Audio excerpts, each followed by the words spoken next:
In the year 238 of the New Era, 2 centuries had passed since the apocalyptic winter caused by the disappearance of the sun and the rise of the blood moon. Humanity had survived the catastrophe by building fortresses and gradually reclaiming territory from the transformed, leading to the current division. Humans occupied cities, while the transformed roamed the wilderness. At Xiangfu Second High School, the voice of teacher Fong resonated powerfully through the classroom. Students, although the chance of awakening is only 1%, you are the future of our nation. Even if you cannot awaken, mastering martial skills can still make you a warrior. Advanced warriors are capable of defeating the transformed. His sharp gaze scanned the room before he expertly flicked a piece of chalk at a boy sleeping in the back row. Luoan, pay attention in class. This knowledge is vital for your survival. If you don't want to be killed by the transformed, focus. Sorry, teacher Fong. The boy rubbed his bleary eyes and reluctantly sat up straight. Luoan was an orphan who could only afford school thanks to government subsidies. He worked part-time jobs every night to make ends meet. However, no one knew that this seemingly 15-year-old boy was once a man in his 20s. On the night of the apocalypse, he had been exposed to the blood moon, lost consciousness, and woke up in his current form as Luoan. At the end of this semester, you will undergo the awakening ceremony. I hope all of you can become awakened and get into good high schools and universities. Don't give up on yourselves, understand? Especially you, Luoan. Teacher Fong said earnestly.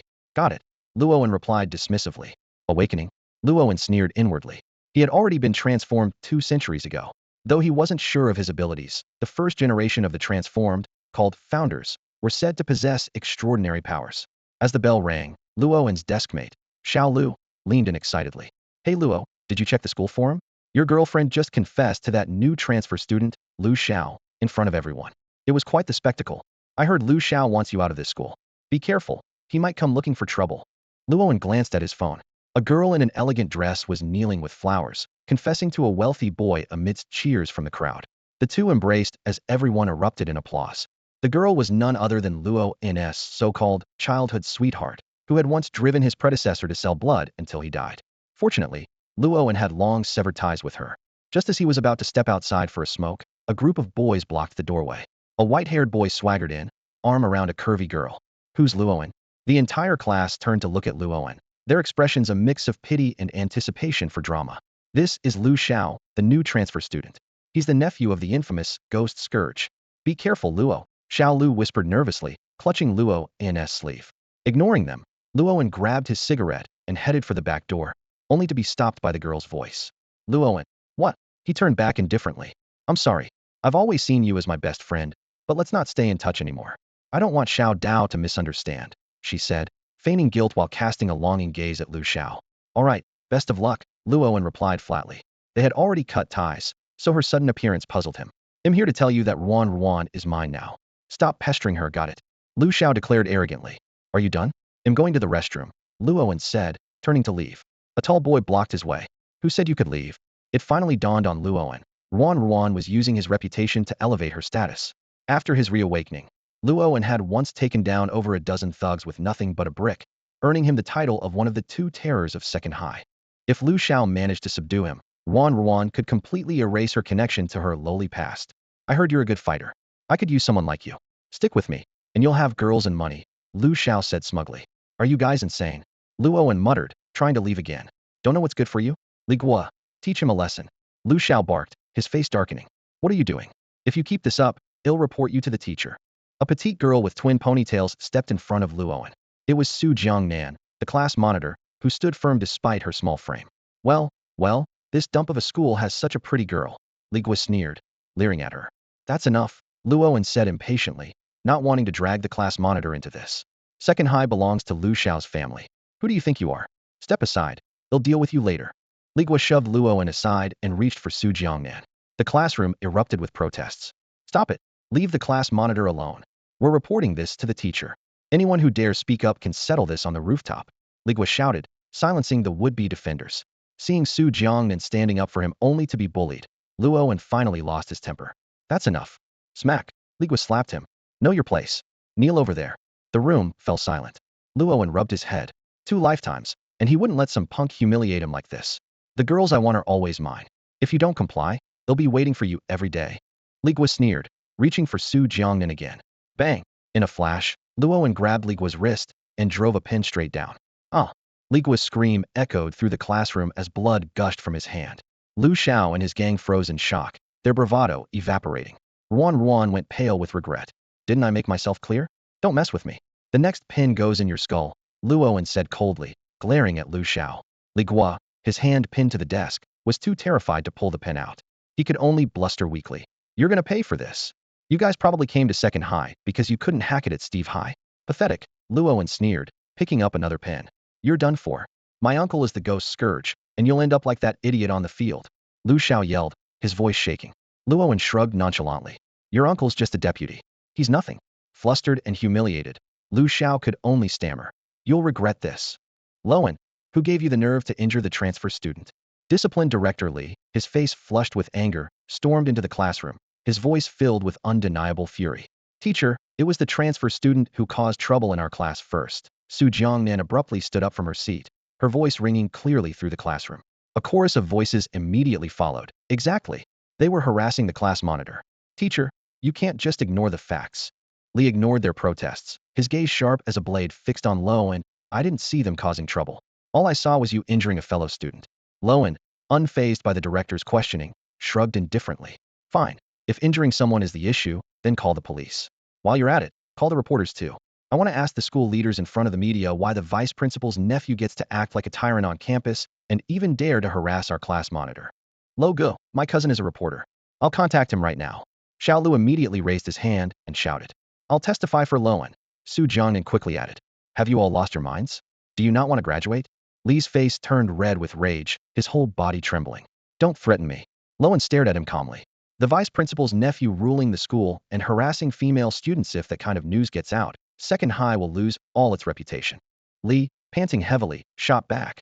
Luoan, the fact is you hit someone. Student Ruru has already reported that you harassed her. Evidence. Luoan extended his hand. If you're accusing me of harassment, show me the evidence. Otherwise, I'll sue her for defamation. Li was at a loss for words, eventually sputtering. Just wait until the vice principal gets back, you'll be expelled for sure. Meanwhile, the situation on the school field had taken a bizarre turn. A boy was standing on the podium as punishment, the same one who had previously offended Lu Xiao. His consciousness was beginning to blur, and he kept muttering to himself. It was self-defense. Why am I being punished? The boy's body swayed unsteadily, and black blood oozed ominously from a wound on his arm. This was a sign of mutation caused by exposure to the blood moon. Although the city's dome shield filtered most of the blood moon's rays, a few individuals still underwent transformation for unknown reasons. Passing students pointed at him, whispering taunts and insults, completely oblivious to his abnormal state. Why am I being punished? The teacher is unfair. My classmates don't understand me. The boy's eyes gradually glowed blood red, and the fury in his chest kept building. They all deserve to die. They should die. Die. Back in the classroom, after Li stormed out in a rage, Luoan lay back down on his desk to continue sleeping. The teachers were used to this behavior. Apart from the homeroom teacher, few bothered to intervene. After all, a student quietly sleeping was far easier to deal with than those disrupting the class. Just then, a classmate rushed into the room, panic written all over his face. Logo, something's wrong with the guy being punished downstairs. I saw him bleeding black blood when I went to the restroom. The young deer leaned in close to Luoan's ear, speaking in a hushed, conspiratorial tone. Luoan, originally irritable from being woken up, was about to lash out, but his body stiffened the moment he heard the words, black blood.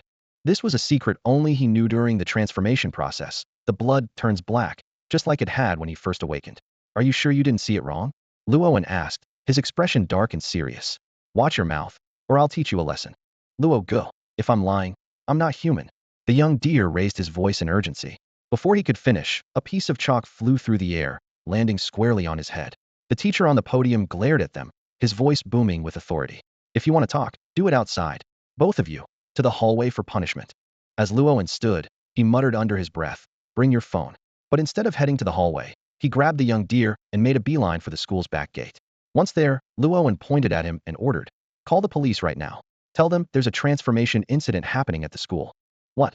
Luo go, filing a false report will get us a serious record. The young deer clutched his phone tightly, hesitating. Stop wasting time. Luoan snapped impatiently. Just make the call. If anything happens, I'll take the blame. Then get out of the school through the back gate immediately, something's about to go down. He recalled the strange sight he caught as he left the classroom. The teacher on the podium had inexplicably grown taller, with two eerie bulges forming on his back. Hands trembling, the young deer dialed 111, the emergency hotline for the X Special Task Force, a unit dedicated to handling transformation incidents, with 10 teams spread across every city, from X1 to X10. But what about you? Shouldn't we warn the school to evacuate the students? Do you think the school would believe us? Luowen kicked him lightly. Just go, I'll leave too. Before the young deer could respond, a deafening roar shook the entire campus. Roar, you all deserve to die. Luowen's face turned pale. He shouted at the young deer. Get out of here. Stop wasting time and go home now. Without waiting for a response, he shoved the young deer through a small hole in the fence. Leave immediately, and don't look back, Luowen instructed firmly. Luo, go, let's go together. You come too. The young deer, now on the other side, called anxiously through the bars of the fence. I'm going back for our classmates. If you don't get moving, I'll knock some sense into you. Luowen barked. He had considered escaping alone, but the thought of his classmates, people he spent every day with, made him hesitate. He decided he couldn't abandon them. He planned to quietly lead them out through this escape route, known only to a handful of students who cut class. Luowen turned and sprinted back toward the teaching building, where chaos had already erupted. The furious roars of the transformed being echoed, mingling with terrified screams and cries for help. Students were running in every direction, lost in panic, as the campus descended into utter mayhem. Luowen rushed into the school building, immediately colliding with waves of panicked students. Gritting his teeth, he fought against the tide of people, struggling to make his way up to the 5th floor. The hallway was smeared with shocking streaks of blood, left behind by the chaos and trampling. Meanwhile, on the school field, the transformed creature was wreaking havoc, slaughtering the students who had fled the building. In just a few minutes, it had consumed a substantial amount of flesh, its body swelling to over 2 meters tall. The grotesque growth on its back split open, sprouting 2 menacing additional arms. This 4-armed monstrosity opened its gaping maw, tearing into every student who tried to escape the building. Luowen scanned the 5th floor hallway, where a dense crowd of students was packed into the narrow corridor. Some were being pushed so hard they were on the verge of falling. Amid the chaos, he immediately spotted their homeroom teacher, Mr. Fong, leading their classmates in a retreat downstairs. Class 15, get back to the classroom now. Luowen bellowed, his voice cutting through the noise as he shoved his way through the crowd. Grabbing both Mr. Fong and a student by their collars, he barked, Do you want to die? That creature is downstairs waiting for you to serve yourselves up. As he spoke, he used his legs to push back the students who were still trying to move forward. Mr. Fong snapped out of his daze and quickly began directing. Everyone, don't push. Move back to the classroom in an orderly fashion. After a grueling effort, they managed to get most of their classmates back into the safety of the classroom. Mr. Fong wanted to help students from other classes, but it was clear that only his own class still listened to him. All girls to the back. Boys, help me barricade the doors and windows with desks and chairs. Luowen commanded as he shut the classroom door firmly. Close the curtains, and everyone, stay quiet. Luowen, could you let go of me first? A timid voice spoke up beside him. Luowen suddenly realized that he was still gripping the collar of Su Jiangnan, the class monitor. Her cheeks were flushed red, a mix of embarrassment and unease. He quickly released his grip and cleared his throat to cover his awkwardness. With Su Jiangnan's help, a rudimentary barricade was soon constructed in the classroom. Her strong influence was undeniable. She even managed to rally the trembling boys who had been hiding in the back to join in. While the desk and chair barricade wouldn't stand a chance against the transformed creature, it offered the students a sliver of psychological comfort. Luowen, Su Jiangnan, curled up in the corner of the room, clutched at his sleeve. Her voice trembled as she asked, Are we going to die? Outside, the air was filled with the echoing screams of terror, and inside the classroom, several students had already begun to sob. Though Su Jiangnan held back her tears, her violently trembling body betrayed her overwhelming fear. After all, they were just teenagers, facing such an unimaginable nightmare for the first time. Simply maintaining a shred of composure was already a remarkable feat. For some reason, Luowen, who usually kept a low profile, now gave her an immense sense of security. Sitting cross-legged on the classroom floor, he spoke in a steady voice. No one's dying here. The X task force will be here soon. Xiao Lu has already gone to report it to the authorities. They should be on their way. His words were like a calming balm, gradually easing the sobs that echoed throughout the classroom. It was only then that everyone realized Xiao Lu was no longer in the room. Su Jiangnan glanced at Luowen's upright back. Despite his lean frame, he exuded an unusual reliability at this moment. Turning to the trembling girl beside her, she softly whispered words of comfort. Luowen closed his eyes, but the faint image of a mask in his mind left him restless. He was a transformer, yet why did he have no abilities at all? The mask lingering in his consciousness remained an unsolvable mystery. Outside, the cries for help were growing fainter. Clearly, the survivors had either found hiding spots or managed to escape the school. But this also meant the Transformers might soon enter the teaching building to begin their hunt, a foreboding sign. Suddenly, a phone rang, breaking the tense silence. Su Jiangnan hurriedly answered and handed it to Luo, and Brother Luo, are you okay? Xiao Lu's anxious voice came through. I've already called the police, but the nearest X task force is occupied with other Transformer incidents. The X-17 will take another 30 minutes to arrive. After hanging up, Luo's brows furrowed deeply as he cautiously moved to the door to listen for any sounds outside. Teacher Fong had gone to coordinate with the other students, leaving everyone in the classroom looking to Luo for guidance. He knew he couldn't falter. Is the X task force here yet? Su Jiangnan asked nervously. They're almost here, Luo replied, rubbing his face, his tone laced with frustration. Heavy footsteps echoed from the corridor, the distinct gait of a transformer. Soon, the sounds of screaming and running erupted once more from outside the windows. Even more troubling, a number of people were fleeing upstairs. The desperate pounding on doors and cries for help from the lower floors were clearly audible. Luo knew that his slightly enhanced physical strength was no match for a transformer. Scanning the classroom for anything that could serve as a weapon, a thought suddenly struck him. Ayao from Class 8 should have something, he recalled. As the notorious leader of the school troublemakers, Ayao's classroom was bound to have a few weapons stashed away. Fortunately, Class 8 was on the 5th floor, not far from Class 15. I'm going to Class 8 to borrow a knife. Lock the door after me, Luo instructed Su Jiangnan. Come back quickly, Su Jiangnan pleaded, her eyes welling with tears. I'm scared. Luo moved stealthily to Class 8. By now, most of the students on the 5th floor were either dead or had fled. Only a few remained in each classroom. Like Class 15, Class 8 had also built makeshift barricades out of desks and chairs. Knocking on the door, Luo found Ayao sitting by the window with a cigarette between his lips. At just 16, the boy was already 6 feet tall, with a sturdy, bull-like build. Despite his rugged physique, his sharp features gave him a striking appearance, exuding an air of masculinity. Holding a short knife, Ayao eyed Luo warily. In times of crisis, human nature was put to the ultimate test. Though both were infamous troublemakers of the school, Luo and Ayao rarely interacted. Luo wasn't sure if he could borrow a weapon, but he was prepared to take it by force if necessary. Ayao glanced at his gang of cronies, who, despite their usual bravado, now trembled so much they could barely hold their knives. After a moment of contemplation, Ayao spoke. Fine, but there's a condition. Our class is short on people. How about we join forces? There's strength in numbers, and we've got weapons. Luo saw through Ayao's intent immediately. He wanted to use the students from Class 15 as cannon fodder, giving his group a better chance to escape. However, there was no time to negotiate. Luo nodded, took the knife Ayao handed him, and led the students from Class 8 back to Class 15. The students of Class 15 let out a collective sigh of relief when Ayao and his group arrived. These towering figures, armed with gleaming knives, exuded an aura of sheer security just by standing there. Luo silently wrapped a piece of cloth around the knife in his hand. Ayao observed him with interest, a faint smirk playing on his lips. I've heard you're quite the fighter, Luo. Guess I'll finally get to see it for myself today. Amid the chaos, only Luo and Ayao remained calm in the classroom. What's your plan? Luo asked directly. Ayao casually lit a cigarette, then slammed his knife into the desk with a sharp clack, exhaling a puff of smoke. Life or death, it's all the same. I've been fighting for territory with my big brother outside the city since I was 10. Every day alive is a bonus. In this messed-up world, living might not even be better than dying. The area outside the city referred to the lawless outskirts of Xiangfu City. It was a no-man's land where the law held no sway. The 4 major human settlements had just been established, and all resources were focused on dealing with the transformed in the wilderness, leaving internal management in chaos. With scarce supplies and overcrowding in the city, the outskirts had devolved into a brutal, survival-off-defeatist battleground. Ayao glanced at the younger guys around him and gave a bitter smile. If I die, help get these fools out of here. They're good at bullying students, but the moment they see blood, they lose their nerve. Boss, Huang Mao and the others immediately teared up, their eyes glistening. Ayao smacked Huang Mao across the face. If you call me boss, then I can't let you die before me. That's what my boss taught me.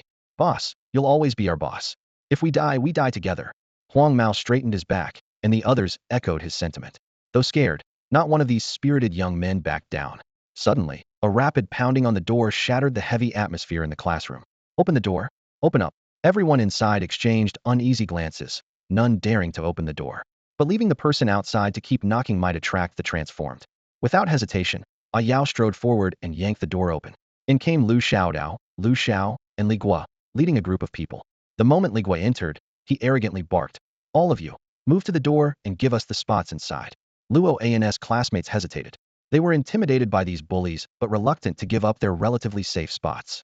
Their eyes turned to Luo, silently pleading for help. Who do you think you are? Huang Mao sneered at Li Gua. I'm from Steve Academy, a noble school. Got it. You commoners should know your place and give us your spots. Li Gua tried to wave his arm for emphasis, but the bandages on his left hand restricted his movements. A Yao twirled his knife and sneered. A noble school? So what? Think a transformed biting you will give you some extra life. As the infamous Black Prince, who had fought his way into the city from the outskirts, A Yao's reputation was well known, even among students from Steve Academy. Li Guo could only glare furiously at the students huddled in the corner. Luo? Luoan. Someone whimpered pitifully, looking at Luoan with wide, tearful eyes. Could you ask them to give us the spots? I'm scared. Luoan used to find it hard to resist her pleading gaze, but at this moment, his eyes were cold and emotionless. In a chilling tone, he said, then find another classroom to stay in. Since you're here, stay put. If anyone dares to cause trouble, I'll take care of you first. With Luoan as their backer, the other students immediately gained confidence and began criticizing Lu Xiaodao and his group for their actions. After witnessing the earlier bloody scene, Lu Xiaodao and his gang no longer doubted Luoan's threats. They knew he was more than capable of following through. Lu Xiaodao tilted his head arrogantly and said in a condescending tone, Luoan, if you and your group give up the seats inside, I can ask my uncle not to expel you. Luoan ignored him entirely and turned to Ayao. The Transformers will definitely find us. We need to find a way to lead them away. Luoan, you're so strong you should distract them, Ruan quickly suggested, her voice filled with flattery. Didn't you say you'd always protect me? Luoan shot her a mocking glance, making Ruan immediately realize how shameless her words sounded. She lowered her head in embarrassment. I'll go distract the Transformers, Luoan said calmly. But only if you answer one question. Of course I loved you. Ruan blurted out without hesitation. Are you out of your mind? Luoan sneered in anger. I was asking why you betrayed me. Wasn't it you who instigated Lu Xiaodao to come after me? Tell the truth, or I'll throw you out to feed the Transformers. I didn't. Ruan stammered, her voice trembling as her gaze darted between Luoan and Lu Xiaodao. Luoan, please don't throw me out. It was. Suddenly, the growls of Transformers echoed from outside the door. Ruan trembled in fear, terrified that Luoan might actually abandon her. Shaking, she confessed, it was young Master Lu. He wants to be the top dog in school, so he targeted you and Ayao? Luoan, I had no choice. Please forgive me, won't you? The other students looked at her with disdain, appalled by how she had betrayed her friends for personal gain. Lu Xiaodao, furious, kicked Ruan to the ground. You liar. You told me you could ruin Luoan's reputation. Damn it. Ayao smirked coldly, picking up his knife. Young Master Lu, you want to come after me? What did I ever do to you? Sensing the tension escalating between the two, Lu Xiaodao quickly backed down. Fine, we'll stay out of each other's way from now on. No hard feelings. I only acted because I believed this liar's nonsense. Luoan and Ayao exchanged a glance, both understanding that now was not the time to settle scores. The Transformers posed the most immediate threat. At that moment, Li Guo scanned the group of trembling, helpless students huddled in the corner. With a cold expression, he said, I have a plan to get us out of here. If we leave some people behind for the Transformers to eat, we'll have enough time to escape. They can't even stand up, so they won't make it out anyway. We might as well use them as bait. I'll pay each of them 10,000 as compensation. His words immediately sparked outrage, but Li Guo remained unapologetic. You useless bunch. What's the point of keeping you alive? Even if we try to help you escape, do you think you'd make it? Ayao glanced at the trembling students from class 15, who were almost paralyzed with fear. He couldn't deny that Li Guo's words held some truth if they didn't use them as bait. These students were unlikely to survive once the Transformers broke in. The thought left Ayao conflicted. Leaving class 15 here to be slaughtered by the converters? They could have easily escaped. Su Jiangnan trembled as she clutched Luoan's sleeve, her tear-filled red eyes glistening like a frightened kitten. Luoan, you should go. You're strong enough to make it out of here. Don't worry about us. Luoan, don't leave. The rest of the classmates broke down instantly, their cries and pleas echoing through the room. Save us, please. Shut up. Luoan barked fiercely, his voice cutting through the chaos. Life and death are up to fate. If you want to survive, you need to rely on yourselves, you bunch of fools. Li Guo scanned the crowd coldly, dragging Lu Xiaodao and a few others to a corner to whisper among themselves. The roar of the converters from downstairs grew louder, inching closer to their floor.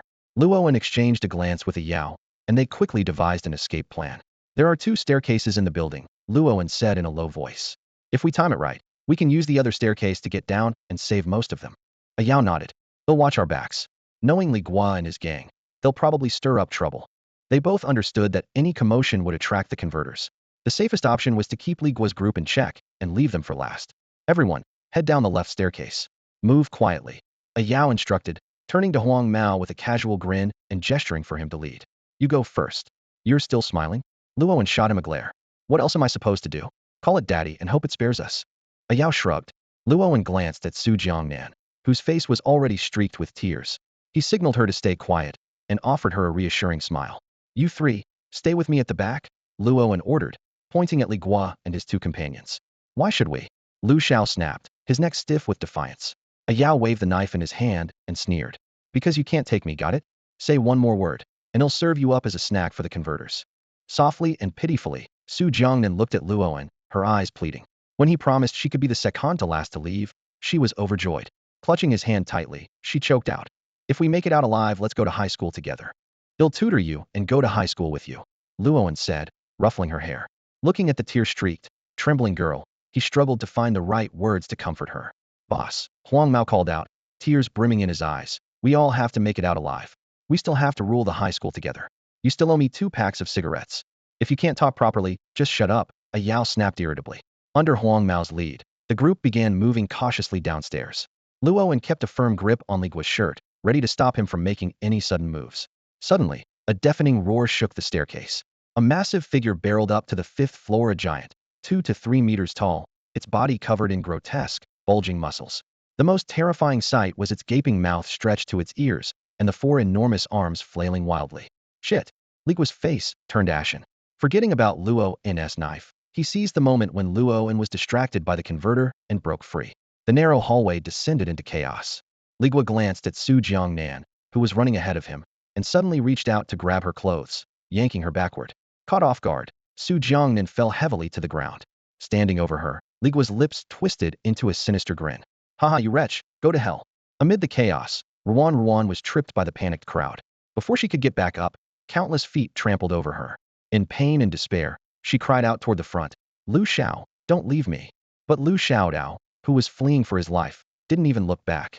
Just when Ruan was about to lose all hope, a small, delicate hand reached out to her. It was Su Jiangnan, who had managed to get back on her feet after being pushed down by Li Gua. She extended her hand to help. Ruan looked at this stranger, her unexpected savior, with gratitude. But in the next moment, a massive dark shadow loomed over both of them. Fear consumed Ruan instantly. In a desperate act, she used all her strength to push Su Jiangnan toward the approaching creature. "I'm sorry, but I want to live," she cried out, turning to flee without hesitation. Su Jiangnan sat frozen on the ground, her innocent eyes filled with shock and incomprehension. It was her first time confronting such raw ugliness in human nature.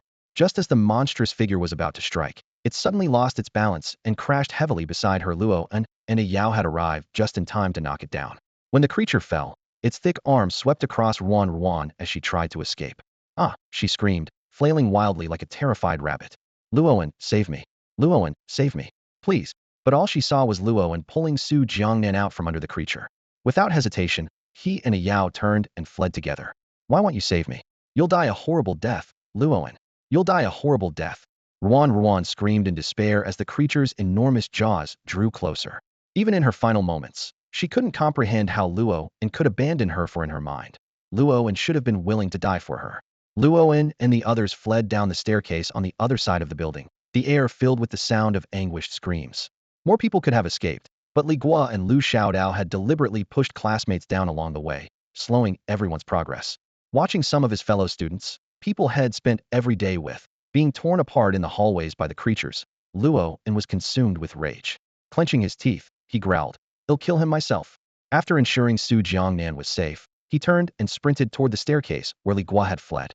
The transformed ones continued their slaughter, targeting scattered and isolated students.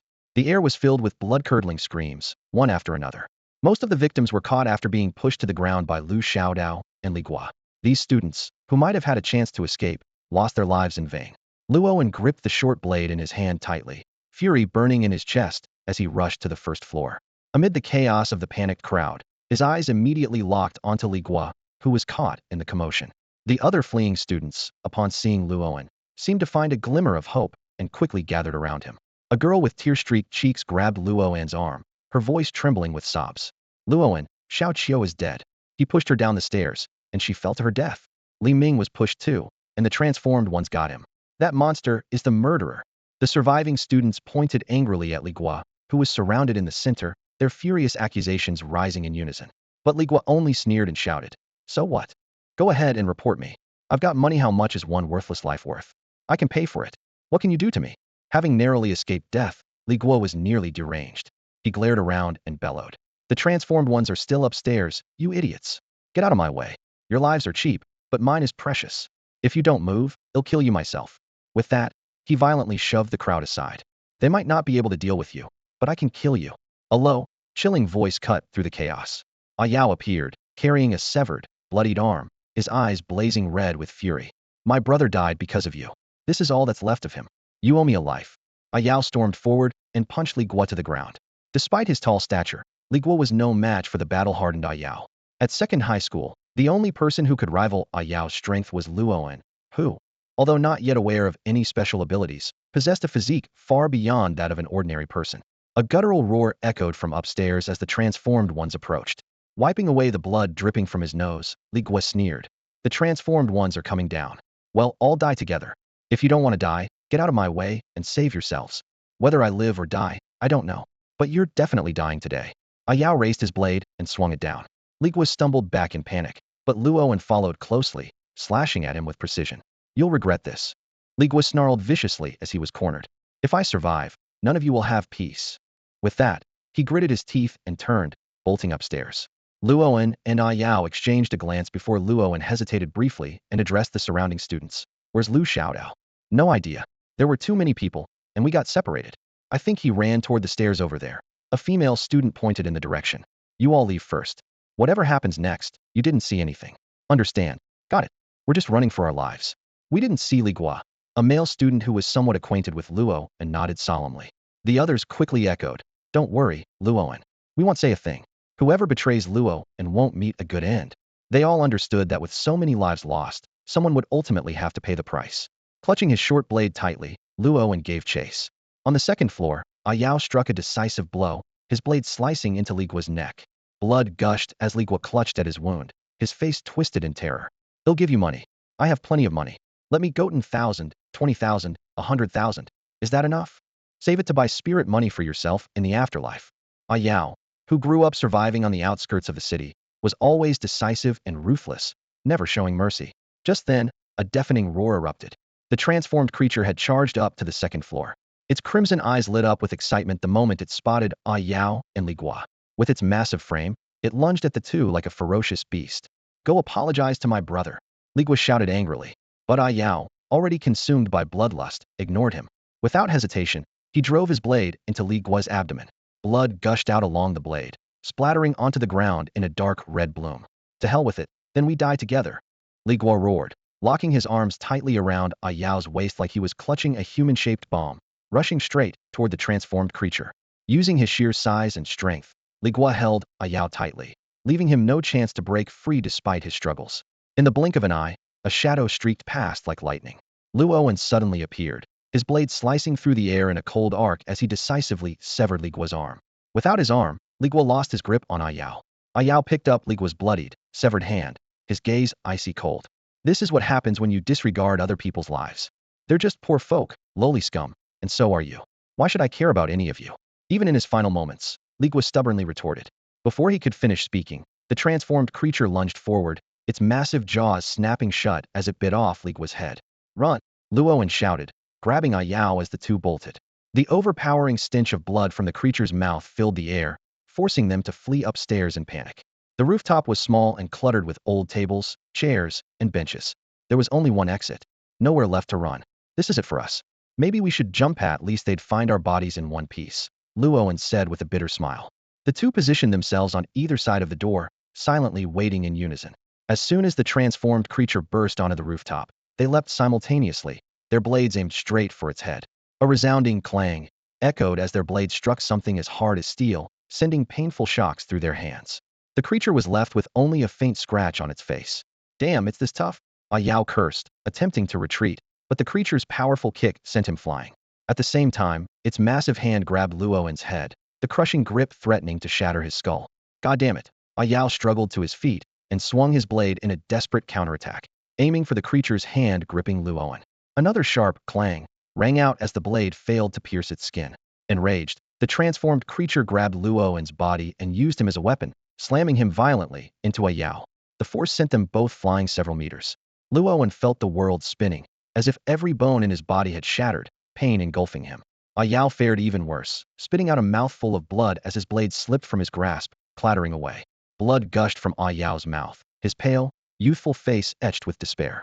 His still-developing frame seemed so insignificant in the presence of the transformed one, like a helpless cub caught beneath the claws of a monstrous beast. Luowen watched the scene unfold, a wave of powerless sorrow washing over him. The gap in strength between them and this colossal entity was simply insurmountable. Every second we can delay is worth it, Luowen thought bitterly. Even if death is inevitable, at least well die with purpose. But then a surge of defiance flared within him. I can't die yet. The secrets of the masks remain unsolved. Was I given this second chance at life just to become food for the transformed one? The creature's massive hand grabbed Luowen, lifting him effortlessly. The stench of blood overwhelmed him as its gaping maw drew closer, the crimson tongue slithering out to lick the blood from his face, savoring it as though it were an appetizer before the main course. In that split second, Luowen's mind erupted as if the universe itself had detonated. His consciousness was flooded with a chaotic swirl of eerie masks, each one spinning in his mind. The expressions on the masks shifted incessantly, some grotesque, some mocking, others filled with yearning. Hellish laughter, cries, and screams merged into a cacophony that almost drove him to the brink of unconsciousness. Amid this frozen moment in time, Luowen stood at the center of the swirling vortex of masks. His hand, moving as if guided by an unknown force, reached out to the nearest mask, a ghastly, demonic face. Instantly, an overwhelming scent of blood, far more intense than that of the transformed one, surged toward him. Who are you, and why have you awakened me? A commanding voice echoed within his mind. Before Luowen could respond, the demonic mask floated toward his face. I sense a delectable flavor, the voice continued. I am Azura. As the mask adhered to his face, an unrelenting wave of murderous intent surged through Luowen's body like a tidal wave. The other masks let out eerie laughter before scattering into the void. When he opened his eyes again, the transformed one's enormous maw was still inching closer. Delicious, a sinister grin spread across Luowen's face, his voice no longer human. Black, ominous mist poured from his body, and his eyes glowed blood-red, like an Azura risen from the depths of hell. He seized the creature's tongue with one hand, his twisted smile even more terrifying than the beast's. With a sudden burst of strength, he tore the long, grotesque tongue clean off. The blood pooling on the ground seemed to come alive, forming thin streams that flowed into Luowen's body. Ah, it's been so long since I've tasted fresh blood, he said with a chilling laugh. Thank you for the meal. With a sharp crack, Luowen's hand gripped the creature's massive claw, bending and twisting it out of shape as if it were made of brittle metal. Two roars echoed simultaneously, Luowen's, filled with bloodlust and wrath, and the transformed one's, a cry of agony. For the first time, fear flickered in the beast's enormous, lantern-like eyes. The arm that had been twisted out of shape by Luowen's grip was torn off with a sickening crack. The once invincible giant, impervious to blades and bullets, now seemed as fragile as paper before Luowen. Blood gushed from the severed limb, drenching Luowen in a crimson spray. A sudden, uncontrollable hunger surged within Luowen. His gaze turned feral and greedy, fixed intently on the transformed being before him, like a starving predator eyeing its prey. Luowen knew this was not his own will. Shura was controlling his body. Gravely injured, he lacked the strength to resist, forced to watch helplessly as his body succumbed to Shura's dominance. Stop! No! Luowen screamed within his mind, but his body had already picked up the blood-soaked severed arm. His scarlet tongue flicked across his lips, and then, like savoring a delicacy, he began to tear into it bite by bite. The real Luowen felt his stomach churn violently, yet he couldn't even muster the strength to vomit. The transformed being, now missing an arm, glared with a mix of terror and rage. The remaining 3 arms lashed out at Luowen like a storm of fury. But possessed by Shura, Luowen stood unmoving, unfazed by the onslaught. Strangely, the attacks lost much of their force before even reaching him, dissipated by a faint shroud of black mist. Insects like you dare stand before me. Luowen let out a chilling laugh. His mouth opened wide, and eerie black flames erupted from his eyes and throat. With an earth-shaking roar, the flames surged forward like a flood, engulfing the transformed being in an instant. The rooftop was soon engulfed in the black fire, which consumed everything it touched, reducing it to a dark, viscous liquid. Despite being flames, the substance flowed unnaturally, like water. Big brother, stop. Don't kill indiscriminately. We're on the same side. A weak voice called out. Lying on the ground, Ayao stared in horror at the encroaching black flames, his face drained of color. He feared that this rampaging version of his brother might destroy him as well. Inside his mind, Luowen struggled desperately, trying again and again to regain control of his body. It wasn't until the black flames reached the edge of Ayao's feet that they abruptly stopped. The Shura mask dissolved, and searing pain coursed through Luowen's body.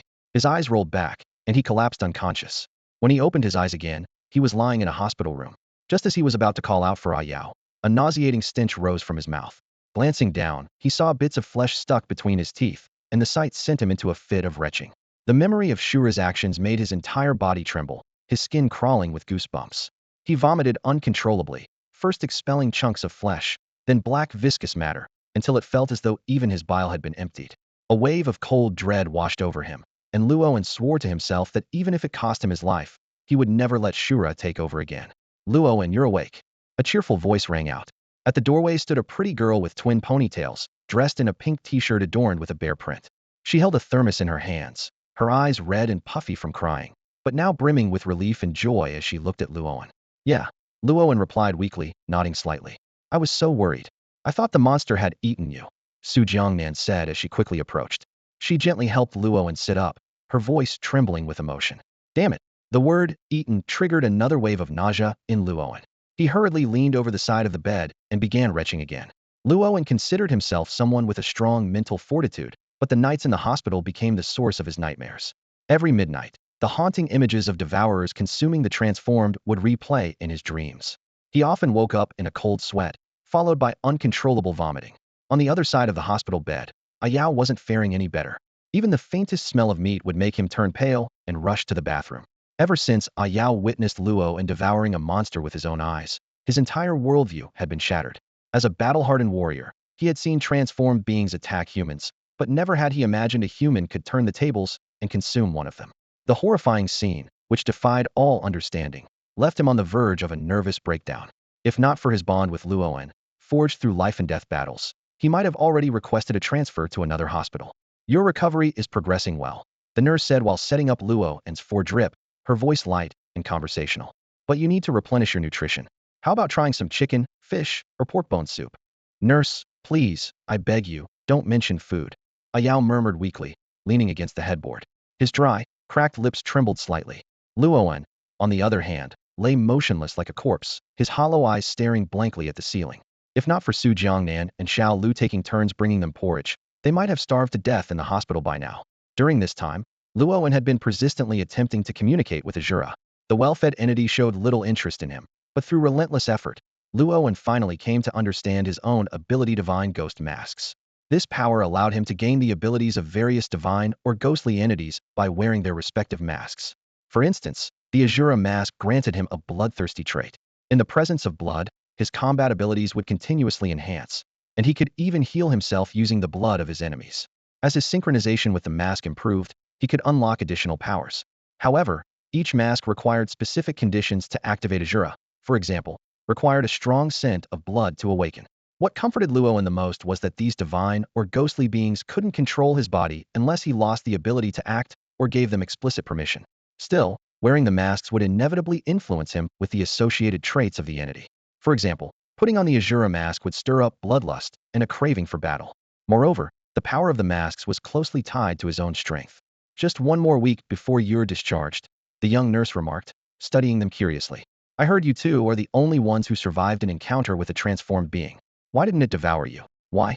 Because it was devoured by Luoan instead. When the X-Operations team arrived on the scene, they found only the unconscious Luoan and Yao, while the transformed being had already dissolved into a puddle of black liquid. Naturally, they assumed the creature had left of its own accord, never suspecting the shocking truth behind what really happened. Io kept his promise and didn't reveal Luoan's secret. The classmates who managed to escape also kept their lips sealed, not mentioning a word about Ligua. Everyone was led to believe that he, too, had fallen victim to the transformed. If the authorities discovered the truth about Luoan, he would undoubtedly be taken away as a research subject. Luckily, reality often surpasses imagination in its strangeness. The task force didn't dig any deeper and simply assumed the two were fortunate enough to survive, with the transformed leaving the scene for some unknown reason. Maybe it's because we're just too good-looking, Io joked with a cheeky grin in the hospital room. Huh, you little narcissist, the nurse teased, giving him a light pat on the backside. Could you two stop flirting right here? Luoan turned away in irritation, unwilling to watch the scene unfold. During his hospital stay, Io's playboy nature was on full display. His handsome face and mature demeanor made it hard to believe he was only 16. Every time he interacted with the nurses, he couldn't resist cracking jokes and playfully teasing them, leaving the young nurses giggling. Me flirting? Your class president's been visiting every day, fussing over you, and I haven't said a word. You are the one ditching friends for romance. Io grumbled, lighting a cigarette he had hidden under his blanket after the nurse left, her face flushed. Then don't drink the porridge she brought. Ask your little buddy to make you some. Luoan shot back without missing a beat. Io immediately deflated. Just the mention of Huang Mao gave him a headache every time that guy came to visit. He brought cigarettes, alcohol, barbecue, or some kind of awful soup, which made Io vomit more than once. In the end, he had to strictly forbid Huang Mao from bringing any food at all. Io hesitated, looking at Luoan. He had been wanting to ask about what happened that day, but between their initial weakness and his concern about upsetting Luoan, he hadn't dared to bring it up until now. You want to know what happened to me that day, don't you? Luoan glanced at him. It's my awakened ability, called Divine Ghost Mask. When I wear it, I gain the power of gods and ghosts, but there's also a risk of being controlled by them. He didn't want Io to misunderstand and think he was some kind of cannibalistic monster. Cannibal? Get lost. So you're a natural awakener. Io exclaimed in sudden realization. Natural awakeners were incredibly rare people born with awakened abilities. Experts believed it was caused by genetic inheritance, but even if both parents were awakened, the odds of a child being born with abilities were only 1 in a million. Don't be too envious. Want to trade? You can have the power, and you can deal with it, Luoan replied weakly. Get lost. You're the first natural awakener I've ever met who's not the least bit enviable, Io said, tossing the cigarette to Luoan. And stop talking about eating this, or that it's disgusting. From now on, I'm going vegetarian. Returning to school was already half a month later. Luoan and Ayao still had a few bandages wrapped around them, their injuries like badges of honor, bearing witness to the fierce battle they had endured. The campus had regained its outward calm. The bloodstains on the playground had been thoroughly cleaned, but the cheerful laughter of the past seemed to have vanished forever. Many students, unable to face the haunting memories of this place, chose to take a leave of absence or transfer schools. After all, the wounds of losing classmates and friends take time to heal. The school gate was bustling with activity. The new principal, along with the teachers and students, stood in formation to welcome them, as if greeting triumphant generals returning from battle. This incident had turned into a major scandal. Being an ordinary middle school, there should have been awakened individuals stationed to protect the students. However, during the crisis, these protectors were absent, having taken on private jobs. The final investigation cost the old principal his position, and the new leadership had no choice but to salvage the school's reputation by praising the heroism of Luoan and Ayao. These two students are our school's little heroes, role models for everyone to look up to. The new principal beamed with a wide smile, shaking their hands with such fervor that tears welled in his eyes. The surrounding teachers chimed in enthusiastically. These kids have always been outstanding. They're bound to become remarkable awakened individuals in the future. With a wave of the principal's hand, a swarm of reporters, who had been lying in wait, rushed forward. Cameras zoomed in on the carefully staged hero's return scene. The images of teachers and administrators surrounding the two, expressing concern and admiration, were repeatedly captured, as if the school leadership were the true stars of the show. Principal, this was just what we should have done, Luoan said with a cheeky grin, inching closer to the principal and rubbing his hands together in a suggestive manner. But maybe we can skip the verbal praise? The principal immediately caught on and pulled out 2 stacks of cash. In recognition of your courageous actions, the school has decided to award each of you 20,000 yuan as a bonus.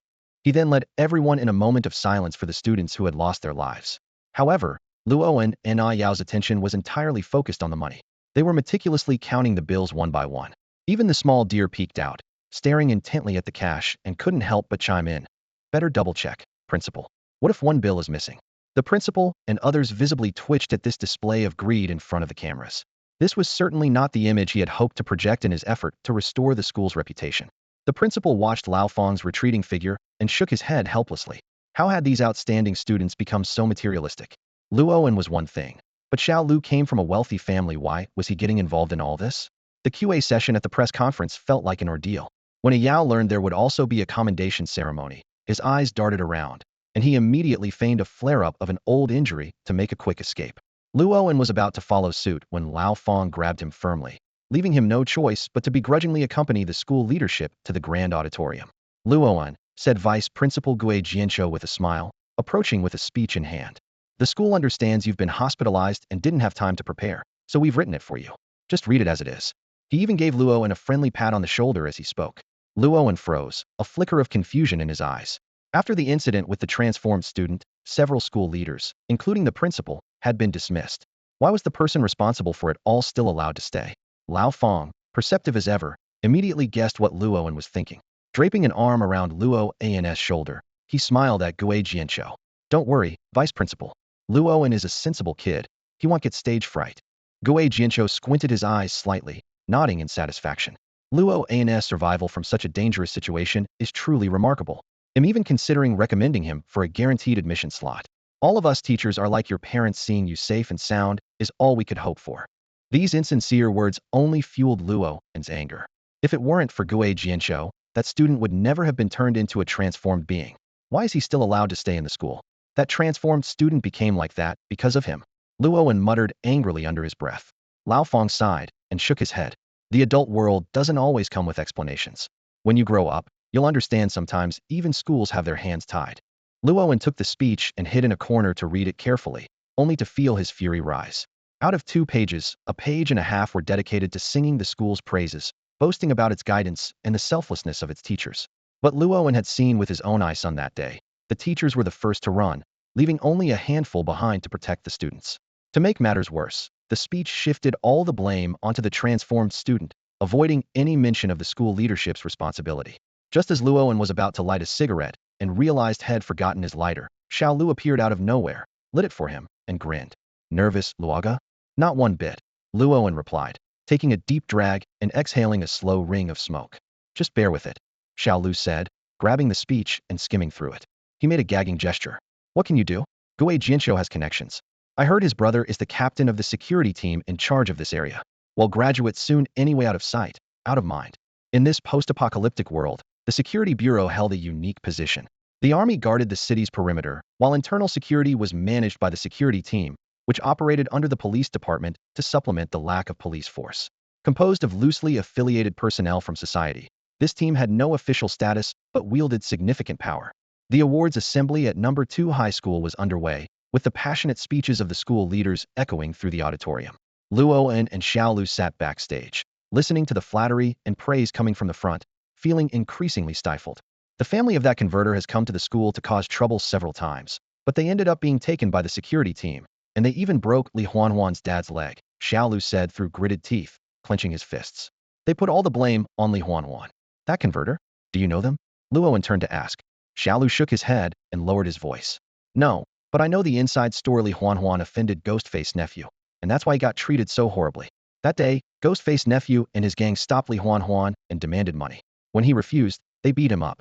That scumbag even threatened to have the security team burn down his house and assault his sister. Li Huanhuan fought back because he was pushed to the edge. Xiao Lu lowered his head further. Honestly, there's nothing we can do. Families like ours can't afford to provoke people like them. Looking at Xiao Lu's dejected expression, Luo An was reminded of how Xiao Lu used to be an easy target for bullies as well. If it weren't for his intervention, Xiao Lu might still be someone everyone picked on. Just as Luo An was about to offer some comforting words, he reached out to ruffle Xiao Lu's hair, but noticed a group of people approaching them in an imposing manner. Leading the group was Lu Xiaodao, his arms slung around a girl who looked about 17 or 18. With a self-satisfied flick of his white hair, he sneered. You killed Li Guo, didn't you? Don't think I don't know just because there's no evidence. Xiao Lu froze as if he'd seen a ghost, and quickly hid behind Luo and Lu Xiaodao, however, grinned smugly. Let me reintroduce myself. The ghost face you talk about is my uncle, and the head of the security team is my dad. So, Luo An, do you regret going against me now? Idiot, Luo An muttered, not bothering to engage with someone so full of himself. Lu Xiaodao, while groping the trembling girl beside him, continued. You lowlifes can't compete with me. With just one word, I can get you expelled. But here's the deal, I like you. Why don't you join me? I think you've got potential. Luo An lit a cigarette and replied indifferently. Thanks, but I'm about to graduate.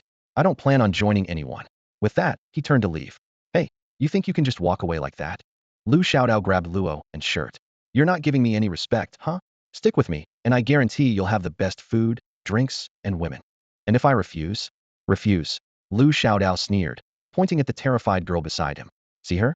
She refused to let me have my way at first, too. But then her brother ended up dead, and her dad got his leg broken. Now, isn't she obediently mine?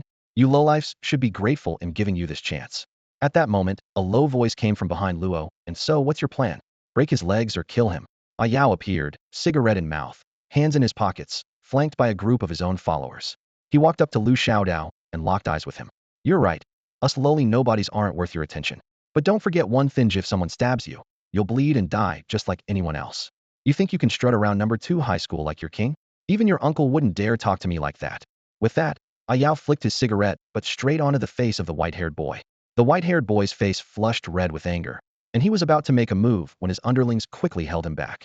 In the minds of these students, Yao was someone they absolutely could not provoke. Kid, stop showing off here. Go back and tell your uncle that once we graduate, he'll be the first one we deal with. The blonde-haired boy sneered as he pointed at the white-haired boy. Fine, you think you're tough? Let's see how this plays out. If you have the guts, let's take this outside. I'll make sure you regret it. Lu Xiao shook off his follower's grip, spat on the ground, and stormed off in fury. Yao watched his retreating figure with cold disdain and said, "You think you can play the tough guy with me? Believe it or not, I could call a few of my guys from outside the city right now and end you tonight." Wow. Yao, I didn't know you were this powerful. Guess I'll have to rely on you more in the future, Luowen joked with a grin. After their near-death experience last time, the two had become inseparable friends. Of course, Yao here is practically royalty outside the city. Yao retorted, kicking the blonde-haired boy. Are you stupid? Didn't you notice he was mocking me? The group laughed and joked around, quickly forgetting the unpleasantness from earlier. Only Xiao Lu seemed concerned as she warned, "You guys should be careful. That white-haired kid's family is really influential. Now, let's welcome the captain of the Yu Road District Security Team, Mr. Lu Yu, to present the award to Luowen." The host led a man in his 30s onto the stage. The captain, impeccably dressed in a suit, had a prominent scar running from the corner of his eye to his mouth, giving him a menacing appearance. Luowen straightened his collar, brushed the dust off his pants, and confidently walked toward the stage. "Not bad, young man. Surviving such an ordeal means better things are ahead. Keep it up," the scar-faced man said with a smile as he handed Luowen the certificate and patted his shoulder. The host gestured for them to take a photo together, but Luowen walked straight to the podium instead. This action clearly irritated the scar-faced man. Luowen casually stuffed the certificate into his pocket and cleared his throat amidst the applause. "First of all, thank you all for your concern. Yao and I were lucky to survive, but this isn't something to celebrate.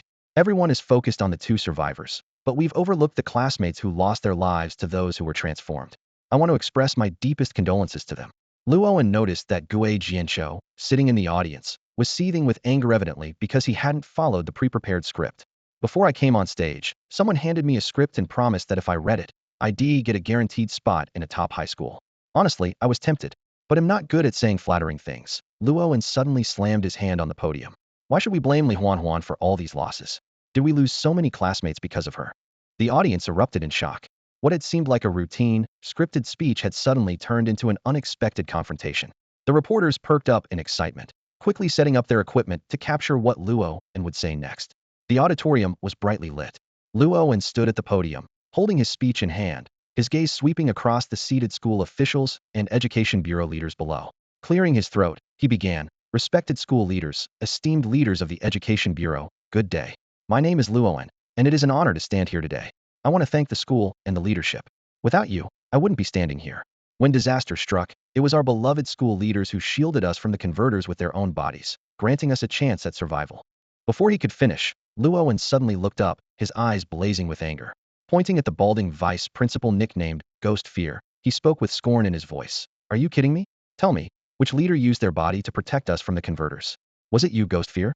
Because I remember very clearly you were the first one to run out of the school gates." The audience erupted into murmurs. Ghost Fear's face turned ashen, and he frantically signaled the host. "What is he doing, Lao Fong? Your student is tarnishing the school's reputation. Get him off the stage." However, the man with the scarred face beside him pressed down on his shoulder, whispering a warning. "The reporters are here don't act rashly. If we stop him now, it'll look like we're guilty. Once the public's attention dies down, they'll make sure he's silenced for good. With all the bodies outside the city, no one will notice if one more disappears." Luowen's words had shattered the facade, like breaking through a thin layer of glass. The students in the audience could no longer hold back. When the converters were rampaging, the school leaders ran faster than rabbits. "It was only a few teachers who helped us escape. Why should we be grateful to you?" "Exactly. My desk mate broke his leg because Director Li shoved him down the stairs," someone shouted, sparking a wave of angry outbursts. The rebellious teenagers erupted, one after another, accusing, "Where were you when the converters were slaughtering people? And now you want to bask in the glory?" "To hell with you, Ghost Fear Li, you fat bastard," someone shouted amidst the chaos. "Silence." Luowen roared into the microphone, his voice cutting through the commotion. "What? Threaten us with disciplinary action? Go ahead, expel me if you dare." He took a deep breath, his voice trembling with grief and anger. "They'll say just one thing after so many of our classmates died. You're holding this sham of a commendation ceremony. Where were the awakened ones when the converters attacked?" He paused briefly before continuing. "We don't hate the converters, because Li Huanhuan, the converter, was once our classmate. He was bullied so much that he fought back. Don't pin all the blame on the converters. Today, him standing up for Li Huanhuanhui is it that Ghost Fear's nephew could bully others, but when Li Huanhuan fought back, he was punished to stand until dawn. Luo An's voice grew increasingly impassioned. Schools should be our safe haven, and teachers should be our guiding light. But what about you? You abuse students and let your relatives run rampant in the school. With that, he kicked over the lectern in front of him and stormed off the stage. His words were like a fuse, igniting the students' long-suppressed emotions. Having just endured a life-and-death ordeal, their nerves were already stretched thin. Upon hearing the truth about the converter incident, all their fear, sorrow, and anger erupted. The students in the audience began hurling insults at Ghost Fear, some even throwing objects at the stage. In the ensuing chaos, Ghost Fear was escorted out of the auditorium, disheveled and humiliated by the scar-faced man, leaving the remaining teachers to struggle to maintain order. On his way home, Luoan felt inexplicably stifled. Though he managed to make Ghost's Bane suffer a setback, the minor victory brought him little satisfaction. With his hands shoved deep into his pockets, he wandered aimlessly through the streets, replaying the day's events over and over in his mind. In this post-apocalyptic world, power was everything. If Li Huanhuan's family hadn't awakened one to protect them, even someone like Lu Xiaodao would have had to think twice. This harsh reality awakened in Luo a strong desire for power for the first time because in this world, it wasn't just the transformed who preyed on others. People devoured each other too. He let out a heavy sigh. Thinking of Li Huanhuan filled his heart with mixed emotions. Although they had no prior connection, the fact remained that Li Huanhuan died by his hand, and his own abilities had awakened because of him. This karmic bond needed resolution. More importantly, the memory of Li Huanhuan's sister, her submissiveness in the face of Lu Xiaodao, the despair in her eyes made it impossible for the usually indifferent Luo and to turn a blind eye. After finding Li Huanhuan's home address at a roadside phone booth, Luoan slung his backpack over his shoulders and decided to walk there. Even though his pocket held a hefty sum of 20,000 yuan, his frugal upbringing made him unwilling to spend money unnecessarily. Li Huanhuan's home was in the slums. Within this city encircled by towering walls, the interior was a bustling metropolis of glittering high-rises and ceaseless traffic. But beneath the shadow of the walls lay the slums, crowded with the destitute who raced against death daily. For families like Li Huanhuan's, who had lost their main breadwinner, surviving even a few more months was uncertain. This place wasn't just impoverished, it was a breeding ground for crime, where 70% of the city's cases occurred. Even the security forces and police avoided this crime haven, leaving its residents to fend for themselves. It wasn't until dusk that Luoan found his destination in a winding, narrow alley. The alley was unlit, and the air reeked of foul odors. In front of a tiny, dusty house barely 20 square meters stood a waist-high wooden fence. The house had no electricity, just the faint flicker of candlelight visible inside, accompanied by the occasional sound of muffled sobbing. Luoan sighed and knocked on the door. The one who answered was the girl he'd seen at school. She was still wearing her high school uniform, her long hair cascading loosely down her back. Even without makeup, her delicate cherry lips and almond-shaped face, framed by willow leaf eyebrows, explained why someone like Lu Xiaodao would covet her. Seeing Luoan, the girl froze, her cheeks flushing, clearly recalling the humiliating scene at school when Lu Xiaodao had shamed her in public. "Who is it?" An elderly male voice called out from inside the house.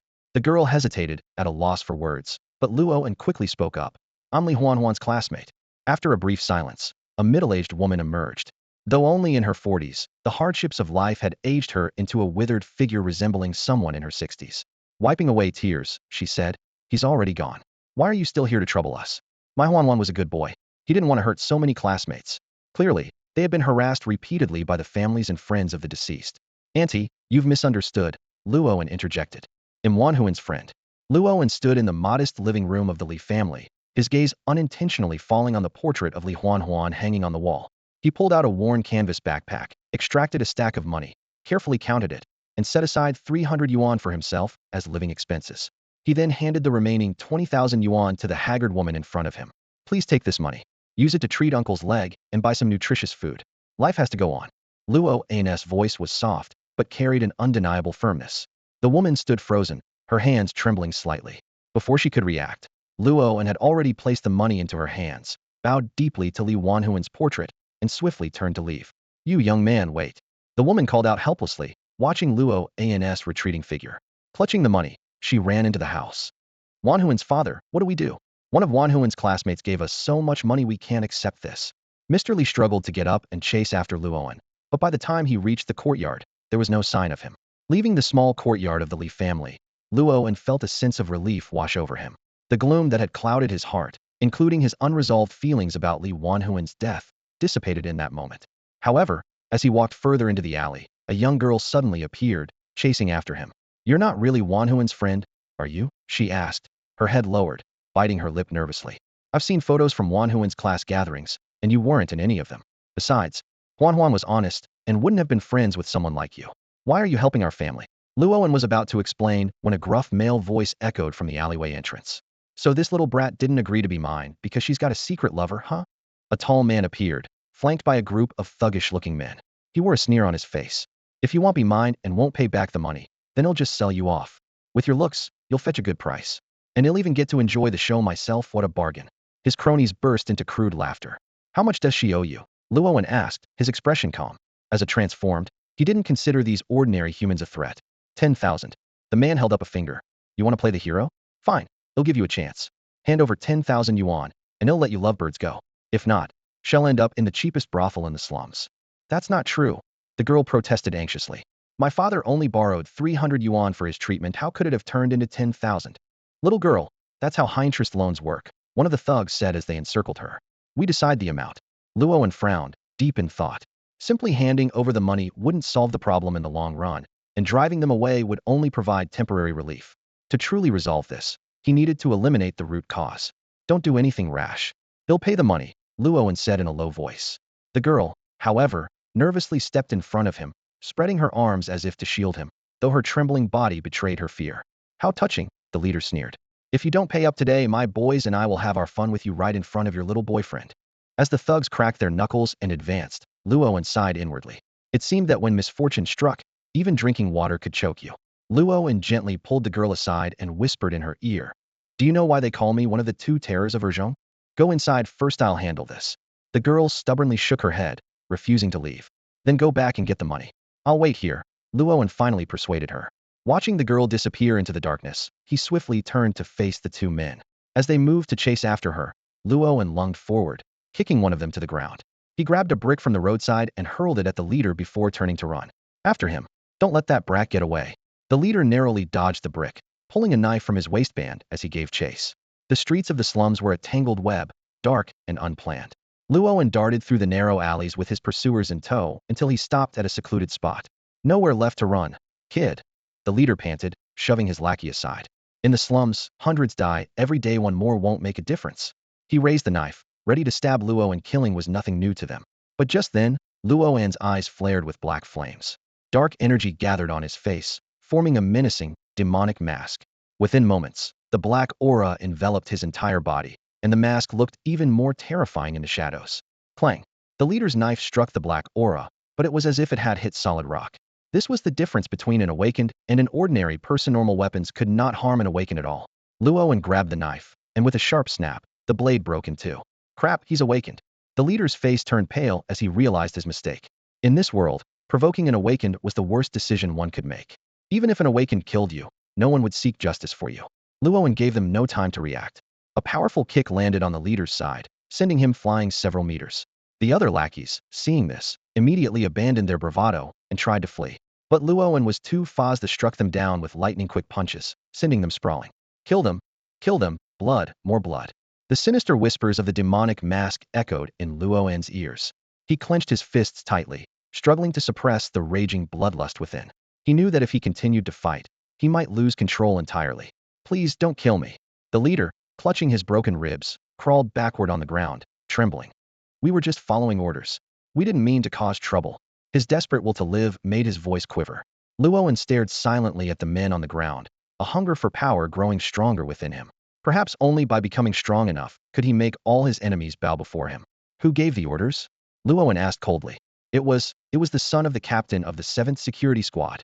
The man stammered, waving his hands in a plea. "Luyu." "Yes, it was his son who gave the orders. He said this family refused to comply, so he wanted them wiped out, but only after he was done with the girl," the man answered in a trembling voice. Luoan withdrew the mask, afraid he might lose control of his killing intent. "Don't you know that the girl from this family is already with him?" The man hesitated for a moment before nodding. "We know. That's why we didn't plan to really harm her. Way just wanted to extort some money. Since Luyu isn't done with her, we didn't dare touch her." "Hey, race the money. Don't hurt him," a frantic voice called out as hurried footsteps approached. The girl, clutching a plastic bag filled with money, came running in her worn-out school uniform. She froze at the sight before her Luo and standing unharmed, while the leader, Big Worm, was sweating profusely and clutching his side. Big Worm, I brought the money, the girl said timidly. Luowen took the money and handed it to Big Worm. Hey, race the money. How much do you want? Years of surviving in the slums had taught Big Worm to read the situation quickly. He waved his hands in panic. No, I don't want it. This was all a misunderstanding. It was Lu Yu who made us do this. I'm not getting involved anymore. Luowen shook his head. If you back off, someone else might come to bully them. You need to make it look convincing, but don't actually hurt them. He tossed 1,000 yuan to Big Worm. You know how to explain this, right? I understand. I understand. Big Worm nodded repeatedly. Luowen lit a cigarette. How can I trust you? Big Worm looked pitiful. I'm just an ordinary guy. If I cross in a whack, Luowen's foot subtly pressed down on his hand, cutting him off. Big Worm winced and corrected himself. If I cross you, I wouldn't survive. Do you know Ayao? I've heard of him, one of White Tiger's men. Good. Ayao is my brother. If I find out anything happens to their family, he'll come for you and wipe out your entire household. Luowen leaned in close to Big Worm's face, a cold smile on his lips. If she hadn't come today, none of you would have walked away alive. Understood. I'm just trying to make a living. I can't afford to offend either side. I know what to do. Big Worm assured him with a string of nods. After dealing with the giant insect, Luowen brushed the dust off his clothes and took the remaining money out of his pocket, handing it to the girl in front of him. No one will dare to bully you anymore. But, before he could finish, the girl gave a bitter smile and interrupted. I know what you want to ask. Yes, all of this was arranged by young Master Lu. My father is in the hospital and needs money. Young Master Lu said that as long as Luowen nodded knowingly. Find a chance to leave Xiangfu. 20,000 yuan should be enough for your family to settle down in another city. That amount was no small sum at the time. He earned only 500 a month from his job, and most people made around 800. It was enough for a family to move and start over elsewhere. Thank you, the girl said softly, lowering her head. Luowen shook his head, a faint sense of guilt flickering in his heart. After all, her younger brother had died by his hand. As he turned to leave, the girl called out from behind him. My name is Lu Shi, the Shi that means stream. Doesn't matter. Luowen replied without turning back, waving dismissively. After giving the money to the Lu family, Luowen returned to his impoverished state, but walked home with a clear conscience. His thoughts drifted to the upcoming awakening ceremony, silently hoping for a chance to awaken again. It was said that innate awakeners had such a possibility. As for Lu Xiaodao, Luowen didn't give him much thought. What kind of trouble could a little brat possibly stir up? Graduation was just around the corner, and avoiding unnecessary conflict seemed wise. He also decided to let the matter with the Lu family end here.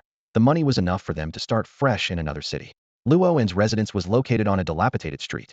Unlike the paved roads in other parts of the city, this area remained muddy and run down. It was said that the neighborhood had once been bustling, but after an incident involving the transformed ones, the original residents had mostly perished or fled. Now, only migrant workers rented here. Luowen had rented a small, standalone courtyard for 100 yuan a month, a bargain by Xiangfu standards. The courtyard was in disrepair, surrounded by a low wall, and containing a two-bedroom house. As he approached the gate, Luowen noticed the light inside was on and immediately became alert.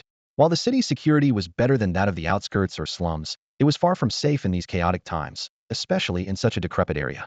Silently, he slipped into the courtyard and moved closer to the house. Why isn't Luowen back yet? Did he run into Lu Xiaodao? And he doesn't even carry a phony. It's driving me crazy. A voice filled with anxiety came from inside. Recognizing it as someone familiar, Luowen relaxed and pushed the door open. The living room was sparsely furnished, with only an old, worn-out sofa left behind by the landlord. Its leather surface was peeling. Sitting on it were Xiao Lu and Su Jiangnan, their faces filled with worry. Their once pristine school uniforms were stained with blood. Yao, shirtless, was using a piece of clothing to wipe the blood off his body. A menacing wound on his shoulder was still oozing. Luowen frowned as he looked at the people in front of him. Before he could say anything, Xiaolu had already rushed toward him with a sob. Brother Luo, you're finally back. Xiaolu wiped her tears, her voice choking. Lu Xiaodao came looking for trouble and even harassed the class monitor. Yaoga got into a fight with them to protect her and got hurt. Luowen's gaze shifted to the sofa, where Su Jiangnan sat, her hands tightly clutching the hem of her shirt, her face pale. He quickly stepped forward, crouched in front of her, and asked softly, "Why are you here?" Su Jiangnan's voice trembled as she spoke. "After you left the venue, Teacher Fong asked me to tell you that even though the school canceled your guaranteed admission, you still need to return to class at least to attend the awakening ceremony tonight. He said not to worry about the school's decision. He'll handle it." As she spoke, fear flickered in her eyes. Lu Xiaodao said he would come back. "Are you hurt?" Luowen interrupted her gently. "Are you blind?" Yaoga snapped angrily from the side. "Can't you see I'm injured? Good thing I came looking for you to drink and stumbled upon this mess." Otherwise, your precious class monitor would have been in real danger. That animal nearly pinned her down on the sofa. It's my fault for not protecting the class monitor. I'm sorry, Luoan. Xiaolu lowered her head, full of guilt. Luoan shook his head and turned his attention to Su Jiangnan, her eyes filled with tears. He didn't do anything to you, did he? Su Jiangnan couldn't hold back anymore. She threw herself into Luoan's arms, crying uncontrollably, her tears soaking his collar. Luoan gently patted her back to comfort her, but a surge of anger brewed within him. This girl, always so well-behaved, had nearly been harmed because of him. Seeing her tear-streaked face would make anyone's heart ache. His principle had always been clear. If people don't cross me, I won't cross them. But if they die, I'll regret it. Having lived 2 lives, the sight of this girl suffering because of him rekindled his thirst for power. What's your plan for this? Yaoga asked coldly, pressing a piece of clothing against his wound. Luoan pulled out a cigarette, glanced at Su Jiangnan, who was still sobbing, and silently put it back in his pocket. My teacher never taught me to repay evil with kindness. People like him, if you back down, they'll think you're easy to bully. If you don't deal with it decisively, it'll only get worse. Yaoga nodded, took out his phone, and walked out of the room. Luoan gently wiped away Su Jiangnan's tears. I'm sorry for dragging you into this. It won't happen again. Maybe we should just let it go, Luoan, Su Jiangnan said, her babyish, tear-streaked face looking up at him. Lu Xiaodao is really scary. Tomorrow, I'll apologize to him and ask him to leave you alone. If that doesn't work, we can tell the teacher. Luoan ruffled her hair with a smile. He's not easy to deal with, but do you think I am? Graduation is coming up. Big class monitor, focus on studying hard and getting into a good school. But the people Lu Xiaodao brought today were so fierce. You are just a student, we shouldn't provoke those bad guys. Su Jiangnan said nervously, clutching his hand. Does the class monitor really think Brother Luo is just a good student? Xiaolu couldn't help but chime in. Never heard of the infamous double evils of number 2 high? I've seen Luoan fight, it's brutal, like he's out to destroy people. It took Luoan a while to calm down the innocent girl. It's getting late. You should head home. We'll talk more at school tomorrow. Don't make your parents worry. He turned to Xiaolu. Take the class monitor home. Xiaolu nodded, always following Luoan's orders without question. After watching Xiaolu and Su Jiangnan get into a taxi and leave, Yaoga, now dressed in one of Luoan's loose shirts, exhaled a puff of smoke. Let's go. Time to handle this. Aren't you going to the hospital to get stitches first? Luoan asked. It's just a scratch, not deep. Business first, Yaoga said coldly. I've called a few guys from the slums. Tonight, we're taking him down. No, Luoan rejected outright. Lu Xiaodao's father isn't someone to mess with. If we go after the son, the father will come after you. It'll only cause more trouble. So we're just letting this go? Then you stay out of it. He'll go by myself. If I don't break his hands tonight, I won't be able to swallow my anger. Luoan shot him a look. We're definitely going, but we can't leave his father with an excuse to retaliate. We still need to attend the awakening ceremony. Then what's your plan? Yaoga asked impatiently. Let's talk on the way, Luoan replied. After leaving the Luo family home, Lu Xiaodao swaggered into their usual late-night snack spot, flanked by a group of his lackeys. The dimly lit restaurant buzzed with noise as a dozen or so people crowded around a few pushed-together tables, chatting excitedly. Lu Xiao is the real deal. The infamous duo of second high. Now it's just Lu Xiao reigning supreme. The lackeys showered him with praise, each trying to outdo the other. Lu Xiaodao, a cigarette hanging from his lips, sat at the head of the table, legs spread wide, a smug grin plastered across his face. What's the point of being good at fighting in school? My third brother is a big name in the street. She put Yao completely in his place. He exhaled a puff of smoke, the smoke ring curling upward. Too bad Luoan isn't here. Otherwise, I'd make him kneel and sing Conquer right now. Lu Xiao is unstoppable, the lackeys cheered in unison. At that moment, a sleazy-looking lackey sidled up, rubbing his hands together as he spoke. But Lu Xiao, how was Luoan's girlfriend? I saw you pin her down on the couch and grab her. Lu Xiaodao's eyes lit up with excitement as he cut in. You wouldn't believe it even if I told you. Who would have thought Luoan's girlfriend was such a catch? The feel of her, TSK, amazing. Huh, I'm definitely going to have my way with her. Lu Xiao is the man. And so is third brother. The lackeys raised their glasses in a toast. To Lu Xiao and third brother. Basking in their admiration, Lu Xiaodao continued. They're nothing. Daring to embarrass my uncle? Second high is my territory, no one can mess with me here. My family doesn't even need to step in. I can crush them in no time. Outside the restaurant, a rundown van sat parked on the street. Inside, Luoan and Yao watched the scene inside with icy stares. Alongside them were a few men from Lazy's crew, the most striking of whom was a man in his 40s with only half an ear. Dressed in a faded canvas jacket, his weathered face was marked by years of hardship, and his eyes gleamed with a menacing, violent edge. We're really not going to make a move? Yao asked impatiently. glancing at Luo, and you even brought Laze's crew out here. Idao's dad is the head of the security team. If we act, it'll give them an excuse to retaliate. Luo, and reasoned calmly. There are cameras in the restaurant. We'll just go in, have a meal, and not lift a finger. Let them know we're behind this, but leave them unable to do anything about it. Those little punks, I could take care of them all by myself. Lazy, nicknamed Half-Ear, said with a grin, revealing a row of yellow teeth. Why not for a bit more cash? We take them to the slums and bury them. Easy work. His tone was disturbingly casual, as if discussing dinner plans. He can die, but it can't be by your hands. No loose ends. Luoan replied firmly, shaking his head. Ayao nodded in agreement. We'll go with Luo An's plan. The two exchanged a glance before stepping out of the van and heading into the restaurant. As soon as the two stepped into the shop, they were immediately spotted by one of Lu Xiaodao's henchmen. The man widened his eyes and shouted in shock. Damn, you actually dared to come back. Before his voice had even faded, a group of people stood up in unison, surrounding Luo and Ayao. Leaning back in his seat with a disdainful smirk on his face, Lu Xiaodao sneered. Here to admit your mistakes? Don't say Lu Xiaodao, didn't give you a chance. Lend me your class monitor for a few days. When I've had my fun, I'll return her to you. Stick with me, and you'll eat and drink well. You take us in? With what? Luoan scoffed coldly, his gaze sharp as a blade. Get out of my way. Earlier, I didn't have anything in my hands. Want to try again? Ayao stepped forward with a menacing grin. Lu Xiaodao's expression faltered slightly, the memory of Ayao's reckless fighting earlier still fresh in his mind. Back then, 3 big guys were beating him up, but this lunatic didn't even flinch, gripping him tightly and pummeling him relentlessly. If it hadn't been for Sangu cutting him with a blade in time, that madman might have actually killed him. Despite having plenty of men around now, Lu Xiaodao wasn't willing to lose face. Puffing out his chest, he said, Go ahead, try touching me. Let's see if you can even walk out of here alive. You really don't know what's good for you, do you? Haven't had enough yet. Sangu shoved Ayao aside, but Luoan pointed to the surveillance camera overhead and calmly said, There's a camera right there. Are you really sure you want to fight here? Can your uncle clean up this mess for you? With that, he pulled Ayao over to sit at a table near the door. Seeing Luoan back down, Lu Xiaodao smirked triumphantly and jabbed a finger in his direction. You embarrassed my uncle at school. This isn't over. If I don't ruin you, my name isn't Lu Xiaodao. Luoan shrugged indifferently and opened a bottle of beer, drinking it casually. Sangu leaned in close to Lu Xiaodao and whispered, There's surveillance here. If we start something, Captain Lu won't be able to handle it. Ignoring the exchange, Luoan continued drinking with Ayao, munching on peanuts as if nothing had happened. Returning to his seat, Lu Xiaodao deliberately raised his voice. I bet you didn't expect that Sue what's her name, that little chick. She looks skinny, but she's got a solid cup. The feel of it.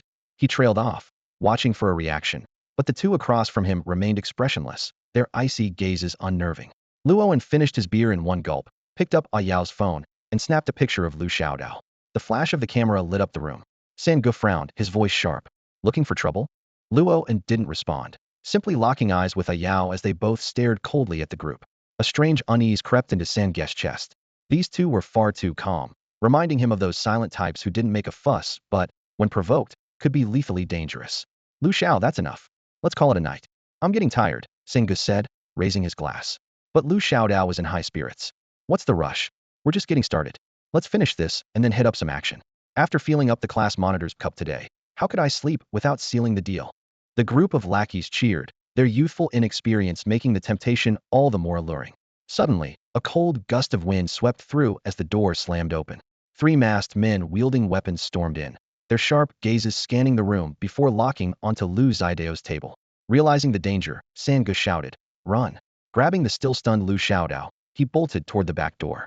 But before they could make it, a glinting blade slashed out from behind the curtain, landing precisely on the same spot where Ayao had been injured before. The burly man had immense strength, driving the blade deep into flesh and bone. Sangu, writhing in pain, released Lu Xiaodao and was just about to turn and flee when another burly man suddenly emerged from behind the curtain and kicked him to the ground. Nearby, Lazy grabbed Lu Xiaodao by the collar and dragged him into the shop. Everyone stay put. Don't even think about looking around. Lazy roared, his voice shaking the room. The remaining customers, too frightened to escape, shivered and quickly sat back down, heads lowered. Even Lu Xiaodao's gang of underlings dared not move. Lazy planted his foot firmly on Sangu's chest, gripping the knife handle as he slowly pulled it out. Damn, you're so skinny the blade stuck in your bones. With a build like this, you think you can survive in this world? Sooner or later, someone's gonna chop you up. Let me teach you a lesson today. You're Lu Saner, right? The faint sound of the blade scraping against bone sent chills down everyone's spine. Half-ear sauntered over to Lu Xiaodao. So, you're young Master Lu? By now, all of Lu Xidao's earlier arrogance had vanished, and a dark stain spread across his pants. My father is the captain of the security team. Lu Xiaodao stammered, his voice shaking. Half-ear sneered. Your father? He's nothing. If he's got a problem, tell him to meet me outside the city. I'll bury him there myself. He grabbed Lu Xidao's hand. Which hand did you use? What? Lu Xiaodao stuttered, trembling. Smack. Half-ear slapped him so hard that 2 of his teeth flew out. Which hand? He demanded, his voice like a whip. A blood-curdling scream erupted from the floor as Sangu clutched his left hand, writhing in agony. Lazy held up the severed hand, smirking coldly. With a coward like you, you think you can make it out here? Bullying students is your limit. You can't even hold a knife properly, can you? With that, he tossed the hand into the bubbling hot pot on the nearby table, causing the surrounding diners to retch in horror. Lu Xidao's legs gave out, and he collapsed to his knees, begging for mercy. He'll pay. He'll pay. My family has money, lots of it. My dad has millions. He'll make him give it to you. Just don't cut my hand. Half-ear grinned darkly. Your dad's that rich? Maybe you'll pay him a visit next time I'm in the city. As for you, you're nothing. Before Lu Xiaodao could react, the blade flashed, and his anguished screams filled the room.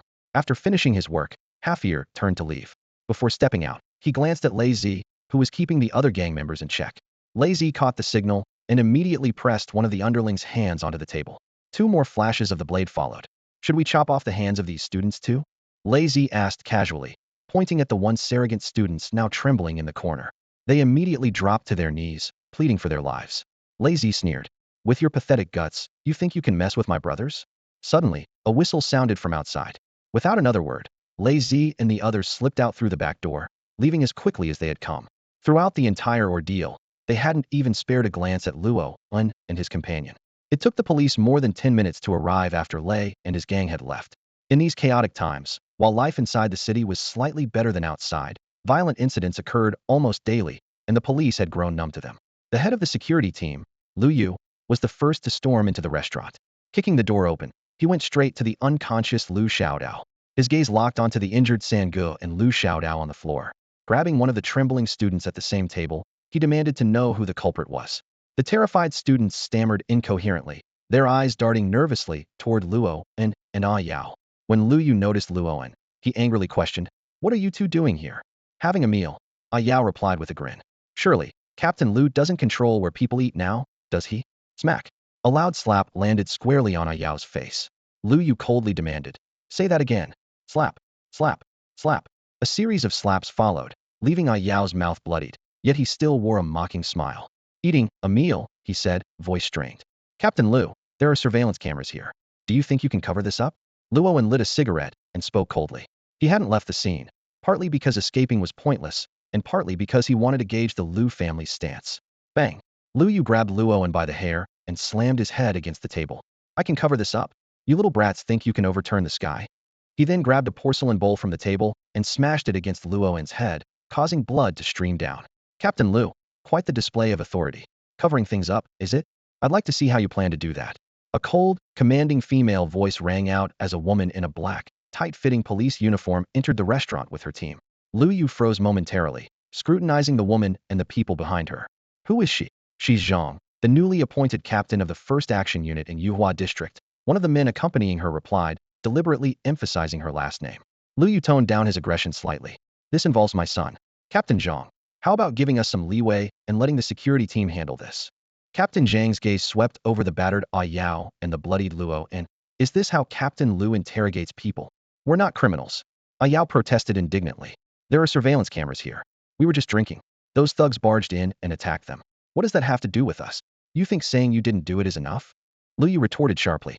"Hiring someone to commit assault is just as serious a crime." Luoan pressed a tissue to his wound and calmly countered, "We have no grievances with him. Why would we hire someone to attack him?" "Rubbish." One of Lu Yu's men pointed at Luo in anger. "We just went to your house, beat up your classmate, and now you're here eating while we get attacked. Who else could it be?" "Oh, so it was you who went to my house, assaulted my classmate, harassed our class monitor, and injured Ah Yao," Luoan said with a meaningful glance at Lu Yu. "The Lu family sure is something. The son stabs me, and the father comes to beat us up." "Officer, you heard all that," Ah Yao said pitifully to the female captain. "What they did to you is one matter. Whether you hired someone to attack them is another. Once they're recovered, I'll naturally deal with it," Lu Yu said dismissively.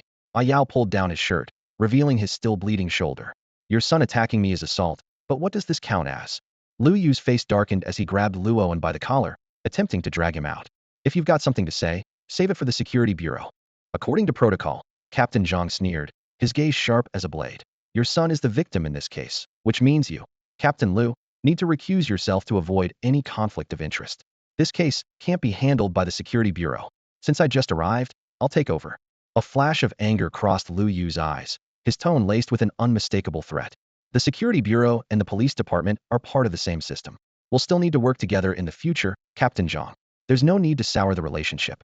Or are you planning to cut ties with the bureau altogether? Well, it seems the rumors about Captain Lu calling all the shots are true, Captain Zhang replied without backing down, a mocking smile tugging at his lips. Are you speaking on behalf of your bureau's chief now? Should I give him a call and ask since when the security bureau started lording over the police department? With a loud slam, Captain Zhang struck the desk, his eyes blazing with fury. The safety of the people in Xiangfu City keeps deteriorating, and it's because of parasites like you. Lucky him on duty today otherwise. Would this have turned into another miscarriage of justice? Coerced confessions. Lu Yu hadn't expected the new captain to be this unyielding. His expression darkened further. Captain Zhang, that's a serious accusation.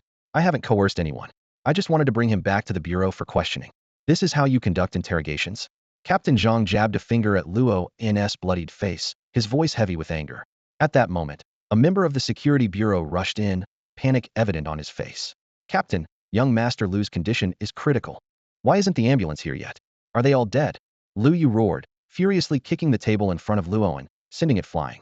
Captain Zhang watched the scene unfold with cold detachment before issuing a firm order. Take everyone involved back to the station. And the surveillance footage. Luoan hurriedly called out. It can prove our innocence. As Yao passed by Lu Yu, he lowered his voice and offered a sincere warning.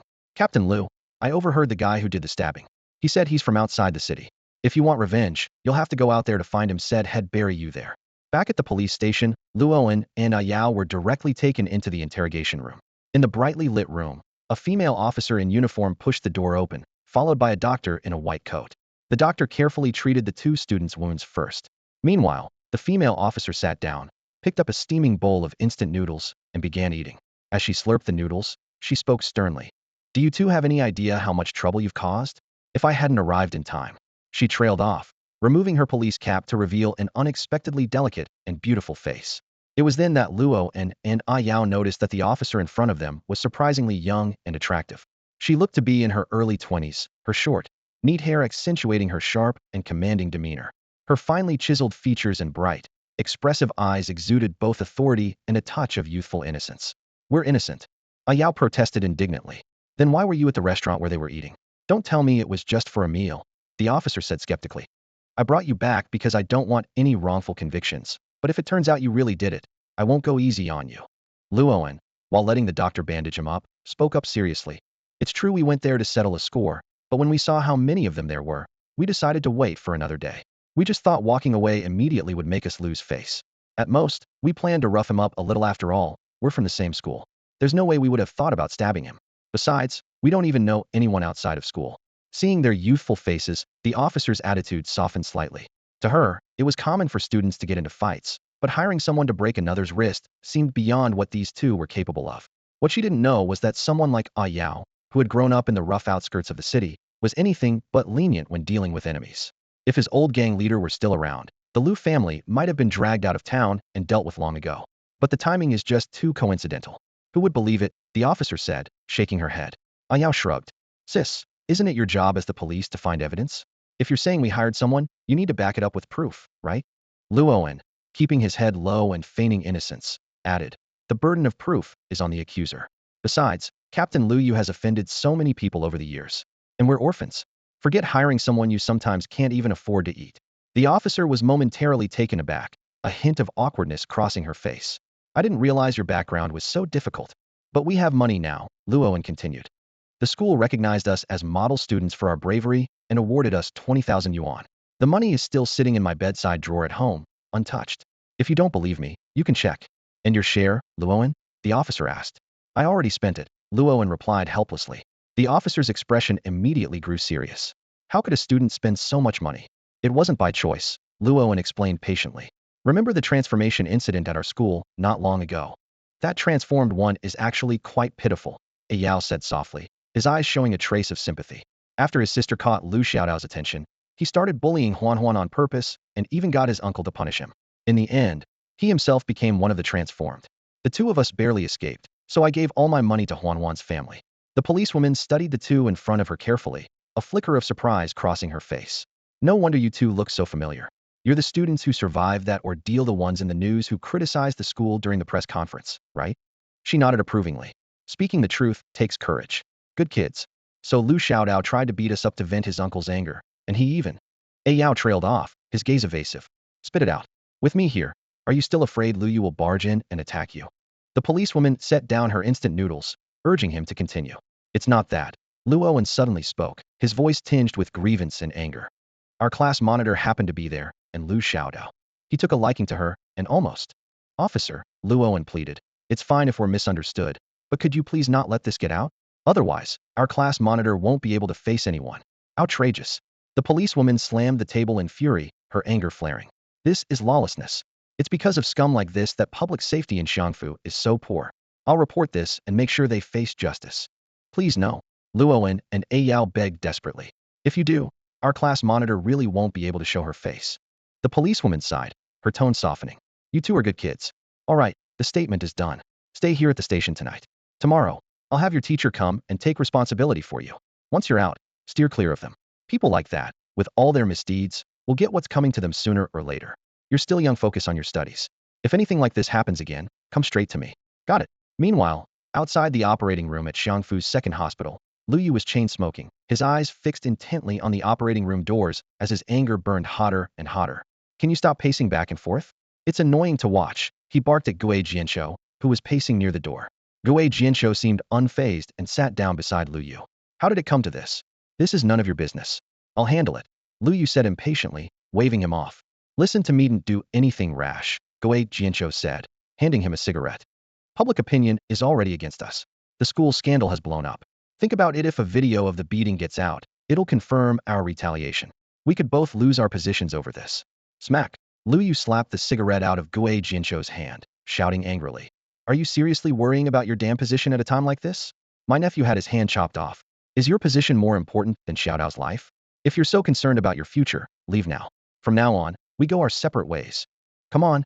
Don't say that, Gui Jianshou said, patting Lu Yu on the shoulder. Xiaodao is my nephew too. I watched him grow up, just like you did. Do you think I don't care? What I'm saying is, don't make it too obvious. There are plenty of ways to deal with them.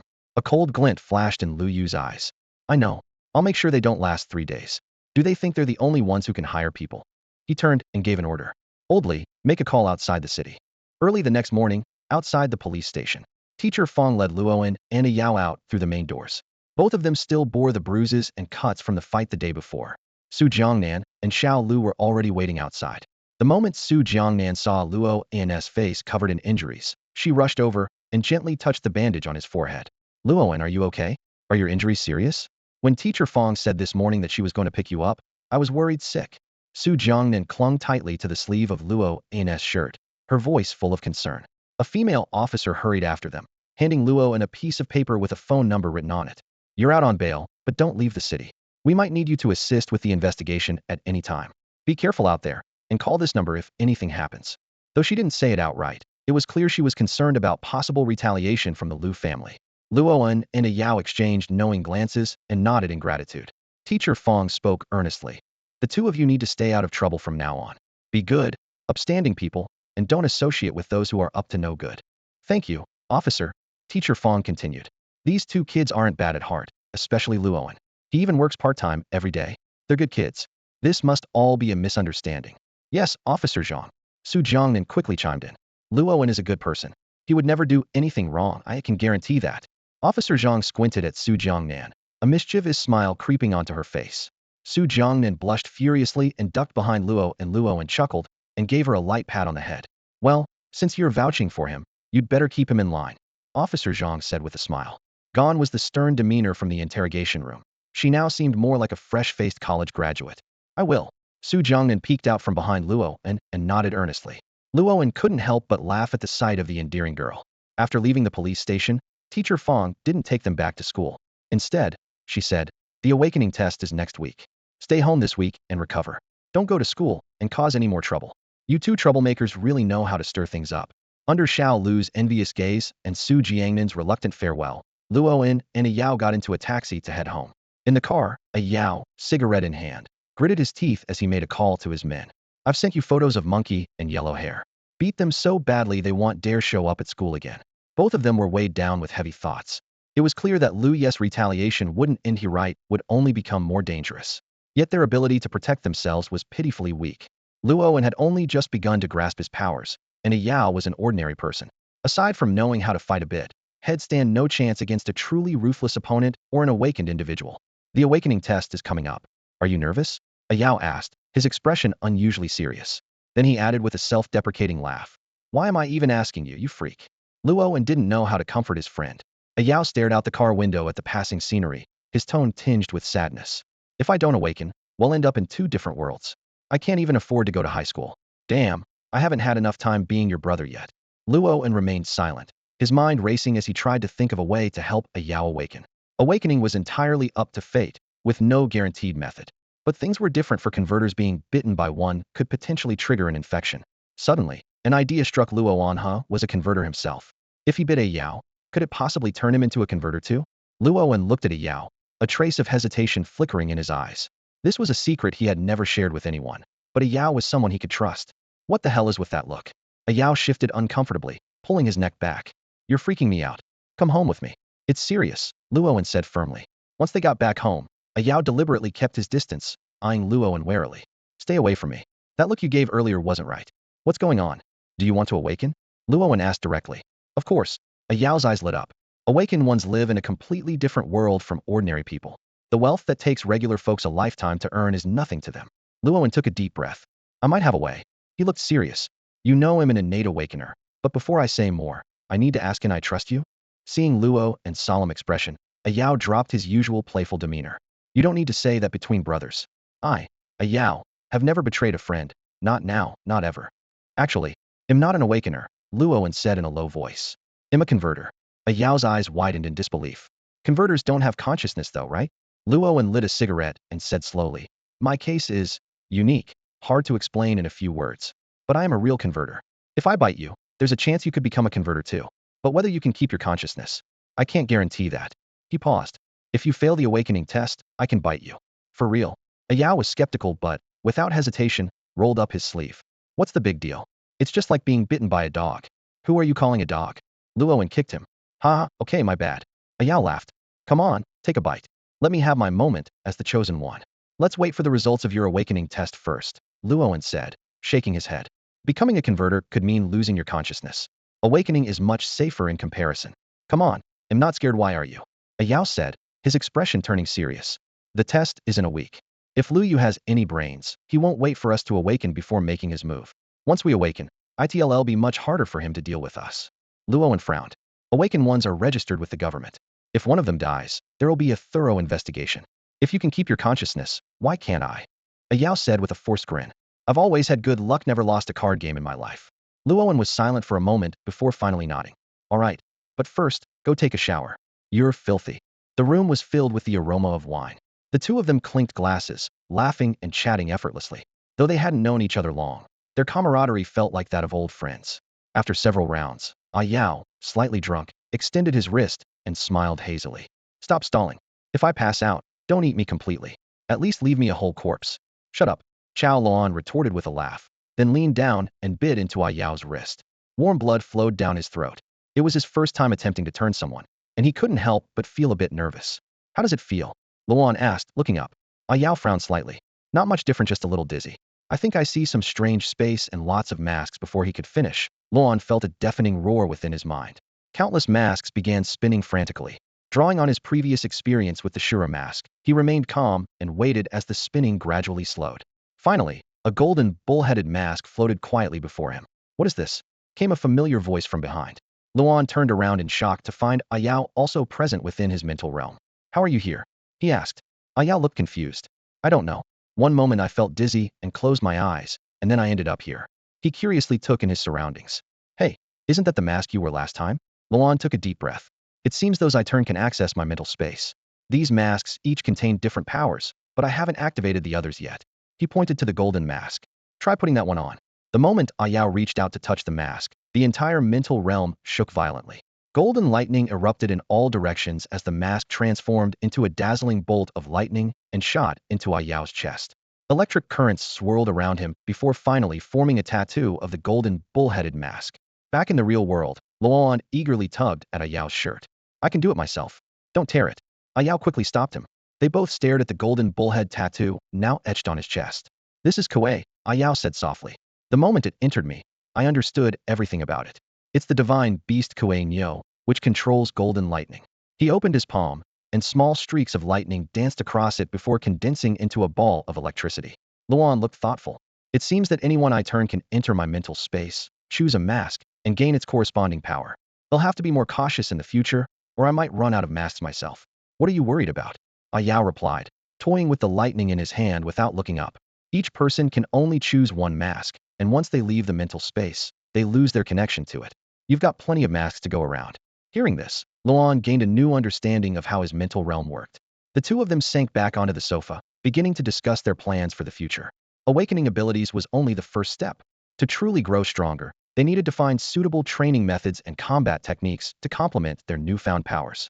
High school will teach you basic cultivation methods to enhance your awakening abilities, Ayao said as he patted Luoan on the shoulder, his expression serious. But that's not going to help us in the short term. Thank you. If it weren't for you, I might never have awakened in this lifetime. You've opened up so many possibilities for my future. Don't get all sentimental, Luoan replied with a smile, brushing Ayao's hand away. The road ahead is bound to be full of dangers, but having someone to watch your back will always help you go further. Ayao nodded solemnly. The world of the awakened is even more perilous. But no matter what lies ahead, you'll always be my brother. If there's danger, we face it together. I, Ayao, will never betray my brother. Fate works in mysterious ways. Some people, despite only knowing each other for a short time, are willing to entrust their lives to one another. Who would have thought that the two boys sitting in this humble room, dreaming about the future, would one day become two of the infamous 5 beasts in a chaotic world? Early the next morning, Luoan dragged Ayao to an internet cafe. They were eager to begin their cultivation journey. Even though the online beginner training tutorials might not be the most effective, it was still better than doing nothing. Although both of them had awakened, truly unleashing the power of their abilities required mastering cultivation techniques to enhance their physical strength and accumulate enough qi. Similar to wuxia novels where mastery of martial techniques relies on both external moves and inner strength, qi serves as the foundation for awakening abilities. Take a Yao, for example, though he had control over the power of lightning. Without sufficient qi, he couldn't fully wield its potential. Basic cultivation methods were easy to find online, but martial techniques were never shared publicly. Even the martial techniques taught in high schools were the lowest level ones. While different schools might have slight variations in their techniques, they all shared one common rule: absolute secrecy. Anyone caught sharing martial techniques without authorization would face imprisonment. As a result, what could be found online were only scattered moves, not complete systems, rendering them largely ineffective. Though Luoan wasn't great at academics, he understood that martial techniques in this world were divided into 2 categories: modern techniques and ancient techniques. Modern techniques, also known as beast mimicry techniques, were primarily developed by contemporary awakened individuals who imitated wild beasts or their transformed beast forms. Ancient techniques, on the other hand, were traditional martial arts passed down from before the Great Catastrophe. Before the Great Catastrophe, martial arts were often dismissed as mere exercises for physical fitness. However, after the disaster, people realized that ancient techniques weren't ineffective, they simply required a strong foundation of qi to work.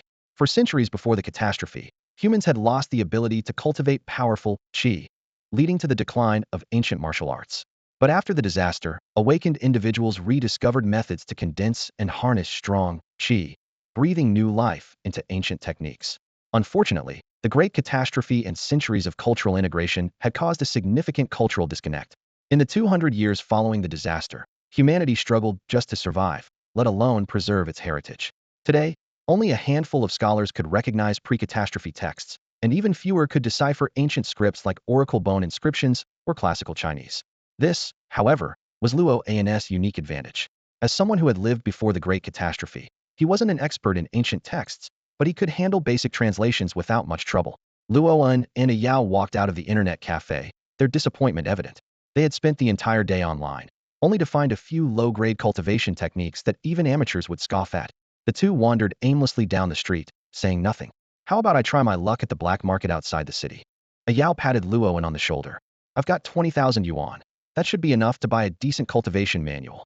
Luowen shook his head, his eyes gleaming as if an idea had struck him. Turning to a Yao, he asked, "Do you know where I can find ancient books?" Ancient books? A Yao was taken aback. Those are treasures kept by prominent families and institutions, and almost no one can translate them these days. What do you need them for? Luowen sighed, unwilling to explain. But a Yao's next words made his eyes light up. However, here in Xiangfu, we do have a world-famous artifact, a Yao said. An archaeological team discovered a massive stone stele within the city. It's covered in ancient text. The stele is so large they couldn't move it, and excavation was halted halfway. Eventually, they built a museum around it. It's now the centerpiece of the Xiangfu Museum known as the Inheritance Stele. Take me there now. Luowen grabbed a Yao's arm in excitement. At that moment, his desire for power had reached the point where he was willing to try anything, no matter how desperate. The two rushed to the museum. The Inheritance Stele, as a symbol of Xiangfu, was open to the public. For decades, countless archaeologists had failed to decipher its mysteries. Some experts believed it was a martial arts manual, others thought it was a ceremonial script, and some even speculated it was an inscription used to suppress vengeful spirits. Inside the museum, various artifacts from the pre-catastrophe era were displayed: deformed firearms, faded bowls and cups, and even a pair of socks featuring Pikachu. But Luowen and a Yao headed straight for the Inheritance Stele. The massive stele stood 10 meters tall, with much of it still buried underground. Made entirely of cast iron, its surface was densely engraved with text. When Luowen saw the familiar script, his eyes reddened, and tears welled up. A Yao noticed his reaction and quietly stepped back, shielding him from the crowd. The stele was inscribed with thousands of characters in small seal script. From a young age, I trained in martial arts, a family tradition passed down for millennia, never to be abandoned. After decades of rigorous practice, I began to understand the path of martial arts. Then came the great calamity. Humanity plunged into a living hell, suffering untold devastation and countless deaths. Unable to bear the slaughter of my people by ferocious beasts, I descended from the mountains to fight. After years of battle, I gained some renown. Inspired by Wu Dao, I sought to turn the tide and save our crumbling world, but was betrayed by foreign foes. On the brink of death, I erected this stele, hoping future generations would master martial arts, vanquish the beasts, and restore peace for our people. Those who learn my techniques must pass them on to my kin, without discrimination based on lineage, gender, or age.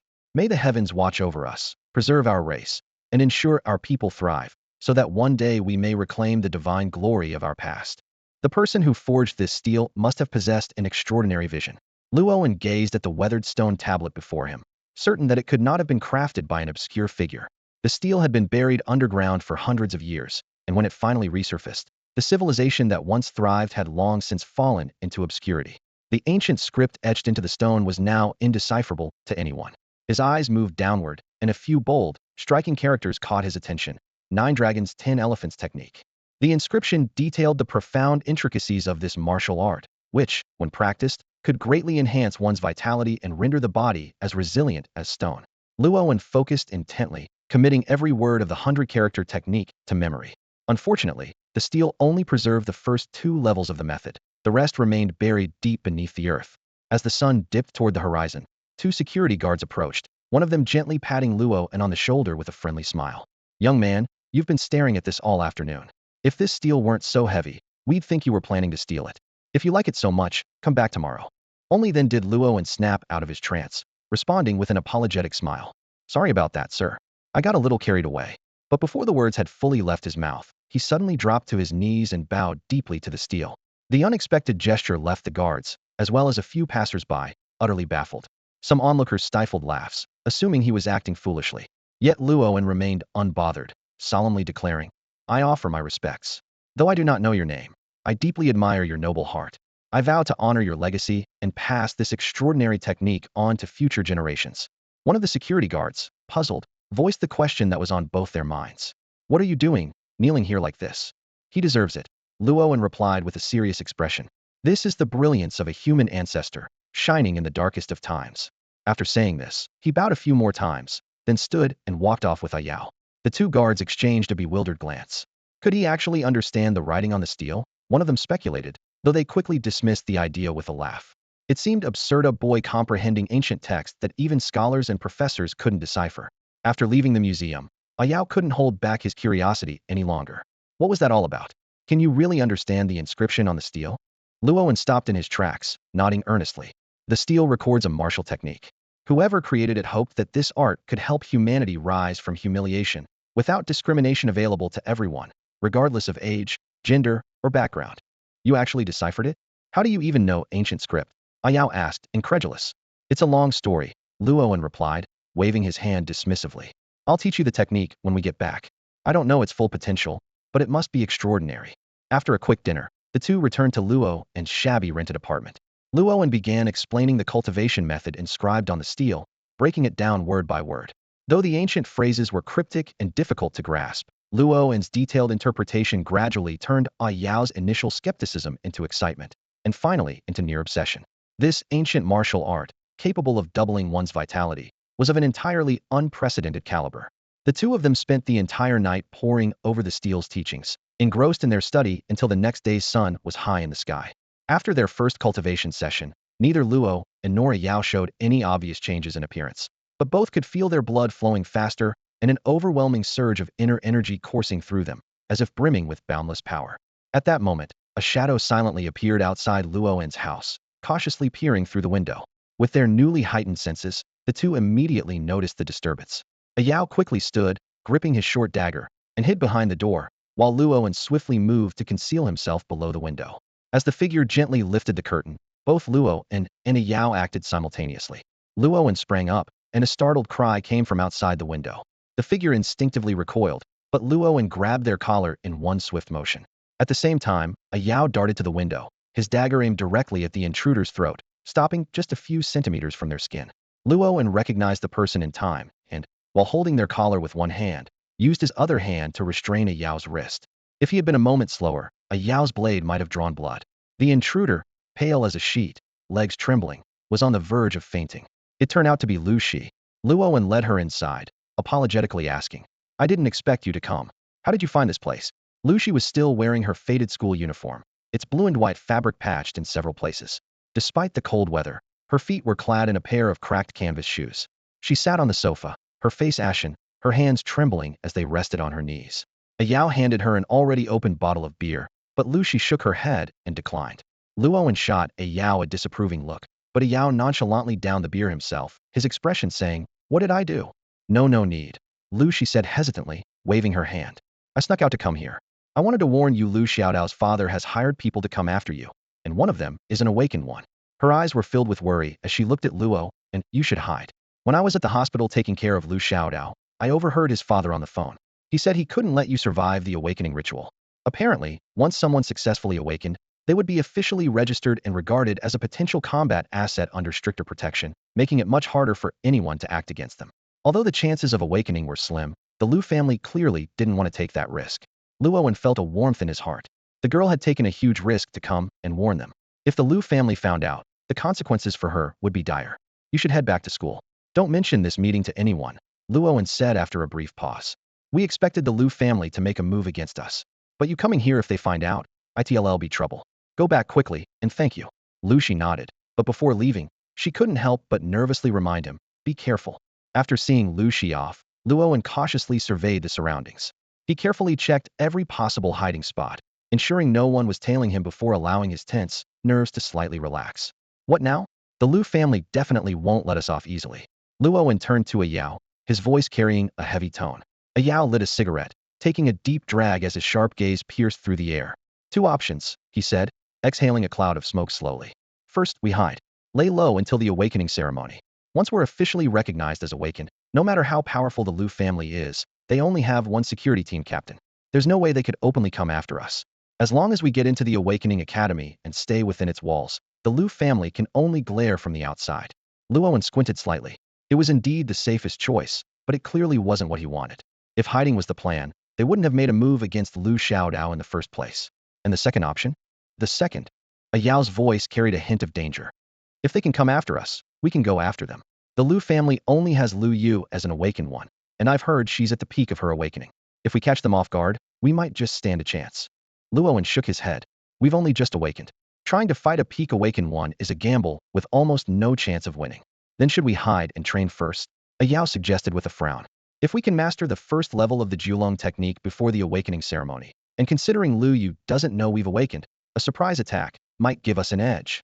Failing to kill Lu Yu would only invite relentless retaliation. Luoan analyzed in a low voice. If we can't take her down in one strike, the Lu family will undoubtedly come at us with everything they've got. I suggest we avoid direct confrontation for now. He paused. But even hiding won't be easy. During the awakening ceremony, all they have to do is station people at the checkpoints. Unless we skip the ceremony, there's no way to avoid them. A Yao crossed one leg over the other, shaking the nearly empty beer bottle in his hand before draining the last few drops. Luoan smirked faintly. This might be the perfect chance to see if the so-called Black Prince of the outskirts has what it takes. Can you bring Lei Zi into deal with the Lu family?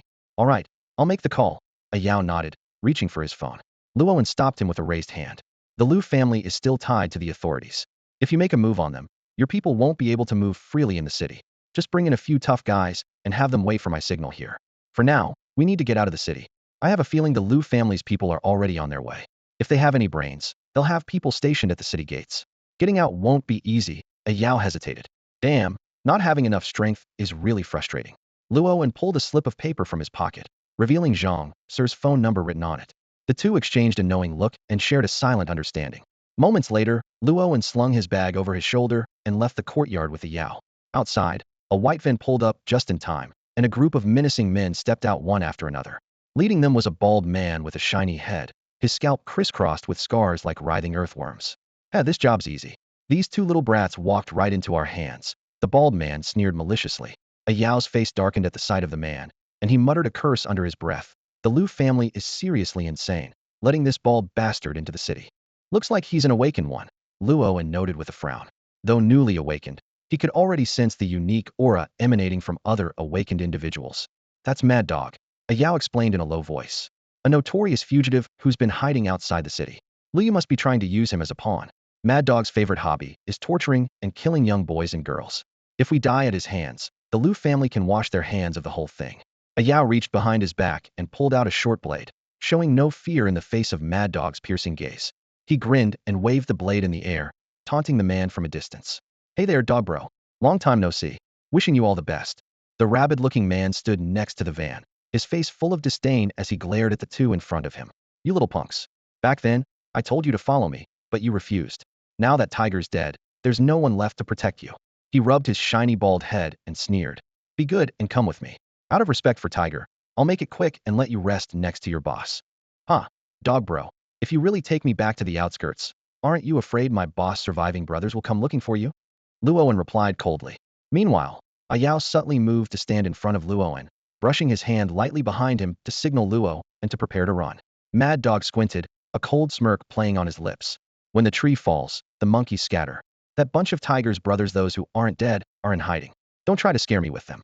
With that, he yanked open the van door and dragged out a frail girl wearing a faded school uniform. She was so petite and weak that she flailed helplessly in the air like a chick in his grasp. I've been watching you two for a while now. Think you can escape? You bastard. Let her go? She has nothing to do with this. Grabbing her breaks the rules.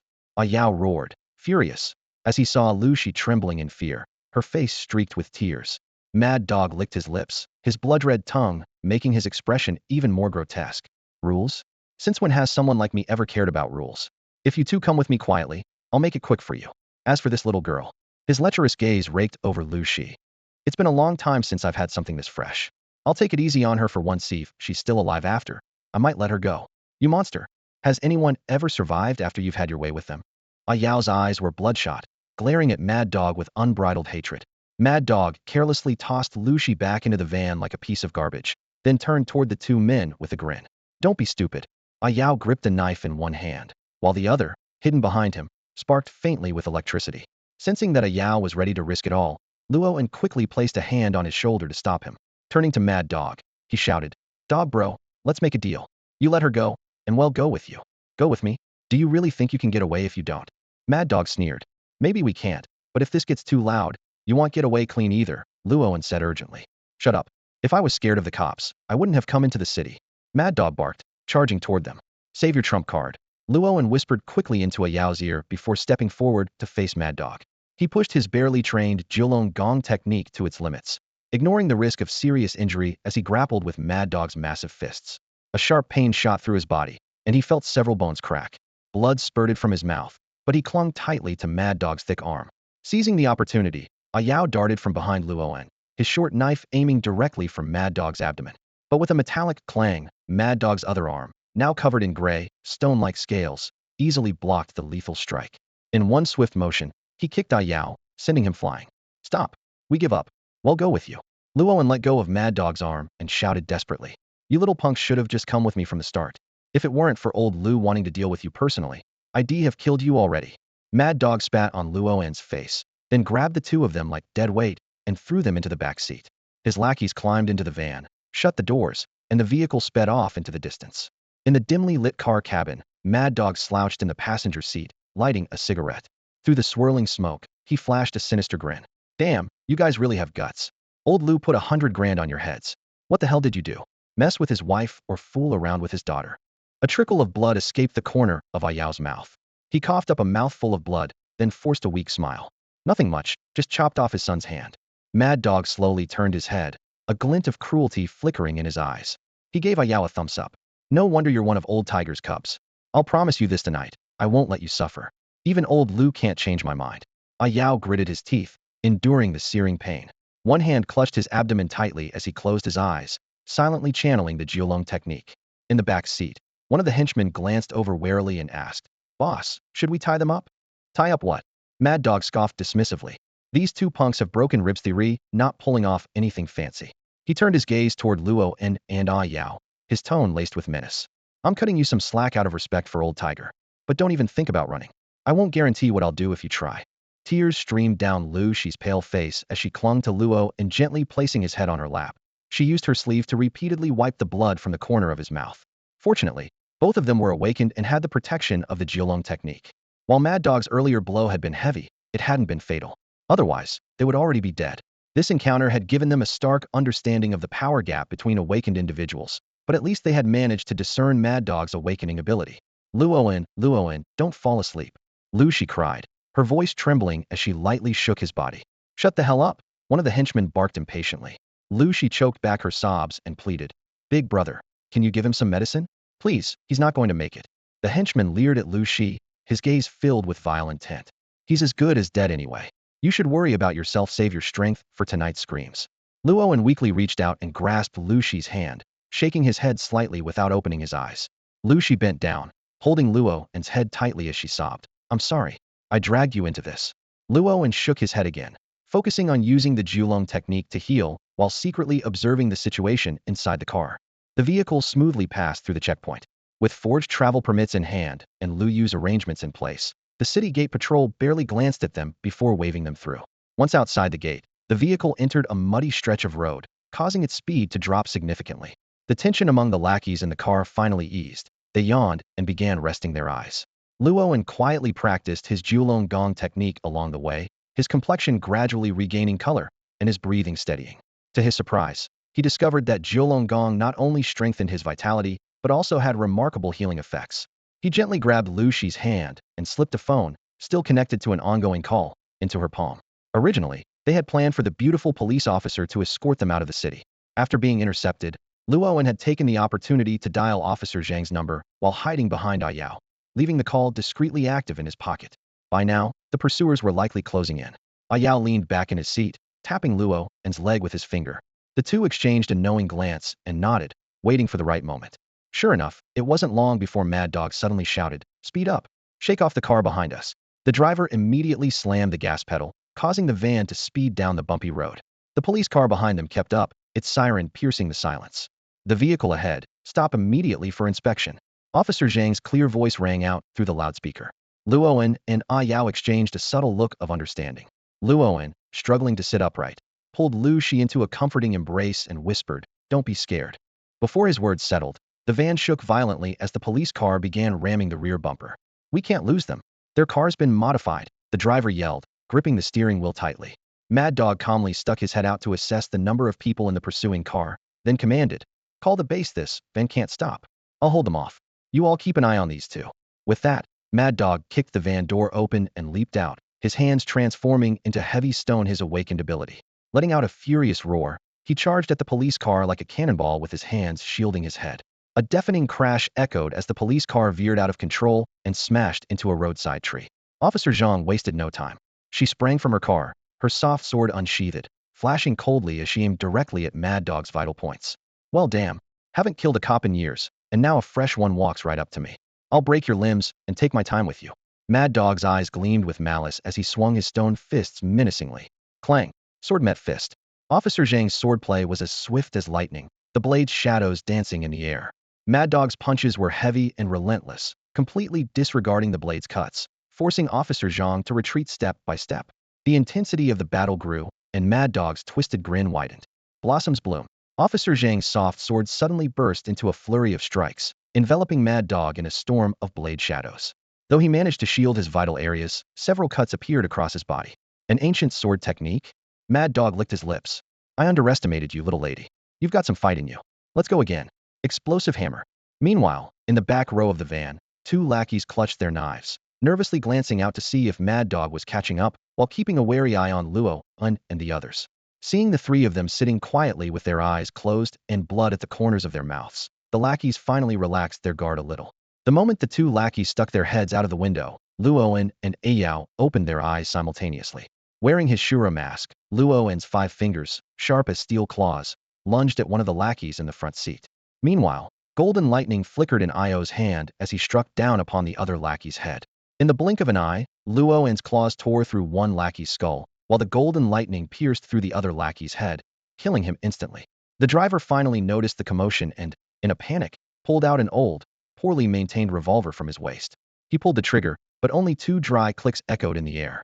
Before he could attempt a third shot, Luoan and Ayao pounced like tigers descending the mountain. Luoan's fingers, sharp as swords, stabbed into the driver's neck in an instant. A deafening roar, mixed with exhilaration, erupted as blood gushed out like a fountain, flowing down his fingers.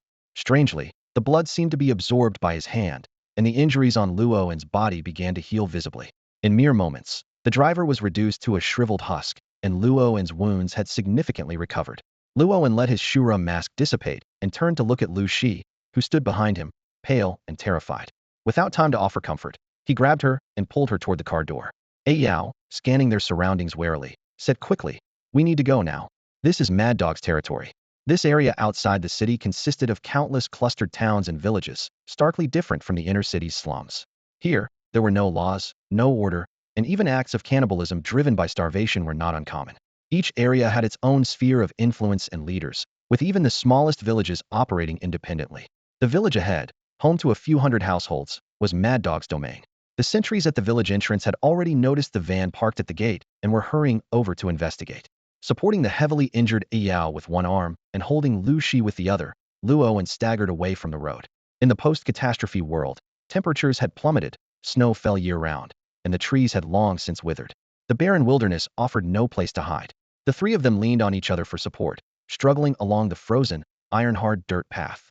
Their only solace was the overcast sky, which obscured their movements from view. Behind them, the sound of searching footsteps grew closer. Luoan and Ayao, both gravely wounded, could no longer move. Lu Shi, her face flushed red, clung tightly to Luoan's arm, refusing to let go. "We can't keep going. You need to leave," Luoan said, shaking off Lu Shi's grip and shoving her away. "I'm not leaving," the usually timid girl said stubbornly, grabbing hold of Luoan once again. Ayao, gasping for breath, managed a faint smile. "Girl, if they catch you, it'll be worse than death. You need to go. The two of us aren't making it out of this alive." Lu Shi silently held onto Luoan's arm, her frail body stubbornly supporting him. "If it weren't for you that night, I would have been sold off by them long ago. I had already accepted my fate, but when you stood in front of me, I saw hope again. I don't know how to repay you, but I will never abandon you." As she spoke, tears streamed down her face. Luoan opened his mouth, but found himself unable to respond. The three of them stumbled through the desolate wilderness, unsure of how far they had gone. The sky grew darker, the cold deepened, and eventually, their strength gave out. Together, they collapsed onto the freezing ground, unable to take another step. In a daze, Luoan felt himself being dragged along. Struggling to open his eyes, he saw, under the blood-red moonlight, a small, frail figure staggering forward. It was Lu Shi. She had tied a rope made from her school uniform around her chest and Yao's, hunching over as she walked. Every few steps, she had to stop to catch her breath. Her thin frame looked as if a gust of wind could blow her down, yet she stubbornly gritted her teeth and pressed on.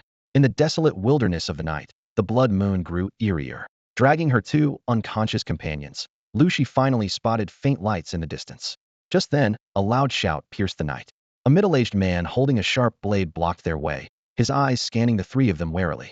Seeing the two people on the ground barely clinging to life, his gaze settled on Lu Shi, brazenly sizing up the disheveled, yet pitiable young girl. Uncle, please, I beg you, save my friends. Lu Shi dropped to her knees, pleading. You came out of nowhere.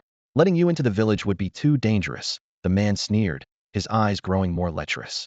But, how about you come back to the village with me? Those two friends of yours won't make it. They won't survive out here in the wilderness. Realizing he wouldn't help, Lu Shi silently stood up, ready to leave, but the man blocked her path. Little girl, the night is full of dangers, with all those infected roaming around.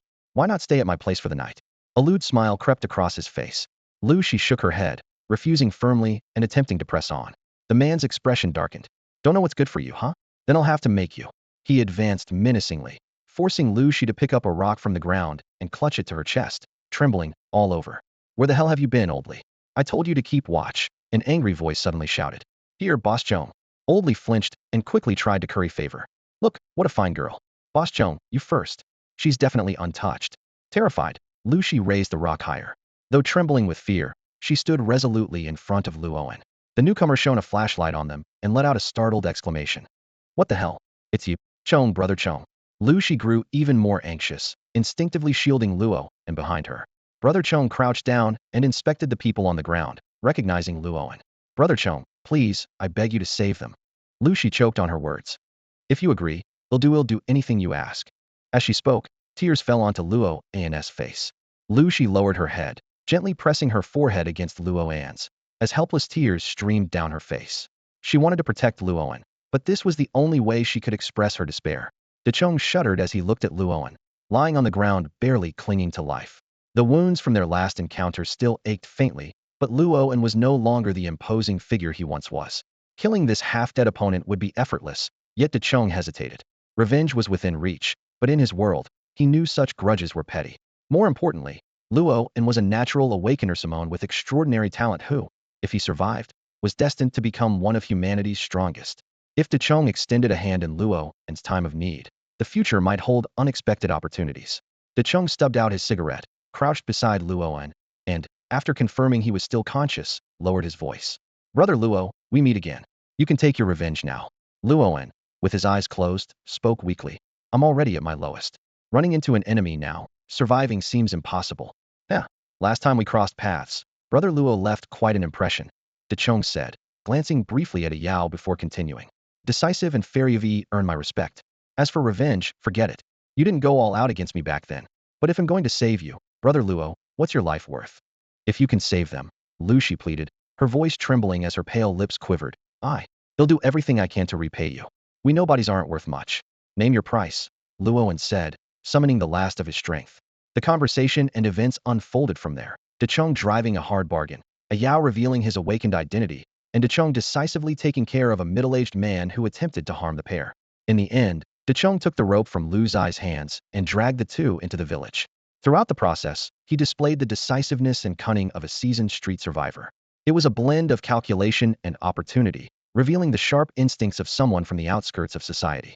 De Chong understood that aligning himself with two natural awakeners might just open doors to a broader and brighter future for someone like him, a lowly thug from the outskirts. When they opened their eyes again, 2 days had already passed. The damp, musty smell filled the small, humid room. Luoan and a Yao slowly woke up on the damp bed. Beside the bed, Lu Shi's pale, tired face rested on the edge, her long eyelashes still glistening with traces of dried tears, evidence that she had been secretly crying again. Luoan carefully tried to sit up, but ended up startling Lu Shi awake. Seeing Luoan conscious, the little girl's bright eyes instantly welled up with tears again. She had been staying by his side these past days, afraid something might happen to him. Stop crying. I'm not dead yet, Luoan said with a faint smile. How long were we out? 2 days, Lu Shi replied as she helped him sit up, placing a pillow behind his back and handing him a cup of water. Mad Dog came by yesterday, but he was stopped outside the village. Lu Shi began recounting everything that had happened over the past 2 days.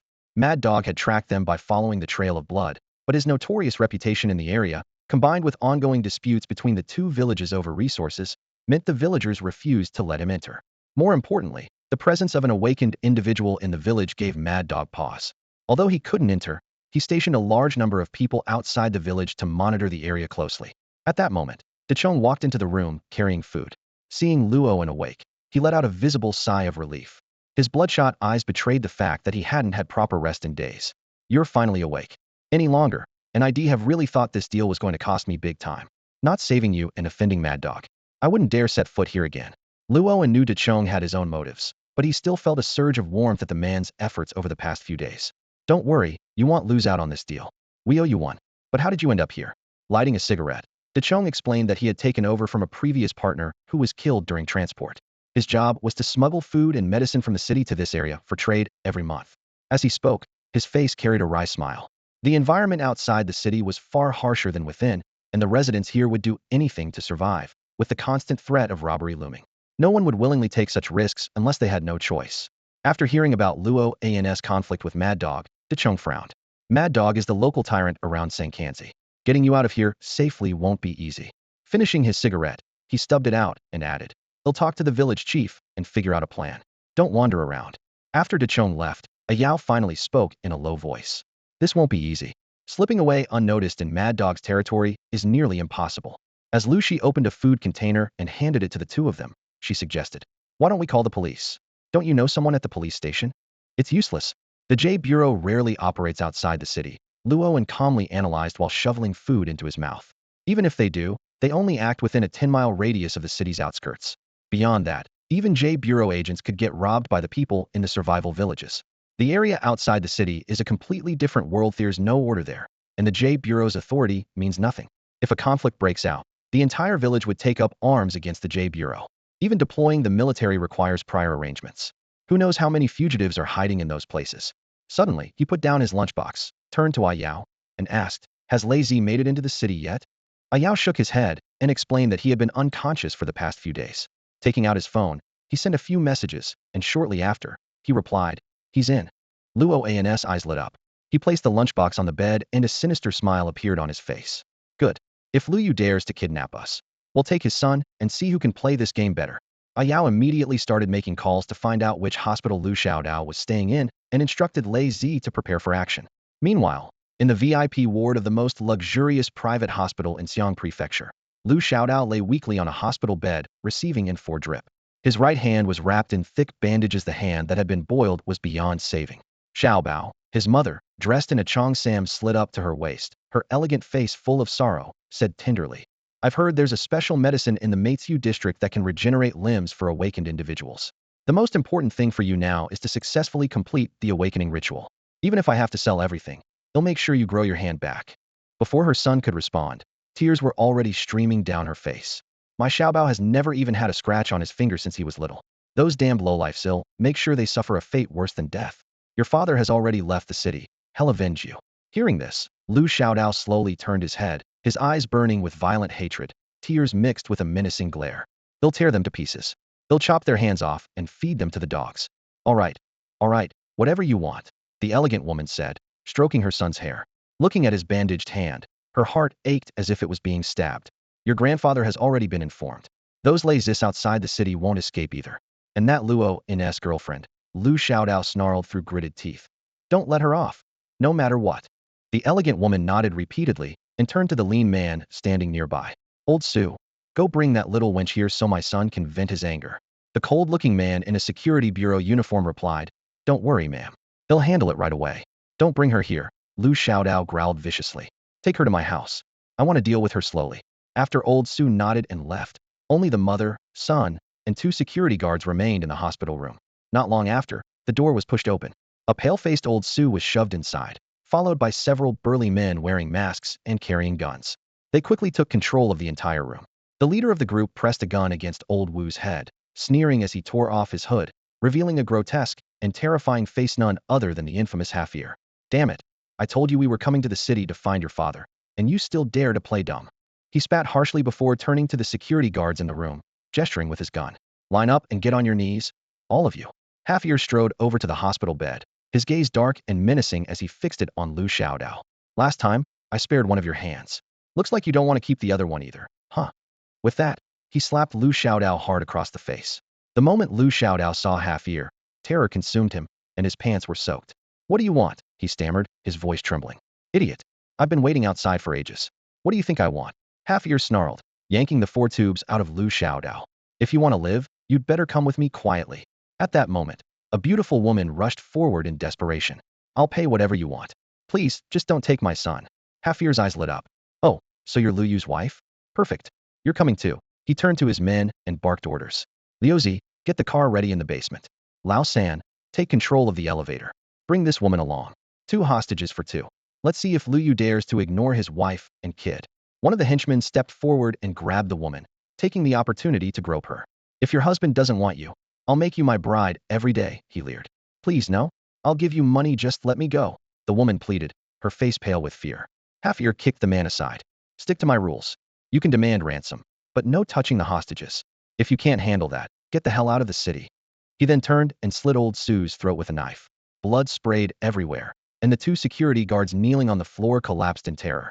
Tell Lu Yu this. If my men don't make it back, he can start looking for his wife in the brothels outside the city. The kidnappers quickly fled, dragging Lu Xiaodao and his mother with them. By the time the 2 security guards regained their senses, the room was empty.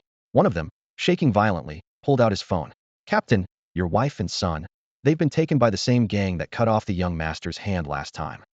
Yao's phone suddenly rang, and Lu Yu's name lit up on the screen. Lazily holding a cigarette between his lips, Yao answered the call, only to be met with Lu Yu's furious questioning. What do you want? Yao squinted slightly, a cold smirk playing at the corner of his mouth. Captain Lu, you really do have a short memory, don't you? My brothers are still trapped in Xinghua village because of you. What do you think we want? On the other end, Lu Yu's heavy breathing was audible. Let my wife and kid go, or I swear I'll make you wish you were dead. Oh, you really scared me there. Yao replied mockingly. Relax, you won't need to lift a finger. The moment your men step into the village, I'll slit my own throat and end it all. But he paused, his tone turning icy. You'll have to bring your entire crew and turn Xinghua village upside down to find the corpses of your wife and kid. Now that the gloves were off, Yao made no effort to spare Lu Yu's dignity. If you want to negotiate, you'd better show some respect. Otherwise, save yourself the trouble of calling me. I've lived outside the city for over a decade. Do you really think your little squad can scare me? Ask Mad Dog Do you think he'd dare set foot in Sankanzi if I make it out of this alive? Lu Yu's heart sank. He had investigated Yao's background before, assuming he was just an orphan from outside the city. Who could have guessed he had such a history? Damn it, he cursed, slamming his phone onto the table in frustration. In Xinghua village, Lu Yu glared furiously at Mad Dog. Didn't you say this was foolproof? How did you fail to catch 2 brats? Half reclining in his chair, Mad Dog replied impatiently. You saw the scene in the car yourself. My guy's skull was blown open. Clearly, an awakener rescued them. How was I supposed to see that coming? An awakener? Who are you trying to fool? Where would they get an awakener? Mad Dog sneered. Don't you do any research before making a move? Yao used to be the Black Prince of the Outlands, and you didn't even know that? No wonder your wife and kid got kidnapped. Ignoring Lu Yu's pride, he continued. Do you know why I'm the only one who took your job? When his big brother was alive, none of you uniformed types dared step a foot outside the city. A skinny camel's still bigger than a horse. His big brother may be dead, but his crew isn't wiped out. Lao Jio's still alive. If word gets out about this, you'll have to watch your back every time you leave the house. Lu Yu felt a wave of regret. He had underestimated the situation and failed to dig deeper into the backgrounds of Luo, In, and Yao. But it was too late to dwell on that, now had to find a solution.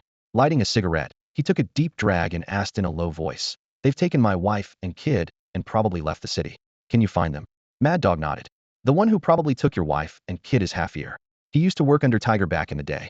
After Tiger died, his crew of awakeners scattered some dead, some on the run.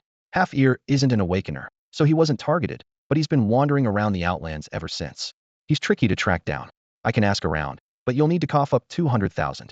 Are you insane? 200,000. Lu Yu exploded. Calm down, Mad Dog said nonchalantly, picking his nose. You know what it's like outside the city. If you want someone to sell out Hafir, you'll have to pay up. If you want to go into someone else's territory and grab him, that costs money too. Lao Jio's still out in the no man's land. If he finds out we're messing with Tiger's old crew, do you think he wouldn't hijack a bomber to blow us all to hell?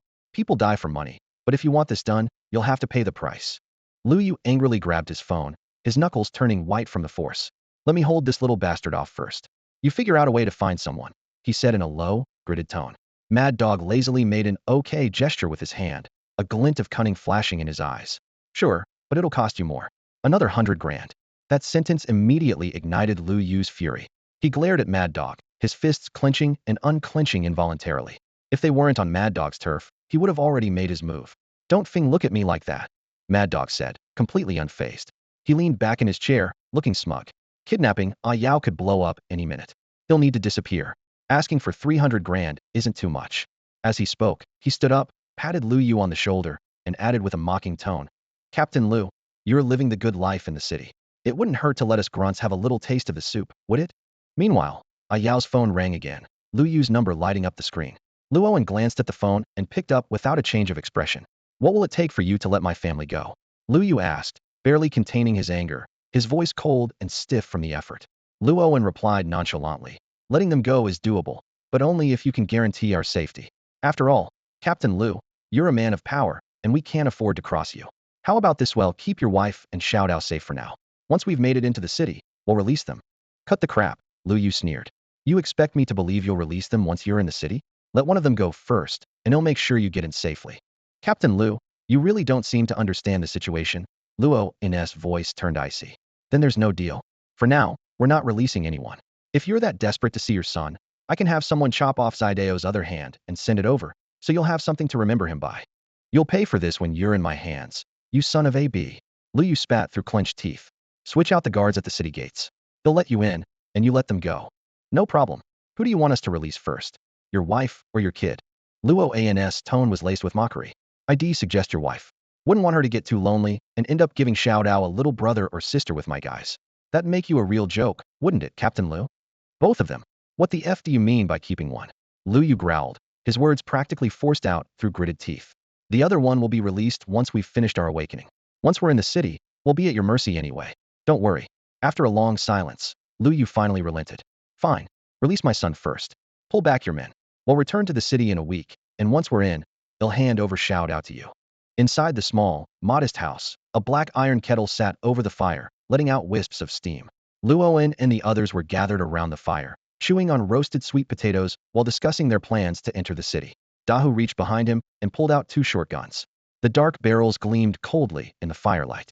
Take these for protection, Dahu said, handing the guns to Lu Owen and Yao. They're not much use against awakened ones, but they'll scare ordinary folks just fine. He was about to show them how to use the guns when Yao swiftly took one and expertly checked the magazine and chamber, his movements smooth and practiced. Daha's eyes lit up with surprise. You know how to use a gun? I've been playing with these since I was 10. Yao replied nonchalantly, his fingers lightly brushing over the gun's surface. I grew up outside the city. When I was a kid, I used to tag along with the boss on errands. This one, he added, his tone laced with faint nostalgia, was a gift from Jiuge. Jiuge. Daha's expression changed instantly, his face tightening with caution as if the name carried a heavy taboo. Yao turned his gaze to the dimming twilight outside the window and said calmly, how many Jiuges are there outside the city? The question piqued Luo An's curiosity. He knew little about Yao's past, only that he came from beyond the city. But judging by the ease with which Yao commanded so many lazy, it was clear his background was anything but simple. Still, since Yao never brought it up, Luo An refrained from asking. Xiaohu Lao Ba and Yao Long Lao Jiao. Dao muttered, a hint of fear flickering in his eyes. What's your connection to them? Yao reached into his pocket and pulled out an old, yellowed photograph. As he began to recount his story in a soft voice, the room fell silent. The photo showed a middle-aged man in a black leather jacket with slicked-back hair, his arm wrapped around a young boy with a bruised and battered face. The man's eerie, pale blue eyes held a hint of a smile, and his rugged face was full of affection. The boy, meanwhile, was sniffling and trying to push the man's arm away. I was picked up by Hugo. Yao began slowly. When I was little, I was sold to an old man and spent my days stealing and scrounging around Shaoguizha. One day, Hugo came to settle some business. I thought he looked like a city dweller and tried to pick his pocket. Hound dog caught me, and I nearly lost a hand for it. But Hugo took pity on me. Not only did he let me go, but he gave me 50 bucks. Yao gave a bitter smile before continuing. I always relied on stealing for money, so having someone just give it to me felt strange. I ended up following them to a small motel. Later that night, a group of thugs showed up outside. Some of them awakened from Shaoguizha. I don't know what I was thinking, but I ran in and yelled, it's an ambush. Hugo picked me up with one hand, wielded a blade with the other, and fought his way out of Shaoguizha with me in tow. That photo was taken the day we met. He said I was his youngest little brother and joked that when I grew up, I'd be the one to send him off. But in the end, Yao's voice faltered, and he couldn't continue. He lit a cigarette, his reddened eyes reflecting the glow of the setting sun streaming through the low window. For the first time, Luoan saw a profound sadness and loss in the man's usually unreadable gaze. He wanted to say something comforting, but couldn't find the words. Instead, he lit a cigarette of his own in silent companionship. The heavy atmosphere in the room felt almost suffocating. Later, Hugue's territory grew larger and larger, and he earned the name Xiehu Yao Long. Yao murmured, staring into the swirling smoke. He got busier and busier. He always said that the bigger the tree, the more it attracts the wind, so he stopped bringing me along on jobs.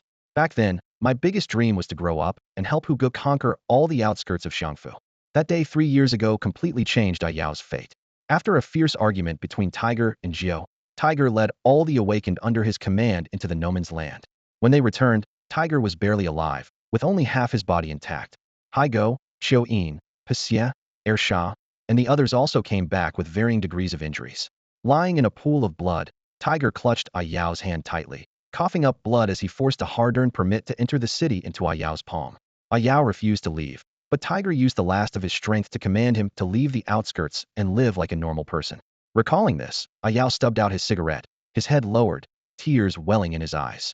After I was sent into the city, I heard that the military and the J Bureau launched a joint operation, wiping out Tiger's entire territory. His men either fled or died if they couldn't escape. Ayao let out a long sigh, finally unburdening the weight he had carried for years.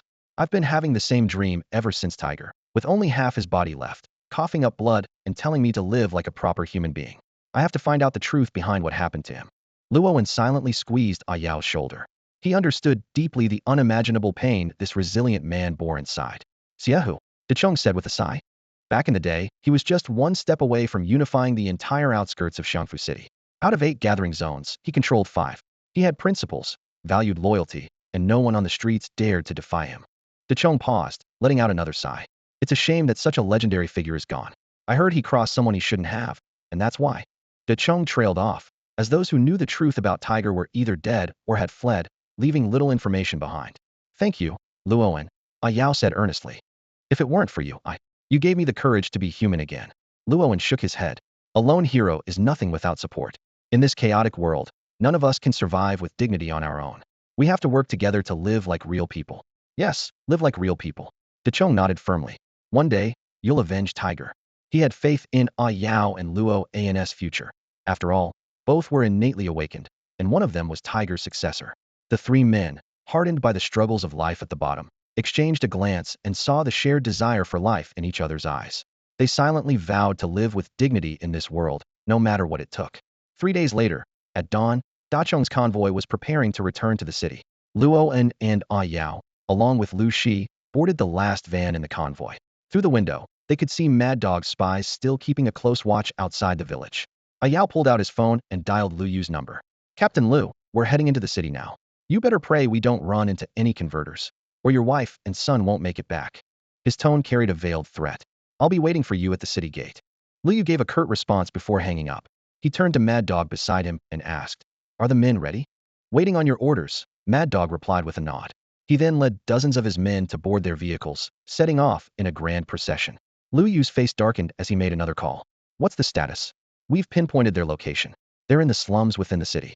We'll have them in no more than 30 minutes. Came a cold, emotionless voice on the other end, sounding almost robotic. Make it quick. Those 2 brats must not make it into the city. Lu Yu growled through clenched teeth. Don't worry. The master sent me to ensure the young lady and the young master stay safe. You should focus on how you'll explain this to the master. That's none of your concern. I'll handle my father-in-law. Lu Yu snapped. Meanwhile, in an unlicensed guest house in the slums of Xiangfu City, Half-Ear lay on the bed, feigning sleep, but keeping his ears sharply attuned to the sounds outside the door. In the corner, Lu Xiaodao and his mother huddled together, trembling with fear. A subordinate entered, carrying a black plastic bag and grinning. Well, this is a first. Wu Laosan actually sent us some food. He said things are tense outside and told us not to leave. Half-Ear's expression darkened. He quickly strode to the window and pulled back a sliver of curtain. From the 3rd floor, he had a clear view of the surrounding low-rise buildings. Boss, I just took a walk outside. Everything seems calm, the subordinate said, already tearing into the food. Don't eat that. Half-Ear slapped the food out of his hand and hissed. Wu Laosan sold us out. All the shops at the end of the street have shut their doors. Damn it. Notify Xiao Jie and the others to grab their weapons and prepare to retreat. Though confused, the subordinate immediately went to wake the others in the neighboring rooms. In a nearby convenience store, the shopkeeper clutched his child and hid behind a shelf, trembling as he peeked at the heavily armed men gathered outside. A middle-aged man dressed in a black Zhongshan suit stood expressionlessly outside the guest house, holding a walkie-talkie. Beside him, the usually domineering Wu Laosan now acted like a submissive house dog, respectfully reporting in a low voice. I just had someone send breakfast inside. I can confirm that Banji Air is in there. The middle-aged man, Mr. Li, cast a disdainful glance at Wu Laosan. Your job is done.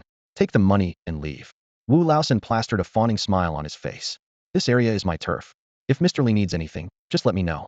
I said you can leave. Mr. Li's voice turned cold. People like you, who sell out their friends, aren't even qualified to work as dogs for the Li family. Lifting the walkie-talkie to his mouth, Mr. Li gave a command.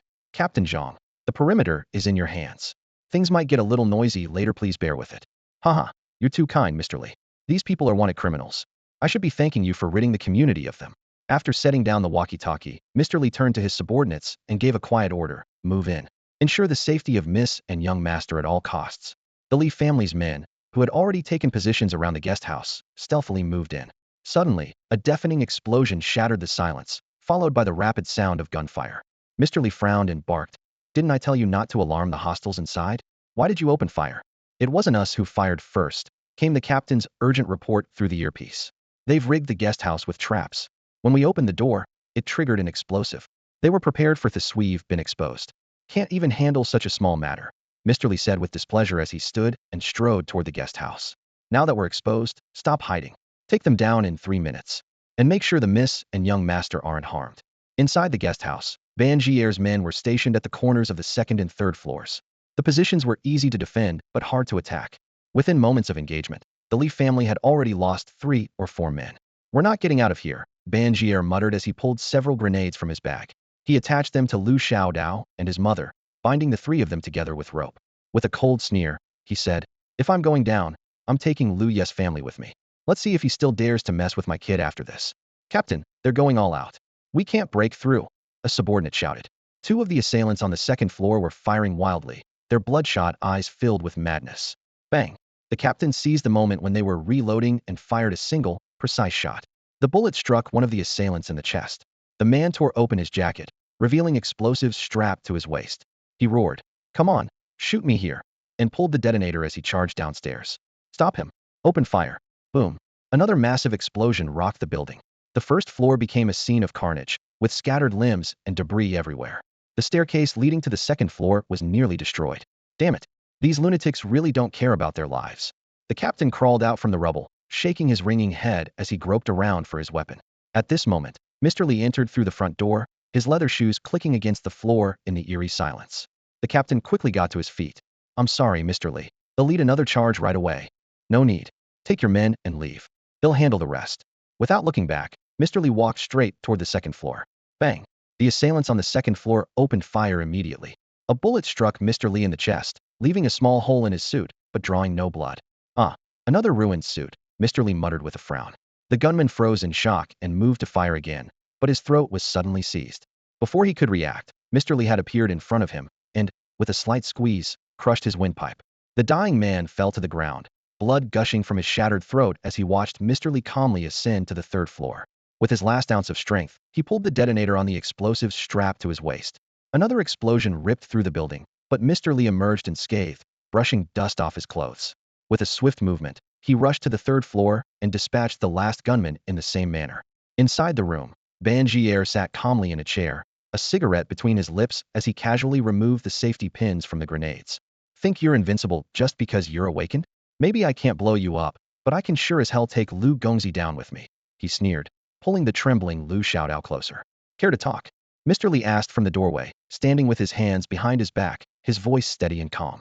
Half-Ear calmly pulled out his phone, a trace of determination in his eyes. Mr. Li sat nearby, his gaze sweeping over Lu Xiaodao and his mother, silently approving of Half-Ear's actions. Hey, you little brat, Half-Ear began casually. Are you safe? Did they get to you? Yao's anxious voice came from the other end of the line. Safe? Half-Ear let out a derisive laugh. Why don't you ask these awakened ones in front of me if any of them dare take a step forward? Uncle Zhu, it's my fault you're in this mess. Yao choked up, his voice trembling. Well, at least you remember my last name. Guess I didn't spoil you for nothing, Half-Ear said lightly. When I'm gone, put up a tombstone for me, will you? Have you made it into the city yet? Yao clenched his fists tightly, the phone creaking under the pressure of his grip. Uncle, let them go. Save yourself. To hell with that, Half-Ear turned to Mr. Li and raised his voice. Tiger went through all that trouble to get him into the city.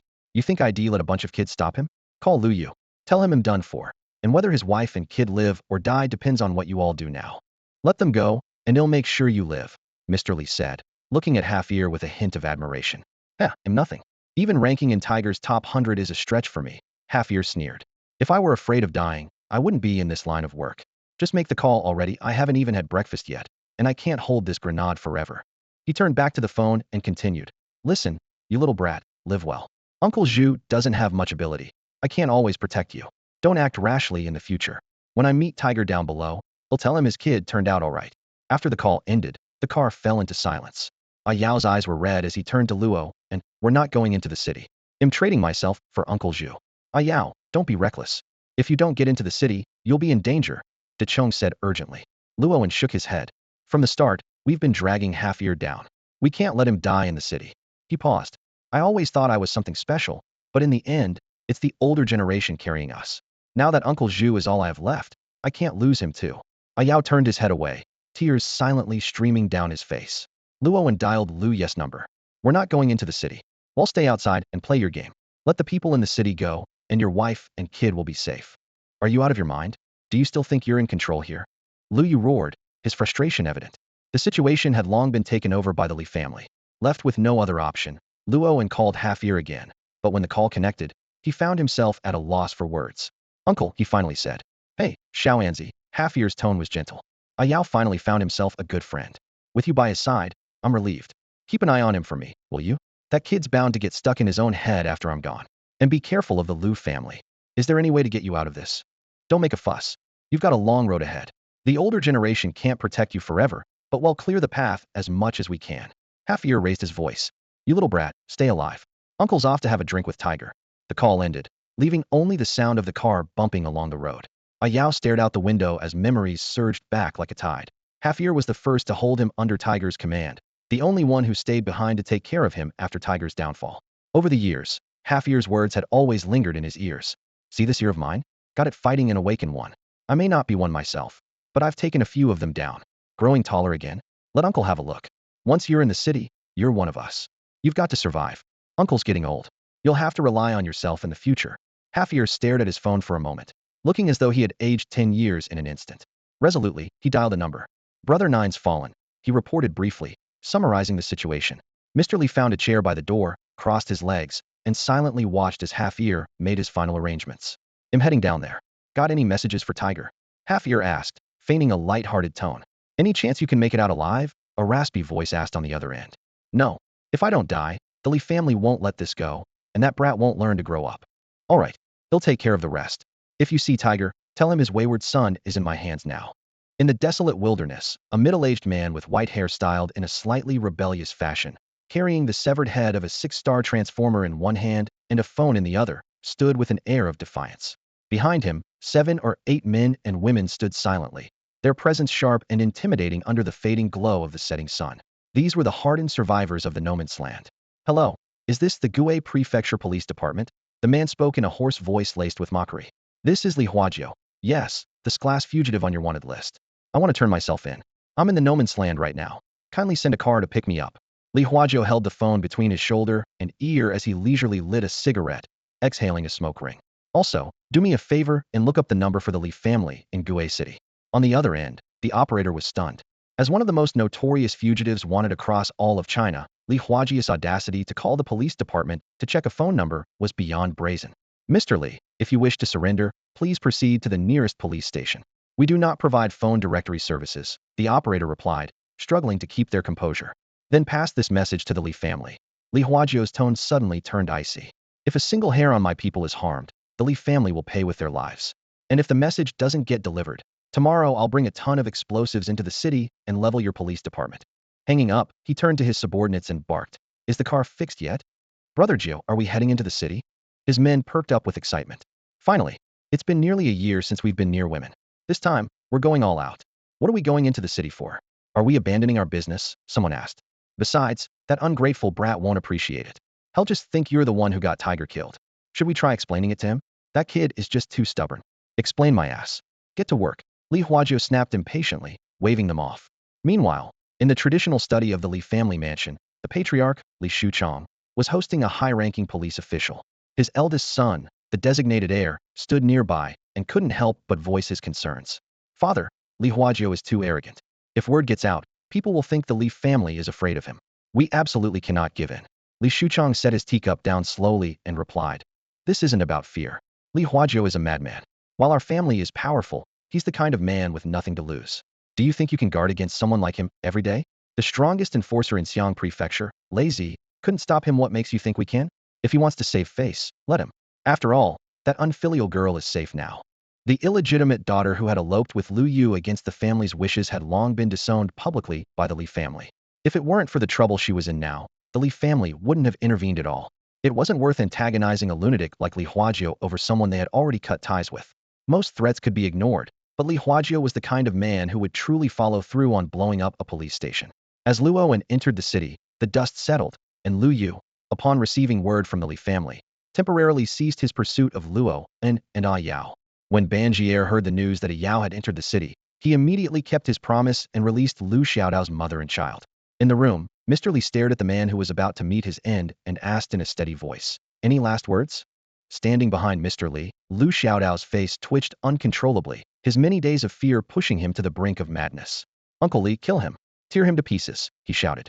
Ban Jier cast a contemptuous glance at Lu Xiaodao, a sneer curling at the corner of his mouth. This kind of trash without the Li family backing him won't even have the guts to threaten a Yao. He turned to Mr. Li, his tone suddenly light. "I've spent my whole life just trying to get a full meal. Since it's my time to go, let me die as a well-fed man."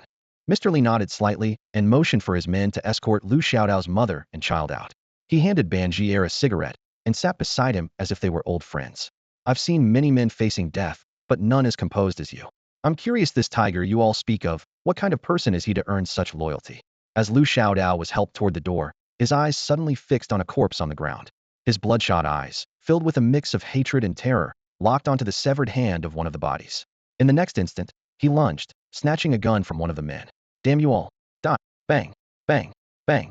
The entire magazine emptied into Ban Jier's chest. Blood bloomed like flowers, leaving his torso caved in and deformed. The man who had spent his life struggling for a full meal died, without ever tasting his final one. "Cut off his hands!" Lu Xiaodao screamed in a frenzy. The henchmen exchanged uneasy glances, their eyes turning to Mr. Li. Ban Jier's blood had splattered all over Mr. Li, who now silently regarded the man who had just been laughing with him moments ago. Ban Jier now sat slumped in the chair, his lifeless eyes fixed on Lu Xiaodao. "Uncle Li, cut off his hands!" Lu Xiaodao yelled again, this time at Mr. Li. Smack! A loud slap landed on Lu Xiaodao's face. Disappointment filled Mr. Li's eyes. "Remember, you don't bear the Li name. You have no right to command me." He shook his head. "Thank goodness you're not a Li." Lu Xiaodao's mother immediately shielded her son, her voice venomous. "You're just a dog of the Li family. Know your place." "Yes, miss," Mr. Li replied with a slight bow. "The matter is resolved. I must return to report. The master asked me to inform you stop causing trouble for those two boys. The Li family will no longer clean up your mess." When a Yao and Luoan arrived, the sight before them was heartbreaking. Ban Jier's chest was riddled with bullet holes, his eyes wide open. A Yao's eyes reddened as his hoarse voice broke the silence. "This isn't over." For the first time, Luoan felt the harsh cruelty of the world. This man, who had helped them many times and supported them unconditionally like an elder, now lay quietly in this shabby inn. For the first time, he longed for strength. A Yao clenched his fists tightly, his nails digging into his palms. "Give my Uncle Zhu a proper burial, outside the city. He didn't like being confined. He'll rest easier out there." Blood dripped from his palms. 3 months. They'll make the Lu family pay for Uncle Zhu. Luoan reached out to close Ban Jier's lifeless eyes, but no matter how many times he tried, they wouldn't shut. It was as if, even in death, Ban Jier remained worried that a Yao might act recklessly, that no one would be there to look after him.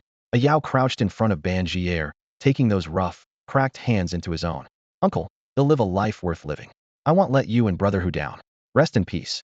You always said this world is too bitter, that death is a kind of release. From now on, I won't act rashly. You can rest easy." As if hearing a Yao's promise, Ban Jier's eyes finally closed slowly. A Yao took the Nepalese knife from Ban Jier's waist and left the inn in quick strides. He dared not linger, afraid that every second he stayed would push him to seek immediate revenge on the Lu family. But he knew he couldn't act impulsively anymore, had already lost the only elder he had. The next day, before attending the awakening ceremony, Luoan turned to Dechong and said, "Please give Ban Jier a proper burial." Neither he nor a Yao could allow Ban Jier to remain here for long, and more importantly, they had no idea how to face the tragic death of this elder. The morning sun rose slowly, its golden light spilling over the grave of Hafir. Luoan and a Yao had been sitting there quietly all night, their bloodshot eyes fixed on the horizon. In the darkness, both were lost in thought, uncertainty about the future, thirst for revenge, a relentless pursuit of power, and the weight of irreparable regrets. At some point, a Yao's face had taken on a maturity that seemed beyond his years. He spoke softly, "It's time to go. I won't make any more mistakes." His words were both a promise to Luo and a vow to himself. Luoan stood up, his firm hand resting on a Yao's shoulder. "From now on, he'll make everyone who humiliated us kneel before us." His gaze burned with determination and fury. A Yao looked up, meeting his intense eyes. "We'll face more opponents in the future. The Lu family is nothing." Luoan gripped a Yao's hand tightly and declared, word by word, "Get stronger. Take them down. Get stronger. Take them down." The two men, destined to roam the world together, clasped hands firmly. From that moment on, their fates were intertwined. In countless life and death battles to come, they would stand unwaveringly side by side. This was brotherhood. It's often said that the chance to change one's destiny only comes a few times in life. And the awakening ceremony was undoubtedly the most crucial of all. A successful awakening marked the first step toward transcending one's status, opening the door to a new world. It was a once-in-a-lifetime leap, the moment that determined whether one would remain a fish or rise as a dragon. By early morning, the class group chat was already buzzing with excitement. The students were cheering each other on, brimming with hope, as today would mark a turning point in their lives. Some would soar, while others would remain ordinary. Old Fong, their teacher, sent an enthusiastic message to the group. "Class, you've been preparing for this for 9 years. From the moment you stepped into school, everything you've done has been for today. This is your day to transform into dragons. I hope all of you succeed and rise to greatness. Congratulations in advance. Stay focused. Meet at the school gate at 9 a.m. Let's go, let's go, let's go, let's go." A Yao. Luoan extended a fist toward him. "Today, let's shock the world. Let the Lu family, the Li family, everyone know that we rise as dragons today. From now on, they'll live in fear of our ascent. Are you ready? Hell yeah, let's do this." A Yao bumped fists with Luoan and let out a resounding roar toward the sky. "Uncle Zhu, brother Hu, watch from above as I rise today." Huang Mao and his gang stood neatly by the roadside, holding a Yao school uniform. They stepped forward and draped it over his shoulders. "Brother Yao, we can't help you with the Lu family, but if we awaken today, we'll follow you through hell or high water to get revenge. Boss, lead us to crush the Lu family. This time, we'll fight by your side. Boss, we're with you for life. Boss, even if we don't awaken, don't forget about us." A Yao's eyes turned red, his voice hoarse. "They'll show everyone today I may not have much, but I've got brothers who'd die for me. Let's move." With Luoan and a Yao leading the way, their brothers marched forward with heads held high. Their era had finally begun. One day, they would soar with the wind, reaching heights beyond imagination. The school gate was already teeming with people. Parents were either offering heartfelt advice, praying with clasped hands, or tearfully watching their children. Xiao Lu anxiously scanned the crowd at the gate. Ever since Luoan had left town, he had been worried sick, fearing Luoan might miss the awakening ceremony. When he saw a path open up in the crowd, Xiao Lu's face lit up as he shouted, "Brother Luo." Luoan and a Yao emerged, leading a group of students through the throng. Xiao Lu rushed forward and hugged Luoan tightly, tears in his eyes. "Brother Luo, I thought you weren't coming. I heard everything about what happened outside the city." Luoan's large hand gently ruffled Xiao Lu's head. "It's okay today, awaken well. They'll take you to fly. Xiao Lu pumped his fist excitedly. "Once I awaken, it'll beat all your enemies to the ground." Luoan and a Yao returned to their respective groups and joined their classmates. Under the guidance of their homeroom teacher, they boarded the bus that would take them to the awakening ceremony. The awakening site of Xiang Prefecture is located in the city center and is called Longchang, symbolizing the transformation into a dragon and also alluding to the enlightenment of Longchang. This massive structure, comparable in size to 7 or 8 football fields, resembles a modern stadium. Its central area is densely packed with various awakening instruments. The most striking feature is its specially designed dome, which not only effectively shields against the corrosive rays of the blood moon, but also gathers sunlight, amplifies it through built-in devices, and directs it onto the awakening platforms below. Inside Longchang, dozens of towering awakening platforms, each over 10 meters tall, stand in alignment with light focal points on the dome. Even more spectacular is the giant circular light screen suspended above the venue, allowing the audience around to clearly observe the condition of every individual undergoing awakening. This grand event is broadcast live across the nation, with similar ceremonies taking place simultaneously in major cities throughout Huagua. Under the guidance of staff, students began to file into the venue. The leadership platform was occupied by school leaders, representatives from various factions, and the top officials of Xiang Prefecture. The most attention-grabbing figure was a man in a black military uniform, seated at the center of the 3-meter-high leadership platform. His expression was impassive as he gazed at the passionate and eager youths below. "Attention, students, please quiet down," announced a rotund, bald-headed leader with a sycophantic smile, gesturing politely. "Today, we are honored to welcome Major Zhou. a rising star who has just returned triumphantly from the 00332 unmanned zone. He is Hua's youngest 5 since awakened and will preside over today's awakening ceremony. Major Zhou Zheng appeared to be in his early 30s. His impeccably tailored military uniform was adorned with glittering medals, testaments to his countless achievements in battle. Rising to his feet, his voice boomed across the venue. 15 years ago, I stood here just like you, awakening in this very Longchong. Today, as I stand here once more and see your vibrant and determined faces, I feel immense pride. This place marks the beginning of a new chapter in your lives. The stage of the future awaits you. The responsibility of reclaiming our homeland and reigniting the glory of humanity lies with you. Xiang Prefecture will be proud of you. Huawo will be strengthened by you, and humanity will thrive because of you. With that, this steadfast soldier gave a deep bow to the young students below. The thunderous applause that followed reverberated throughout the venue.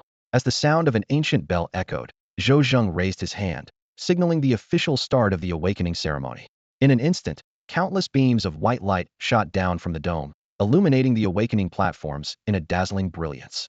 School leaders watched the scene intently. If a significant number of students from their school were to awaken, it would not only elevate the school's reputation and attract more resources, but also enhance their own career prospects. Groups of 5, a staff member shouted through a loudspeaker. While most students hesitated, unsure about being the first to take the leap, 2 figures dashed toward the awakening platform without hesitation. As Luoan and Yao stepped into the beams of light, an invisible force pressed against them, nearly knocking them to the ground. At the same time, searing energy surged into their bodies along with the sunlight, fiercely flushing through their meridians. Hold on, Luoan whispered. The longer you endure, the more energy you absorb, and the higher your chances of awakening. The 2 of them synchronized their practice of the 9-dragon technique, their blood and energy surging within. The blinding sunlight cut into their skin like sharp blades, and every inch of their bodies endured unimaginable pain. Suddenly, a thunderous roar echoed across the field. Yao erupted with dazzling lightning, forced to unleash his powers under the immense pressure. Golden bolts of electricity shot out from his body like 100 serpentine dragons, so brilliant they were blinding. The electric energy tore his shirt apart, revealing his scar-covered, muscular torso. The first awakened of this session has appeared, and it's a rare, elemental genius, the host on the leadership platform announced excitedly. It usually takes dozens of minutes for the first awakening, but this time it happened in under a minute, and it's such a rare ability. The principal of Second High couldn't contain his grin. Securing the top spot for his school filled him with hope for a promotion. On the sidelines, Huang Mao and his crew pounded their chests with excitement, shouting praises of Brother Yao. You're incredible. Just then, a roar erupted from Luoan's mouth, shaking the grounds like a beast's howl, yet distinctly human. His mindscape exploded, and a mask danced in the void. In that fleeting moment, a silver-armored knight galloped from the distance, riding like the wind. For the rise of China, I shall fight courageously. Charge with me. The lone knight, though one man on horseback, carried the momentum of an army. It's Ran Min. This junior pays his respects to the martial king of valor. Luoan cried out in his mindscape, overwhelmed with emotion. This hero, who had saved his people in times of peril, was someone Luoan had always deeply revered. Tears brimmed in his eyes as he watched the martial king's white horse and massive lance transform into a silver mask, which then settled over his face. With the martial king by my side, what fear do I have of foreign invaders or transformers? Come at me. Luoan's eyes glowed with an eerie light as he grasped at the void. A massive golden dragon head lance materialized in his hand. The moment it struck the ground, the earth within a 10-meter radius splintered and cracked. The crowd erupted into chaos. On the platform, Zhou Zheng's eyes flickered with astonishment. How could this boy, untested in battle, exude such intense killing intent? The second high principal was so ecstatic he nearly fainted, while Xiao Lu, overcome with excitement, attempted to rush onto the awakening platform, but was held back. In the Dragon Arena's broadcast sphere, the images of Yao and Luoan were crystal clear. Luoan, with his silver mask and massive lance, stood like a god descended to earth, exuding an aura of dominance. Yao, meanwhile, resembled the god of thunder, his eyes crackling with terrifying bolts of lightning amidst a stormy display. Yet only the 2 of them knew the truth: these powers were part of their original transformer abilities, not something newly awakened. Because of this, they were far from satisfied. As the staff prepared to escort them off the platform and reporters eagerly set up their cameras, neither of them showed any sign of leaving. Dark smoke began emanating from Luoan, coalescing around his silver mask until it formed a bizarre visage, one half silver, one half resembling a ghostly face. Yao paused for a moment, startled, only to hear Luoan shout, "More power. We're not done yet." Yao responded with a deafening roar. Thunder burst. Instantly, The sky erupted with lightning and thunder, the storm clouds churning with streaks of electricity. A massive bolt of lightning, as thick as an arm, struck directly onto Yao, amplifying the electric serpents around him several-fold. What are you doing? Get down now. Once you've awakened, you should leave the platform. Stop disrupting the awakening ceremony. Ghostface Fury bellowed in anger. Though unsure of their intentions, he was determined not to let them succeed. Get down. It's too dangerous. Don't disrupt the awakening process, the staff shouted anxiously. Stop them. Huang Mao roared angrily, leading a group of over a dozen teenagers to block the path of the staff, maintaining order. My big brother is going to ascend today. Who dares to stop him? His eyes were bloodshot, and his voice hoarse. Turning to look at the man who had once risked his life to save him, Huang Mao's eyes filled with tears. Brothers of Yao, come and carry our leader to leap over the dragon gate. As soon as the words left his mouth, dozens of teenagers surged out from the crowd, standing firmly behind him. Don't think Brother Luo has no comrades. Xiao Lu broke free from Lao Fang's grip and rushed to the front, spreading his arms wide. Following him, a classmate who had once been saved by Luo and also stepped forward. The time has come to repay our debt. The crowd, like a flood breaching a dam, swelled as more and more students surged forward, surrounding the 5 or 6 staff members. The staff, unwilling to use force against these young people who represented the future, could only issue stern warnings. Anyone disrupting the awakening ceremony will lose their qualification to awaken. From the stands, a figure clad in pink dashed down, but was stopped by a strong hand. Father, let me go. Su Jiangnan stared intently at Luo and in the arena, struggling desperately. The aristocratic man, dressed in an expensive suit and wearing gold-rimmed glasses, replied coldly. Don't forget, you are part of the Zijin family. I'm not a child anymore. Su Jiangnan's tearful eyes locked onto her father. Luoan saved my life and stood up for me. And where were you in the Zijin family then? Father, if anything happens to Luoan, you'll never see me again for the rest of your life. The man froze, taken aback by his usually obedient daughter's determination. After a moment, he sighed deeply. All these years, I've failed you in so many ways. Let me repay this debt of gratitude on your behalf. Then, raising his voice, he declared, if you wish to go further, to shatter the heavens succeed, and you'll ascend as a dragon. Fail, and you'll perish. The choice is yours. Take the gamble break through the heavens. Luoan raised his massive halberd high, the silver glow in his heavenly king mask flashing with intensity. The ground erupted with a deafening roar as Luoan soared into the air, a silver-armored steed materializing beneath him. Together, man and horse charged straight toward the heavens, with the staff in hot pursuit. Yao steadied his stance, golden lightning gathering in his mouth, his eyes sparking with bolts of electricity.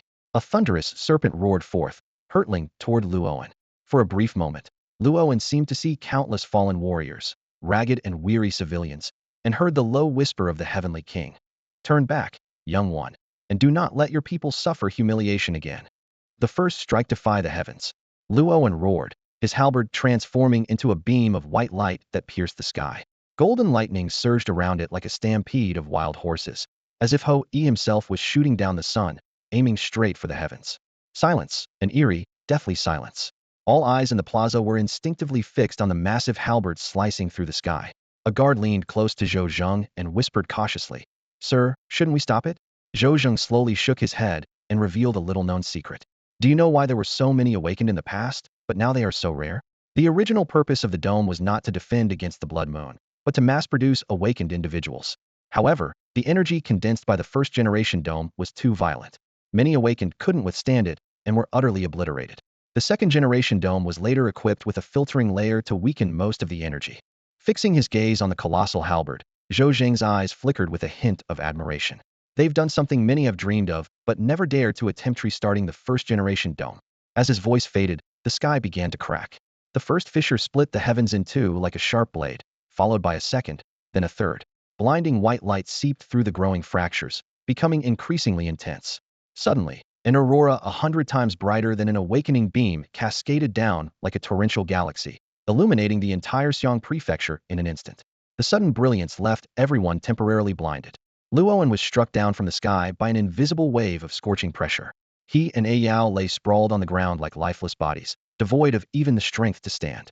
Blood seeped from their orifices as the violent energy ravaged their bodies, threatening to tear their very souls apart. Yao struggled to lift his head and, in his dazed state, caught sight of a familiar, burly man. The man stood before him, wearing a black vest and a faint smile. What's this, kid? Already giving up? With a powerful leap, the man let out a thunderous tiger's roar that echoed across Xi'an Prefecture. A massive white tiger with piercing blue eyes, over 10 meters long, materialized out of thin air. Each step it took rippled through the air like waves. In a flash, the tiger transformed into a streak of blue light and merged into Io's body. A miraculous transformation unfolded. Yao's bare skin was suddenly adorned with a vivid white tiger tattoo. The tiger's tail coiled around his waist, its claws stretched across his left shoulder and right abdomen, and its majestic head extended from his right shoulder to his chest. The tiger's back was fully etched onto his back. Its eyes, glowing with an eerie blue light, exuded an imposing aura. Almost simultaneously, a golden light erupted from Luo's chest. Tiny golden sparks converged in midair, forming a 2-meter-tall bronze cauldron. The cauldron's surface was intricately carved with lifelike depictions of birds and beasts. Its ancient greenish hue bore 7 bold characters engraved on its body. Jojo furnace, capable of refining all things. The dome's gathering apparatus shut down just in time, and the sky abruptly darkened. Had it not been deactivated at that moment, the two of them might have been pulverized by the overwhelming energy. Zhou Zheng leapt down from the leader's platform, landing on the awakening platform. Grabbing their wrists, he checked their pulses and finally let out a sigh of relief. With a hint of approval, he remarked, "You reckless brats, almost tore the heavens apart." He raised his head and announced in a loud, commanding voice, "The awakening ceremony is postponed to 3 days later, once the dome has been repaired. As for today, it ends here." Zhou Zheng curiously observed the 2 boys in front of him, their 7 orifices bleeding, and a meaningful smile appeared on his lips. "These 2 little ones are quite interesting. Congratulations, Mayor Gu. 2 dual awakened geniuses. If I recall correctly, the last dual awakening was a century ago." On the leadership platform, a middle-aged man with graying temples but sharp, piercing eyes stepped forward slowly, his voice loud and commanding. "Xiang Prefecture is about to see some exceptional talents. The outer layer of the dome remains unaffected. It's just the filtration layer that's cracked. Let Director Li handle this matter. I'm only here to see the future pillars of Xiang Prefecture." Several high-ranking officials began to pass the responsibility back and forth among themselves. Though the damage to the dome was serious, it seemed trivial under the dazzling spotlight of the 2 genius boys. The patriarch of the Kong Familia, smiling elder dressed in a Zhongshan suit, chuckled and said, "Since the dome remains intact, there's no need to make a fuss. Kids like to cause trouble. Just give them a good scolding or a smack." The Yin family patriarch immediately chimed in. "Exactly, they're just kids. My boy is even more mischievous than they are, though he doesn't have their skills." "Well then," Mayor Gu said with a smile as he stepped back into the crowd, "Principal Zhang, why don't you take the children to the hospital for a checkup first? As for any punishment, let the Ministry of Education discuss that." In the hospital room, Luo slowly began to regain consciousness, his ears catching the sounds of playful chatter. "Stop touching it. This tiger is so cool. Boss, let us see it again. Final warning, stop touching it." A soft, delicate hand with a faint, girlish fragrance lightly rested on Luo's forehead. Su Jiangnan spoke gently. "He doesn't have a fever. Don't worry, the doctor said he'll wake up soon." Yao teased. "Sis-in-law, honestly, brother Luo is always this wild, but he only pretends to behave in front of you." Su Jiangnan's cheeks flushed slightly as she turned to glance at Luo lying on the hospital bed. Luo slowly opened his eyes, and the first thing he saw was an adorable girl with twin ponytails, wearing cartoon hair clips and a pink hoodie adorned with a little bear. Su Jiangnan joyfully tended to him until the school leadership arrived, reluctantly leaving his side. Outside, a sleek, limited edition black sedan came to a stop. The window rolled down, revealing the stern face of a man. "Get in the car," he ordered. Su Jiangnan bit her lip, summoning her courage. "Can I not return to Beijing? Allowing you to say goodbye was already the biggest compromise I could make," the man said with a sigh. "Don't forget who you are. Staying by his side is dangerous." "Luo will protect me," the girl retorted stubbornly. "How is he going to protect you? Do you know how many geniuses have disappeared over the years?" Tears streamed down Su Jiangnan's face. "The toy I wanted when I was 5, you're only giving it to me now. But I don't need it anymore, because I already have my favorite doll." With that, she turned and ran back toward the hospital. "Should we go after Miss?" the driver asked softly. The man watched his daughter's retreating figure, murmuring to himself, "Have I really failed as a father?" "Miss will understand your intentions when she grows up," the driver replied reassuringly. The hospital room where Luo was recovering was crowded with people. Reporters and school officials gathered around the bed, their faces adorned with formal, practiced smiles. Luo and the other injured individual on the bed cooperated to present a harmonious and friendly image, responding to the cameras and interviews. In the corner, Gue Jianshou stood with a dark expression, his eyes filled with jealousy and resentment. His defeat at the last conference had already tarnished his reputation, and now Luo's moment in the spotlight was like salt in the wound. Suddenly, a pink figure pushed through the crowd and threw herself into Luo's arms. It was Su Jiangnan. She buried her face in his chest, years of pent-up grievances bursting forth as she sobbed uncontrollably. Ahem. Everyone leaders, uncles, and aunties show about we step outside for the interviews? It's too crowded in here, and the air isn't great. Cough, cough. Ayao quickly stepped in, tactfully ushering the group out of the room. Luoan looked down at the petite girl in his arms, his heartbeat quickening involuntarily. He gently stroked her silky hair, feeling her trembling against him. Luoan, will you forget me? Su Jiangnan lifted her tear-streaked face, her eyes tinged with unease. Of course not, Luoan reassured her softly. Who upset you? Tell me, and I'll teach them a lesson. Su Jiangnan shook her head, pouting. You couldn't beat him anyway. Luoan, I'm leaving. I'm going to the capital. The sudden news of her departure left Luoan stunned. He had always been aware of the little girl's feelings for him, but he was too young to have seriously considered how to respond to them. Luoan, do you like me? Su Jiangnan blushed, pressing her forehead against his chest like an ostrich hiding its head, her voice barely above a whisper. I guess I do. Luoan took a deep breath. Though his friends like Ayao often teased him about her, facing her straightforward question now made his heart race and his throat dry. Su Jiangnan gently wrapped her arms around Luoan, her voice trembling slightly. Then promise to like me forever, okay? Ever since I was little, my parents sent me to live in Xiangfu. My grandparents disliked me, my cousins bullied me, and my parents were always too busy. When I was a child, only Xiao Xiao kept me company. Even when I was picked on, I didn't dare cry because no one would help me. She pressed her face against his chest, continuing, but now I'm not afraid anymore, because I have you to protect me. No matter what happens, I can just hide behind you. But what if you forget me one day? Then I'll be all alone again, with no one to care for me or protect me. For the first time, Luoan saw the vulnerable side of this school beauty, who was so admired by everyone. He had no idea she carried such painful memories. He spoke softly. If anyone dares bully you again, write their names down in a little notebook, and I'll handle them for you. Luoan, when we're in college, will you come to the capital to find me? Su Jiangnan looked up at him, her eyes full of hope and longing. Meeting her expectant gaze, Luoan couldn't bring himself to refuse. He nodded gently. Okay, Luoan, I heard that when a girl gives her first time to the one she loves, he will never forget her. Su Jiangnan's voice was barely audible, her delicate face flushed, and her slender body trembled slightly. Luoan froze. The young girl before him, like a budding flower, looked at him with eyes full of expectation. In the room next door, separated by just a wall, Su Jiangnan's father sat with a face as dark as a storm cloud, his piercing gaze seemingly capable of cutting through the wall to tear Luoan apart. With a sharp crack, the two pieces of antique jade in his hand shattered. You're still young. Luoan repeatedly reminded himself to stay rational. I'm not a child anymore. The girl puffed out her chest and retorted defiantly. Luoan couldn't help but notice her physical maturity, quickly averting his gaze. Taking a deep breath, he said, Little one, thank you for wanting to give me something so precious, but I can't accept it. If you give me your most precious gift now, what will you have left to give me when we marry? He gently wiped the tears from the corners of her eyes and said softly, Be a good girl and wait for me in the capital. I will come back for you. Luoan, can you give me a kiss? Su Jiangnan lifted her small face, closing her eyes, her expression both shy and inviting. How come I never realized before how bold you are? Ugh, you're so annoying. She playfully hit his chest. Usually so innocent, she had now cast aside her shyness, wanting to give all her feelings to the one she loved before their impending separation. Luoan's heart softened. He leaned down and placed a light kiss on her warm, soft lips. Su Jiangnan's body grew weak, almost collapsing into his arms. In the next room, her father clenched his fists tightly, shutting his eyes to suppress his rage. Luoan, today is the happiest day of my life, she murmured as she lay in his arms, her slender arms wrapped around his neck.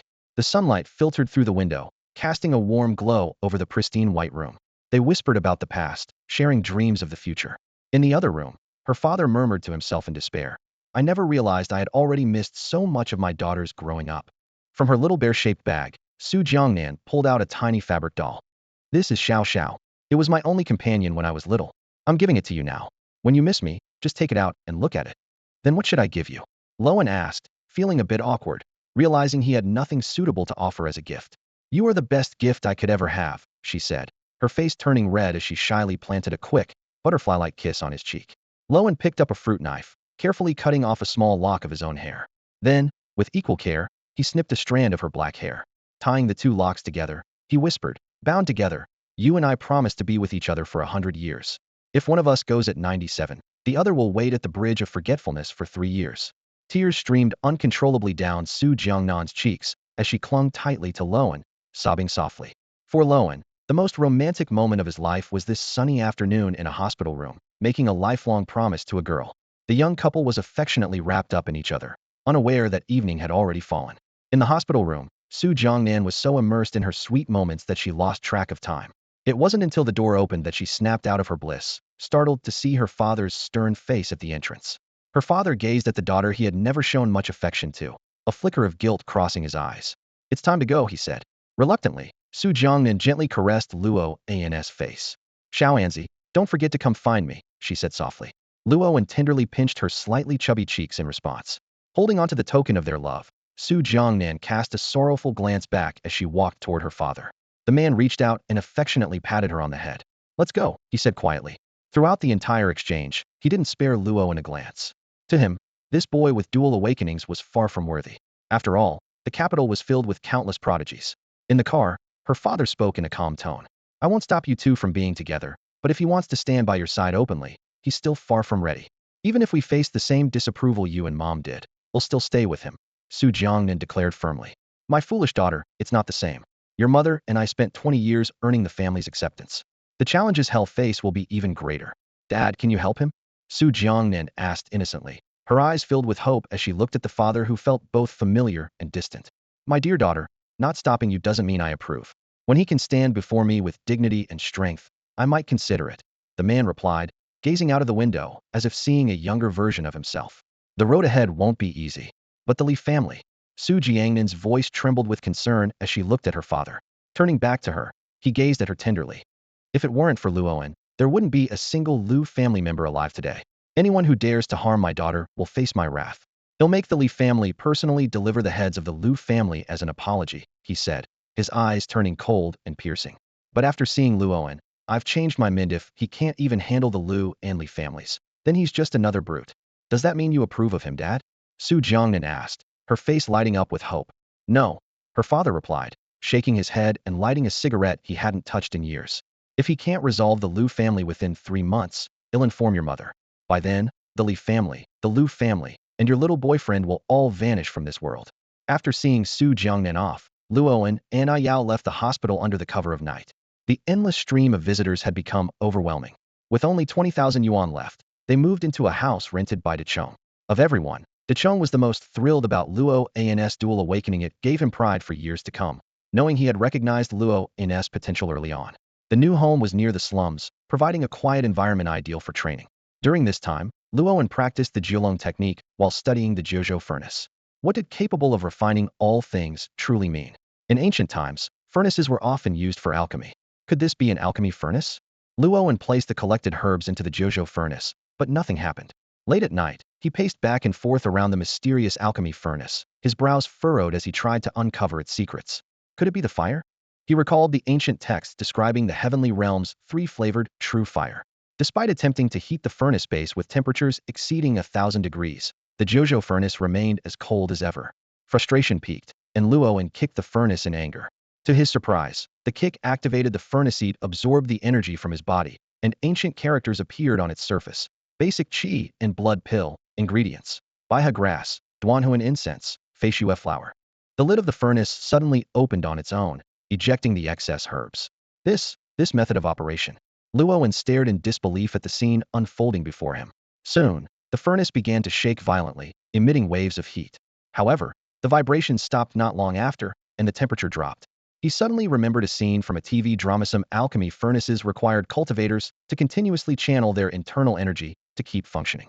With that thought, he immediately activated the Jiulong technique, channeling a steady stream of energy into the furnace. 10 minutes later, the room was filled with a rich medicinal aroma. At that moment, Yao pushed the door open and was startled by the blast of heat. "What the heck? Why is your room so hot?" Exhausted, Luoan took a few steps back as the Jiuzhou furnace released another wave of scorching air. The lid automatically opened, and Luoan rushed forward excitedly. Inside the furnace lay 8 thumb-sized, dark red pills, exuding an enticing fragrance. "What are these?" Yao asked curiously. "Qi and blood pills," Luoan replied eagerly, popping one into his mouth. Instantly, he felt his depleted energy swiftly restored. A cool sensation coursed through his body, and he could faintly sense an increase in his qi and blood strength. "Try one. It'll enhance your qi and blood," Luoan said, handing a pill to Yao with excitement. "This is incredible," Yao exclaimed with delight. "I wonder how it compares to the qi and blood tonics on the market." We'll find out soon enough, Luoan explained. The tonics on the market are extracted using Western medical techniques. Only the wealthy can afford them, with even the lowest grade costing thousands. Plus, they're only sold at a handful of specific pharmacies in the city, tightly controlled by the major families. The following morning, Luoan's phone buzzed. It was a message from Xiao Lu, excitedly telling him that she had also awakened and casually inviting them to attend a class reunion that evening. Luoan agreed without much hesitation. It wasn't that he was particularly fond of such gatherings, but rather out of habit. Xiao Lu always lacked a sense of security when he wasn't around. Besides, with everyone going their separate ways soon, the camaraderie of these 3 years, while not extraordinarily deep, was free of animosity. This farewell meeting seemed appropriately timed. Before heading to the reunion, Luoan took Yao to a pharmacy. In Xiangfu City, there were only 4 places specifically catering to awakened individuals with gene potions: Yongkang Hall, Baichao Hall's Xiangfu branch, the Xiangfu branch of the Clison Company, and Kakajin, each controlled by one of the city's 4 major families. 2 specialized in imported potions, while the other 2 focused on domestic products. Whether due to the allure of foreign branding or genuine Western advancements in genetic medicine, the 2 import stores were generally favored by Xiangfu's wealthy elite. To make the most comprehensive comparison, Luoan opted for the top-tier Kakajin. This 3-story standalone building, located at the most prominent spot on Xiangfu's pedestrian street, boasted a bold Kakajin sign in foreign lettering on its facade.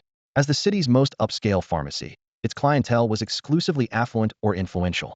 Luoan's modest attire stood out in stark contrast, but the 7 or 8 vigilant awakened guards stationed outside deterred any ill-intentioned individuals. Pushing open the heavy glass doors, they were greeted by the opulent interior. The expansive showroom, spanning over 1,000 square meters, featured cold, gleaming marble floors. Attractive receptionists, no older than 17 or 18, moved about gracefully. Various potions were meticulously arranged on the shelves, each encased in a specialized steel container resembling a syringe, ready for immediate use. "Hello, what type of potion are you looking for?" A man who appeared to be the floor manager approached them. His uniform was impeccably tailored, but the disdain in his eyes was poorly concealed. Clearly, he had already dismissed Luoan as a broke student merely browsing for fun. "Would like to see some blood-strengthening potions," Luoan replied calmly, casually surveying the interior as he spoke. "Certainly, sir. We have several blood-strengthening potions here," the manager said, deliberately raising his voice. "Among them is our imported Kakajin golden blood injection. A single basic dose is only 3,000. So expensive." Luoan couldn't help but mutter. The price was indeed shocking. A typical family would consider earning 1,000 a month decent, yet a single potion cost the equivalent of 3 months' wages. At that moment, a sharp voice suddenly interjected. "They can't afford it." Lu Xiaodao appeared out of nowhere. 2 broke students barely scraping by on subsidies. When did Kakajin start catering to customers like this? He intentionally spoke loudly, drawing the attention of other customers in the store. Spotting Luoan's worn and brandless casual attire, the other patrons quickly distanced themselves, afraid of being associated with him. Yao tilted his head slightly, suppressing the urge to retaliate, and sneered at Lu Xiaodao. "You've got the nerve to show up again? Feeling bold now? We've still got unfinished business to settle. Don't think I've forgotten. Stay calm. Fights are pointless. If we're going to act, it should be decisive," Luoan said in a low voice. However, given the heightened senses of the awakened individuals present, his words were easily overheard. Lu Xiaodao's expression changed, and a flicker of unease crossed his face. He was well aware of how formidable the 2 people before him were, but the searing pain from his severed hand made him grit his teeth in anger. He shouted furiously, "If you 2 broke losers can't afford it, then stop embarrassing yourselves here." At that moment, the store's manager rudely interrupted the conversation. "Gentlemen, please stop causing a scene. Either pay for the medicine or leave." His tone carried an obvious bias against Luoan and his companion. Having gone through the incident with the half-feared man, Luoan had become much more composed. He replied calmly, "Who says we're not buying?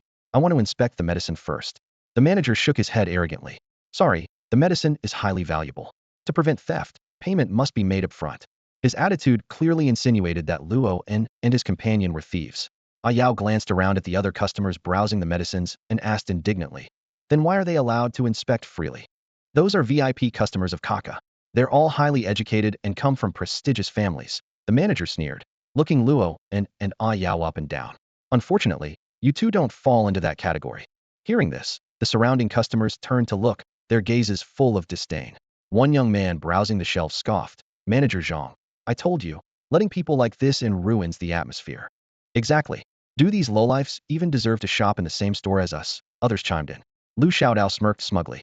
"So you awakened and think that makes you special? Look around, everyone here is an awakened one. You'll never catch up, not in decades. Ayao clenched his fists tightly, but Luo remained unfazed. He calmly took out 3,000 yuan and said, "ID like one vial of the vitality serum, please." The manager was momentarily stunned but signaled for an employee to fetch a slim, silver syringe-like vial. With a cold sneer, he handed it over. "Here you go. Take it." Luo immediately injected the serum. Lu Xiaodao sneered. Typical poor people always in a rush. Ignoring him, Luo focused intently on the effects of the serum, only to realize it was far less potent than the blood qi pill. The serum's effects flowed gently, like a trickling stream, whereas the blood qi pill surged like a mighty river. "How is it?" Ayao asked. "Only about 30 effective," Luo said, visibly disappointed. He thought to himself that his own pills could easily sell for 3 times the price. The manager suddenly stepped forward to block their way. "Are you too dissatisfied with our product? Can we get a refund if we are?" Ayao shot back sarcastically. "This is imported serum. Are you trying to smear Kaka Genetics' reputation?" The manager barked loudly. "Apologize to the Kaka Corporation right now." Luo chuckled coldly. "Getting a sense of superiority from being a lapdog, are we? Who says imported goods are always better?"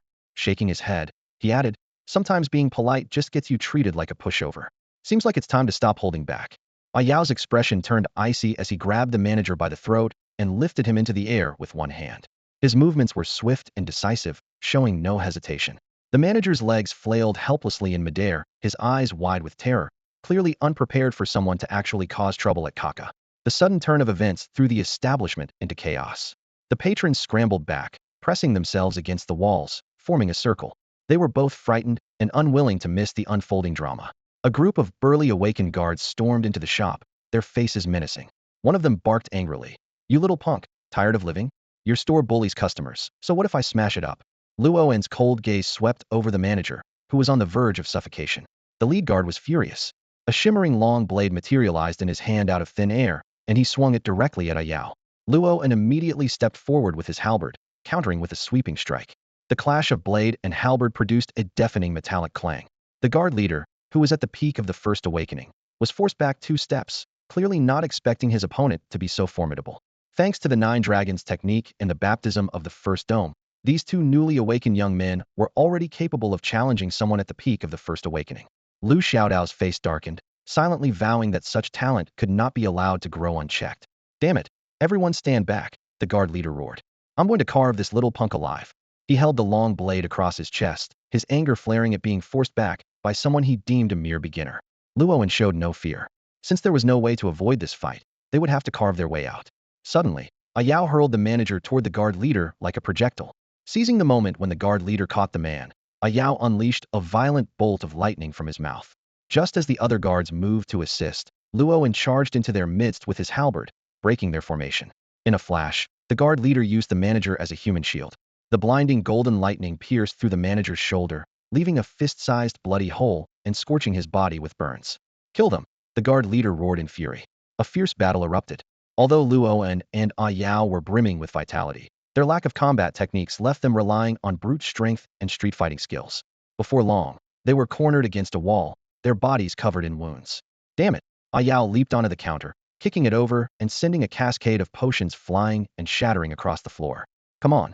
If I'm going down, I'm taking this crappy shop with me." Luo followed suit, toppling another section of the counter. Seeing the destruction, the guard leader was forced to call for a halt.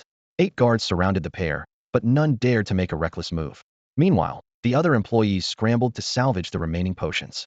At that tense moment, a tall figure appeared in the doorway, accompanied by a chubby old man with a cheerful smile. The pair stood there, watching the chaotic scene unfold with interest. Zhou Zheng stepped into the pharmacy, his black casual attire accentuating his composed demeanor. He surveyed the chaotic scene before him, a faint smile playing at the corners of his lips. Turning to the elderly Mr. Een beside him, he remarked, "It seems we've come at a bad time." No matter, no matter," Mr. Een replied kindly, then addressed the head guard. "What's going on here?" The head guard, visibly nervous, glanced at the newcomers before speaking hesitantly. "Master, someone's causing trouble." "Ah, no wonder they looked so familiar." Mr. Een squinted at the 2 individuals in the room, studying them intently. "So it's the 2 prodigies with dual awakenings. TSK, these old eyes of mine almost didn't recognize you. I wonder how my humble shop has offended 2 such esteemed guests." He ignored the mess scattered across the floor, instead smiling warmly at Luo and Ayao. Luo bowed respectfully to the old man. "Sir, as the saying goes, a guest is a guest. Is there any justification for treating guests differently based on their status, let alone mocking them? He was well aware that this elderly man was no ordinary figure and decided it was wiser to adopt a humble stance for now. Seeing Luo An's respectful attitude, Mr. E nodded in satisfaction and asked, "Is what he says true?" One of the shop assistants stammered timidly. "They said our medicines weren't good, so the supervisor argued with them." "Yes, Mr. Ian, I can vouch for that," Lu Xiaodao quickly chimed in. A Yao sneered and shrugged. "Humph, this is your territory, so naturally, you make the rules. Kill me or let me go, it's up to you. But before I die, I'll make sure to take you down with me." As he spoke, his sharp gaze locked onto Lu Xiaodao, who instinctively shrank back a few steps, clearly unnerved. A glint of cunning flashed in Mr. Ian's eyes. "Eh, you two are the pride of the nation. How could we resort to such measures? He'll get to the bottom of this incident, but it's also a fact that you two have wrecked my shop. How do you plan to make amends?" Under the elderly man's penetrating gaze, Luoan felt as though he was completely exposed, his every thought laid bare. He took out 20,000 coins and placed them on the counter, cupping his hands respectfully. "This is all I have for now. They'll gather the rest within 10 days. Mr. Ian waved dismissively. "It's not about the money. It's just some medicinal supplies. The issue is that you've damaged my reputation by smashing up my shop. How about this? Since you're both orphans, and I admire talent, why not recognize me as your godfather? If you accept, the Ian family will provide all the resources you need for cultivation, and today's matter will be forgotten." A Yao chuckled coldly and slammed his hand onto the counter. "We'll pay back the money in 10 days. I'm the one who wrecked your shop, so if you want to save face, I'll give you face, I'll leave you one of my hands." "Oh dear," Mr. Ian exclaimed in feigned alarm, slapping his thigh dramatically. However, the lack of genuine concern in his eyes revealed his true intentions. He was clearly trying to corner a Yao into submission, forcing him to comply or face severe consequences. Luoan, observing silently, couldn't help but think that this old man was indeed a tough opponent. Suddenly, an idea struck Luoan. He turned toward the doorway and called out, "Officer Zhou, I have a business proposition for you. Are you interested?" Zhou Zhang, who had been watching the scene unfold with amusement, finally straightened up and responded with interest. "What kind of business could the two of us possibly have?" Mr. Ian's expression darkened slightly, clearly not expecting the two young men to align themselves with Zhou Zhang. His original plan to recruit them into the Ian family seemed to be backfiring, inadvertently driving them toward his rival. Luoan took out a qi and blood pill, his confidence evident as he declared, "This is a family recipe passed down through generations. I've refined a batch of pills that can boost a person's vitality and blood. As for their effectiveness, they're 3 times stronger than coccogene supplements." Zhou Zheng studied the pill in Luo In's hand with keen interest, while Mr. Ian's eyes narrowed sharply. "A pill," he murmured. "In ancient times, such things have long been lost to history." Old Ian squinted slightly, his tone carrying a subtle edge as he indirectly pointed out Zhou Zhang, hinting to Luo and that something seemed suspicious about this matter. "That's why I said it's a family secret," Luoan replied calmly. As he spoke, he took out a pill and swallowed it before handing the remaining ones to Zhou Zhang. Zhou Zhang stared at the pill in his hand, clearly skeptical of the claim about it being a passed-down family skill. But seeing Luo An's unwavering confidence, he hesitated for a moment before finally putting one into his mouth. Nearby, old Ian frowned deeply. Just as he thought yet another unyielding talent was about to be crushed by him, the situation took an unexpected turn. Zhou Zhang closed his eyes to sense the effects. The changes in the flow of energy and blood within his body astonished him. A pill this ordinary shouldn't have had any effect on someone at his level. Yet, when he opened his eyes, a look of admiration flickered in them. It can actually enhance all 5 senses simultaneously, with an effect 2 or 3 times stronger than regular enhancers. And it can be used repeatedly, Luoan added. Ordinary enhancement pills lose their effectiveness after one use, but mine don't have that problem. Hearing this, Zhou Zheng took another pill. After a brief moment, he nodded in approval. "How much stock do you have?" 100 pills within 3 days. "But he'll need payment up front, Officer Zhou," Luoan replied with a respectful yet composed demeanor. Seeing one plan fail, old Ian quickly shifted tactics. "In that case, young man, why not sell the pills to me instead? We could form a long-term partnership. I'll offer 6,000 per pill, and we can settle today's matter cleanly." "Thank you for your generous offer, sir," Luoan said with a polite bow. "But I've already come to an agreement with Officer Zhou. I believe in honoring first come, first served." "My apologies, old Ian," Zhou Zheng interjected with a smile. "The effects of these pills are exceptional, and our military is in need of such supplies."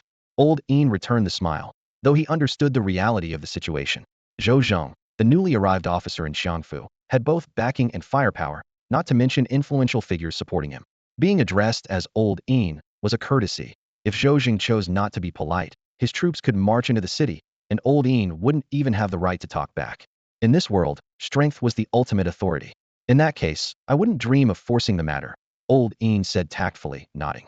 5,000 per pill, 100 pill stats, 500,000, Zhou Zhang said decisively, pulling out a checkbook. He casually asked, do you have any other pills? Luowen gave Zhou Zhang a meaningful look, and the latter immediately understood. The profit margin on these pills was immense too conspicuous. In fact, it was bound to attract the attention of others, potentially disrupting the balance of power. Old Yin's expression remained unreadable as he stared at Luowen, silently calculating his next move.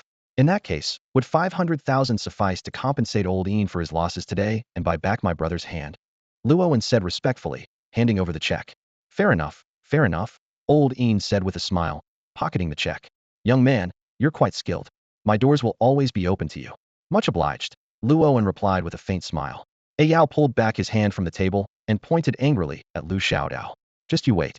Next time I catch you, you won't get away. Even the Li family won't be able to save you. Lu Xiaodao's face turned pale. The notorious reputation of half-ear had left an indelible scar on his mind. Even now, despite his awakening, he still had nightmares of half-ear hunting him down. It was his greatest fear. Why waste your breath on a cripple? Luowen sneered, casting a disdainful glance at Lu Xiaodao. The pain of losing his hand was the deepest wound in Lu Xiaodao's heart. Although research on regenerative medicine for severed limbs was underway in the West, it was still in the experimental phase. Lu Xiaodao's face flushed red as he glared at Luowen. Those words were like salt rubbed into his wounds. Not convinced. Want to step outside and test yourself? You think I'll give you a handicap? A hint of disdain flashed in Yao's eyes as he casually lit a cigarette. Trash is trash. Without the Li family, what the hell are you? Back then, even your father couldn't take us down outside the city, so what are you blustering about now? As he spoke, he rudely flipped the middle finger at Lu Xiaodao. Luowen, standing nearby, sneered, his tone dripping with sarcasm. Oh, Lu Xiaoya, will losing a hand affect your nightlife? The words hit Lu Xiaodao like a dagger, and his face instantly turned beet red, verging on purple from suppressed anger. Yao immediately chimed in. With Lu Xiaoya's family background, does he even need to use his own hands for his nightlife? What's wrong with hiring someone to do it for him? After all, his family's wealth is right there. Their mocking banter left Lu Xiaodao wishing he could vanish into thin air. He could only glare at them venomously as they walked away. Just as Luowen and Yao stepped out of the shop, a figure in red descended gracefully from the upper floor. It was a strikingly beautiful young man, his crimson attire making him stand out. The customers in the pharmacy instinctively stepped aside to clear a path for him. Many greeted him with respect, bowing slightly as they murmured, young Master Ian, or simply, Ian Xiao. When Lu Xiaodao caught sight of the red-clad youth, he immediately lowered his head and stammered, his face flushed, Ian Xiao. The young master in red approached Lu Xiaodao with a genial smile. You must be Captain Lu's son, he asked. Seeing Lu Xiaodao nod eagerly, he continued. Haha, I've heard Xiao Su mention you several times. I had him invite you out a few times, but you always seem too busy. How about dropping by my club tomorrow if you're free? He patted Lu Xiaodao warmly on the shoulder. Although they appeared to be of similar age, Ian Xiao exuded an air of authority that left Lu Xiaodao flustered and overwhelmed. It was evident that Ian Xiao had never actually invited him, yet he made it sound as though Lu Xiaodao had been the one refusing his goodwill. Ian Xiao then turned and approached an older man, referred to as Elder Ian. Did you see everything? Elder Ian asked. Ian Xiao glanced at the supervisor lying on the ground and said coldly, What's the story here? You're fired. You can't even manage to be a decent watchdog. The supervisor, ignoring his injuries, immediately began pleading. Ian Xiao, please, give me another chance. I have a whole family to feed. How is that my problem? You're just a dog. Ian Xiao replied dismissively, motioning for the guards to throw the man out of the shop. He then followed Elder Ian into the office. Once inside, Ian Xiao's expression darkened. Those two boys are hiding something, grandfather. You shouldn't have let them leave. Even if it required force, we should have detained them and uncovered their secrets. Elder Ian narrowed his eyes, a cold smirk playing on his lips. Zhou Zheng is around. It's not wise to use force. That commander is no friend of ours. Lu Xiaodao. Let's hope he turns out to be a useful blade, Ian Xiao murmured.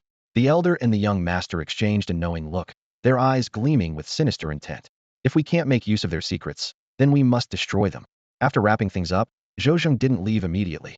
A military jeep with an army license plate was parked at the entrance, and as Luowen and his companion stepped out, the driver honked the horn. Zhou Zheng leaned out of the car window and waved at them. Inside the vehicle, Zhou Zheng skillfully lit a cigarette and began inquiring about the details of the pills. Luowen responded cautiously, providing a mix of truth and half-truths about the pills in his possession. When the topic turned to the Jojo furnace, he admitted knowing little about it, only confirming that a large number of pills remained undiscovered. You've just awakened and already made enemies with the Yin family? Isn't that a bit reckless? Zhou Zheng lit a second cigarette, exhaling a cloud of smoke. A tall tree catches the wind. The four great families have been rooted in Xiangfu for years, and no one has ever dared to mess with their businesses. Luoan was well aware of the methods employed by these powerful families. Over the past few days, several emissaries from the four great families had approached them with offers of allegiance. Surely, Commander Zhou wouldn't let anything happen to his partners, right?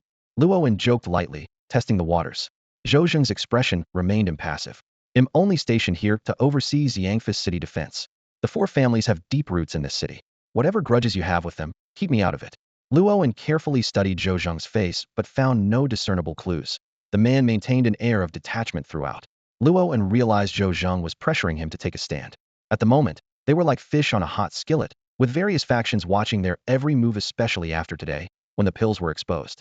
They could easily join one of these factions and receive special treatment, but doing so would inevitably provoke backlash or even assassination attempts from rival groups. Luoan had no intention of becoming anyone's pawn. Commander Zhou, what kind of waves do you think 100 types of pills could create? Luoan asked seriously. A playful smile appeared on Zhou Zheng's face. You have 100 types of pills? His fingers tapped rhythmically on the car window. Although the number was an exaggeration on Luoan's part, given enough time, it wasn't an unattainable goal. Enough to reshape Xiangfu's power dynamics. Luoan held up 3 fingers. Commander Zhou, how about a 30 equity stake? Throughout human history, the pharmaceutical industry has always been one of the most profitable. Even now, Western countries make billions annually from selling medicine to China. Zhou Zheng didn't respond immediately. As a newcomer to the region, he understood that clashing with the four great families prematurely was unwise. Commander Zhou, you need to secure your position in Xiangfu and sustain your troops. 30% may seem insignificant now, but once the pill market expands, I'm confident the profits will exceed your expectations, Luoan said firmly. Trying to get something for nothing? Zhou Zheng remained unmoved by the promising future Luoan painted. Everything you're saying hinges on your ability to surpass Western pharmaceuticals. My city defense force of 15,000 men can't afford to gamble on that. So the city defense force is just going to stay defensive for the next 10 years? Luoan deliberately provoked him. He gazed at Zhou Zheng's seemingly calm face, but deep down, he knew that the new commander of the city defense army was far more complex than he appeared. Judging from Zhou Zheng's achievements in the no man's land, he should have had a brighter future in the military. Yet, he was sent to Xiang Prefecture to lead the city defense army. There had to be a deeper reason behind this. Zhou Zheng squinted slightly, locking eyes with Luoan. Their gazes clashed in the air, neither able to discern the other's true intentions. The atmosphere inside the vehicle grew tense and heavy. Let's see how much benefit you can bring me, Zhou Zheng said, sweeping his eyes over the two of them, a faintly meaningful smile curling at the corner of his lips. 1 week from now, bring me 10 types of pills. No one will bother you during this week. However, he paused briefly. If what you deliver fails to satisfy me, our collaboration will be limited to blood vitality pills. As he spoke, Zhou Zheng signaled to the guard outside the car. The guard immediately stepped forward, opened the car door, and gestured for them to exit. Luoan had just stepped out of the vehicle when he poked his head back inside, grinning. He'll need sufficient materials, but I don't have any money. You sly little thing, trying to take advantage of me, huh? Zhou Zheng wasn't angry. In fact, he seemed intrigued by this gutsy youngster who dared to negotiate with him. A partnership requires sincerity from both sides. What materials do you need? Zhou Zheng retrieved a notebook from the car and handed it to Luoan. However, Luoan shook his head and said, I need one of every basic material available on the market. Afraid he'll figure out your formulas? Zhou Zheng chuckled. Nowadays, there are hardly any people left who can refine pills. Better safe than sorry, Luoan replied with a laugh, thinking to himself that without enough materials, there was no way he could experiment and create 10 different pills. Do you even know how many basic materials are on the market? There are tens of thousands of them, Zhou Zheng said with a dismissive wave of his hand. He'll have 300 of the most commonly used materials transferred to you from the 112th Division. The guard promptly closed the car door before Luoan could continue bargaining. Moments later, the off-road vehicle sped away, leaving him standing there. Inside the vehicle, the driver glanced at Zhou Zheng through the rearview mirror several times before finally summoning the courage to speak. Commander, are you really planning to go head-to-head with the four great families right now? Zhou Zheng gazed out the window, his eyes deep and contemplative. The four great families have controlled Xiang Prefecture for years, and now they think they're untouchable, even sticking their hands where they don't belong. The higher-ups not only want to break their hands but also snap their spines, so they'll stay obedient and make money on their knees. He paused, his tone turning icy. I've pledged my word to the military. I don't have time to play nice with the four great families. If I can't take them down within 3 years, I'll end up back as a bodyguard for my old commander. Damn it. Luoan and Yao hurried to the class reunion. Inside the venue, classmates who had already awakened were surrounded by others, basking in their flattery, creating a microcosm of society. To Luo An's surprise and delight, Xiao Lu had also awakened and obtained a rare companion spirit of flower sprite. He immediately asked Xiao Lu to summon the flower sprite for research and quickly determined that it was a highly promising support-type companion spirit. However, considering Xiao Lu had just awakened and wasn't yet adept at controlling the flower sprite, the topic was set aside for now. Luo An, preoccupied with his research on elixirs, only had a few drinks before making an excuse to leave with Yao. When they returned home, they found the living room piled high with supplies delivered by the patrol army. De Chong was standing at the door, chatting with an officer. Luo An instantly recognized the officer as the soldier who had opened the car door for Zhozheng earlier that day. "Nice to see you again," the officer said with a smile. "Allow me to formally introduce myself. I'm Lu Dushing, squad leader of the Guard Battalion's 1st Platoon. Hey, race the inventory list for the supplies. Please take a look." De Chong leaned in close to Luo An and whispered, "I've already checked everything. The count is accurate." Luo An nodded. "Since it's sent by Officer Zhou's people, there's no doubt it's correct." His words brought a satisfied smile to squad leader Lu's face. "Thank you for your hard work." Luo An took out the last few qi and blood pills he had and handed them to Lu Dushing. The latter, having witnessed the pills' effects firsthand at Kakajan, gladly accepted them. "Now that you've received everything, we'll head back to report," Lu Dushing said, pulling a small pouch from his pocket. "As a gesture of goodwill, hey, raise something I collected while hunting transmuters in the unmanned zone transmutation crystals. I'm just a simple soldier and don't have much to offer. I hope you don't mind." Transmutation crystals are energy crystals formed within transmuters, created from years of absorbing blood moon energy. Each crystal contains immense power, with even a level 1 transmutation crystal fetching 1,000 yuan on the market. "Thank you, Brother Lu. From now on, your elixirs are on me," Luo An said, seizing the opportunity to strengthen their relationship. Although Lu Dushing was just a squad leader, anyone in charge of troops in the Guard Battalion was a connection worth fostering. After some polite exchanges, Lu Dushing and his men departed, and Luo An turned his focus back to refining elixirs. His method was straightforward. He would toss various materials into the furnace, and once the ingredients for a specific elixir were complete, the furnace would automatically separate the excess materials and begin refining the target elixir. Luo An discovered that he could only refine 3 batches per day, as the process completely drained his internal energy each time. Surprisingly, refining elixirs also boosted his cultivation. Each time his energy was depleted, practicing the Jiulong Gong technique to recover made his recovery faster than before, and his capacity for internal energy gradually increased. This method of cultivation was proving to be faster than traditional hard training. With ample materials at hand, Luo An was able to develop 2 types of elixirs daily. By the 7th day, he had tested all the available ingredients and created 15 types of low-grade elixirs, mainly for healing and restoring qi and blood, all with impressive effects. However, Luo An remained unsatisfied, as he still lacked a product with the greatest market potential. Currently, the pills refined by Luo An face competition from similar products on the market. Although his pills are more effective, it's difficult to shake the established brands that have been operating for years and have a loyal customer base in the short term. In the room, a Yao slumped on the sofa, disheveled and exhausted. Dark circles under his eyes and his unfocused gaze revealed his fatigue over the past few days. Various alchemy materials were scattered all over the floor. He asked weakly, "Have we tried all the materials?" "Pretty much," De Chong replied, extinguishing his cigarette. His index and middle fingers were yellowed from smoking. As the assistant, he hadn't had much rest either, taking care of their meals and daily needs these past few days. Suddenly, De Chong's eyes fell on the transformation crystal beside the ashtray. "Can this thing be refined? Technically, it's not really a medicinal ingredient, is it?" "Anything can be refined," Luo An said without hesitation, grabbing a transformation crystal and tossing it into the furnace. Instantly, a dazzling crimson light erupted from the furnace, automatically discarding unnecessary materials as the Jojo furnace began to tremble violently. Just as Luo An's face lit up with excitement, he felt his internal energy being frantically drained by the furnace. "Damn it," he cursed. "The energy consumption for this refinement is ridiculous." Seeing Luo An's pale complexion, a Yao quickly got up to check on him. Luo An had already collapsed weakly to the ground, frantically stuffing energy-restoring pills from the table into his mouth. "Hurry, I can't hold on," Luo An shouted. A Yao took over, but he barely lasted a minute before nearly fainting. De Chong immediately shoved a handful of pills into a Yao's mouth. The two took turns refining, consuming pills to replenish their energy while keeping the furnace active, but their recovery couldn't keep up with the consumption. Just as they were about to reach their limit, a blinding red light burst from the furnace, filling the entire room with an eerie crimson glow. "It's done," Luo An exclaimed, crawling excitedly to the furnace. On its surface, the words "awakening pill" appeared, along with a description: 30 chance of awakening. Suitable for mortals, no side effects. Damn, we're rich.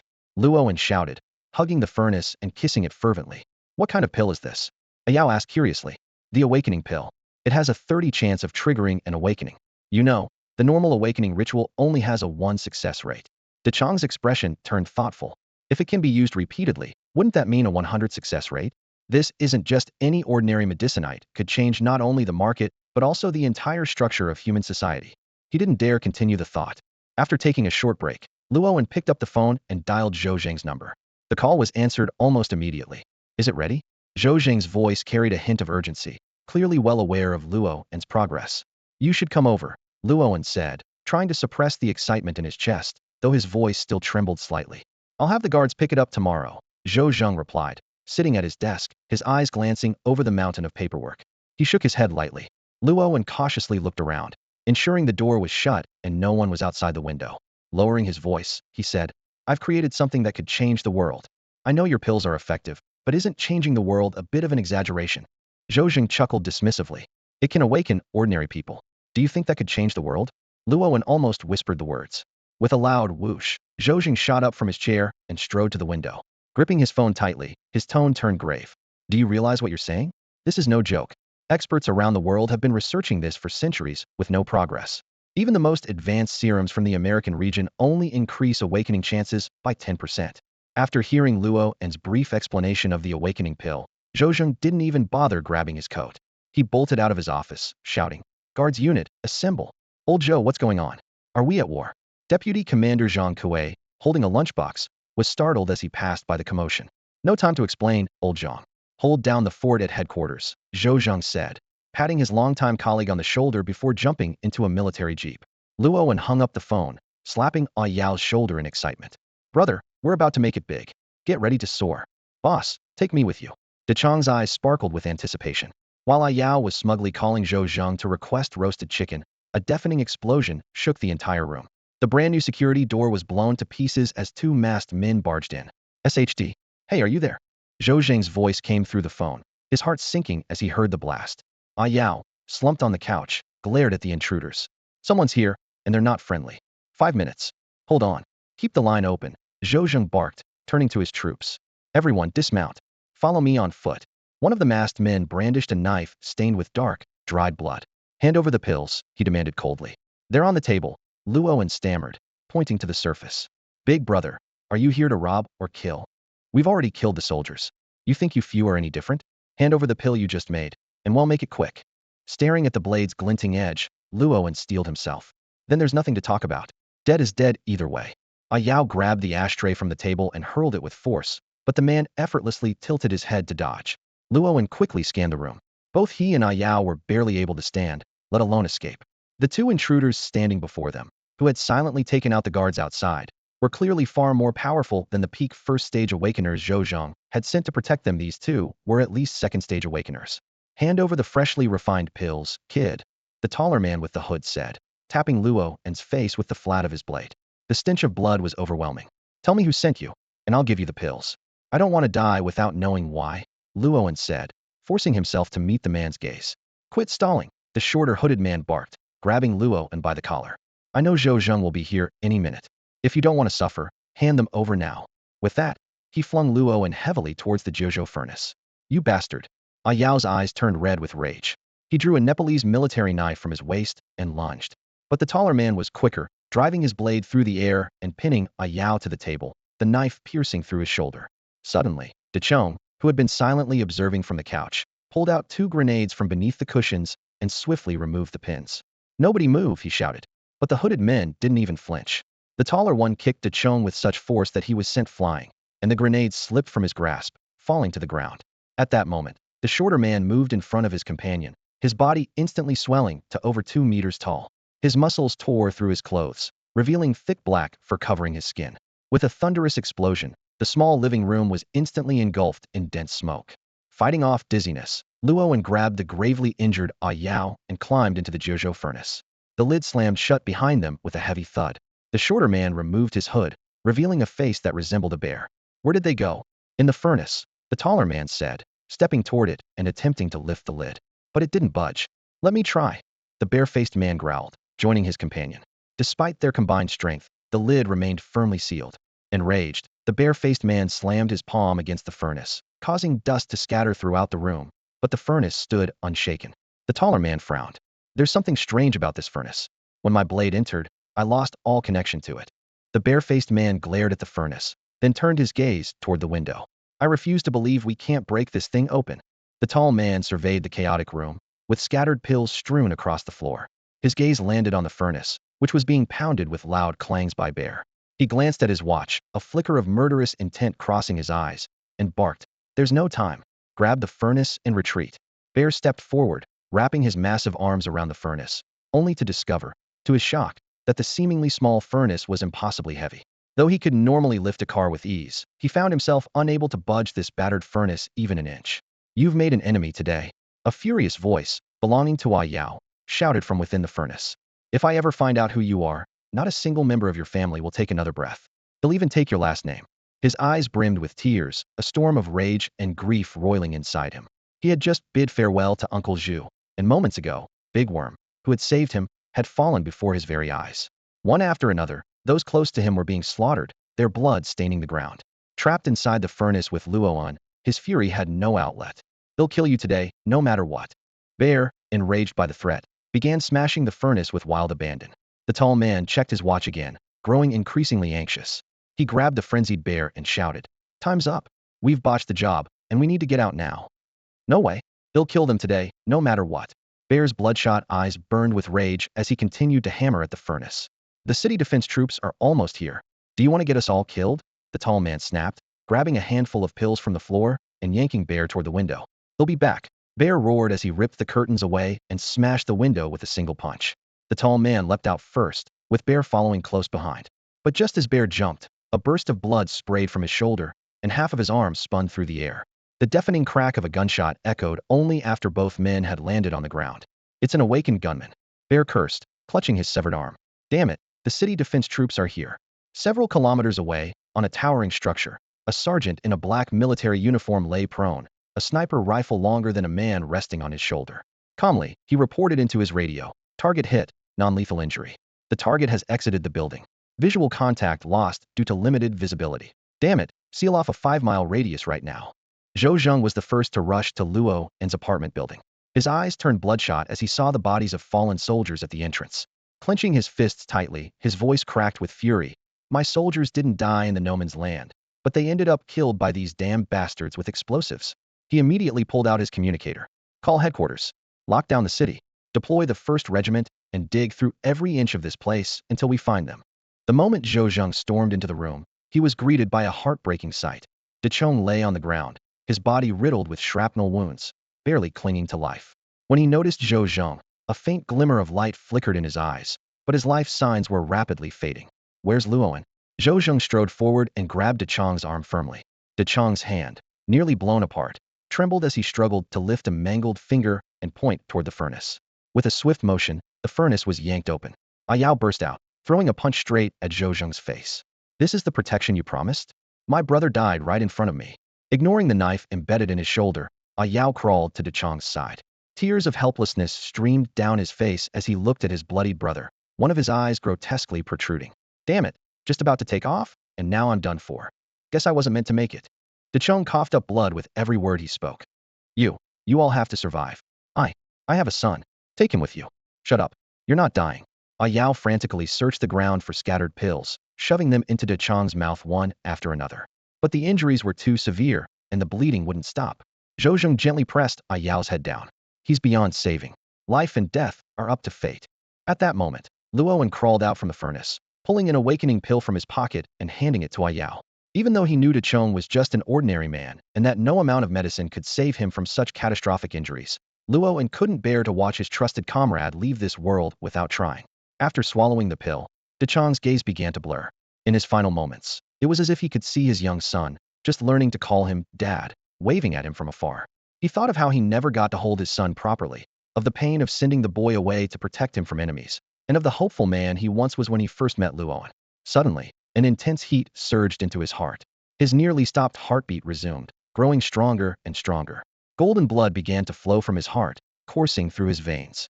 Luo In and the others watched in astonishment as the shrapnel wounds on Chang's body started to ooze golden blood, and the injuries began to heal. Zhou Zheng tore open Chang's shirt, stunned to see a faint golden glow beneath his left chest. It pulsed like a flickering golden light bulb, sending golden blood radiating throughout his body. Hang in there, Dachu. Stay alive, stay alive. Luo In's voice exploded in Dachu's ears, filled with heart-wrenching urgency. Miraculously, the golden blood flowing from Dachu's severed hand began to clot and heal. However, the injury to his left eye was too severe. Even with the golden blood, it couldn't be repaired. That eye would never see light again, leaving behind a shocking scar. But at least, he survived. Zhou Zheng and his guards stared in stunned silence. The man who had been on the brink of death was now pulsating with life, his heartbeat fierce, and his vitality surging back like a tidal wave. Not only had he escaped death's grasp, but he had also awakened in the razor-thin margin between life and death. Huh. Troublemakers always live the longest, Dachu muttered with a self-deprecating smile. He reached up, grabbed the damaged eyeball, and yanked it out without hesitation. Luoan rushed forward, pulling Dachu into a tight embrace, their foreheads pressed together. Damn it. If you had died, I would have felt guilty for the rest of my life. Ayu growled through clenched teeth, his voice trembling with lingering fear. I thought I was done for too. Dachu replied weakly, a tear sliding down his remaining eye. But I've always had good luck. This time, I gambled and won again. Not only did I survive, but I even awakened. Welcome back. A new life begins now, Luoan said, his tone resolute and warm as he patted Dachu on the shoulder. Dachu reached out and pulled Luoan and Ayu into a firm hug. Thank you. If it weren't for you two, I'd probably still be stuck in the slums, living a bleak and hopeless life.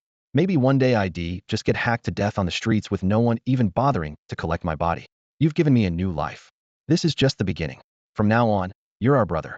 Awakening is only the start. Your life is going to be extraordinary, Luoan said with a smile. Huh. You'd make one hell of a motivational speaker. I'm already fired up and ready to go through hell and high water for you. Dachu laughed heartily, as if he could already see the dawn of a brand new life. Had enough of the melodrama? Zhou Zheng asked, lightly touching his reddened cheek where Ayao had punched him. A faint smile tugged at the corner of his lips. Ayao's face flushed immediately. He opened his mouth to retort, but Zhou Zheng cut him off. Save the sentimental talk for later. First, let's get you checked out. Switching to a more serious tone, he continued. Luoan, you know I want to confirm if the Great Worm has truly awakened. In the rubble, security personnel carefully searched for clues. Zhou Zheng pulled out a half-intact chair from the wreckage and sat down, his gaze sharp. Any idea who's behind this? He asked. Luoan and Ayao shook their heads simultaneously. Ayao frowned in thought. We had just made the awakening pill, and they came straight for it and for our lives. It's too much of a coincidence. Get him patched up, Zhou Zheng instructed the arriving medics. This kind of minor injury doesn't need a hospital. Luoan chimed in. It is suspicious. They left an entire table of pills untouched, but went after the last batch specifically. If it weren't just the three of us in that room, I'd suspect an inside job. Zhou Zheng lit a cigarette, lowering his head in contemplation. Their timing was impeccable. It's likely they've been watching you for a while. And the fact that my men were taken out without making a sound means we're dealing with pros. By the way, Ayao interjected, wincing as he pulled a long blade from his shoulder and tossed it to Zhou Zheng. This was their weapon. Zhou Zheng caught the blade, his brows furrowing. This is a life-bound weapon of an awakened. What's strange is that they didn't take it with them. A life-bound weapon is crucial if it's damaged. The user is lucky to retain even a tenth of their power. In the worst case, they could become crippled or die. There's no way they'd willingly abandon it. Ayao hesitated before explaining. It seems, it got stuck in Xiao Anzi's furnace. That tall guy couldn't open the lid, so he left it behind. I've never heard of an awakened losing their life-bound weapon. Usually, if the person's alive, the weapon is too, Zhou Zheng said, studying the blade carefully. Can we find any leads from it? Luoan asked. Zhou Zheng nodded. Every awakened is registered, and their life-bound weapons are documented with photos. We can check with the security bureau. Just then, a security officer approached, holding a partially destroyed takeout box. Sir, we found something. The box, split in two, revealed a small black device the size of a fingernail hidden in a compartment. Zhou Zheng crushed the tiny device between his fingers. It's a listening bug. The officer explained in a low voice. It's an imported TT-23 model. While its sale and import are banned domestically, it's common on the black market. Ayao frowned. The source might be tricky to trace, but I know how that takeout got here. Last night's midnight snack was from Wu Ji's barbecue on the street. I went to buy it myself. Go. Detain him, Zhou Zheng ordered decisively. Another officer rushed in to report. Sir, the director of the J Bureau in Yuhua District has personally arrived with a team, saying they want to take over the case. Commander Liu is holding them off outside. Zhou Zheng's expression darkened with fury. Tell those J Bureau people to get lost. My men are dead. This has already escalated. They didn't bother showing up before, but now that I'm here, they suddenly want to step in? What? Hoping to grab some credit. Let them dream on. Order Commander Liu. Anyone who crosses the perimeter gets disarmed on the spot. He slammed the table, his voice rising. Damn it. Do they really think I don't have a temper? Zhou Zheng and Luo held a deep disdain for the credibility of the J Bureau. In their eyes, the four major families had entrenched themselves in Xiangfu for years, leaving the J Bureau riddled with corruption. They believed that once the truth behind this case fell into the hands of the J Bureau, it would only become more convoluted and obscure. Just as Zhou Zheng finished speaking, his phone suddenly rang. On the other end of the line came an elderly yet vigorous voice, launching into a tirade. What the hell are you doing? You've just landed in Xiangfu and already caused a standoff with the military and police. I gave you a firearm, and now you're pointing it at civilians and the J Bureau? Do you need me to airdrop you a few missiles to blow up the entire JC headquarters? Zhou Zheng held the phone away from his ear, casually scratching his ear as he responded with a forced smile. You've always cared for me, Chief. No need for missiles. Handling them doesn't require such drastic measures. Are you deaf or just stupid? Do you believe I won't strip you of your rank right now and have you wash the commander's underwear? Zhou Zheng's eyes reddened instantly. Chief, this isn't about me wanting a standoff. My soldiers, those who survived life and death situations in the no man's zone, I could accept them dying there. But being assassinated? I can't swallow that. His voice carried a tinge of sorrow for his comrades. The old man's tone softened slightly. That's no excuse for overstepping your authority. The city government has already called the commander's office about this. After a pause, he added, that said, you can organize an investigation team to get involved. Those police bureaucrats are experts at muddling the waters. Once you find out who's behind this, deal with them mercilessly. No need to save face for anyone. Can't handle it? They'll deploy 30,000 men to back you up. Let's see who dares play games. Yes, sir. Zhou Zheng immediately straightened his posture. What's the situation with those two kids? The old man asked gravely. Zhou Zheng glanced at the bugging device in his hand, gritting his teeth. It's real. I saw a mortal awaken with my own eyes. But the matter's been leaked. There's a bug in the room. Look at the mess you've made. Can't even protect two kids. Do you need me to personally come and serve as their bodyguard? Thank you for your concern, Chief, but that won't be necessary. After hanging up, Zhou Zheng turned to Luo. And what's the plan now? This isn't your problem anymore. Someone else will handle it. Just focus on keeping them safe. When the time is right, someone from above will come to meet them. And remember, the first shot you fire in Xiangfu needs to hit hard. Don't let anyone think the soldiers I trained are only good for fooling around in brothels. Understood. Zhou Zheng snapped to attention and saluted sharply before ending the call. Afterward, Zhou Zheng led Luo and the others out of the building. From a distance, they could already see the patrol troops in a standoff with the J Bureau. Zhou Zheng slammed on the gas, driving straight to the scene. A pot-bellied middle-aged man in uniform quickly approached, smiling as he offered a cigarette. Commander Zhou, I assume the higher-ups have reached an agreement? Let's have the brothers clear a path. Look at the crowd of reporters outside. It's not a good look. Zhou Zheng squinted at the man, scrutinizing him. Director Zhang, you got here fast. As for the ones who escaped, I trust you'll apprehend them promptly. Of course. We'll take care of it. Director Zhang replied with a cheerful nod. Zhou Zheng gave a subtle signal, prompting the leading officer among the patrol troops to wave his hand. The soldiers immediately stepped aside, creating an open passage. Director Zhang added, also, these two young ones will need to come with us to give a statement. I hope you'll understand, Commander. As he spoke, he signaled to a few officers behind him, who stepped forward to escort Luo and Yao away. Commander Lu's face was grim as he firmly stepped in front of Luoan, blocking the way without hesitation. The guards at his side instantly understood his intent and moved forward, surrounding Zhang Si and his group. The air grew thick with tension, the kind that signaled an imminent confrontation. What does Commander Zhou mean by this? Zhang Si asked coldly, his eyes sweeping over the soldiers blocking his path. A faint, mocking smile played at the corners of his lips. Commander Zhou is considering the bigger picture. The higher-ups have already reached an agreement. If you keep holding on to the victim, we can't proceed with our work, Zhang Si added, his tone laced with irritation. Zhou Zheng cast a disdainful glance at him, a sneer spreading across his face. I still need to question them and take a statement, he replied arrogantly. Send someone to the barracks to take the statement? That's against protocol, isn't it? Zhang Si retorted, his voice dripping with dissatisfaction. Should I have the higher-ups make another call? Sure, here's the phone. Zhou Zheng suddenly erupted in anger, pointing at his own rank insignia as he roared. Damn it. You think you're entitled to this? Go ahead, make the call. I'll watch you do it.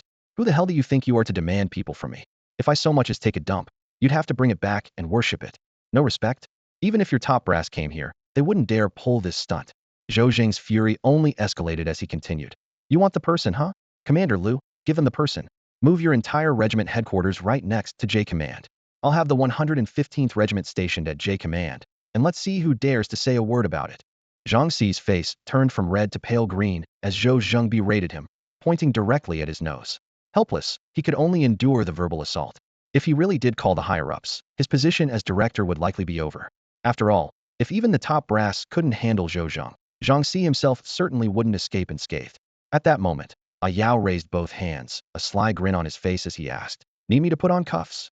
Commander Lu chuckled coldly and chimed in, "Heh, Director Zhang, you'd better take responsibility for feeding all 1,000 plus people in the 115th Regiment. I've heard the food at J Command is excellent. Your people are living so well they're practically fatter than pigs. Guess I'll come by and borrow some provisions this time." The sarcasm in his words was unmistakable, and Zhang Xi's face burned with humiliation. He silently stepped aside, making way as Luoan and his companion climbed into the car and drove off. Knowing there was no chance of taking them away, Zhang Xi could only stand there in silence, his frustration simmering as he watched them leave.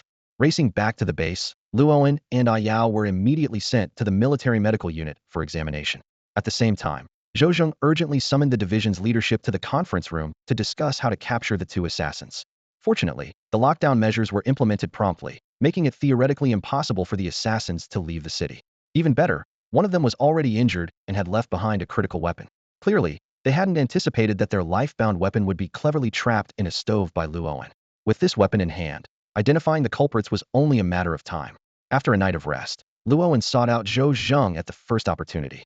Zhou Zheng had just concluded a small meeting, his bloodshot eyes revealing that he had stayed up all night. When he saw Luoan enter, he gestured for him to take a seat by the coffee table in his office. "Have some tea," Zhou Zheng said, pouring a cup of vibrant green tea for Luoan. In this era, tea had become a true luxury. After the blood moon, the land had largely become barren, struggling to produce even enough food to sustain the population, let alone cultivate tea trees. Tea that could be exported commanded an astronomical pricey. An ounce of gold could only buy an ounce of tea. Luoan didn't care about the tea's heat and drank it in one gulp. "The assassins are definitely still in the city. As soon as your incident occurred, I ordered a lockdown. Even if they had wings, they wouldn't be able to escape," Zhou Zheng said, picking up a few documents from the table and handing them to Luoan. "Here, I pulled some strings to find out who owned that knife." Luoan took the documents and read them carefully. Feng Su, male, 36 years old, alias Old Knife, a third-stage awakened individual with the ability to manipulate his life-bound weapon, the Wu Kuei blade. Hailing from Xiangfu, he is married to Li Xiang'a and has a son, Feng Ting, who currently attends Xiangfu Public 7th Elementary School. The level of detail in the report was astonishing. "We need to act quickly," Luoan said, setting the documents down with a grave expression. "The knife is already in our possession, and the assassins must have realized they've been exposed. I've already assigned people to keep an eye on Old Knife's family," Zhou Zheng replied with a nod. "If he shows up, we'll apprehend him immediately." "No, that's too passive," Luoan shook his head. "Time is of the essence. If Old Knife knows his identity has been compromised, he won't risk approaching his family." Losing his life-bound weapon was clearly an unexpected setback, which must have disrupted their escape plans. "We need to exploit this window of opportunity. Let me handle this." Luoan looked at Zhou Zheng with determination, holding the documents firmly. "There are some things the military can't get involved in directly. It's better if I take care of it." Zhou Zheng frowned, thinking deeply for a long moment, before finally nodding in agreement. However, he set one condition. "The only requirement is that you don't leave the military base.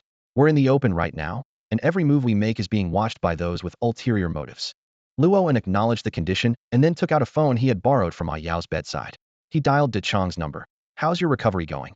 Right now, De Chong was the only person he could rely on, though he wasn't sure how well De Chong had recovered. While awakening had improved his condition, internal injuries could still be a concern. "Thanks for asking, boss. I'm doing much better," De Chong replied, his tone lighthearted despite being wrapped in bandages and lying on a hospital bed like a mummy.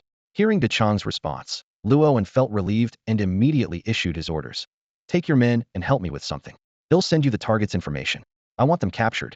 Turning to Zhou Zheng, Luoan smiled faintly. "Commander Zhou, could you contact some friends in the media and arrange for tonight's news broadcast to include coverage of the kidnapping case?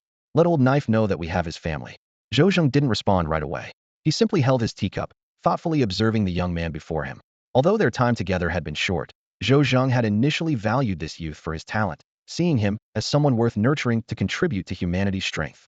As time went on, he gradually realized that this young man was far more profound than he appeared on the surface. His meticulous thinking and methodical approach to handling matters revealed a maturity well beyond his years. After hearing Luoan's plan, As a soldier with strong convictions, he couldn't help but worry that the boy might stray down a dangerous path, and he was even more unwilling to see innocent families dragged into the mess. What if Lao Dao never shows up? Zhou Zheng asked with a frown. Luo and calmly poured himself a cup of tea, took a slow sip, and replied, "Then we'll keep him locked up for 10 days or so before letting him go. We can't really cut off his entire family line, can we?" Zhou Zheng's tense expression relaxed slightly, and he gave a small nod of agreement. Meanwhile, in the basement of an unremarkable house in the impoverished district of Xiangfu, the dim light of a kerosene lamp cast the shadows of several men onto the mottled walls. The room was cluttered with food, cigarettes, and beer, barely illuminating a small area. Suddenly, the creaky wooden door emitted a sharp screech. The men immediately stood up, alert, adopting defensive stances. A hunched middle-aged man carrying a kerosene lamp slowly descended the stairs. "What's the situation outside? When can we leave?" asked the leader, a man with a buzz cut, as he stood. He was dressed in a black, tight-fitting outfit that accentuated his well-defined muscles. The newcomer placed the kerosene lamp on the table, slightly brightening the dim room. "No way," he shook his head. "The city gate checkpoints have all been replaced with new faces. The old guards are gone. Every exit is now guarded by skilled operatives." The buzz-cut man lit a cigarette in frustration. "Any word from the boss?" "The boss says to lay low for now.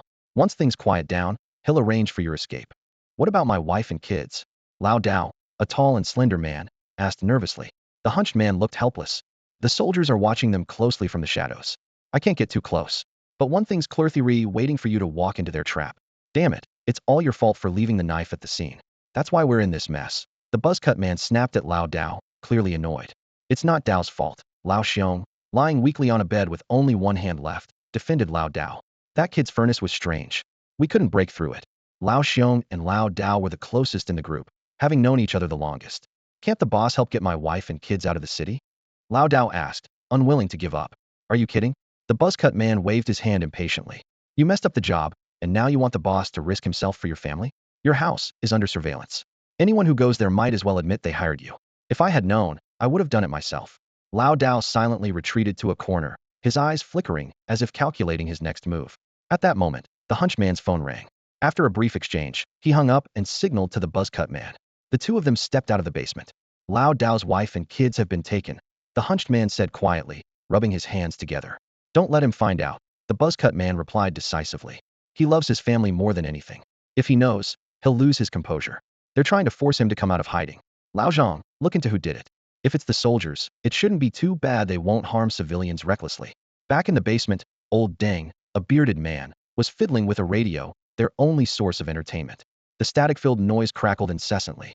"Old Deng, can you turn off that piece of junk? All it does is make noise. It's driving me crazy." Lao Xiong complained irritably. "What else can we do if we don't listen to the radio?" Old Deng retorted unhappily. "No woman would willingly mess with this damn machine." Lao Dao grumbled irritably, reaching out to change the TV channel.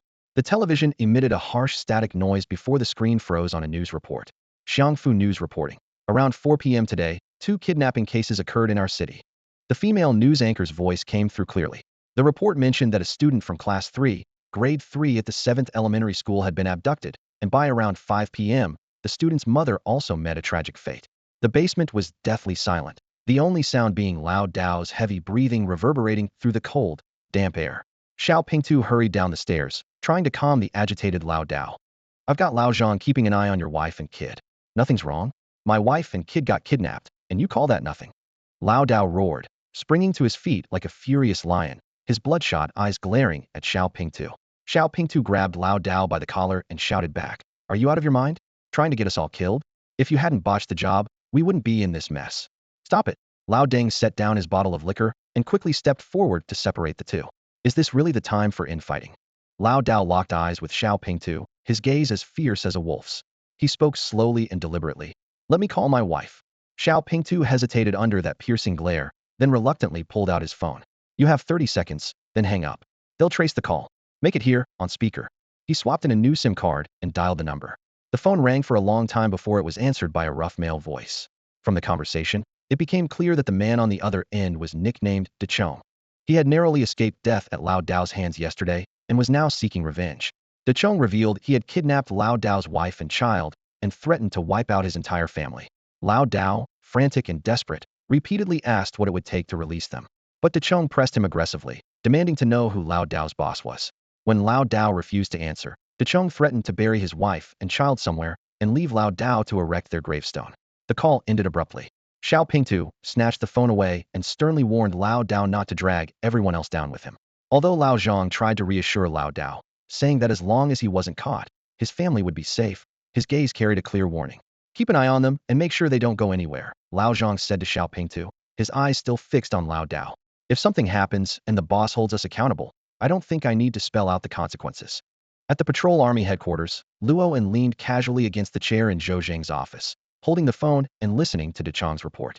The person is hidden away in a shelter I prepared for myself a while back. Decheng's voice came through the receiver. No one will find it in the short term, but it'd be best to have the city defense forces send some skilled individuals over. Without an awakened one on my side, I don't feel secure. Like a cunning rabbit with 3 burrows, Luo nodded in satisfaction. Decheng's been surviving in the slums for so many years. Caution is a given. Rest well and recover from your injuries. While flipping through the reports on his desk with his legs crossed, Zhou Zheng asked, how can you be sure Lao Dao will take the bait? I'm not sure, Luo shrugged, his face relaxed. But whether it works or not, it's worth a shot. We have nothing to lose. How's the investigation on the food delivery front? Zhou Zheng slammed the report onto the desk. They were silenced. Someone reported it before we arrived. A family of 5 was killed, officially labeled as a home invasion robbery. He sighed. And just like that, one of our only 2 leads is gone. Looks like we'll have to pin everything on taking down Lao Dao. Luo stood up and walked to the window, rubbing his hands as he gazed outside. The current situation left him uneasy. The enemy was in the shadows while they were exposed, a highly disadvantageous position. More importantly, he had to participate in the graduation competition before the school term began. He couldn't rely on the patrol army's protection forever. The graduation competition was a trial all awakened students had to face. Since the abilities of awakened individuals couldn't be assessed through standard written tests, top schools established this competition to select the most promising talents.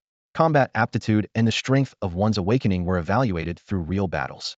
Of course, this selection process had inherent unfairness. Noble children had been systematically trained in their family's martial arts from a young age, giving them decades of experience over ordinary awakened individuals. Their practical skills were on an entirely different level. Yet, this seemed to be the most viable method for now. What are you so deep in thought about? Zhou Zheng teased while accepting the lunch delivered by a guard. Feels awful, doesn't it? Not even knowing who your enemy is. Rubbing his temples, Luo replied. Decheng has already taken Lao Dao's family hostage. The next step is a waiting game. But what worries me more is if the enemy targets us during the graduation competition. Scared, Zhou Zheng opened his insulated lunchbox and began eating. But you're right, it's a real concern. Every year, the competition has its share of fatalities. You're too weak right now. If someone targets you during the competition, I won't be able to intervene. Is there any way to get stronger quickly? After everything that had happened, Luo's desire for power had reached its peak. In this chaotic world, without the strength to protect oneself, even the best elixirs would end up in someone else's hands. Zhou Zheng put down his bowl and chopsticks thoughtfully. I was going to bring this up even if you hadn't asked. The higher-ups think you're too weak. If you can't develop, they don't see you as worth investing in. Every year, countless promising talents die outside the city, hundreds, if not thousands. Do you know why? Despite the resources invested in you, they still haven't taken notice of you. Luo fell into deep thought, his expression heavy as he said, we're too weak, constantly at risk of being taken out. Unless we agree to be under your protection, the higher-ups won't invest too many resources in us. He extended 2 slender fingers and continued. Secondly, the awakening pills can't be mass-produced. They're precious, but the limited supply means they don't significantly impact the bigger picture for the higher-ups. Zhou Zheng's lips curled into a mysterious smile. Kid, you're pretty sharp. That's exactly why the higher-ups want to send you to Jinling. There's a legion stationed there, and it's our territory. No one will dare touch you. Plus, his tone turned enticing. The higher-ups will allocate substantial resources to you. At least a year's worth of top-tier cultivation resources, martial techniques, and training methods. You've even mapped out our future after adulthood, haven't you? Luo shot Zhou Zheng a cold glare, his tone filled with resistance. He knew exactly what this path entailed: joining the military after graduation and following a regimented career path. While smooth and secure, it meant giving up his freedom and autonomy. What if I refuse? Luo straightened his back, his gaze firm as he stared directly at Zhou Zheng. Zhou Zheng let out a sigh. Then I'll do my best to protect you, just like I do for the 4 great clans. If you refuse to fully comply, you might end up being a liability. That's why the higher-ups are hesitant. We'll still support you, but until you grow stronger, the level of support will be limited. Then I'll have to rely on you to protect me, big brother. Luo decided almost without hesitation. To him, losing his freedom was tantamount to becoming nothing more than a pill-making machine, a life he absolutely did not want. Surprisingly, Zhou Zheng didn't press further. Instead, he looked at Luo and with an approving expression. From a strategic standpoint, I do want you to go to Jinling. However, a true powerhouse should carve their own path. I'll relay your stance to the higher-ups and fight for better terms on your behalf. Luo immediately put on a sycophantic grin, bending over to light a cigarette for Zhou Zheng. Thank you, big brother. Cut it out. I'm old enough to be your father. Zhou Zheng slapped his hand away. Father, Zhou father, great father. Luo grinned shamelessly, clasping his hands together in a mock bow. Please take care of me, great father. Get lost. Zhou Zheng barked, though a faintly meaningful smile lingered on his face. Since you're not going to Jinling, you can start by training at my special logistics unit. Seeing the unease on Luo's face, Zhou Zheng explained. The special logistics unit is a shadow unit of the Southern Military District. Technically, it's not part of the patrol army structure, but they fought alongside me in the uninhabited zones, and we formed a bond. The higher-ups allowed them to station in Xiangfu for recovery. This is an opportunity for Year 2 week. Experiencing the combat style of the uninhabited zones will be good for you. From now on, you and your brothers will stay there. Zhou Zheng picked up the phone and gave a brief order. What about the training with old Dao? Luowen asked anxiously. You think our patrol army only knows how to fight? Zhou Zheng sneered. For now, your men are under my command. He didn't leave Luo in any time to argue. Have Dechong report to me in an hour. I've got a task for him. Zhou Zheng stood up, his gaze cold as he stared down at Luo and, do you know why the higher-ups dared to send me to Xiangfu? Because I get my hands dirty. 5 minutes later, a middle-aged man in uniform entered the office and saluted Zhou Zheng. Without looking up from the document in his hand, Zhou Zheng waved dismissively. Him? Tell Lao Wu to train him as hard as possibly so long as he doesn't die. Push him to the limit. After seeing Luowen off, Zhou Zheng picked up the phone on the desk. His fingers hovered over the keypad for a moment before he eventually dialed a familiar number. Boss, they've refused to go to Jinling, he said directly. Is it because the offer wasn't good enough? We can negotiate further. There was a brief pause on the other end of the line before the elderly voice replied in a low tone. Raise the stakes, but they must be under our control. Understood. Zhou Zheng tightened his grip on the receiver, his tone firm. Boss, I don't think any amount of bargaining will change their minds. He doesn't want to become a pill-making machine. Honestly, if money was all they cared about, they could have easily gone straight to the 4 great clans of Xiangfu. There was silence on the other end. Zhou Zheng took advantage of the pause and pressed on. We've only just started interacting with them. Those 2 kids aren't going to trust us completely right away. I suggest we don't rush things. Start with cooperation, show them our sincerity. Your thoughts? The elder asked succinctly. Zhou Zheng straightened his back. What we want are the pills, and cooperation can achieve that just as effectively. The more deeply we're tied together, the more reliant he'll become on us. I don't want us to come across as short-sighted or greedy. The elderly man let out a cold chuckle. You think you're clever, huh? Trying to feed me your ideas? I can tell what you're up to before you even open your mouth. Leaving them in Xiangfu was your idea too, wasn't it? Yes, sir, Zhou Zheng admitted openly. I believe they have value beyond pill-making. Their cultivation talent is exceptional. I hope they can grow in both areas. Fine. Keep working on them, the elder said after a pause. But don't let them slip away while you're at it. Don't worry, sir. Even if my wife left me, they wouldn't, Zhou Zheng joked, then shifted his tone. But since the kids are boarding our ship, don't you think it's time we offered them a little something sweet? All right. Do as you see fit. After hanging up, Zhou Zheng called for Dechong, who had been waiting outside. Although this wasn't their first encounter, their previous meeting had been far from formal, with Dechong narrowly escaping death. Given Zhou Zheng's high status in Xiangfu, it was only because of Luo and that someone like Dechong, a low-level figure, could even stand before him. Dechong stood nervously in front of Zhou Zheng, occasionally wiping the sweat from his palms onto his pants. Do you know why I called you here? Zhou Zheng asked. Luoga told me, he said I should follow your orders. Dechong replied, his voice tense and raised. Zhou Zheng calmly took a cigarette from its box, lit it, and gestured for Dechong to sit on the sofa. Luowen is working with me. To be honest, I didn't recommend him using you. You have no influence, no strength. On this ship, there's no place for someone like you. He deliberately paused, noticing Dechong's face turning red with embarrassment. Dechong lowered his head without saying a word, knowing full well that it was the truth. But if I were to cast you aside, Luowen wouldn't be happy, Zhou Zheng said, taking a deep drag of his cigarette. I know you saved their lives. Kids are sentimental, but we're adults. Adults care about value. Tell me, what value do you bring? Faced with this barrage of questions, Dechong was speechless. The worst-case scenario had already crossed his mind. Figured Zhou Zheng was trying to convince him to quit. Amidst the swirling smoke, Zhou Zheng pulled out a cigarette from the pack and handed it to Dechong, who was seated across from him. The latter immediately stood up, accepting it with both hands in a gesture of utmost respect, as though he were receiving an important mandate. Let's cut to the chase. Luo and has his reasons for choosing you, Zhou Zheng said, locking eyes with Dechong. Your job is to be their representative on the surface. Out of respect for Luoan, I'm giving you an opportunity, seize it, and you'll carve out a place for yourself in Xiangfu. Fail, and 30 grand will sever all ties between you and Luoan. What's your plan for Lao Dao? Zhou Zheng's gaze was sharp as a blade. Decheng lowered his head slightly. According to Luo Ji's instructions, we'll lure him out using his wife and kids. And if they don't come out, Zhou Zheng's expression turned icy in an instant. Luoan is too young, too idealistic. The reason I've put you in charge of ground operations is because you're already dirty and you're not afraid to get dirtier. Are you seriously trying to play the morality card with me? I might as well open an orphanage if that's the case. Cold sweat broke out on Decheng's forehead. Standing before this resolute and ruthless man, he felt utterly exposed, as though every inch of his skin were laid bare under Zhou Zheng's piercing gaze. Zhou Zheng raised 3 fingers, his voice cold as steel. 3 days. Bring Lao Dao to me. Prove your worth. Decheng understood his role clearly now. As someone from the lowest rung of society, he had never clung to notions of morality. He knew exactly what needed to be done. I chose you because you can do what Luoan and I cannot. Remember, you're the dark, but Luoan must always remain the light, Zhou Zheng warned one last time. Decheng nodded solemnly.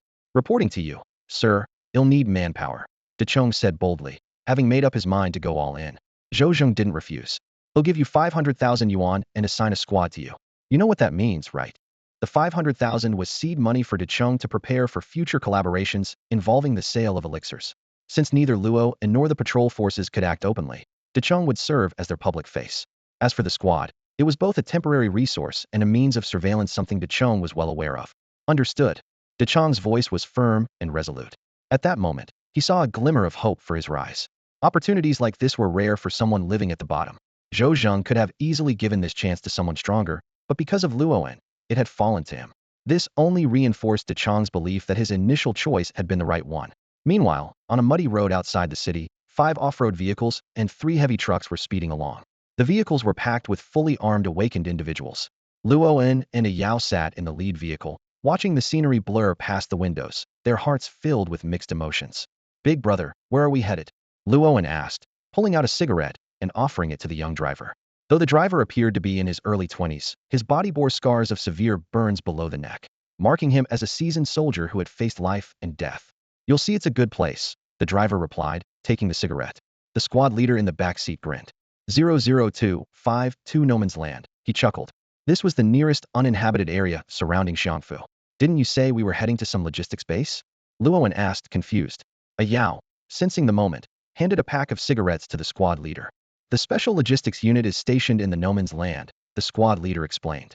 When our division reclaimed the area, more than half of the toughest battles were fought by them. They had the highest casualty rates. If you survive 3 months in there, you earn a promotion. The platoon leader patted Luo and shoulder with a heartfelt expression, a meaningful smile on his face. Brother, I hope the next time I come to pick you up, you'll still be in one piece. He paused for a moment, then added, most of the frontline units in our division are responsible for defense except for them. They're only in charge of offense. The driver chimed in at the right time, lightening the mood of the rather heavy conversation. After a grueling 24-hour journey, the convoy finally arrived at the Special Logistics Division's camp by early evening the next day. The camp was situated halfway up a low mountain in a desolate area, its location strategically advantageous, with only a winding mountain road leading up to it. From the base of the mountain to the camp, a dense array of sentry posts formed a tight defensive line. Despite its small size, accommodating only a few hundred people, the camp exuded a palpable air of intimidation. Everyone off the vehicle. Unload the supplies, the platoon leader commanded with a booming voice. While Luoan was observing the unique camp, a middle-aged man wearing a thick, army green coat strolled out. His hair was disheveled, his beard unkempt, and dark circles hung heavily under his eyes. He walked hunched over, a cigarette dangling from his lips as he rubbed his hands together, grumbling. What took you so long? Damn, weather's cold enough to freeze a man to death. Reporting to Director Wu, our unit was ordered to deliver supplies, and they have now all been delivered. The platoon leader, who usually joked around with Luoan, immediately straightened his posture and looked at the scruffy officer with respect. Director Wu nodded, his sharp gaze sweeping over Luoan and his companion. So these are the 2 rookies? The commander said. Train them hard. If they don't drop dead, push them to the brink. He ran a rough hand over his face, then suddenly shifted his tone with a sly grin. Did you 2 sleep with our commander's daughter or something? Is that why he's putting you through this? While directing the unloading of supplies, Director Wu casually threw an arm around Luoan's shoulder, leading the 2 of them into the camp like a friendly neighbor. There aren't too many rules around here. After all, who knows how long you'll last? If you're unhappy, you can call me Grandpa. If you're happy, Just call me Director Wu.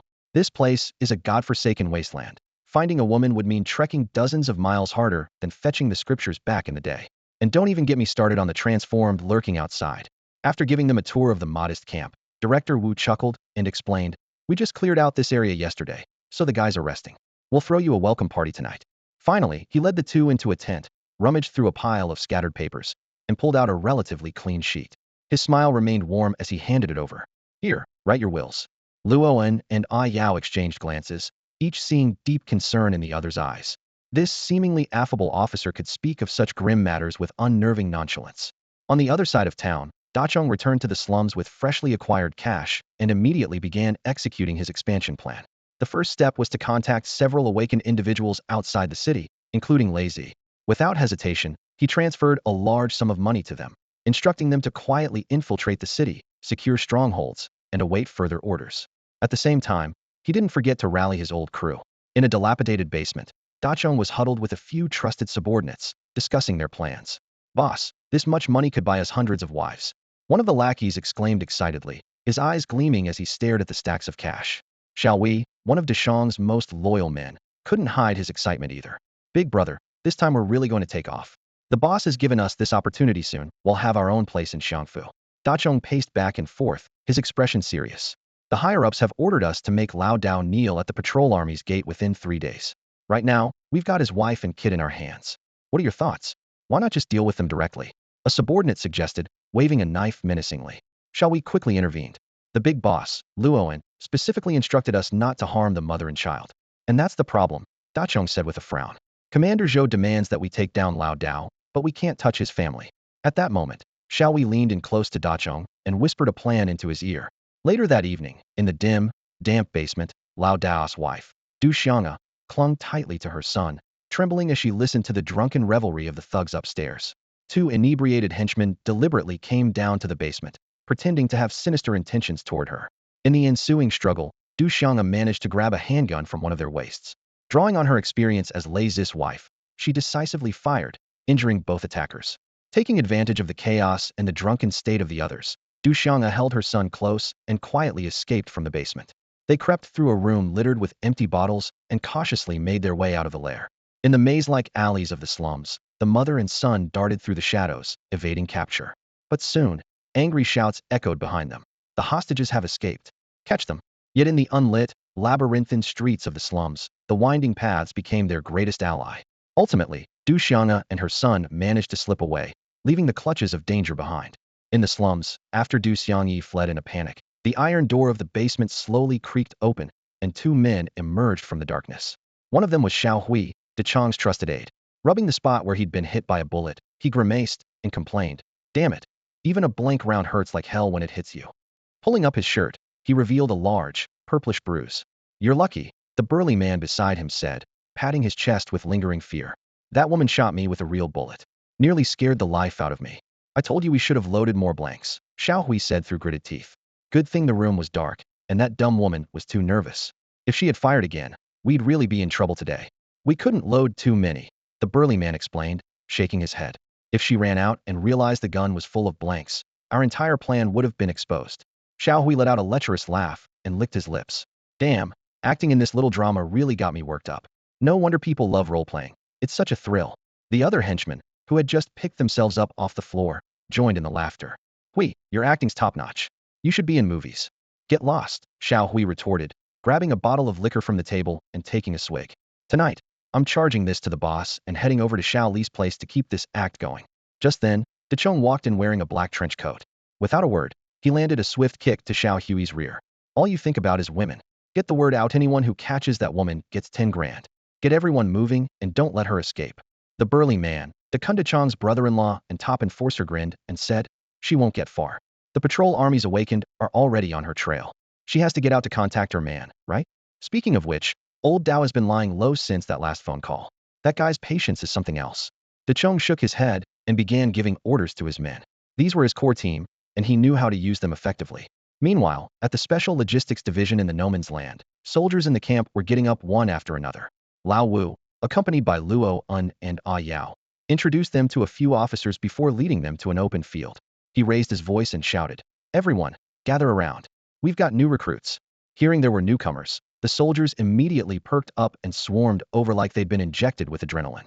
Lao Wu clapped both men on the shoulders and said with a grin, "We've got a tradition here in logistics, newbies ride along on a patrol to get familiar with our territory." "Boss, let me take them." A young man with a shaved head eagerly raised his hand. "Go ahead," Lao Wu said with a chuckle. "See that? That's the kind of enthusiasm we have in logistics." The bald young man stepped forward with another soldier to introduce themselves. "I'm Shah, and this is my brother, Dai." After everyone exchanged names, Shah hopped into the vehicle and shouted to Lao Wu, "Boss, give me 3 days credit and a month's allowance." "What 3 days?" Yao asked in confusion. Dai didn't explain. He simply started the engine and sped out of the camp. Yao leaned closer to Luoan and said gravely, "Be careful. In the no man's land, you need to stay on high alert." During the journey, Shah, sitting in the driver's seat, enthusiastically introduced the situation at the outpost to the two of them. He explained that the 00252 no man's land was vast beyond measure, making it impossible for a single special logistics division to oversee entirely.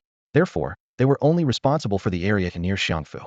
The tasks weren't overly complicated, primarily guarding key routes to prevent transformers from entering human activity zones.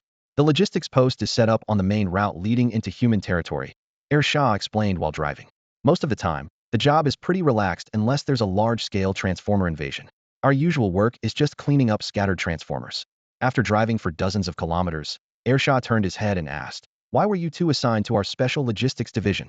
"Offended the commander," Luoan replied gloomily. "That old dang sure holds a grudge," Dai laughed, rubbing his bald head.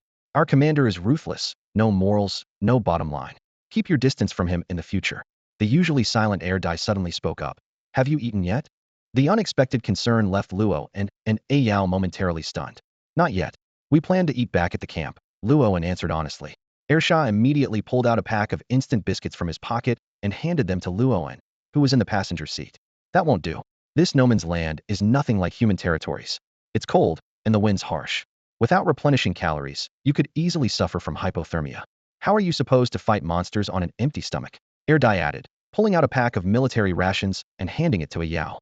"Thanks, you guys are surprisingly." Before Yao could finish his sentence, Dai's massive boot suddenly struck his face, sending him flying and crashing heavily to the ground. At the same time, the previously cheerful Shah twisted around and kicked Luo and out of the car as well. With a casual drift, Shah stepped on the gas and sped away, waving as he shouted, "Forgot to mention, it's our tradition to use our feet to get familiar with the territory. You'll have to walk back to the camp. Clear out any scattered transformers along the way. Good luck. We forgot to give you a map, sorry about that." Dai excitedly raised his right hand, waving as they drove off. Fuming, Yao picked up a rock from the ground and hurled it at Dai, but the car was already too far away, and the rock fell short. "Should have known it wouldn't be that easy," Luoan said helplessly, shaking his head. Resigned, he sat down and started eating his rations. He knew Dai was right. Without replenishing energy, they might not make it out of this cold and windy no man's land. "Damn it, those jerks. Who does that?" Yao grumbled angrily, plopping down next to Luoan. He pulled out his rations and began eating furiously. The night passed without incident. The next day, Luoan and Yao found themselves trekking through the desolate wilderness of the no man's land. The dry air had begun to crack their lips. Although this area had been previously cleared by the logistics department, a few wandering transforms still roamed here. Overnight, they had encountered 3, but fortunately managed to evade them all. Their greatest concern now was the lack of a water source. Unlike the city, the no man's land was barren, with all water sources contaminated. The landscape stretched out as an endless expanse of rolling hills. For two people with no experience in wilderness survival, the threat of dying from thirst seemed even more pressing than the danger posed by the transformed. "When I find them, I'm gonna beat them senseless," Yao muttered, licking his dry, pale lips. He pulled out a cigarette, but hesitated and tucked it back into his pocket. The two didn't dare venture deep into the mountains, as more transformed likely lurked there. Instead, they chose open routes where they could see any threats coming. Suddenly, a thin trail of smoke rose from a distant hillside. "Someone's lit a fire. Hopefully, it's those bastards," Luoan exclaimed, his eyes lighting up as he pointed to the smoke. Yao cracked his knuckles at the thought, ready to give the culprits a piece of his mind. "It's not them," Luoan shook his head. "Lighting a fire in the no man's land is like ringing a dinner bell for the transformed. Those two might be scumbags, but they've spent enough time out here to know better. Still, it's worth checking out." "All right, he'll take the lead. You follow me," Yao said. "If things go south, we retreat immediately." The pair moved quickly toward the source of the smoke. The no man's land outside Xiang Prefecture was mostly low hills, so they soon reached the area near the smoke. What they found was a simple encampment 4 or 5 tents set up around a central campfire. But the sight before them was chilling, for transformed were circling the camp like predators eyeing their prey. Inside the camp, 2 adults were shielding a group of 7 or 8 children in school uniforms, all around Luo and Ayao's age. These transformed are smart, Ayao whispered, lowering his voice. Look at the one with 2 heads. Among the 4 transformed, 3 looked like feral beasts, their blood-red eyes gleaming as they drooled and crawled on all 4s. The most striking was the 2-headed one, whose left arm had mutated into a scythe-like appendage. Unlike the others, its gaze wasn't filled with mindless rage but instead carried a chilling, almost human-like calmness. That's a 2-star transformed, Luowen explained in a hushed tone. You can tell from the orange transformation crystal on its head. 1-star ones don't have intelligence, 2-star ones start to develop some rationality.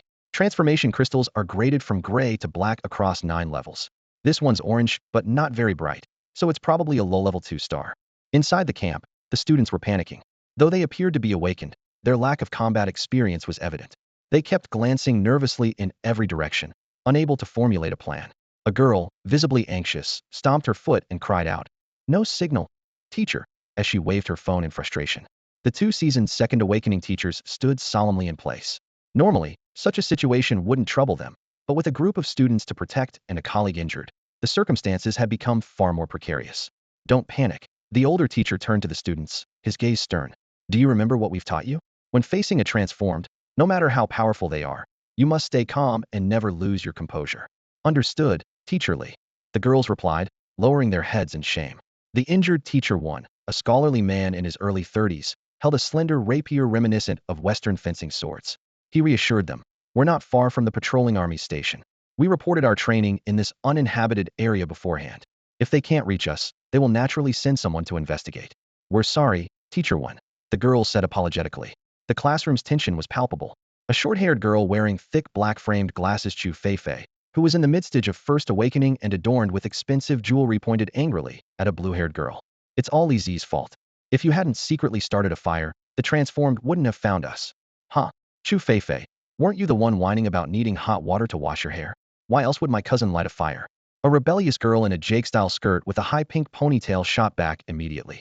The blue-haired girl, Li Zi, lowered her head and mumbled an explanation. You kept saying you wanted to take a bath, and we're classmates, so I thought. Classmates? What a joke. Chu Feifei cut her off. Someone like you, with no money or status, dares to call yourself our classmate? Isn't that right, Zhang Xiao? She smugly glanced at a refined young man nearby, clearly from a noble family. The pink-haired girl sneered, brushing her hair back to reveal her elf-like ears. Oh please, you call yourself rich? Decked out in fake jewelry? That glory star earring of yours. The genuine article is a global limited edition of only 100 pairs, and Xiang Prefecture has just 2. As it happens, both are in my possession. The 2 earrings looked nearly identical, but the pink-haired girl's gemstones sparkled brilliantly, while Chu Feifei's appeared dull and lifeless. Thighs. You said there are 2 pairs in Xiang Prefecture. Isn't it normal for 1 pair to be mine? Chu Feifei argued unconvincingly. Next time you try to show off, at least figure out who owns the real ones first, the pink-haired girl mocked. The other pair is also with me. I simply didn't want to risk running into someone like you wearing the same thing. Rich and willful, deal with it. Come on, you little troublemaker, stop arguing. Zhang Xiao, clearly acquainted with the pink-haired girl, stepped in to mediate. Thinking she'd found an ally, Chu Feifei immediately shouted, exactly. What does our class business have to do with you? You're just a newly awakened brat. I've been saying all along we shouldn't bring a burden like you, fresh out of middle school. You should keep quiet too. You can't afford to provoke her, Zhang Xiao warned sternly. The pink-haired girl cast Chu Feifei a disdainful glance before a flash of white light appeared in her hand, materializing into a Gatling gun. As if I need your protection. When you saw the transformed beast, you turned into a trembling shrimp, wasn't that you? Wow, that's intense. A cute girl wielding a Gatling gun. Ayao exclaimed, his mouth agape as he stared in disbelief at the scene before him. Enough arguing, the older boy interjected, his voice firm as he stopped the bickering. We all agreed to bring Xiao Huainu along. Pointing fingers now won't solve anything. Xiao Huainu snorted coldly, hoisting the massive Gatling gun that seemed entirely mismatched with her petite frame. She grabbed the blue-haired girl's hand and strode off to the side. Why do you think these transformed creatures are just surrounding us and not attacking? Ayao asked, frowning. Luo An's gaze fell on the injured teacher. The blood-soaked fabric around the teacher's waist made it clear his injuries were severe. They're waiting for the injured teacher to lose his ability to fight. That's crazy.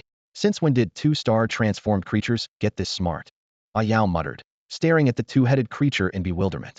It's not an ordinary transformed creature, Luoan explained, pointing at the other 3 transformed beasts. Just like awakeners have unique traits, so do transformed creatures. I suspect this one's evolution focuses on intelligence. Look, it's controlling the lower-ranked transformed beasts. No wonder it has 2 heads, Ayao murmured. Then his eyes lit up. If it's focused on intelligence, does that mean its physical strength is weak? The textbook said ability points are like attribute distributions in games. If one area is too strong, others will be weaker. Exactly. If its physical strength is only at the peak of a 1-star level, a peak awakener's vital energy attack should be enough to break through its defenses, Luo, and nodded in agreement. If we can land a critical blow on this 2-star transformed creature and combine forces with the 2 teachers, we'll have a chance. I have a plan. Just then, a desperate cry for help echoed from deep within the forest. Teacher, save me. Everyone, including the transformed creatures, immediately turned their attention to the voice. A blood-soaked, handsome young man clutching his stomach stumbled toward the camp. The 2-star transformed creature's eyes gleamed with cruel excitement as it lunged at the seemingly defenseless prey. But just as the creature's scythe was about to strike, an enraged roar erupted from the forest. Shantian. A streak of white light tore through the air, forcing the creature to twist midair to dodge. Despite its evasive maneuver, the blade left a deep gash on its body, and black blood gushed out. Seizing the opportunity, Ayao channeled golden lightning in his hands and aimed directly at the creature's vital point. Although the creature hastily blocked with its scythe, the close-range lightning strike blasted clean through its right arm. The 2-star transformed creature let out a piercing wail, retreating in pain. The 3 crawling beasts quickly moved to shield it in the center. The tide of the battle had suddenly shifted. Just as the 2 teachers in the camp were about to breathe a sigh of relief, the black-eyed girl suddenly shouted, "Run!" Without a second glance, she bolted out of the camp. Luoan and Ayao exchanged bewildered looks, completely at a loss as they watched the girl's retreating figure disappear into the distance. "Run!" Chu Feifei shouted to her companions as she sprinted forward. The blue-haired girl stopped in her tracks, a hint of hesitation and guilt flashing in her eyes. "Leaving them behind like this is just wrong. If you want to die, stay and die with them. I don't even know them." Chu Feifei yelled back without looking, her feet carrying her dozens of meters ahead in mere moments. "Teacher, please, don't leave them behind. They risked their lives to save us." The blue-haired girl pleaded, her desperate gaze sweeping over the hesitant crowd. "No one asked them to play heroes. We didn't beg them to save us." Chu Feifei's voice was already fading into the distance. In the clearing, the injured 2-star transformed beast was still formidable despite its weakened state. Together with 3 1-star transformed beasts, the situation remained dire. The students exchanged uncertain glances. Seeing someone take the lead in fleeing, they began to follow suit. The 2 teachers shared a glance. The injured teacher Wen spoke anxiously. "We can't abandon our comrades. Teacher Wen, don't forget you are a teacher at Steve Academy. Our duty is to protect our own students," Teacher Li said coldly, casting a dispassionate glance at Luoan. His eyes were devoid of sympathy or remorse. "As for the others, I'll request compensation for them from the academy." Teacher Li, who was on the cusp of a promotion, had joined this mission primarily to boost his endofire evaluation. He grabbed Teacher Wen's arm and pulled him along. "You're still young. Don't let your compassion cloud your judgment. These strangers aren't worth jeopardizing my career." If not for concerns about casualties negatively impacting his promotion, he might not have even bothered to save his injured colleague. I can't do this." Teacher Wen weakly struggled, but was unable to break free from Teacher Li's grip. Luoan and Yao stood frozen, stunned by what they were witnessing. They had come to provide aid, only to be heartlessly abandoned. The others didn't even show a shred of guilt. The 4 transformed beasts growled deeply, steadily closing in on the 2. "A farmer and a snake," Yao muttered through clenched teeth. "If I make it out alive, I'll never be soft-hearted again. I'll take the 2-star. You handle the others," Luoan said coldly, his gaze fixed on the fleeing group. He raised his halberd slightly. Though anger simmered within him, survival took precedence. The 2 stood back-to-back as the 3 1-star beasts lunged from different directions. Luoan swept his halberd in a wide arc, forcing the nearest beast to retreat, then charged directly at the injured 2-star transformed beast. The creature did not retreat but instead advanced, its scythe clashing violently with Luoan's halberd. "Heavenly King, grant me strength," Luoan roared. The silver eyes on his mask began to glow, exuding an intense aura of killing intent. A heart weighed down by anger? A voice resonated in his mind. "The path of slaughter begins in the heart. Let your rage guide you, and unleash carnage." Now, witness this move to break the formation.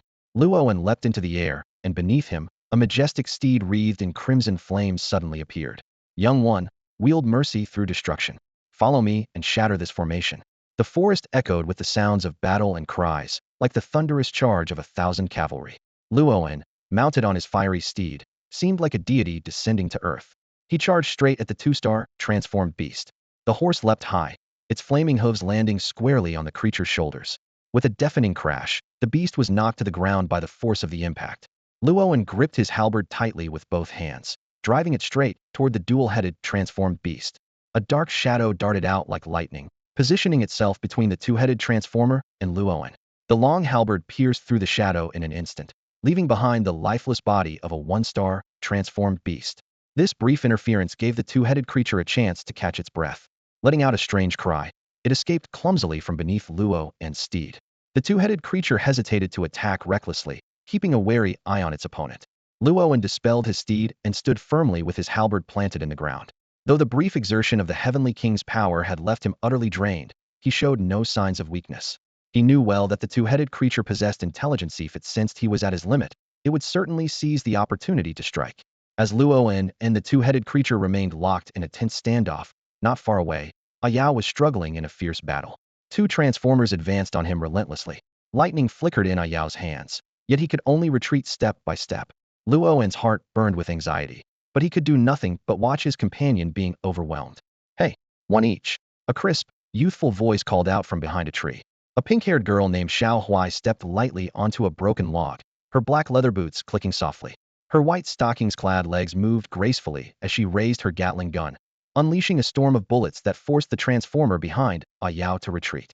Relentlessly pursuing her target, she fired at full blast. Seizing the moment, Ayao immediately unleashed his ultimate skill. The tiger tattoo on his body glowed brightly, and a white tiger leapt out of him, swelling rapidly into a towering 3-meter beast.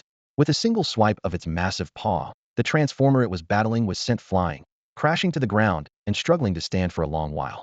"We're done fighting. The thing you're after isn't with yous, it's with the ones who ran away," Xiao Huai said, her face pale and her breath heavy. "I know you can understand me. If you wait any longer, they'll get away with it." Besides, she hoisted her Gatling gun onto her shoulder and casually popped a lollipop into her mouth. "You can't beat us anyway." The two heads of the creature exchanged a conflicted, hesitant glance. Sensing its indecision, Ayao clasped his hands and said, "Big bro, let's call it even. You're magnanimous, right? You don't want to eat us, and we won't give you any trouble. How about that?" At that moment, Ayao's hatred for those fleeing students rivaled his animosity toward the Transformers, secretly hoping the creature would go after them instead. "What are you looking at? Do you think you can take us?" Luoan snapped coldly. Playing good cop and bad cop, the group's coordinated act finally worked. The two-headed creature let out a frustrated roar at Luo, and before turning and lumbering off in the direction of the fleeing students. Once they were sure the creature was truly gone, the trio collapsed against a large tree, completely spent, gasping for air. Luoan took a few pills from his storage bag and handed them to the three of them. As the medicine began to take effect, the pale color on their faces gradually faded, and the internal flow of energy in their bodies started to circulate vigorously. Ayao scooted over to Little Troublemaker and gave her a gentle nudge with his shoulder. She was chewing on a lollipop and shot him a sideways glare. "Stay away from me, Ironhead, or I'll use my Gatling gun to turn you into Swiss cheese." "Yeah, right. That Gatling gun of yours barely lasted 20 seconds before running out of juice." Ayao smirked mischievously. "It's got less stamina than the time it takes me to take a leak." "Ugh, you're disgusting." Little Troublemaker snapped. "I'm using my own energy for it. Why don't you give it a try?" "I can't shoot energy. I can only shoot." Ayao stopped mid-sentence, realizing what he had just said. He coughed awkwardly and quickly turned to Luoan. "Hey, man, got any secret tricks up your sleeve? Even I don't know about them." "Not cool." Luoan held up 3 fingers. "I'm faster than her 3 seconds, and I'm out of energy." "It's not a trick, it's his power." Ayao understood Luoan's secret and knew that this power came from the mask. He nodded knowingly. "Same for me. When Evil Tiger comes out, it drains all my energy. And it doesn't listen to me at all, won't show up when I need it, and pops out when I don't. Almost got me killed." Both of them had their own trump cards, but their lack of energy made them hard to control. At this point, Little Troublemaker curiously eyed the two peers who could single-handedly take on a 2-star transformed. "Imli Cece. You can just call me Zixami, friends call me Little Troublemaker. What about you, Ironhead?" "I'm a Yao, and he's Luoan." Ayao replied weakly. "Got any water?" "I'm dying of thirst." The infamous duo from Second High. Little Troublemaker nodded. "Looks like we're pretty famous, huh? Even our nickname's known."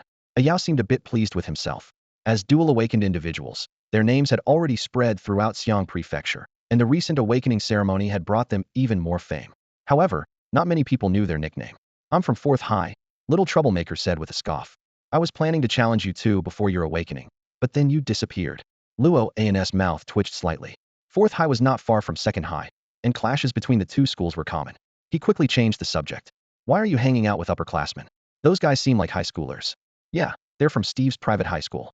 My cousin goes there. When I heard they were doing their first combat test, I begged her to let me tag along, little troublemaker explained. Luoan understood now. No wonder they had been so panicked. It was their first time encountering a transformed. Otherwise, with the strength of several awakened individuals, taking down a one-star transformed should have been easy. What was that two-headed thing they grabbed? They just left us behind to chase after it. A Yao asked nosily. Little troublemaker shrugged. No idea, but I saw that girl with glasses sneak something out of the cave. Their teacher also killed a one-star two-headed creature. Now feeling a bit more energized, Luoan stood up and thanked little troublemaker. Thanks. If it weren't for you, would have been in serious trouble. I would never repay kindness with betrayal. Luoan called out nonchalantly after her cousin left, directing her words toward the figure behind the tree. A timid blue-haired girl stepped out hesitantly, nodding slightly in greeting to the group. Luoan and her companions scavenged some food from the camp. Ah Yao, with a sly expression, sidled up to Luo and lowered his voice.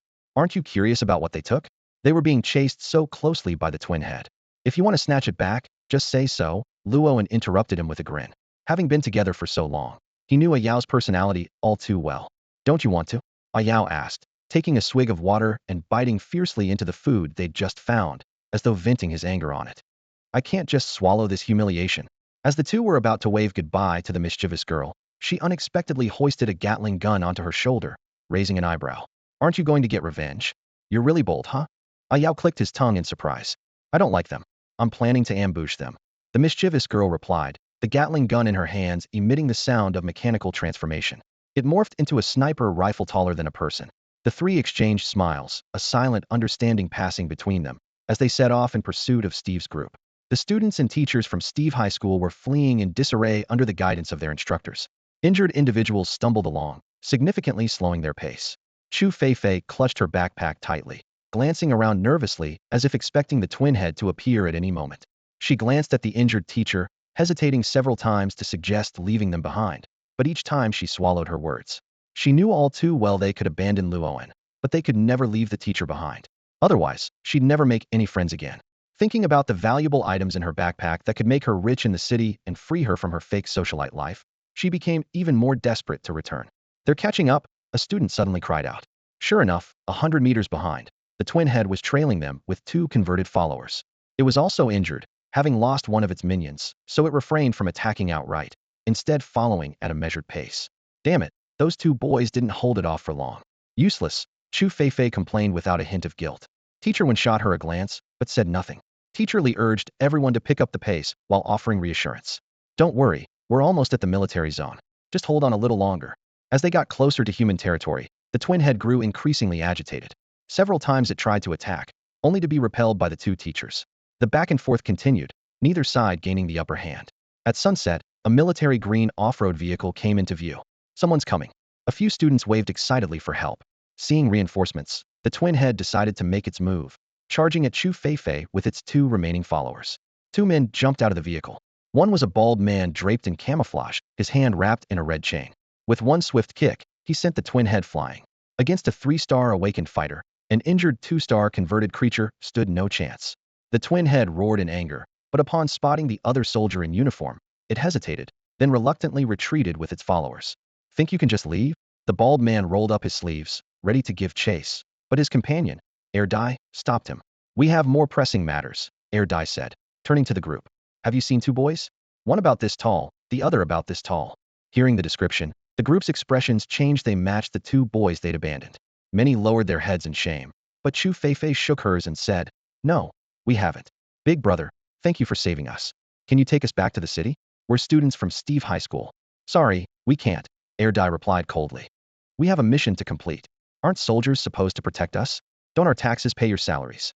Chu Feifei snapped, her tone shifting to one of dissatisfaction. Miss, do you pay taxes? Does your family pay taxes?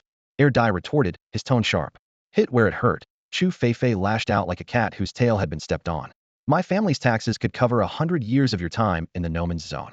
Dai tugged at Shah's sleeve and addressed the group.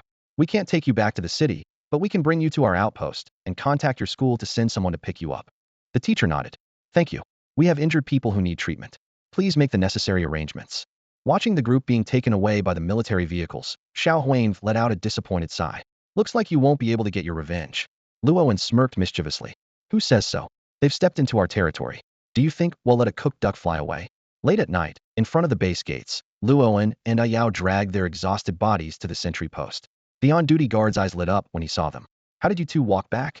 Didn't Air Shotzi find you? Those two bastards kicked us off the truck and drove off. Ayao gritted his teeth, his face still filled with anger. The guard chuckled and shook his head. Haha, that's a tradition in our logistics department. You have to learn to handle the wilderness and the transformed on your own. But don't worry, the veterans always keep an eye on the rookies from the shadows on the main routes. Suddenly, his expression turned serious. You didn't run into any transformed, did you?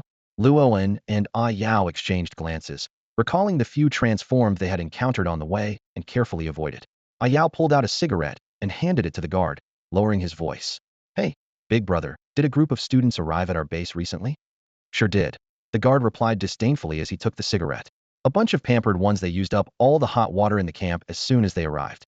Luoan briefly recounted how they had saved someone only to be abandoned afterward. The guard's face darkened immediately. I'll report this to the commander. If they dare sell out our people and then come to our base, I'll throw them to the transform myself. No need, big brother. We'll handle it ourselves. Luoan stopped him and asked about the group's accommodations. Under the cover of night, Luoan and Ayao stealthily crept into a corner tent of the camp. 8 beds were neatly lined up, and the exhausted students and teachers were already fast asleep. Drawing on his years of experience as a pickpocket, Ayao skillfully approached the bed of the girl with glasses. Who's there? A sharp voice suddenly broke the silence in the dark. Who are you? Why are you in our tent? I just got back from patrol, someone demanded. Oh. Teacher Lee replied groggily, rubbing his sleepy eyes. We're from Steve's school, just staying for one night. Your logistics officer arranged it. Damn it. If you're staying here, where am I supposed to sleep? I'm going to find the officer. The person stormed out of the tent, fuming. In the moonlight, Ayao triumphantly held up the round stone he had stolen. Her. Was it an egg? The two found an empty tent to settle in. After examining the object for a long time without figuring out what it was, they decided to call it a night. The next morning, a piercing scream shattered the camp's tranquility.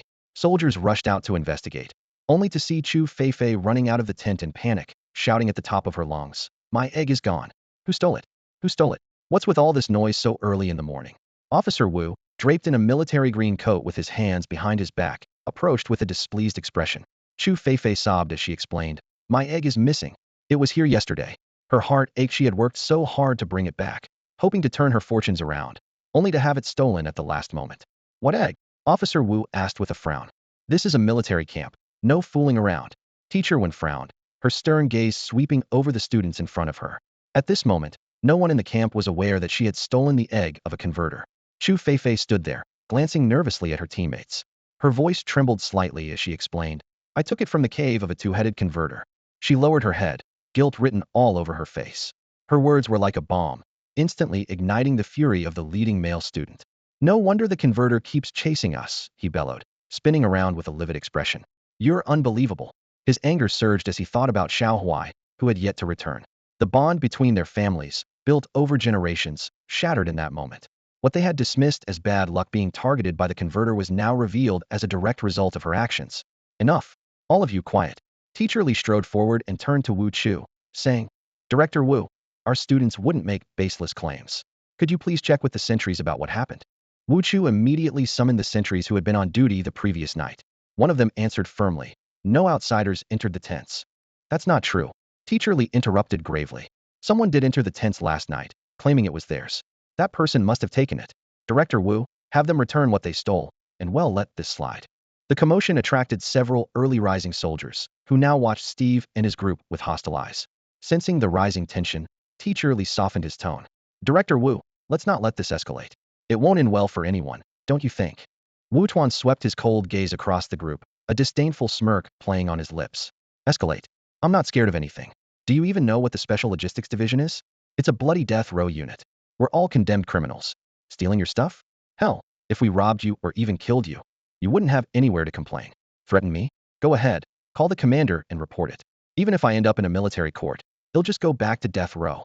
The Special Logistics Division was indeed composed of criminals, a fact no one could deny. They were tasked with the most dangerous missions and hardest battles. Surviving 3 years in this unit earned them a pardon. It was a desperate measure in chaotic times. After all, these awakened individuals were too valuable to execute outright. Instead, They were repurposed into a suicide squad, a grim but practical solution to fight the toughest wars with minimal resources. You need to catch the thief red-handed. Yao pushed his way through the crowd, his sharp gaze fixed on Steve's group. We took you in out of kindness, and now you're accusing us? What? You think we're uneducated and easy to bully? The teacher leading the group froze when he saw Yao and another man. He had assumed they had perished, but it turned out they were part of the logistics division. The other students hung their heads in shame, except for Chu Feifei, who screamed at the sight of Yao. It must be you. You're trying to get back at us. Luoan, cigarette dangling from his lips, smirked coldly. Revenge? For what? For your betrayal and abandoning your benefactors. He turned to Wu Chu. You're a high-level awakened, Director Wu. There's no way you didn't notice two kids sneaking into the camp in the middle of the night, even entering tents to steal. Plenty of people here saw it. Luoan's expression suddenly turned comically pitiful, more exaggerated than a melodramatic actor. Clinging to Wu Chu's leg, he began sobbing and sniffling, dramatically recounting the events of the previous day, embellishing every detail. Tears welled up in Yao's eyes as he stared intently at Wu Chu. We risked our lives to save them, but they betrayed us and even accused us of stealing. How can they be so unjust? Stop crying. Wu Chu kicked Yao's leg and turned to the team leader, saying, Look, we're just rough soldiers who can barely write our own names, so we might not be able to argue with you. But my men will not suffer this injustice. If you're accusing my soldier of stealing, fine, we'll accept it. But since you've already betrayed us, we might as well rob and kill while we're at it. That would settle the score, wouldn't it? Just then, Ershaw squeezed through the crowd, fuming with rage. Who the hell dares to bully my men? Getting pushed around on our own turf? Have some backbone. He pulled a short knife from his waist and handed it to Luo, and damn it, our logistics unit is treated like a stepchild anyway. We're not afraid of a court-martial. Go ahead, stab them, and they'll serve the time with you. Yao stared at Wu Chu in shock, unable to believe how fiercely protective the logistics unit was, not to mention their audacity. As he gripped the knife and prepared to charge forward, Steve and his group instinctively took a few steps back. The team leader quickly waved his hands. Wait, let me explain.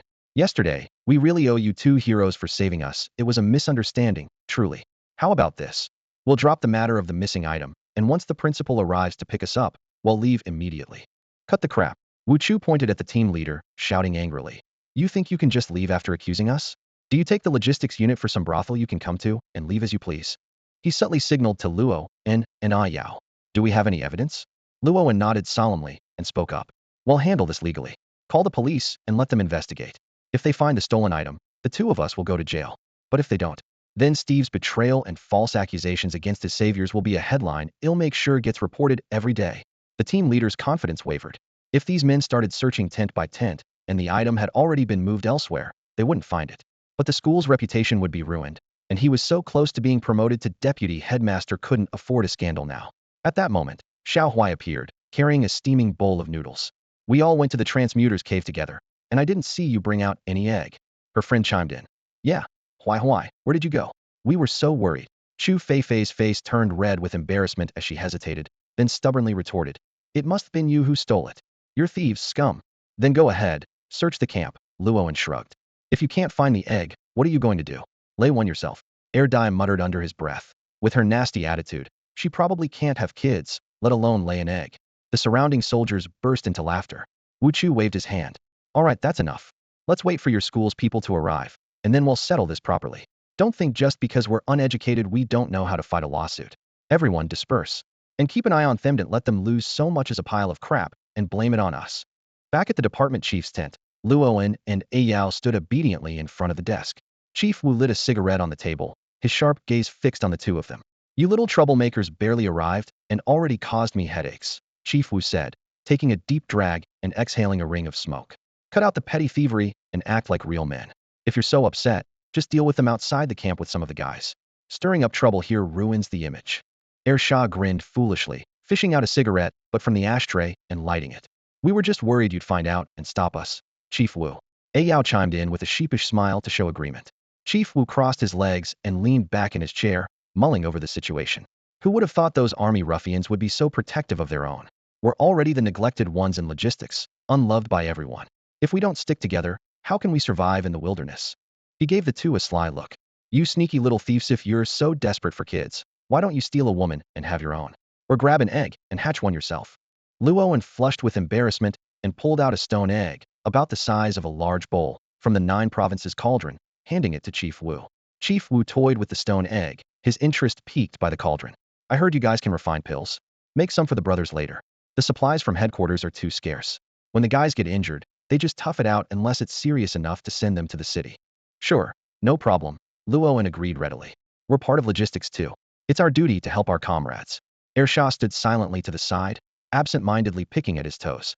Chief Wu inspected the stone egg for a while, but couldn't figure out its purpose. Since it came from the Transformers cave and Fei Fei Chu reacted so strongly, keeping it secret from everyone else, it was clear only she knew its true significance. So, how do you plan to handle this? Chief Wu handed the stone egg back to Luo and, we can't do anything reckless in the camp. It wouldn't look good to the higher-ups. This wilderness spans hundreds of kilometers. Out here, no one would care if a few students or even a top official from Xiang feuded. But they absolutely cannot die in the camp. Luoan thought for a moment. Make them pay Upjit some welfare supplies for our logistics team. The brothers are struggling too much. No wonder old Zhou thinks highly of you. You know how to get things done. Chief Wu said with a smile, pointing at Ersha. I'm heading out for a bit. While I'm gone, you keep things under control in the camp. Just one rule. Our people cannot suffer. Protect them openly if you have to. Are there any combat missions? Ersha asked blankly. Chief Wu held up 5 fingers. I'm heading out to take care of business. If this doesn't end with the 2 major departments working things out, how are you going to extort them? If the payoff is less than this, they'll make you wash everyone's underwear. 5,000. Ersha guessed. Do you know why you've only ever been a platoon leader? You completely missed the point, Chief Wu said, throwing on his jacket and giving Ersha an exasperated look before heading out. As soon as Chief Wu drove off, Ersha's demeanor changed entirely. He barked out orders. 3rd platoon, assemble. Cut off their food and supplies. Like hell they're going to bully our people and still use our resources. Make them chop wood to pay off last night's dinner. He swiftly directed the 3rd platoon to round up the weak and injured from the other group and set them to chopping wood. Before leaving, he sternly reminded them, don't let the hostages escape. Luoan thought to himself that this group of soldiers was even more reckless and unreasonable than lazy. He leaned close to Ersha's ear and whispered his plan, prompting Ersha to exclaim, you're such a sneaky bastard. By the afternoon, a cloud of dust rose at the camp entrance. 2 vehicles slowly drove in a jeep and a large truck loaded with supplies. A bespectacled middle-aged man in a sharp suit stepped out of the jeep, his polished appearance starkly contrasting with the desolate and run-down camp. The guard at the gate carefully inspected the truck before asking, which department are you from? Im Zhang, the vice principal of Steve Private School, the middle-aged man said, pulling out a pack of imported cigarettes and offering it with a smile. Thank you for taking care of our students. The guard didn't even glance at the cigarettes, pushing them back immediately. Sorry, but your students had some conflict with our soldiers. The director said this is going to court, so you can't take them. You'd better head back. He waved them off impatiently. Principal Zhang froze in place. They had agreed beforehand that he could take the students directly. Why was there suddenly a dispute? They even brought a truckload of supplies as a gesture of gratitude. Brother. Principal Zhang quickly stepped forward, clasping the guard's hand while discreetly slipping a stack of cash into his pocket. We've come all this way and brought so many supplies. How about this? Let me talk to your director to understand the situation. The guard nodded. All right, he'll take you to the regiment leader's office. Leave the vehicles outside. The so-called office was just a slightly larger tent. The guard stopped in front of it and called out, reporting. The principal from Steve's school is here, requesting to see the director. Ersha stepped out of the tent with a cigarette in his mouth. Director Wu isn't here. You can talk to me, he said, waving the guard away. The guard saluted and left, but not without pulling out the stack of cash to count it. A passing soldier laughed. Damn, you hit the jackpot. If I'd known, I'd have taken today's guard duty. Huh, these city folks are loaded, the guard chuckled, stuffing the money into his chest pocket. Principal Zhang shot a furious glance at the guard, taking money and calling them fools. How tasteless. Suppressing his anger, he asked, when will Director Wu return to the camp? He's gone to the division headquarters for a meeting. Could we take the students back first? He'll personally visit Director Wu once he's back, Principal Zhang said, now wary of offering bribes. They're not going anywhere, Ersha replied without hesitation. Principal Zhang's secretary couldn't hold back anymore. Detaining our students without cause is illegal. They are the pride of Xiangfu. Ersha barely lifted his eyes, replying impatiently. Then go ahead and sue us. The secretary opened his mouth to argue, but Principal Zhang quickly stopped him. Can we at least see the students? Surely that's not too much to ask. Ersha nodded and casually called over a guard to bring in Steve's students. Before long, a group of disheveled, dirt-streaked students were let in. The moment they saw the principal, they rushed to him as if finding their pillar of support, sobbing and complaining about their treatment in the Special Operations Unit. Principal Zhang's face darkened instantly. He slammed his desk with a loud thud and angrily questioned Ersha. Officer, you owe me an explanation. Why were my students made to fetch water and chop wood? They're students, not prisoners. Explain? My ass. Shah retorted crudely, nonchalantly picking his nose while dismissively waving at the students. This isn't a damn hotel, and even if it were, you'd still have to pay for your stay. You think you can just freeload and not contribute? I fed you and sheltered you, and instead, you almost got my soldiers killed and falsely accused them. Be thankful I didn't make you clean latrinas. That's me being generous. Hearing Shah's words, Principal Zhang began to realize there might be more to the story. He turned his attention to the teacher leading the group. The teacher looked visibly uneasy but still tried to defend himself, saying, "Our students' belongings were stolen too. You claim we're ungrateful and slandering you. Where's your proof?" Principal Zhang's eyes lit up as if he had found a lifeline. Smiling, he said, "Exactly. Everything needs evidence. Why don't you call your director Wu over so we can discuss this properly? No need to make this situation uglier than it already is." Shah suddenly smirked confidently. Pointing to the badge on his chest, he said, "Did you know our logistics division badges come with tracking and recording functions? Everyone in the special logistics unit is serving under strict supervision because of their criminal records. If a badge moves too far from its owner, it immediately triggers an alarm." His words hit like a hammer. Steve and his group instantly turned pale, their faces drained of color. Principal Zhang glared daggers at the teacher, clearly wishing he could strangle the troublemaker on the spot. "Come on." Shah slapped the desk, his tone dripping with mockery. "Show the badge to Principal Zhang. Let him see how his fine students repay kindness with betrayal, stabbing their own people in the back. You call yourselves the future pillars of society? Pillars, my ass.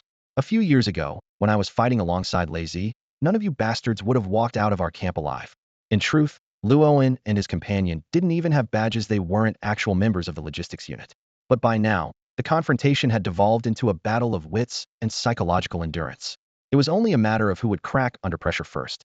Principal Zhang clasped his hands tightly behind his back, his fists clenched, and a trace of unease flickered in his eyes. He knew there was no easy way out of this situation today. Cutting straight to the point, he asked, "What do I have to do to take my students with me?" Shao remained silent, his gaze shifting to Luo and Ah Yao. Ah Yao shrugged nonchalantly, a sly smile playing on his lips. "You can leave any time you want. But the moment you step out, I'll send this video to the TV station. We can't let this go public." A few students stomped their feet anxiously, whispering to Principal Zhang for help. Chu Feifei, her face flushed with shame and anger, glared daggers at Ah Yao. Inwardly, she cursed him and his group. If not for them, she wouldn't have ended up in such a humiliating situation. Now, not only had her plan failed, but she'd also lost face. Principal Zhang knew all too well that if this matter became public, the reputation of Steve Academy would plummet. With the new semester's enrollment period underway, such a scandal could cause their admission numbers to nosedive. As for the involved students, they faced the very real threat of social ruin. After taking a few deep breaths to steady himself, Principal Zhang tentatively suggested, "If Steve Academy donates 5 truckloads of supplies to your logistics department, can we settle this? Do we look like beggars to you?" Luowen scoffed, hands in his pockets, his expression full of disdain. "If Steve Academy is so broke it can't even afford toilet paper, maybe you should stick your head between your legs and learn to keep a low profile." Principal Zhang's face alternated between shades of red and green. "How much do you want? We're soldiers, not bandits," Shao said, slamming the table with force. "I don't want your supplies. I want to expose you. I can't swallow this injustice." Ah Yao chimed in, playing along with Shao's act.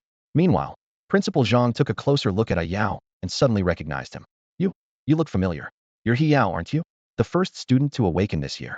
Adopting a more conciliatory tone, Principal Zhang offered, "All right, I'll give the 2 of you special admission slots to Steve Academino tests, no tuition, and full scholarships. How about that? We're one of the top 10 private high schools in Xiangfu." His secretary emphasized the word private, hinting at the elite and high-quality education the school provided. "Do you really think a school would reject us with the talents we have?" Luowen sneered. "I've got dual awakenings. Name one school that wouldn't want me." Seeing that persuasion wasn't working, Principal Zhang dropped the pretense. "How about 100,000? I'll buy your video for 100,000. Is that all your school's reputation is worth?" Ah Yao said with a meaningful nod. "Fine, I'll pass. Go ahead and hire someone to clean up your mess. Let's see how much that costs you. Don't push your luck." Principal Zhang's face darkened, his voice sharp. "You still need to attend high school. Don't burn your bridges. So you're saying we'll have to tiptoe around you if we go to school?" Ah Yao retorted coldly, raising a single finger. 500,000. I was only going to ask for 200,000, but since you're so arrogant and will probably make things difficult for us later, I'm adding a mental distress fee. This is outrageous. You're being greedy." Principal Zhang calculated inwardly. Normally, he would never agree to such demands, even if it meant cutting ties with these students. However, with them still under Steve Academy's name, expelling them would only make the school appear negligent in the public eye. And with the annual enrollment drive underway, any hit to their reputation could jeopardize his position as vice principal. The negotiation reached an impasse. Both sides sat in silence inside the tent, puffing on cigarettes, the atmosphere heavy with tension. I'll pay 50,000. A male student was the first to step forward. The classroom immediately erupted with voices of agreement, as other students quickly expressed their willingness to contribute. After all, in this prestigious private high school, most students came from wealthy families, and no one wanted to risk social embarrassment over such an amount. Chu Feifei stood amidst the crowd, her heart aching. She had always pretended to be a wealthy heiress at school, but now she knew she couldn't possibly come up with the 50,000 yuan. If this truth were exposed, she would no longer have a place in the school. I'll offer 100,000, said Teacher 1, his face flushed with determination. He didn't want to give up on Luoan. Even though he hadn't been the one leading the team back, then was just the new teacher. Just as the supervising teacher was about to speak, Principal Zhang angrily cut him off. You're fired. The words hit like a thunderclap, leaving the teacher, who had worked tirelessly for half his life, utterly stunned. It was as if his entire world had collapsed in an instant. Principal Zhang took a briefcase handed by his secretary and pulled out a check, but Luoan interrupted him directly. A 200,000 yuan check, 300,000 in supplies. Will cover the transportation costs. Ersha turned and slapped Luoan on the back. What? You think Stiff Academy is beneath you? That amount isn't even enough for one of their luxury team-building retreats. Stiff is ranked in the top 10 in Xiangfu. Principal Zhang suppressed his anger. We're taking the person, and the supplies will be delivered tomorrow, not a penny short. You clearly haven't been kidnapped before, Ersha sneered. What kind of kidnapper hands over the person before getting the money? Ahem. Too much, Luoan whispered. We're not kidnappers. When Principal Zhang reached out to grab the badge on Luoan's chest, Luoan swiftly stepped back. Principal Zhang, you misunderstand. The 500,000 is for us not pursuing the matter, not for buying the footage. After a heated exchange of words, Principal Zhang was forced to concede. He threw down a 200,000 yuan check and left in a hurry, clearly afraid he'd lose control and lash out at the group. Ersha picked up the check and cheerfully handed it to Luoan. Meanwhile, Erdai grinned and announced that free meals would no longer be provided. Students would now have to pay the soldiers for food themselves. Outside the camp, Principal Zhang furiously demanded an explanation for why their supply truck had been detained. The guard, having already pocketed the money, responded with a pleasant smile, explaining that it was merely a routine inspection and would take 1 or 2 months. The implication was clear: by the time the inspection was over, the food in the truck would likely be gone. Early the next morning, a convoy of transport trucks slowly rolled into the logistics camp. The supplies, sourced from the nearby living village, were Steve's pledge of allegiance. Principal Zhang had deliberately chosen to procure from the living village to spite Luo-un and the others, as the prices there were more than double those in the city, effectively having the value of the supplies.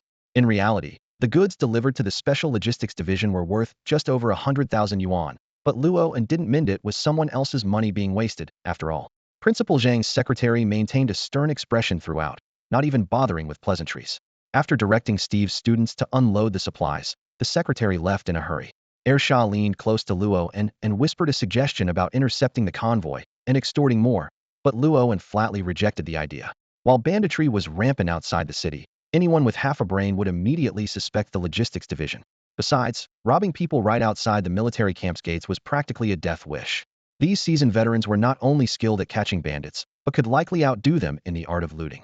For once, Chief Wu was dressed impeccably, his crisp military uniform and cap giving him an air of authority as he stepped into the open space of the camp and ordered the emergency assembly bell to be rung. Within moments, the troops were lined up in perfect formation, standing straight and ready. I don't need to explain why we're gathered here, Chief Wu said sternly. We have newcomers in the unit. Look at them offering tens of thousands worth of supplies as their pledge. As he spoke, Ersha discreetly nudged Luo-un from behind, signaling him to step forward.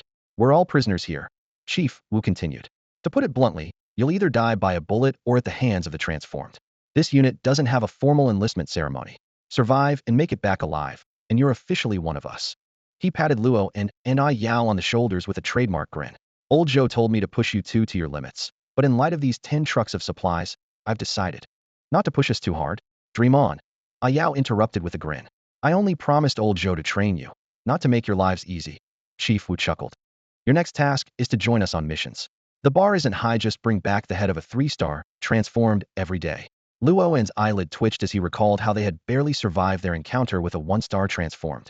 Sensing their unease, Chief Wu added, since you're new, you'll start by tagging along with Ersha's team in a support role. But each of you will also need to deliver 2 1-star transformed heads as a personal contribution. It was then that Luo-un truly understood why they were called lunatics. The sheer intensity of the battles and the staggering casualty rate were almost beyond comprehension. Don't worry. Chief Wu continued with a smirk. You both have great potential. Your bodies are already at peak strength for newly awakened individuals. Your combat skills are just lacking. Survive 2 months under my training, and no one your age in the city will be able to match you. With that, Chief Wu pulled 2 crumpled pieces of paper from his pocket and handed them to Luo, and this is the blood boil technique, an exclusive cultivation method of our logistics division. Whether you practice it is up to you. Train and you'll risk dying faster. Don't train and you'll die even faster. He flashed his signature amiable smile, though it sent a chill down Luo's spine. As for combat techniques, these bastards each have their own secret skills. You'll have to figure out how to learn from them yourself. Hey, kid, give me 5 crates of beer and I'll teach you my drunken moon of the 8 immortals. Someone chimed in from the side at just the right moment. In the training field, a towering man over 2 meters tall, his body rippling with solid muscles, raised his hand and shouted in a rough, booming voice. Come on, your skills are nothing. Practicing with you is a waste of time. Learn my stone-breaking hand, instead 3 crates of beer, and I'll teach you. Before he could finish, another middle-aged expert with calloused hands chuckled and chimed in. Learn from me. But he was immediately drowned out by a burst of teasing and laughter from the crowd. Luoan and Yao were still young, and they seemed a bit inexperienced compared to these seasoned veterans. However, they had arrived with substantial supplies of goods, cigarettes, and alcohol. This clever move to win hearts quickly earned them a favorable impression in the camp. These bastards are the kind who could drop dead at any moment, Director Wu said as he unloaded a crate of high-proof liquor from a truck. Life-saving tricks don't mean much to us. You too, make sure to learn well. As for the rest of you, same rules as always. Those on duty, stay on duty. If you're not on the combat roster today, you can drink. Yeah, finally. Damn, it's been ages since I've had a drink. Let's go wild. By mid-morning, the camp was alive with laughter and the crackling of bonfires. Food brought in by Steve's team sizzled over the flames, and the soldiers, grouped by squads, indulged in the rare feast. Luoan sat with Air Shah, while Air Dai turned to Yao with a grin. Still holding a grudge against us? He teased. My face still hurts, damn it. You really went all out, kicking me right in the face, Yao complained, covering his cheek. Haha, that's a tradition in our squad, Air Dai said with a mischievous smile, ruffling Yao's hair. Whoever goes through the initiation belongs to the one who leads them through it. Kid, from now on, I'm your squad leader. It was clear that Air Dai had taken a liking to the impulsive young man. Throwing an arm around Yao's shoulder, he added, we're all comrades here. Come on, drink up, let's bury the hatchet. Bring it on. He'll drink you under the table today, Yao shouted, tilting his head back as he downed his drink. While Air Dai and Yao were horsing around, Air Shah leaned closer to Luoan and lowered his voice. Do you know why it's the 2 of us assigned to you? Seeing Luoan shake his head, Air Shah gestured for silence and then mimicked a death motion. Air Dai had a younger brother. To outsiders, we're seen as villains, Air Dai said, taking a swig of the strong liquor. His eyes glistened with emotion. Even the higher-ups keep their distance from us in the logistics division. When we die, our death benefits are only half of what others get. But honestly, half the people here had no choice but to end up like this. If we had a stable life and a hot meal, who the hell would want to risk their lives as cannon fodder? Luoan remained silent. Although he hadn't been here long, he had already sensed that these people weren't the ruthless criminals they were often portrayed to be. Air Dai's younger brother was about your age, Air Shah continued with a sigh. When he first awakened his powers, he went to celebrate at a KTV. His girlfriend went to the restroom and was dragged into a private room by some drunk rich kids who assaulted her. By the time his brother found her, she was barely alive. He fought back and ended up getting beaten to death on the spot by their bodyguards. They even framed him for attempted assault. His girlfriend later took her own life, and those rich bastards got off with just throwing some money around. Tell me, does this world even have justice? You guys. Luoan started to speak. Air Dai and his brother grew up depending on each other, Air Shah interrupted. When we heard the news, we rushed back to Xiangfu and wiped out those rich kids' entire families. Air Dai sent their heads to the Yin family. He poured some of his drink onto the ground and sneered. There's still one left. If we make it out of here alive, we're going to finish the Jabin Chiming of the Yin family. Luoan remained silent, his brows slightly furrowed. The conflict with the Yin family made him wonder if the recent attack was orchestrated by them. He picked up his cup, drained it in one gulp, and said in a low voice, I will find out who attacked me and make them pay. We're all in the same boat, Air Shah sighed, glancing around at everyone present. Living day by day, none of us have it easy. Luoan's gaze fell on Director Wu, who was drinking heavily nearby. Unable to resist, he asked, what about the director? Is he the same? Air Shah set his cup down, a hint of admiration flashing in his eyes. Do you know why even us reckless criminals respect him? Because he's the toughest of us all. He lowered his voice. He wiped out an entire town. Air Shah continued. Director Wu used to be the head of security at Fu Prefecture. You've heard of Kodao, right? Decades ago, a group of those invaders returned there, claiming they wanted to lay down roots. Our nation even extended a helping hand. But who would have thought they'd repay kindness with cruelty? Not only did they form gangs to rob our merchant ships, but they also dared to raid and plunder our coastal areas. He took another swig of liquor, his voice tinged with anger. When Director Wu's wife and child went back to their hometown for a visit, they were abducted by those bastards. He sold everything he had to scrape together a ransom and worked through intermediaries to get them back. But those animals took the money and still killed them, sending their bodies back as a cruel reminder. Enraged, Director Wu gathered a group of his old comrades and infiltrated Kodao without anyone noticing. While they didn't find the kidnappers, they saw that every household in the town was using goods from our nation. Furious, he decided to slaughter the entire town. A true national hero, Luoan remarked sincerely. As someone who had lived before the Great Calamity, he deeply understood the blood feud between his nation and Kodao. Thinking of the atrocities committed during the invasion, the countless villages and towns massacred, he couldn't help but feel complete respect for Director Wu after hearing this story. Luoan, holding a cup of strong liquor, walked up to Director Wu and solemnly said, "Director Wu, I respect you. From now on, whatever you say, I'll follow without question. Not drunk yet, and you're already acting like it?" Director Wu looked at Luo and with a puzzled expression. In the days that followed, Luoan and Ah Yao began their grueling training. They joined Er Shah and the others in hunting transformed beings in the desolate wilderness.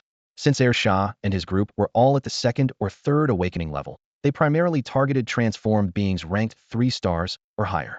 From initially being bystanders, Luoan and Ah Yao gradually adapted to the group's combat rhythm, rapidly improving their fighting skills.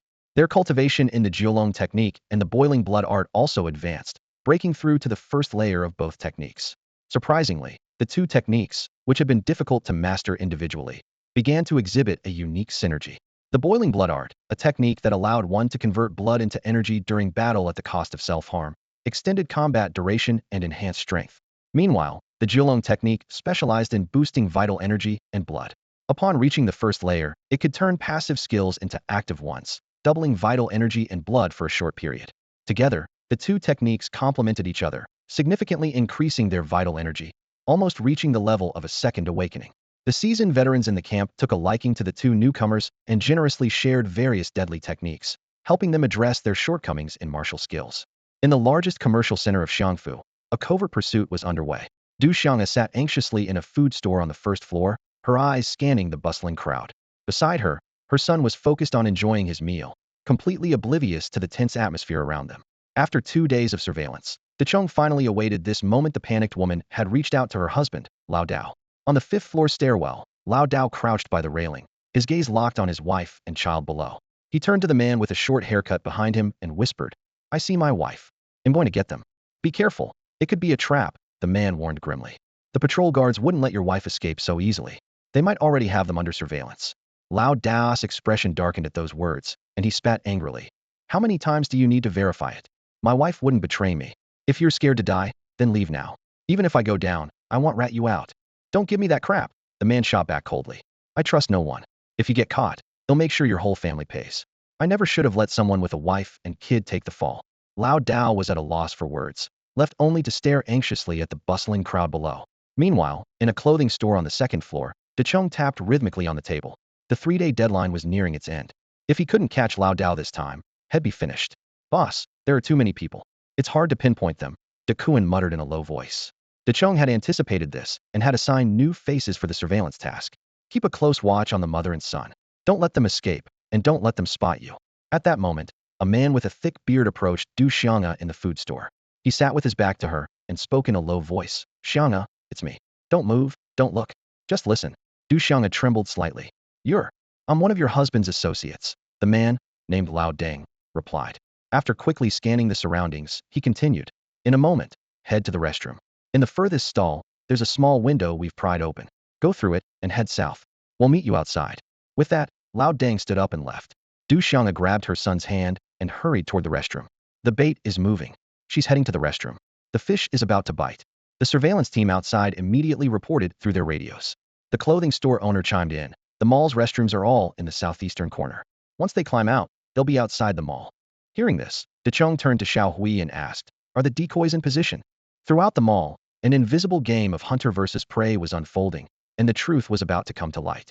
Outside the mall, Xiao Hui cautiously scanned the surroundings. The patrol guards are inside. I didn't let the guys go not because I'm afraid of internal strife, but because these lay brothers are too conspicuous. This is our one shot. We have to make it flawless. Dechong pulled out a black backpack from behind him, revealing an orderly array of firearms inside. However, he didn't take any for himself. As an awakened individual, he had long since dismissed the need for such weapons. The lay brothers will block anyone in the way. As for the patrol guards, we'll just give them a heads up. This job is ours. We don't need to rely on them for everything. From a cracked window, Li Xiangyi cautiously peeked out. After confirming there were no threats nearby, she tightly held her son and quickly walked away.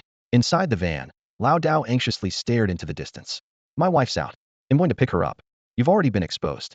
You can't show your face, Xiao Pingtu interrupted impatiently. This is the last time I'm risking my neck for you, so don't mess it up. I'll send Lao Deng instead. Just as Xiao Pingtu was about to use the walkie-talkie to contact Lao Deng, his phone vibrated. A short message appeared on the screen. Retreat. Lao Dao's wife is bait. Everyone fall back. Xiao Pingtu immediately shouted into the walkie-talkie, without hesitation. Lao Dao stared blankly at his wife and child. Only 200 meters away, his heart wrenching in pain. Don't do anything reckless, Xiao Pingtu warned coldly. Otherwise, I'll deal with your wife and kid first. We're all here for the money. If we succeed, we all win. If we fail, it's our lives on the line. Every trade has its own rules. As the van started moving, the patrol guards monitoring the area immediately reported to their squad leader. The lay brothers are retreating. Something seems off. Zhou Zheng, who already didn't trust Dechong, had ensured the patrol guards acted independently of him. There are too many people here. It could cause a big scene, the squad leader said, pulling out his phone. Let me get further instructions. Lao Dao watched helplessly as his wife and child stood less than 100 meters away. He knew that if he acted rashly, not only would he jeopardize his brothers, but his family would face certain doom. Li Xiangyi stared at the slowly retreating silver van, and in that moment, everything became clear. Her gaze met her husband's from afar, tears blurring her vision. Sweetheart, say goodbye to Daddy, she choked out. Daddy, I miss you. The child called out innocently, waving at the van. Take care of yourself, Li Xiangyi whispered, her heart breaking. Yet she felt no regret for choosing this free-spirited man, knowing all along that this might be their fate.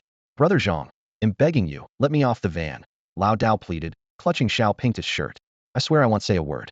Just let me die with them. Xiao Pingtu pulled a slender needle from his sleeve and pressed it against Lao Dao's neck. Don't make me kill you. Clutching her son, Li Xiangyi turned and ran into a nearby alley, unwilling to drag her husband into further danger. But after only a few steps, she stopped abruptly. Dechong was slowly emerging from the shadows of the alley. Bang! A gunshot rang out. Xiao Hui stepped forward, pointing a gun at Li Xiangyi. Call your husband. Tell him to come back. Li Xiangyi glared coldly at Dechong and his men. Just shoot me. I would never betray my man, even if it meant selling you to the worst brothel outside the city where dying would be a luxury. Do you believe me? Li Xiangyi didn't respond to the threatening words. Instead, she lowered her head, gazing at the child in her arms, and whispered softly, Xiaobao, close your eyes. Mommy is taking you to find Daddy. With that, she pulled out the stolen handgun from her pocket and, without hesitation, aimed it at her temple. Dechong, quick on his feet, kicked the woman aside while snatching the shotgun from Xiao Hui and pointing it at her. Old Dao, if you're a real man, come out and face me. I'll only kill you. Didn't force me to harm women and children. His hand trembled as he gripped the gun, his bloodshot eyes betraying his inner turmoil. Despite being an outlaw, he still clung to one principle: never harm the innocent. Kill me. Go ahead, do it. The woman's eyes shone with unwavering determination. Bang! Xiao Hui suddenly fired, the bullet striking the woman precisely in her thigh. Old Dao, the next shot will take your son's life. If you're a man, come out and face death yourself. Don't let your wife and child pay for your cowardice. Don't kill her. Dechong roared, glaring at Xiao Hui. Even though anger burned within him, he understood that killing innocent women and children was meaningless.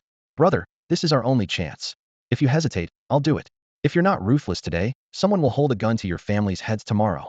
Xiao Hui shouted, his voice hoarse with emotion, his eyes red with fury. Meanwhile, in a car parked not far away, Old Dao turned to Xiao Pingtu and said softly, Brother Zhang, I'm sorry. Before the words fully left his mouth, he flung open the car door and leapt out.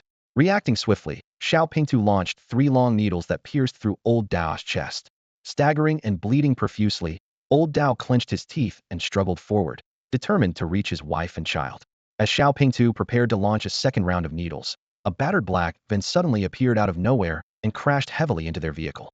3 disheveled, grimy men stepped out of the van, each wielding a boning knife, their cold gazes fixed on Xiao Pingtu and the driver. Let it go. The patrol army is watching. Don't make things harder for the woman and child, De Chong said, lowering Xiao Hu's gun. Old Dao is back, De Kuan shouted excitedly. They all watched as old Dao staggered toward his wife and child, leaving a horrifying trail of blood behind him. Don't hurt my wife and child. I surrender. Old Dao screamed, his voice raw and desperate. The mother and child broke free from Xiao Hui's grip and ran toward old Dao. De Chong watched the scene unfold, his emotions conflicted.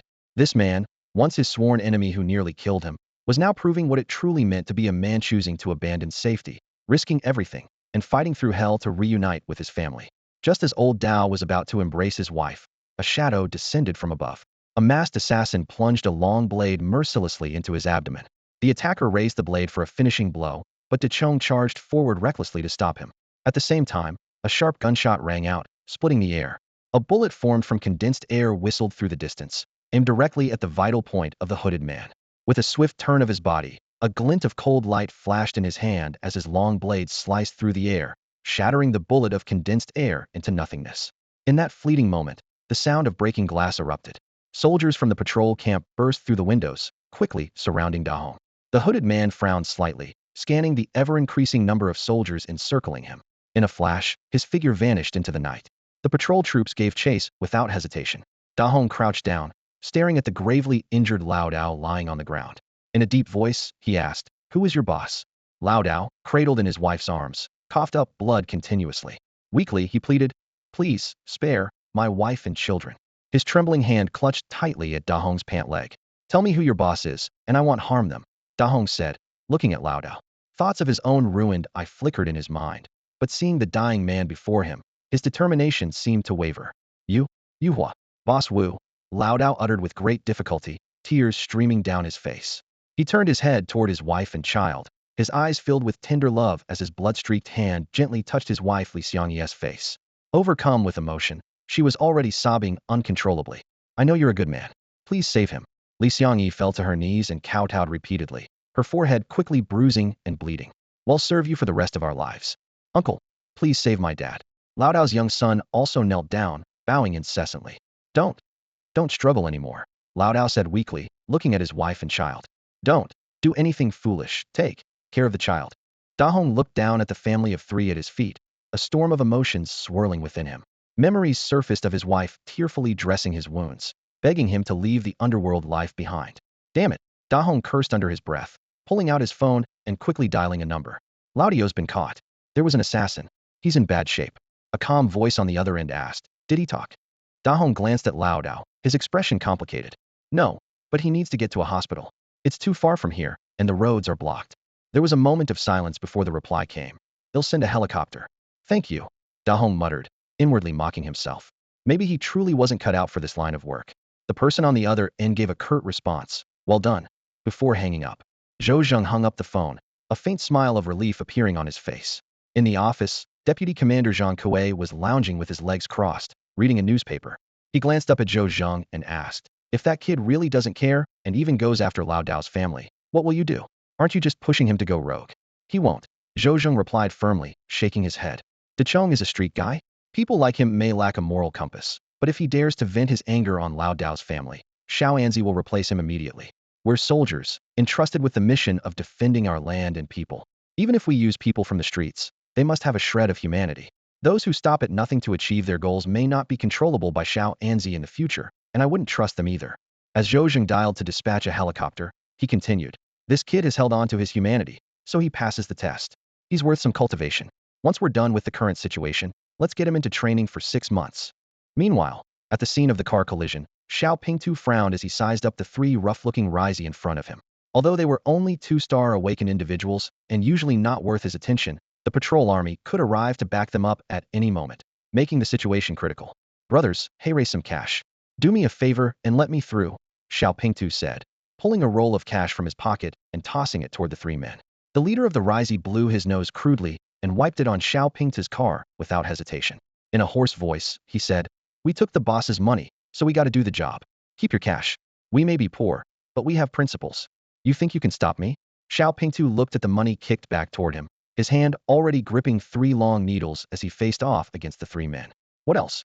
If we can't stop you, should we just give up? Then WHYD the boss pay us." De Huangya, baring his yellow teeth in a grin, added, we took blood money. Even if it costs us our lives, we'll block you here. Seeing negotiations were futile, Xiao Pingtu struck decisively, launching the 3 long needles into the air. De Huangya dodged aside and said casually, "The boss mentioned 2 dead soldiers with needle marks on their necks.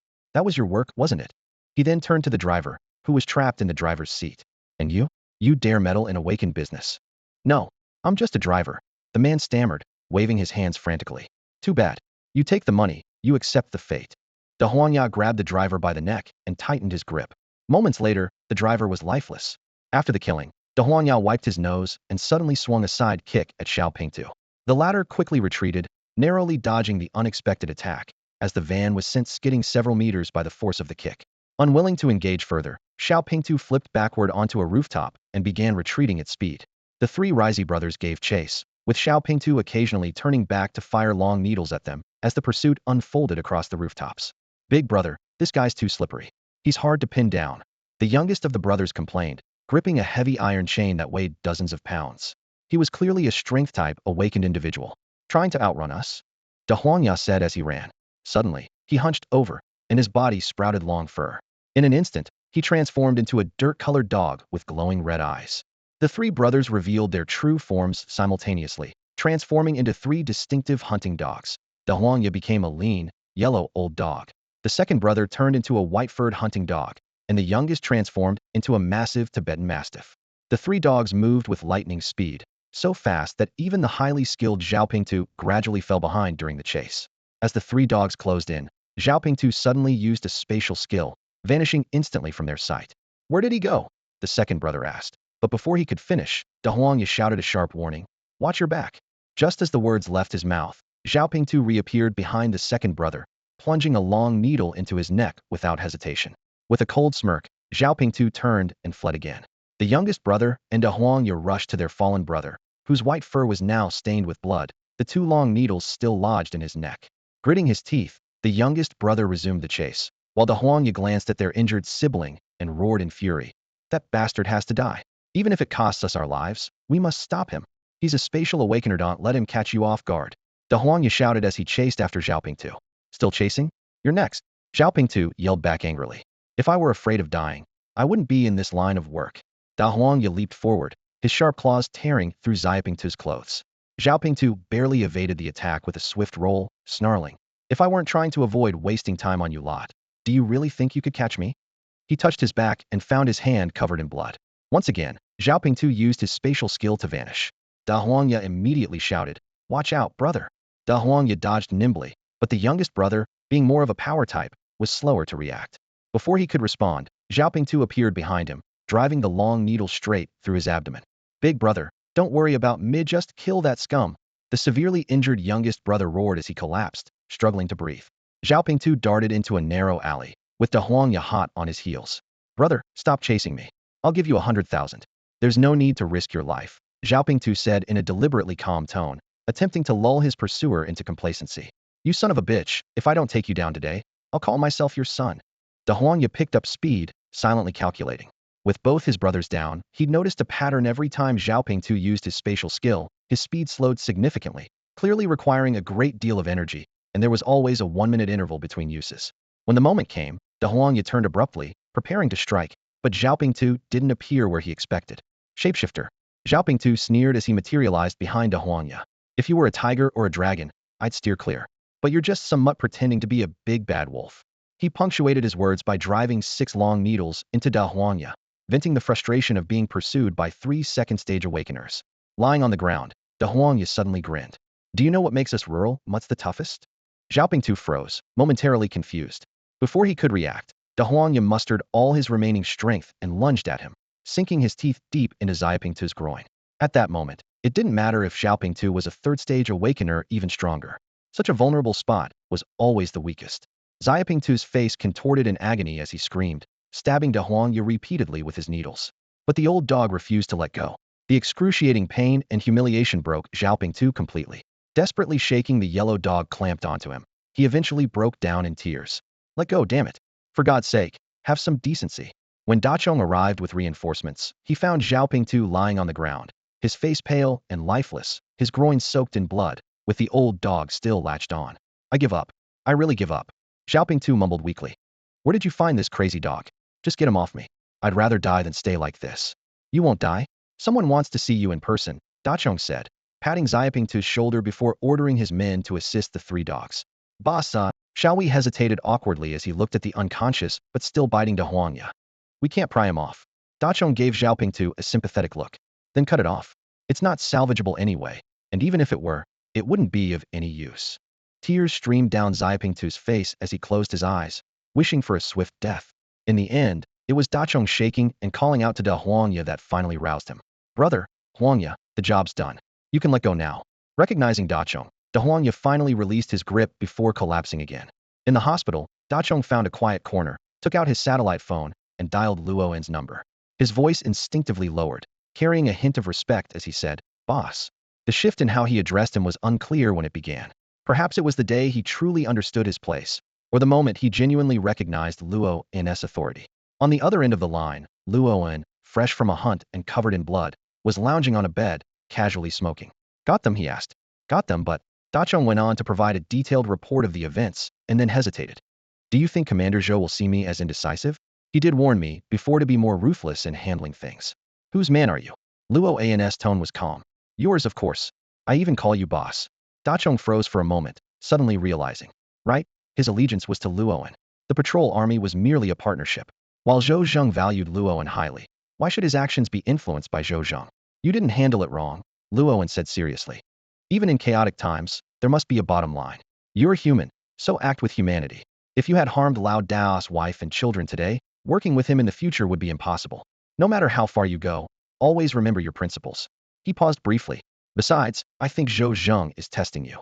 That Commander Zhou is a principled soldier. Hearing this, Dachong finally felt his tension ease. What's the next step? For the past 2 years, Boss Wu has been gaining momentum in Yuhua district. He's sworn brothers with Lu Yu. I heard Lu Yu once saved his life, so he's always been deeply grateful to the Lu family, Dachong added. He has around 100 or 2 subordinates, plus a dozen awakened individuals. They're an emerging force in the district. Alright, since they want to play dirty, we'll play along, Luoen said coldly. Send a message to Boss Wu and tell him I'm coming for him. Investigate their background thoroughly. While I'm away, you can take shelter with the patrol army if needed. Remember, we don't have the upper hand in the city, and the judicial system isn't on our side. Don't fall into their trap. Leave the rest until I return. Luoen lay on the bed, calculating his next moves. Something didn't sit right.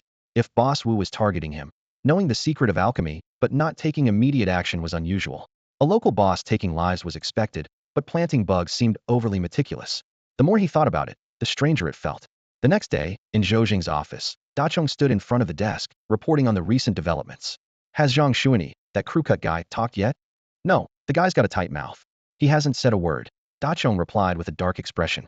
As soon as we sent him to the hospital, people from the Justice Department showed up with an order from headquarters to take Zhang Shuani and Lao Dao. We had no choice but to release them. TCH, they've slapped me right in the face with their abacus beads, Zhou Jing sneered. The moment someone enters the precinct, they won't talk, Dachong said, sitting in the leather chair of the office, tapping the armrest with his fingers. We'll just pin some minor charges on him, throw him in jail to lay low for a while. Zhou Zheng frowned deeply, standing by the window as he spoke in a low voice. Our patrol force doesn't have enforcement authority within the city. We can't detain suspects. But Zhang Shuani'll make sure he gets the death penalty, even if he steps into the precinct. As for Lao Dao, he paused briefly. He's still in critical condition, isn't he? We'll use that as an excuse to stall. I'll send someone to negotiate. Even if Lao Dao regains consciousness, his testimony won't carry much weight. At most, it'll incriminate Zhang Shuani but won't reach the people behind him. Because the one who had contact with Boss Wu was Zhang Shuani, Dachong added, then fell into thought.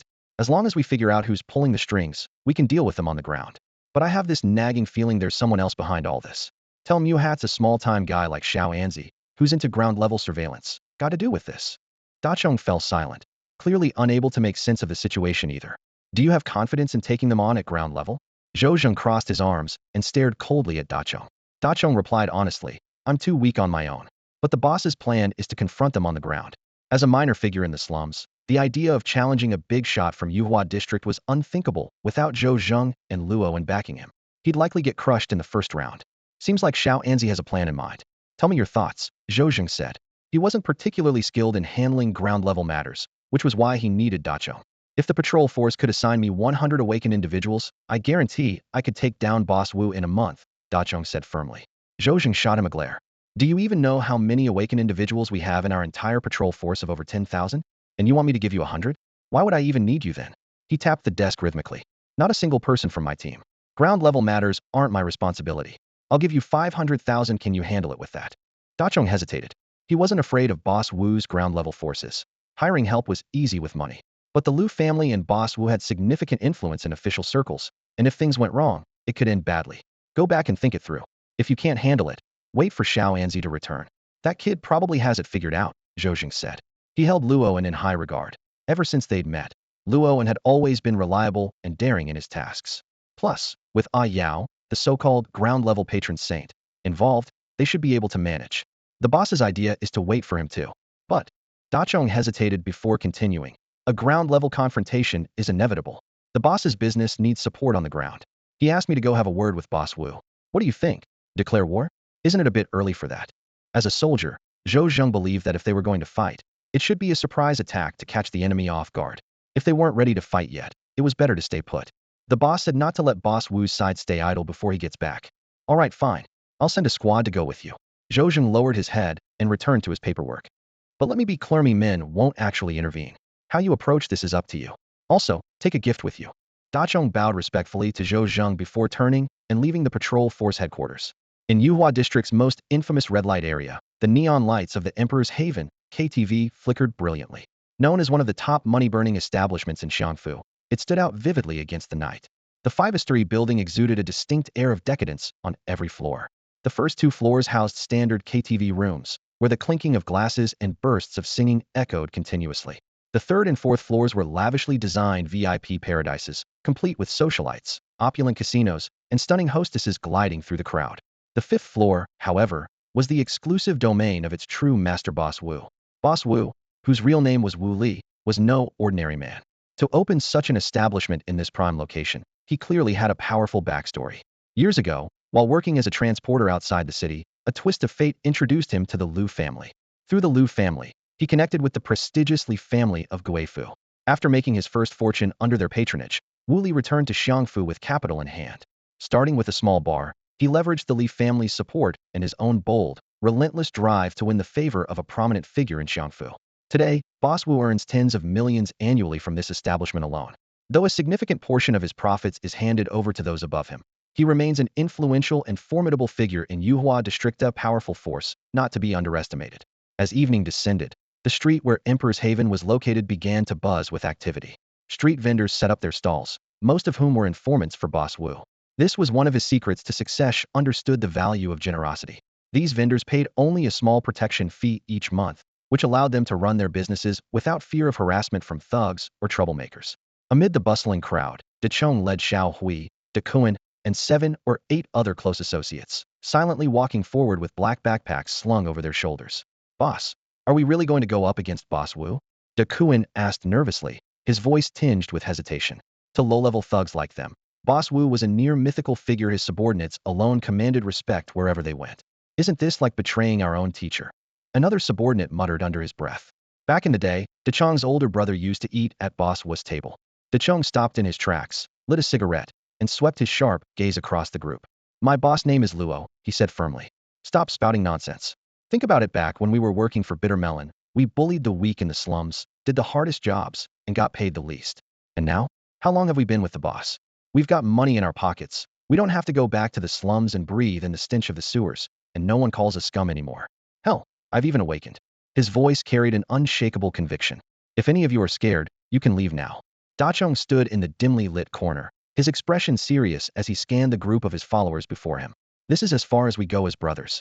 If I die, don't bother visiting my grave. But if I rise to success with the boss, don't envy me either. Seeing Dachong's stern demeanor, one of the younger men quickly stepped forward to explain. Brother Dachong, that's not what we mean. These days, whoever feeds us, we follow. The new boss treats us well, and he's backed by powerful people. If he wants us to take on Wu Laoda, we'll do it. Taking on Xiangfu doesn't scare us either. Dachong nodded, his tone heavy. You followed me out of the slums, and I can't promise you'll make it back alive. But if we follow the boss, as long as we survive, we'll definitely rise to the top. Exactly. Xiaoyi's eyes lit up. Our new boss is on another level. Even the 4 big families of Xiangfu are scrambling to work with him, and he's a partner of the garrison forces. Dropping tens of millions like it's nothing if we can't make it under someone like him. It's nobody's fault, but our own. Brother-in-law, just tell me who to take down, and I'll do it. Dakoin exclaimed, rubbing his hands together in excitement. Dachong patted his chest. When you're working for the boss, stay sharp. The boss just transferred me 200,000. Once the job's done, each of you gets 10,000. That's straight from the boss' mouth. After our special training, he's even treating everyone to a meal. In a hidden corner, Dachong set down a bag and pulled out explosives from inside. All of you tie these on. Let me say this one last time. Money's easy to earn, but it's not easy to keep. You've got to risk your life to get the big bucks. Let's do it. Let's do it. Better to die for something than live for nothing, the group shouted in unison. Soon after, they arrived at the emperor's residence. In the grand, opulent hall, a three-meter golden dragon coiled above them, while four sharply dressed greeters stood watchfully at attention. Dachong led his 7 or 8 subordinates, all wearing long trench coats, swaggering toward the KTV section. Good evening, sir. Welcome to the emperor's residence. Do you have a reservation? One of the greeters promptly stepped forward. With a smack, Dachong pulled out 300 yuan from his pocket and slapped it into the greeter's hand. Bring me all the women here with a cup or above. Brother, let's handle business first before pleasure, shall we? Reminded him from the side. The greeter pocketed the cash with a smile and led them into a large private room, enthusiastically recommending, Sir, this is room 14. It's not the biggest, but the ladies here are gorgeous and their voices are sweet enough to make your heart race. This guy knows how to do his job. What's your name? Shall we? Asked as he lounged on the sofa. Sir, I'm Xiaoduan. Is Wu Laoda here? Dachong pulled out another 500 yuan and handed it to Xiaoduan. I've met him once outside the city. I need to offer him a toast. Xiaoduan glanced at the doorway and lowered his voice. Wuga usually isn't in the store, but there's a new shipment coming tonight, so he'll be here to test it. Dachong patted Xiaoduan on the shoulder, then turned to the group and said, just enjoy yourselves for now. The others immediately caught on and ushered the hostesses into the private room one by one. Though this group had once roamed the slums, the women from the emperor's district were stunningly beautiful, their looks and demeanor far surpassing the rough women of the slums. Even though it was their first time in such a high-end establishment, the brothers quickly adapted, eagerly wrapping their arms around the hostesses and diving into their drinks. After several rounds, the private room was filled with a hazy, flirtatious atmosphere. Boss, can you even get drunk on milk? Dakoin teased, kicking Xiaowei, whose face was buried in the cleavage of his female companion. Nearby, a fair-skinned hostess grabbed the wandering hand of another young man and sighed. Hey, stop it. You're about to tear my stockings. Following you, boss, is the best decision I've ever made. Even if I die today, it's worth it, one of the brothers exclaimed emotionally, hugging Dachong tightly, his eyes brimming with tears. Dachong looked at his brothers, all of whom had grown up together in the slums, and felt a rush of complex emotions. Why aren't you drinking? The girl beside Dachong asked softly when she noticed he hadn't touched his glass. Not in the mood, Dachong replied, shaking his head. Want to try something else? Upstairs, 500 bucks. She hinted, leaning on his shoulder. Are there rooms? 4th floor, all of them. Dachong wrapped an arm around her and began heading out. The others exchanged knowing glances and followed suit. Just before leaving, Xiaowei pinched the cheek of a girl named Tian Tian and asked, Can I ask for you next time? Dakoin slammed a black duffel bag onto the table, and the brothers pulled out sawn-off shotguns. Seeing this, the hostesses turned pale, clearly realizing these men were here for trouble.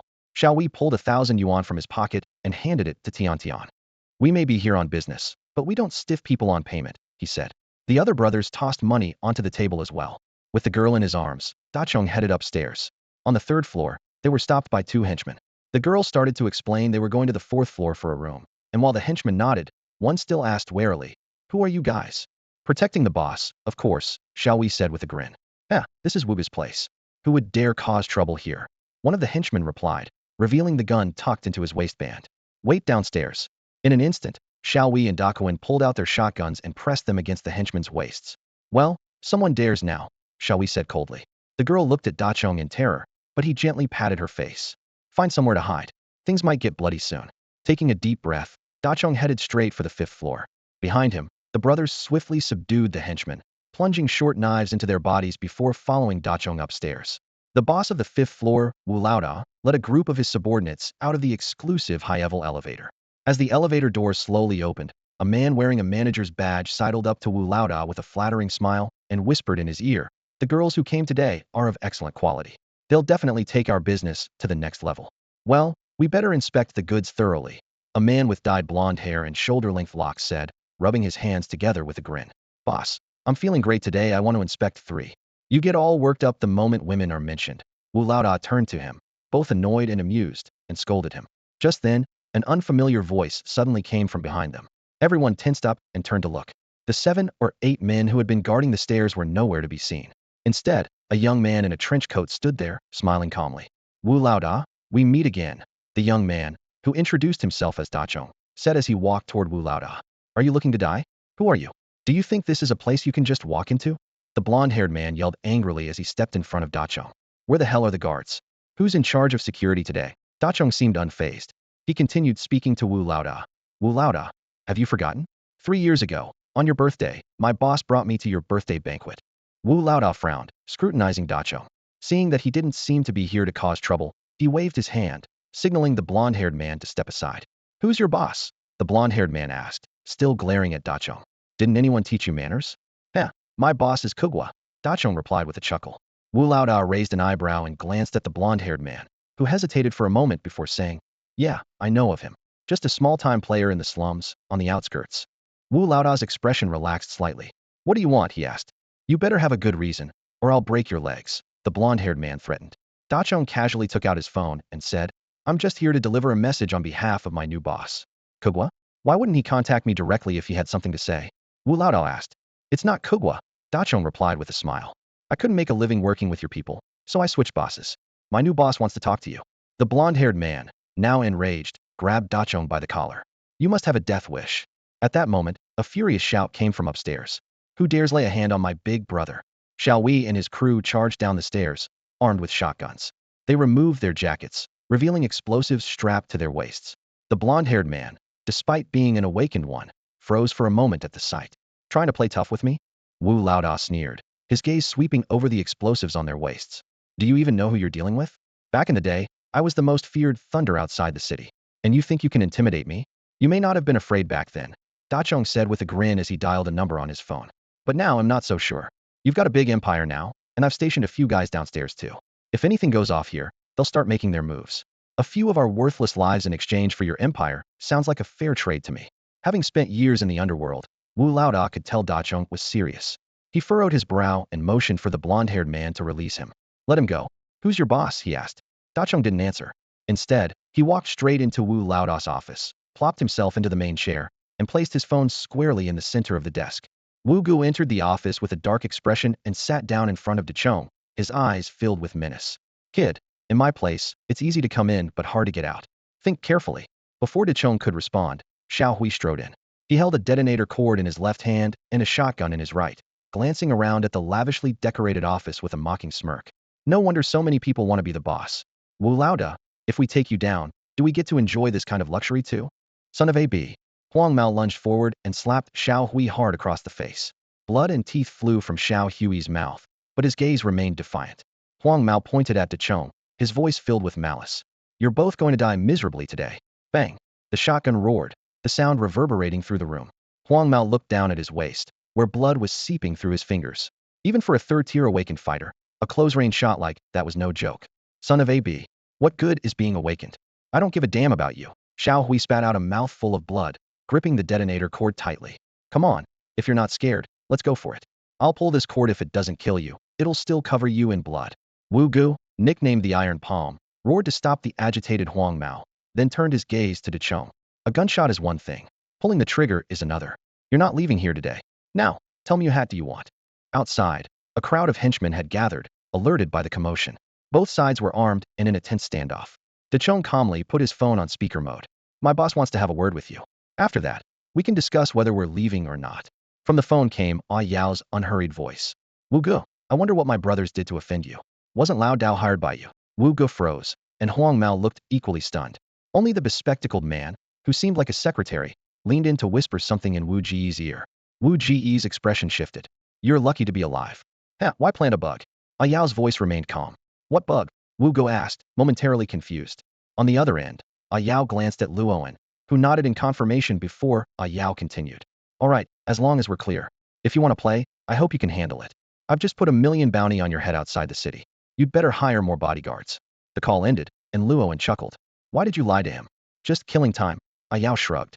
Wu Ji's eyes burned with murderous intent. I've settled things with your boss. Now let's talk about us. What? Have I been out of action so long that you little punks forgot I know how to kill? He leaned closer, slapping Dachong's face lightly. Chong picked up a cup of tea that had long gone cold and drank it in one gulp. Damn it. You may be good at killing, but I'm good at not fearing death. So, what? You're not afraid of losing your empire. If the building collapses, I can rebuild it. But if you walk out of here alive, my reputation is ruined. Then anyone with a bomb will think they can challenge me. Wu Ge glared at Chong with a venomous look. You're a man, so I'll make it quick for you. Chong lit a cigarette, glancing at Xiao Hui by the window. Seeing Xiao Hui give a subtle nod, he finally spoke. Yeah, Wu Ge, aren't you curious why my boss didn't just call you directly if he wanted to talk? Why did he send me here instead? My boss sent me here to humiliate you. But how can we do that if we can't even get out of here? Chong pointed out the window, his tone filled with provocation. Wu Ge, a seasoned third awakening warrior, barely lifted his eyelids. Watching Chong's smug confidence, a flicker of doubt crossed his mind. He signaled to Huang Mao with a glance, and the latter immediately understood, walking over to check the window. 5 military vehicles were neatly parked downstairs. Leaning against the door of one of them was a man in uniform. The man looked up, locking eyes with Huang Mao, and gestured with his hand as if mimicking a gunshot. Huang Mao's expression remained unchanged as he turned back, leaning down to whisper in Wu Ji's ear. Wu Ji's sharp brows furrowed slightly. So, you have the patrol army backing you. Seems like your boss has some serious connections. Patrol army? That's nothing. Chong sneered. My boss could shake the entire Xiangfu with just a flick of his finger. Once the fireworks go off, the patrol army will have all the reason they need to step in. Chong imitated Wu Ji's earlier move, lightly patting his face. With a sharp slap, Wu Ge instantly grabbed Chong's hand, his grip tightening. Despite having just awakened, Chong's hand began to twist under Wu Ji's crushing force, the sound of bones breaking echoing in the room. Beads of sweat rolled down Chong's forehead as he realized he had gone too far. You're not going anywhere, Wu Ge said, enunciating each word. Then we're not leaving. Chong roared, yanking back his now misshapen hand. F you. I've got nothing to lose. Shall we light it up? Let's see if you can still hold your ground in Xiangfu once it all blows up. F it. If I die, we all die. Xiao Wei and the other brothers who had been with Chong for years didn't hesitate to ignite the fuses. The room fell into an eerie silence, with only the sizzle of the burning fuses breaking the stillness. The other lackeys from the Emperor's gang had long fled. No one wanted to risk their lives for someone else's fight. Chong's hand, holding his cigarette, trembled uncontrollably. His heart pounded as if it might burst from his chest, sweat pouring down his face. Wu Ge stared him down, both men locked in a battle of wills, each daring the other to back down first. Just then, Wu Ge's phone suddenly rang. His slightly trembling fingers pressed the answer button. After listening for a couple of seconds, he said, "You can leave." Xiao Wei nearly collapsed in relief, quickly extinguishing the fuse and silently thanking himself for switching to slow-burning ones. Chong slowly stood up, staring at Wu Ge. Wealth has robbed you of the courage to risk it all. But without that courage, can you really hold on to your wealth? With that, he led his brothers out briskly. Kun, check if they're following us, Xiao Wei asked, his voice shaking, as they moved down the hallway. Don't look. My legs are jelly. Brother-in-law, help me out, Kun stammered, his back soaked with sweat. His towering frame of nearly 6 feet, 3 swayed unsteadily as he walked. Boss, that was intense. I almost pissed myself, one of the younger men muttered as the group huddled together, supporting one another while trailing behind Chong. Move faster. Once we're downstairs, we're safe. Damn it, I'm done showing off from now on, Chong said as they piled into the elevator. He pressed the button for the first floor, and then collapsed to the floor with a loud thud. Meanwhile, back in the room, Wu Ge picked up the phone again, his tone laced with irritation. Young master, what's the meaning of this? A youthful voice, still tinged with innocence, came through the phone. I don't want to be used as a pawn. Wu Ge sat on the leather sofa, his grip on the phone tightening slightly. The boy on the other end pressed on. Is Li Shuni one of your men? Yes. Wu Ge rubbed his temples. He's one of my people, lazy. I approved it when Li Zi went to deal with those 2 kids. My godson had his hand chopped off by them, and he couldn't swallow that insult. He came to me for help, so I gave him Li Zi's number to handle it temporarily. They were just a couple of inexperienced kids, I didn't think. Those 2 kids have now landed you in big trouble. The young master's tone grew colder. Zhou Zheng's men are dead. You're going to take the fall for this. Luo and has developed a pill with 3 times the effect of the original medicine. Do you understand what that means? It means the entire dynamic in Xiangfu will shift. Wu Ge's voice became more agitated. His value is equal to his power. Why else do you think Zhou Zheng is so supportive of their 3rd young master? Wu Ge paused in thought, then said firmly, he'll take responsibility for this. Li Zi is one of my men. If it can't be cleaned up, he'll own it. Ugh, you still don't get it, do you? The young master interrupted in frustration. You've been played by your dear godson. Before the killing, they planted a listening device in a food delivery order. I found this out from a report from Division J. Your man timed it perfectly. waiting until Luo and was refining the last ingredient for the pill before making a move. Killing was one goal, but stealing the pill was the ultimate objective. The young master's voice quickened and grew sharper. What kind of pill would make him willing to kill Zhou Zheng's men to get it? If your godson has even half a brain, he wouldn't have let Li Zi act at that time. He could have waited until Zhou Zheng's men retreated to make his move. Do you understand? Killing Zhou Zheng's men, what do you think the consequences are? You can't handle it, and neither can the Lu family. Those were Zhou Zheng's men. Do you know what the special logistics division under his command is capable of? If he goes on a rampage, even the Li family will have to back off. Wu Ge hesitated, recalling what he knew about Lu Xiaodao. My godson, he doesn't have the brains for this. He's all about causing trouble, but planting a listening device. That's beyond him. The young master's voice turned icy. Two things. First, find out exactly what kind of pill Luo refined in the end. Second, ask your idiot godson why he gave that order at that time and who taught him how to plant the listening device. As for the pill, my grandfather also wants to get involved. Our family's fortune was built on medicine. He doesn't want your goddamn godson ruining Luo An's impression of us. His voice grew even colder. You work for me. He'll handle this. If I can't resolve it, my third brother will step in. Do you know what that means? At the mention of third young master, cold sweat started to bead on the forehead of the battle-hardened Wu Ge. Meanwhile, De Chong and his group, who had just left the imperial family's estate, were hurriedly sent out of the city overnight without even stopping at the hospital. Time flies, and in the blink of an eye, nearly 2 months had passed.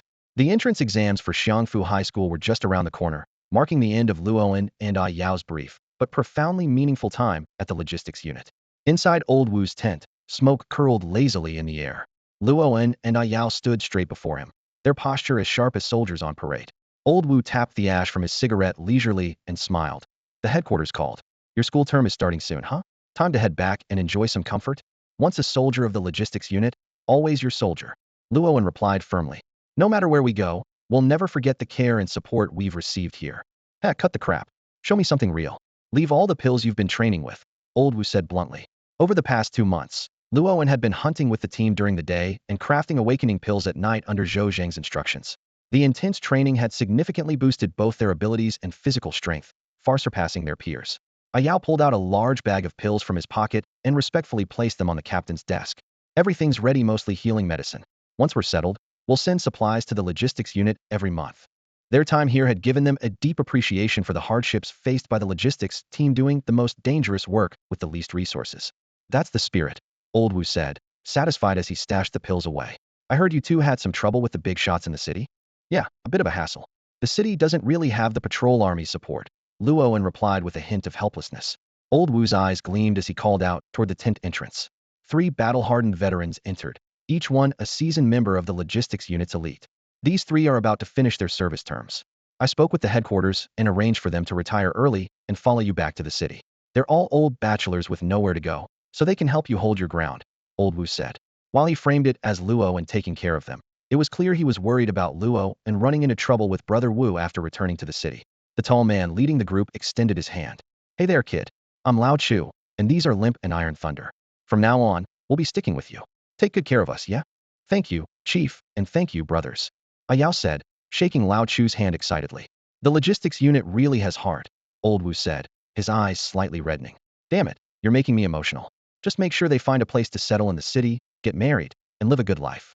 They're not getting any younger, and they don't have many years left to mess around. Yes, sir. Luoan and Yao saluted in unison. Their departure was quiet and understated. Erdai was already waiting at the camp gate with the car. Seeing the two approach, he grinned, heading out. Luoan and Yao stood at the village entrance, gazing at the 2 brothers, Ursha and Erdai, with a heavy heart.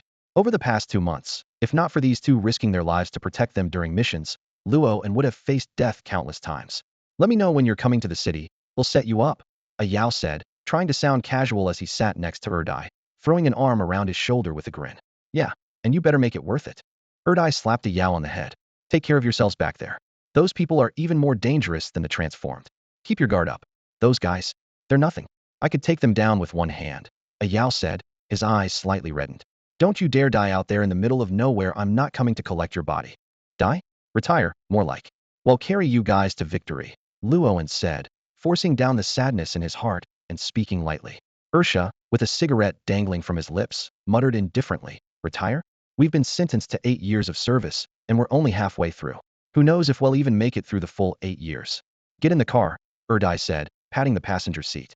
The ride was silent. None of them could bear the weight of parting words. Luoan turned to stare out the window. Ever since his rebirth, he had lived a solitary life. Now, having someone treat him as a friend, as a junior to look after, filled him with both comfort and a bittersweet ache. When they reached the nearest village, Erdai kicked a Yao out of the car with a swift move and then spun the vehicle around in a sharp drift, speeding off. Don't you dare die, damn it. When I get back to the city, they'll take off Ian's head for you. A Yao shouted at the car, disappearing into the distance. The two brothers didn't look back, only raising their hands in a distant wave. At the village entrance, Dechong and his crew had been waiting for some time. Since the battle with the emperor's household, Dechong had been recruiting outside the city. Now, he had over 50 men under him, though the only awakened ones were the three brothers with yellowed teeth. Boss, Dechong, accompanied by Xiao Hui and Dekuan, hurried forward to greet them. He then turned to the brawny men behind him and barked, "Salute the boss." "Hello, boss." The group of underlings eyed Luoan curiously. They had heard the boss was young, but hadn't expected him to be so youthful. Fortunately, the past months of hardship had weathered Luoan and a Yao, adding a ruggedness to their faces and a decisive sharpness to their demeanor. Dechong, now exuding the air of a proper underworld leader in his sharp suit, smiled and said, "Congratulations to both bosses on your successful return." A Yao scanned the crowd and nodded in satisfaction. Dechong began introductions. "This is Xiao Hui, who's been with me since childhood. And this is Dekuan, my brother-in-law." "Good work," a Yao said approvingly. Luoan pulled out 2 awakening pills from his pocket and handed them to Xiao Hui and Dekuan. "You've placed your trust in me and a Yao by following us, and I won't let you take risks for nothing. Besides wealth and status, it'll give you a new kind of life." The two accepted the pills, looking puzzled at Dechong. After Dechong whispered a few words into their ears, their faces lit up with joy. They bowed deeply to Luoan. "Thank you, boss. From now on, our lives are yours. Just say the word, and we'll take care of whoever you want." "Looks like we've got a solid team now," a Yao said, hands in his pockets, as his gaze swept over the spirited group. "Time to head back and settle things with Wu and the Lu family. Let's show them who's really in charge. I promised Uncle Zhu I'd take out Lu Xiaodao in 3 months. The first strike starts with the Lu family. Back to the city, for revenge."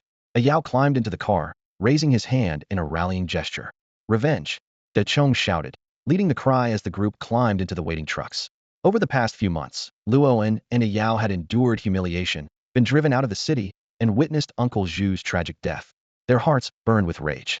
Now, with the strength to fight back, the battle for vengeance had officially begun. Inside a luxurious villa in Xiangfu City, a handsome and refined man held a phone in his hand, his gaze drifting through the floor-to-ceiling window to the distant horizon.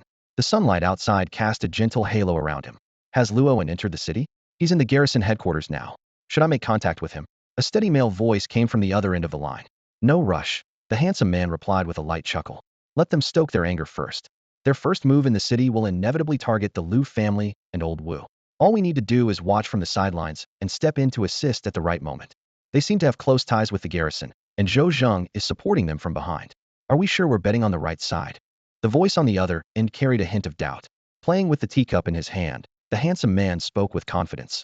"The garrison's strength lies outside the city. To establish themselves within, they'll need to navigate the political scene, and that's exactly where we excel. As for the garrison, there's enough pie to go around. There won't be any conflict." He paused briefly before continuing. "News from Department J has already spread. Old Wu went to Li Zi to inquire about the secret behind Luo and's final ingredient for the elixir. Heh, the skies over Xiangfu are about to change. Then we'll sit back and watch the drama unfold. By the way, isn't your brother-in-law at the J Bureau in Yuhua District? It seems there might be some personnel changes soon. Xiangfu has been quiet for over a decade. It's time for the big players above to start making moves." The scene shifts to the garrison headquarters.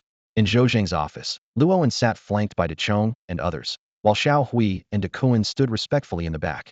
Sunlight filtered through the blinds, casting dappled patterns across the desk. Zhou Zheng lit a cigarette and got straight to the point. "Well, do you understand why I sent you to the logistics department?" "To enhance combat readiness." A Yao was the first to respond. "Only on the brink of life and death can we improve the fastest." Luoan, meanwhile, skillfully handled the tea set on the desk, remarking meaningfully, "Only by stepping away from the city can we see who our real friends are." "Exactly." Zhou Zheng accepted the tea Luo and handed him with satisfaction. "In the city, all the factions will have their eyes on you. Stepping out of the center of conflict makes it easier for me to observe their strategies and force them to reveal their cards first." Ah Yao, lounging with his hands behind his head, grumbled, "The problem is, all we've encountered so far are small fry. The real masterminds are hiding better than turtles."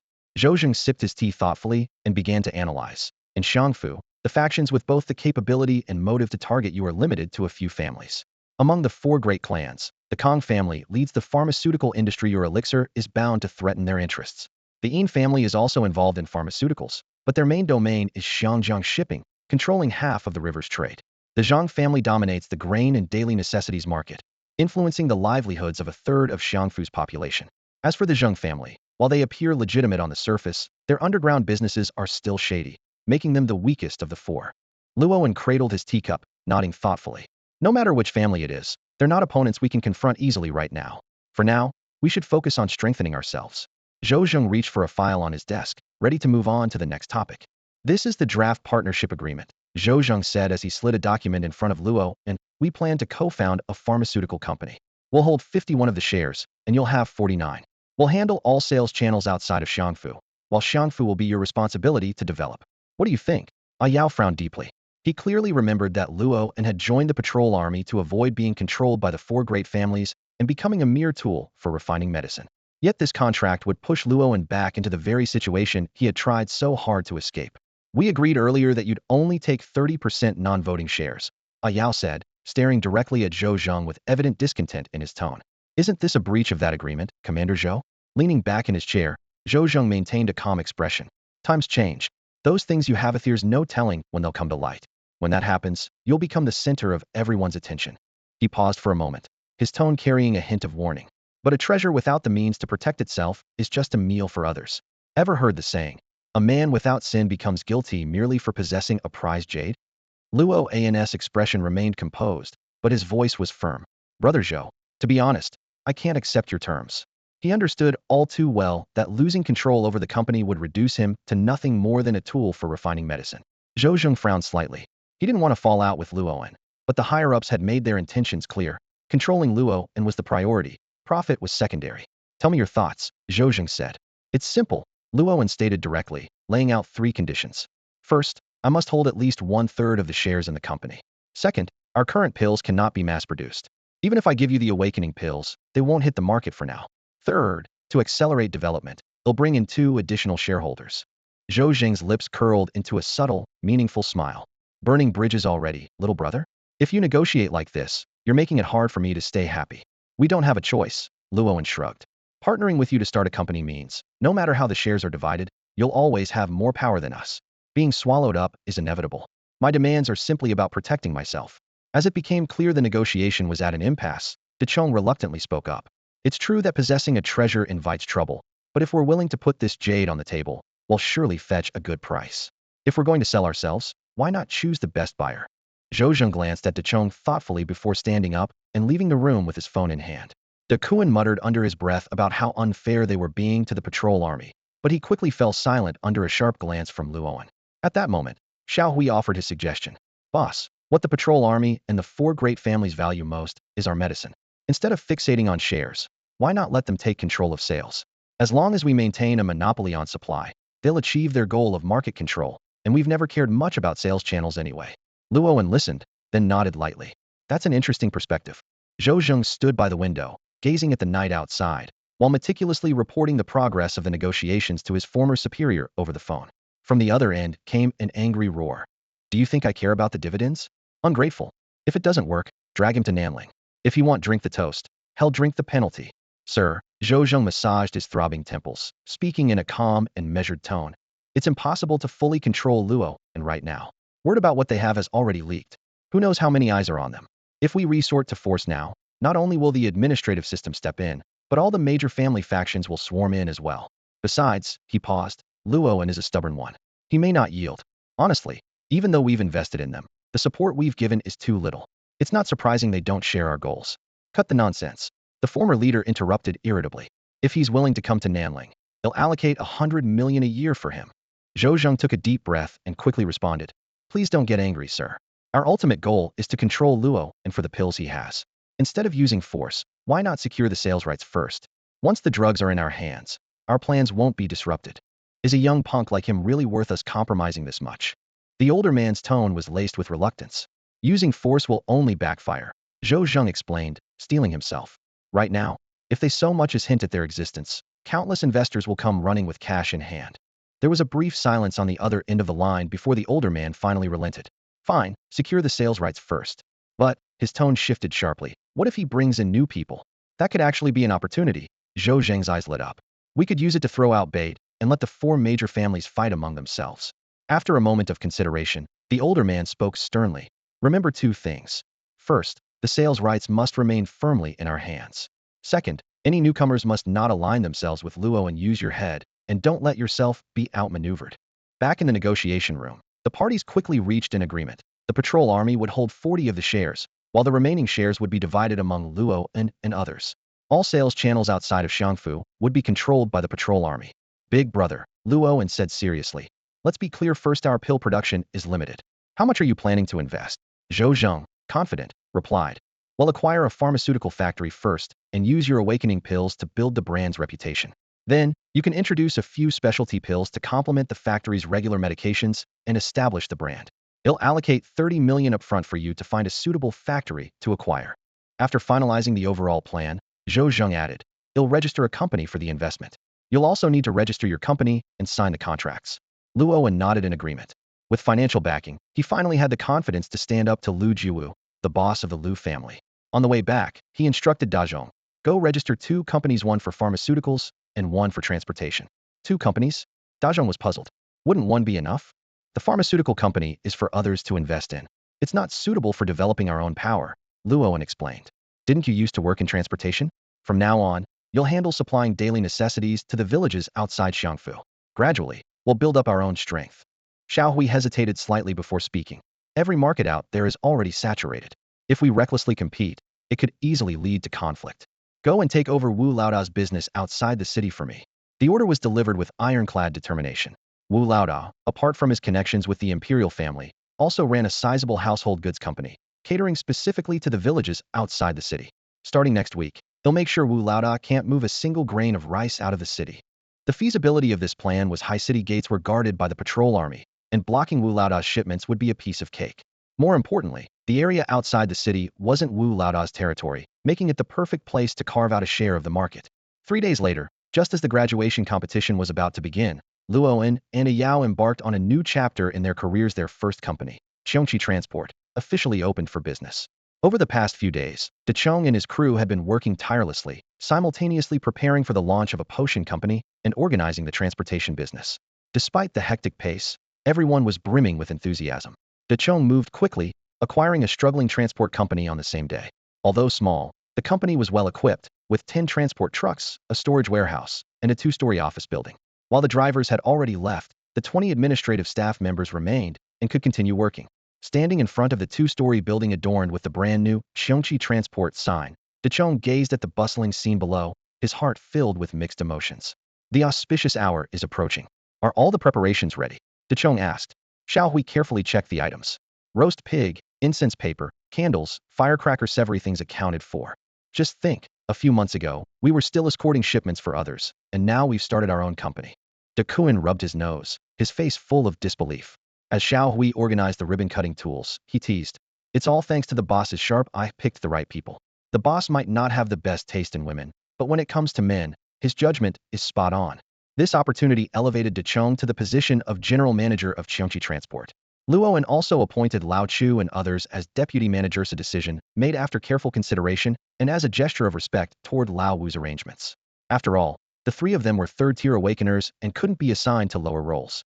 Since they had little interest in managing a company, a nominal position was the best compromise. Brother-in-law, De Kuan scratched his head and asked, with the boss being so talented, he's bound to become a master like the 56 Absolute someday. Why does he still bother grooming us? De Chong chuckled and explained, in this world, no matter how strong one person is, it's never enough. The boss is still young and needs our protection. When he grows stronger, we'll be his trusted lieutenants. You can't expect the boss to handle every little thing personally, can you? One phone call from him, and we'll clean up Wu Guest's mess for him. It boosts his reputation without him having to lift a finger. Perfect, isn't it? De Chong was crystal clear about his role. He was a blade in the boss's hand. He understood that individual strength had its limits. Without a powerful force backing you, even the greatest talent could struggle to flourish. The path of cultivation was fraught with danger, and the resources required were immense, far beyond what one person could manage alone.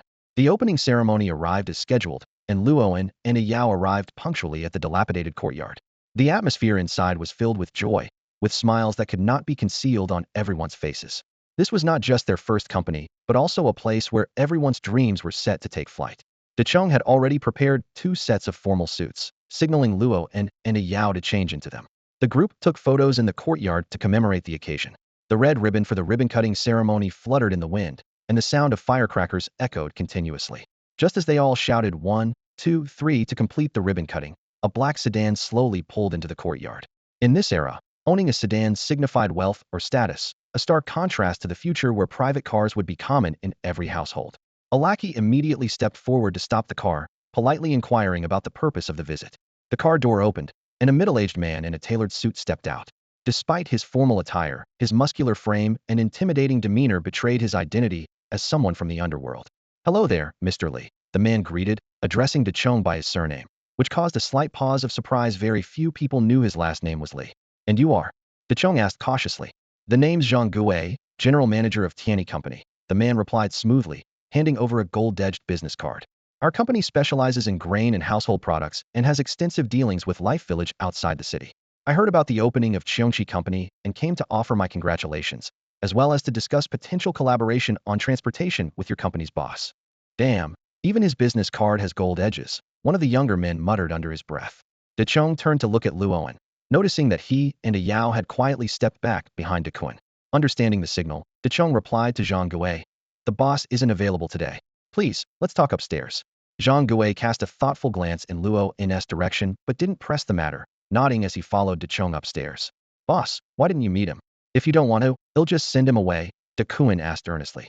Xiao Hui patted De Kun's shoulder and explained with a smile. "Showing up right after we opened and knowing the boss name inside out's obviously done his homework. Since we don't know his intentions, it's better to be cautious and leave some room for maneuvering.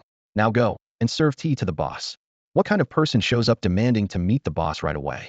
"Just a messenger," a Yao teased as he wrapped an arm around Luo, "and look at you now, all high and mighty. Don't forget that just 2 months ago, we were almost chased to death by a mad dog in the wild." Luoan laughed as he playfully bantered with a Yao, though his heart was reflecting on how rapidly they had risen.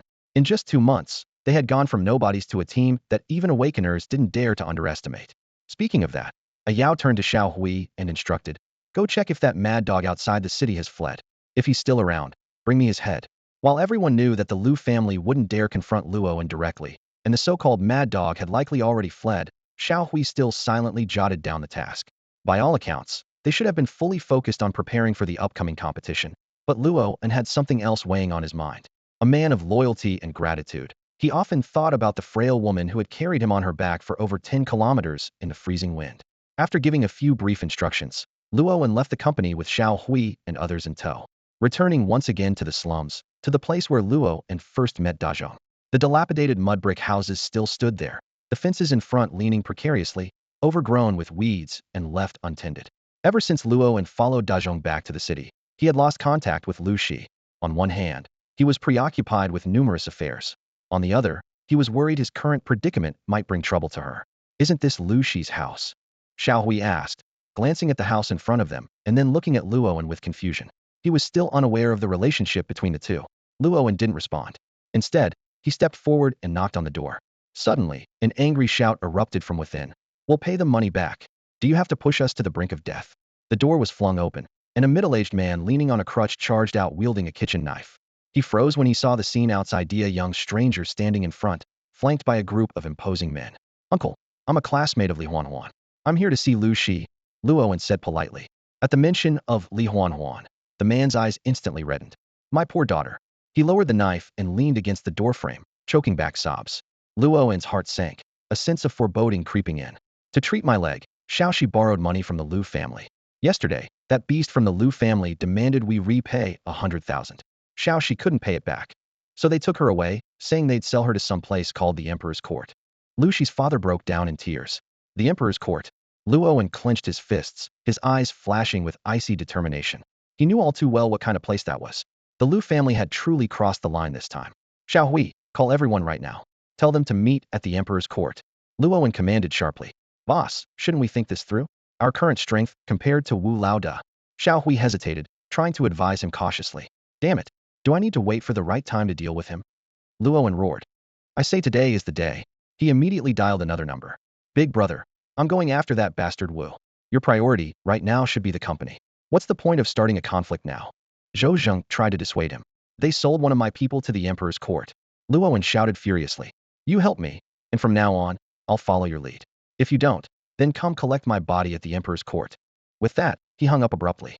After arranging for one of his men to take Lu Shi's parents to a safe place, Luowen led his people straight to the emperor's court, his eyes blazing with fury.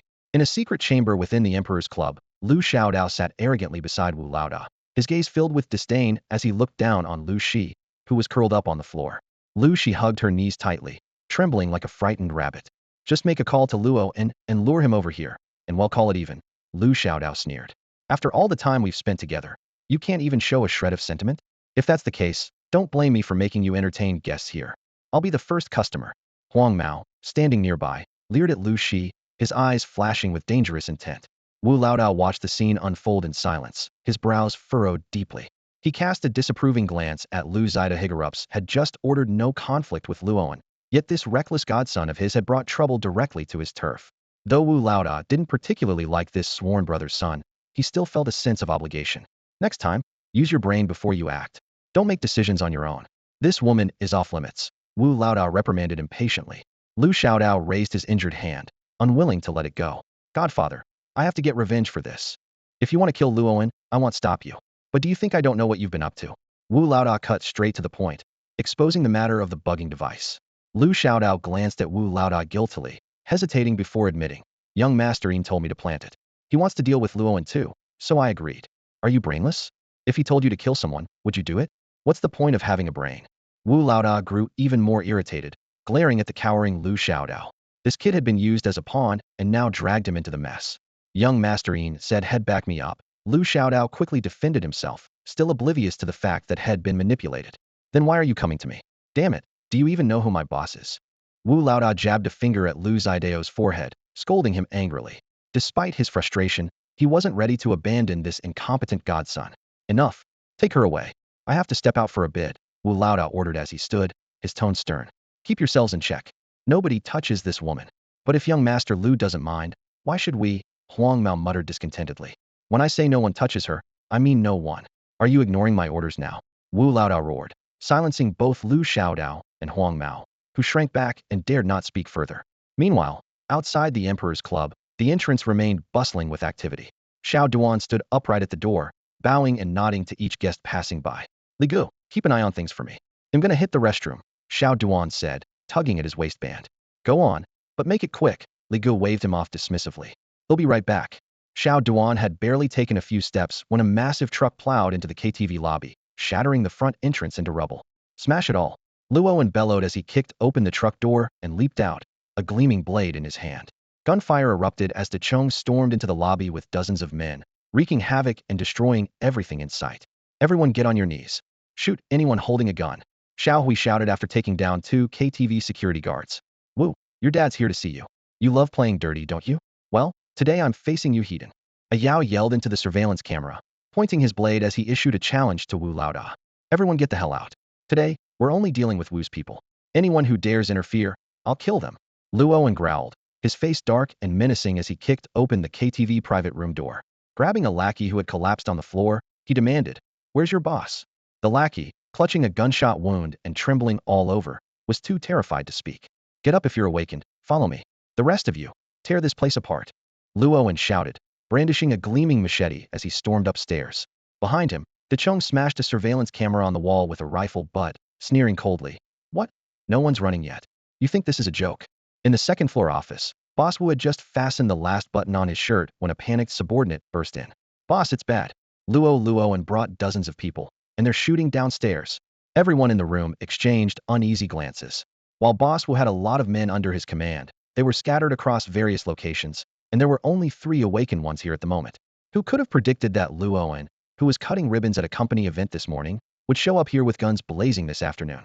They had planned to wait for Lu Shi to make the call and gather reinforcements, but Luowen had beaten them to the punch. Godfather, call for backup now. Lu Zidao's face was pale, and his voice trembled with fear. Meanwhile, in the garrison command headquarters, Luowen stormed into Emperor's Club directly. Deputy Commander Zhang Kuei reported to Zhou Zheng over the phone.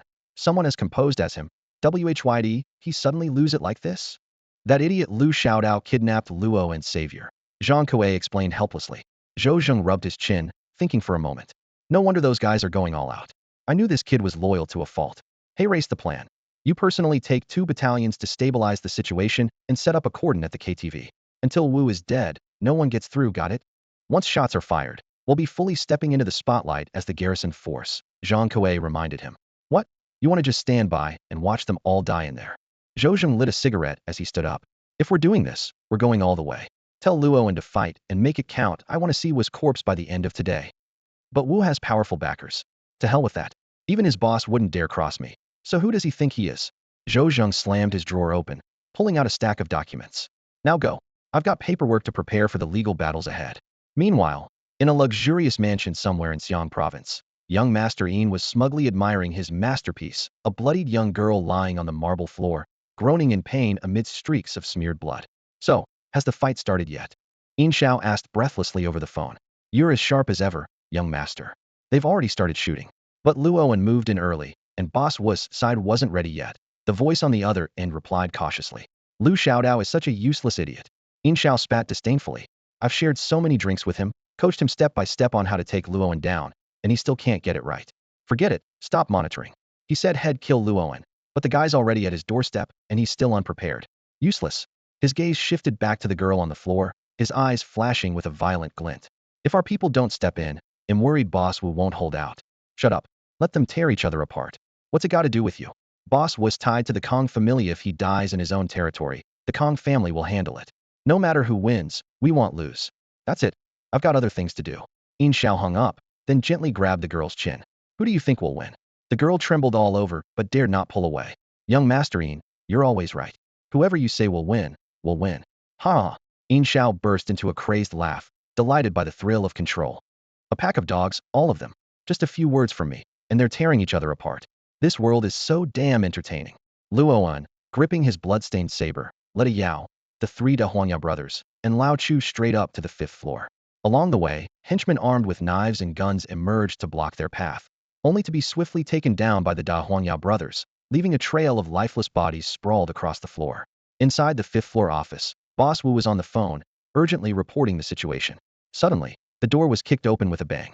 A Yao, wielding a blade still dripping with blood, sent a henchman flying with a brutal kick. Wu, come out and face your death. A Yao roared. Boss Wu calmly set down his phone and stepped out of the office. Glancing at his fallen men scattered across the hallway, he spoke in a low voice. Let my brothers go. They're just ordinary people. Our grudge should be settled between awakened ones. The regular folks are nothing but pawns. Like hell they are. De Chong fired a shot, shattering one henchman's arm. When they were throwing their weight around under your name, you were happy enough to pay them, weren't you? Luo pointed his saber at Boss Wu, his fury barely contained. I don't pick fights unless someone crosses me first. You sent people to kill me, fine. I can deal with that. But now you've kidnapped my people? You've crossed the line. You're not walking out of here alive. Enough talking. Lao Chu shrugged off his coat, pushing through the group with a sneer as he locked eyes with Boss Wu. Step aside, everyone. Let me handle him first. How about we take this to the rooftop? Lao Chu, also an awakened one, pointed upward, clearly unwilling to back down to Boss Wu's arrogance. Lame Z, draping an arm over Luo An's shoulders, kept his gaze fixed on Huang Mao and Lu Xiaodao, who were hiding inside the room. Don't even think about running. The patrol army's on our side. You won't make it out of the city. Lu Xiaodao, you're dead today. A Yao, spotting his sworn enemy, saw red and charged forward. Chaos erupted in an instant. Lao Chu went straight for Boss Wu, delivering a fierce whip kick aimed at his arm. Boss Wu, channeling his energy to shield himself, tried to lure the fight toward the rooftop to avoid being overwhelmed. He was biding his time, waiting for reinforcements. If he could hold out until they arrived, he could turn the tide. Meanwhile, Huang Mao was forced into retreat by the relentless assault of the Da Huanya brothers. Damn it, this is our turf. Reinforcements will be here in 10 minutes. You're all dead. In a desperate move, Lu Xiaodao dragged Lu Shi out of the room, pressing a knife to her neck. Nobody move, or he'll kill her. He glanced nervously at Luo, only to find them unfazed, advancing even faster. Then we'll die together, Lu Xiaodao shouted. But before his blade could reach Lu Zai's neck, Lame Z had already circled behind him and sent him flying with a solid kick. De Chong, get her out of here, Luo shouted without looking back. You're dead, a Yao growled, closing in with his blade. At that moment, the window shattered with a deafening crash, and several awakened ones burst through, heading straight for a Yao. Luoan reacted quickly, pulling a Yao back just in time to dodge the incoming projectiles. 5 awakened ones landed steadily, their leader none other than Li Erkue, one of Boss Wu's 8 elite fighters known as the 8 Tigers. He sneered, "You've got guts, I'll give you that. But do you even realize you've stepped into a dragon's lair?" Li Erkue, a towering and imposing figure, effortlessly lifted Lu Xiaodao and tossed him to his subordinates behind him. He scanned the surroundings, a disdainful smirk playing on his lips. "Play with me? Just you lot." At this moment, only Lame and Iron Lei remained by Luo An's side, while facing them were 5 formidable second awakening fighters. A Yao dusted off his clothes and said coldly, "Brother Lame, Brother Lei, you handle the other 4. Leave the leader to us." Luoan dropped the knife in his hand, donned the Heavenly King mask, and gripped his radiant, massive halberd. 2 first awakening fighters daring to challenge a second awakening expert? Li Erkue found it laughable. He crooked a finger at the 2 of them. "Come meet your end." In the confined space, Luoan swung his halberd in broad, powerful arcs, leaving Li Erkue with no room to evade. Yet, Li Erkue remained unfazed. With a snap of his fingers, an ice wall materialized in midair. The clash between the halberd and the ice was not loud, but cracks began to spread across the ice wall. "A mere kid who just awakened can actually crack my ice wall," Li Erkue remarked in surprise. Before he could react further, a Yao opened his mouth and unleashed a bolt of lightning as thick as a baby's arm, shattering the ice wall into pieces.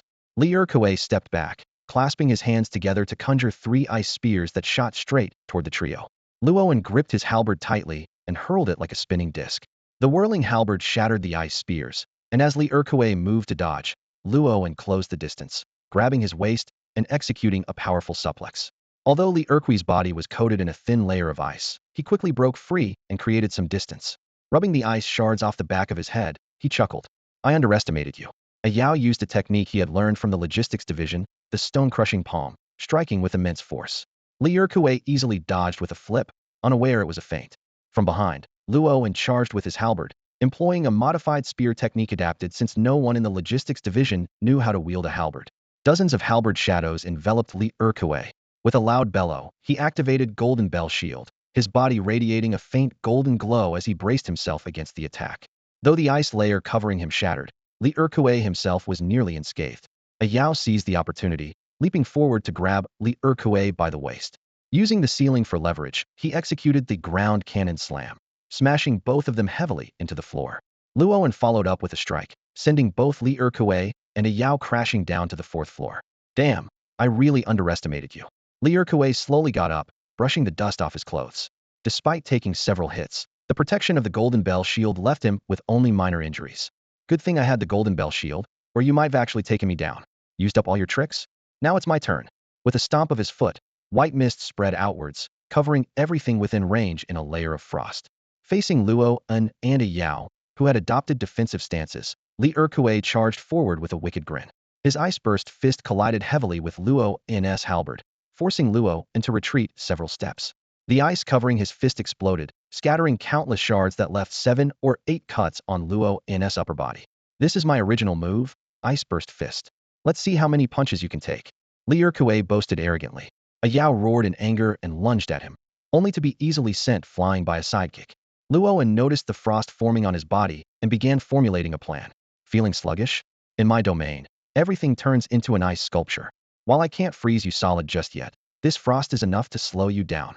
Li Erkue charged at Luoan again. With his movements hindered, Luoan knew he couldn't dodge the incoming strike. Instead of retreating, he advanced, thrusting his halberd forward. Li Erkue easily sidestepped and brought his hand down in a chop aimed at Luoan's neck. Blood spurted as the 2 passed each other, Luoan clutching his bleeding neck, his gaze icy as he stared at his opponent. Just as Li Erkue thought victory was within his grasp, Luoan simultaneously activated the 9 Dragons technique and the Boiling Blood technique. His eyes turned crimson, and his body radiated an intense blood aura. The heat from the Boiling Blood technique instantly evaporated the frost on his body, releasing a cloud of steam. "Got more tricks up your sleeve." Li Erkue's face darkened. Luoan's thunderstorm strike suddenly accelerated, his massive halberd descending from above, aiming straight for Li Erkue's shoulder. Just as Li Erkue prepared to dodge backward, he realized a Yao had already circled behind him, cutting off his escape route.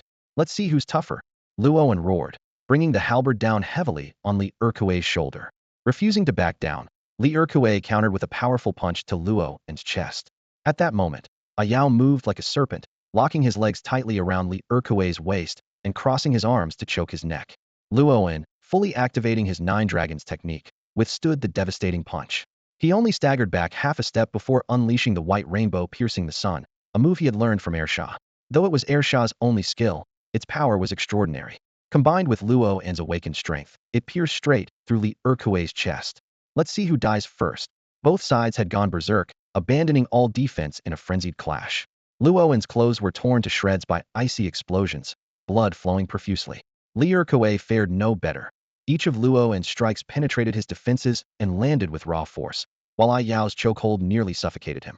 In a desperate moment, Li Erkuei suddenly retreated a step and unleashed his ultimate move, freezing his blood into ice, sharp spikes erupting from his body. Submission techniques? You've learned quite a bit, haven't you, kid? The ice spikes pierced through Ai Yao's abdomen, sending him crashing to the ground. Luoan was also gravely injured, collapsing to one knee, coughing up blood. Damn it, you little punks are ruthless. Almost got me there.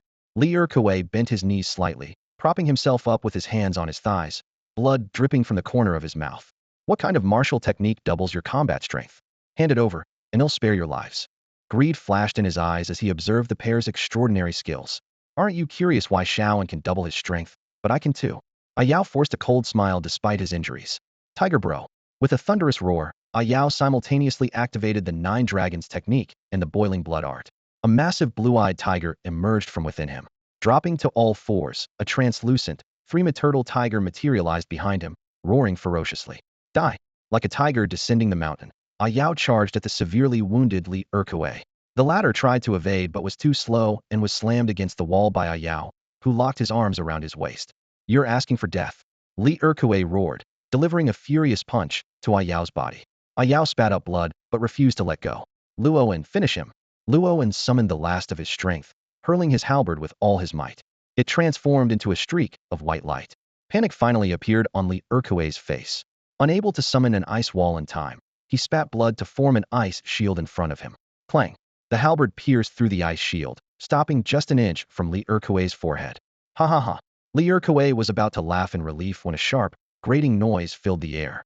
He watched in horror as the barely standing Luoan gripped the halberd's shaft, pressing his shoulder against it, inch by inch driving it further through the ice shield. A wave of deathly fear engulfed him. Li Erkuei struggled desperately, the slow grinding sound like a death knell. Boss, save me.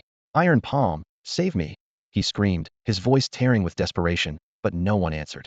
The battle on the 5th floor was far more brutal than that on the 4th. The fight between the three old dogs and Huang Mao had reached a fever pitch.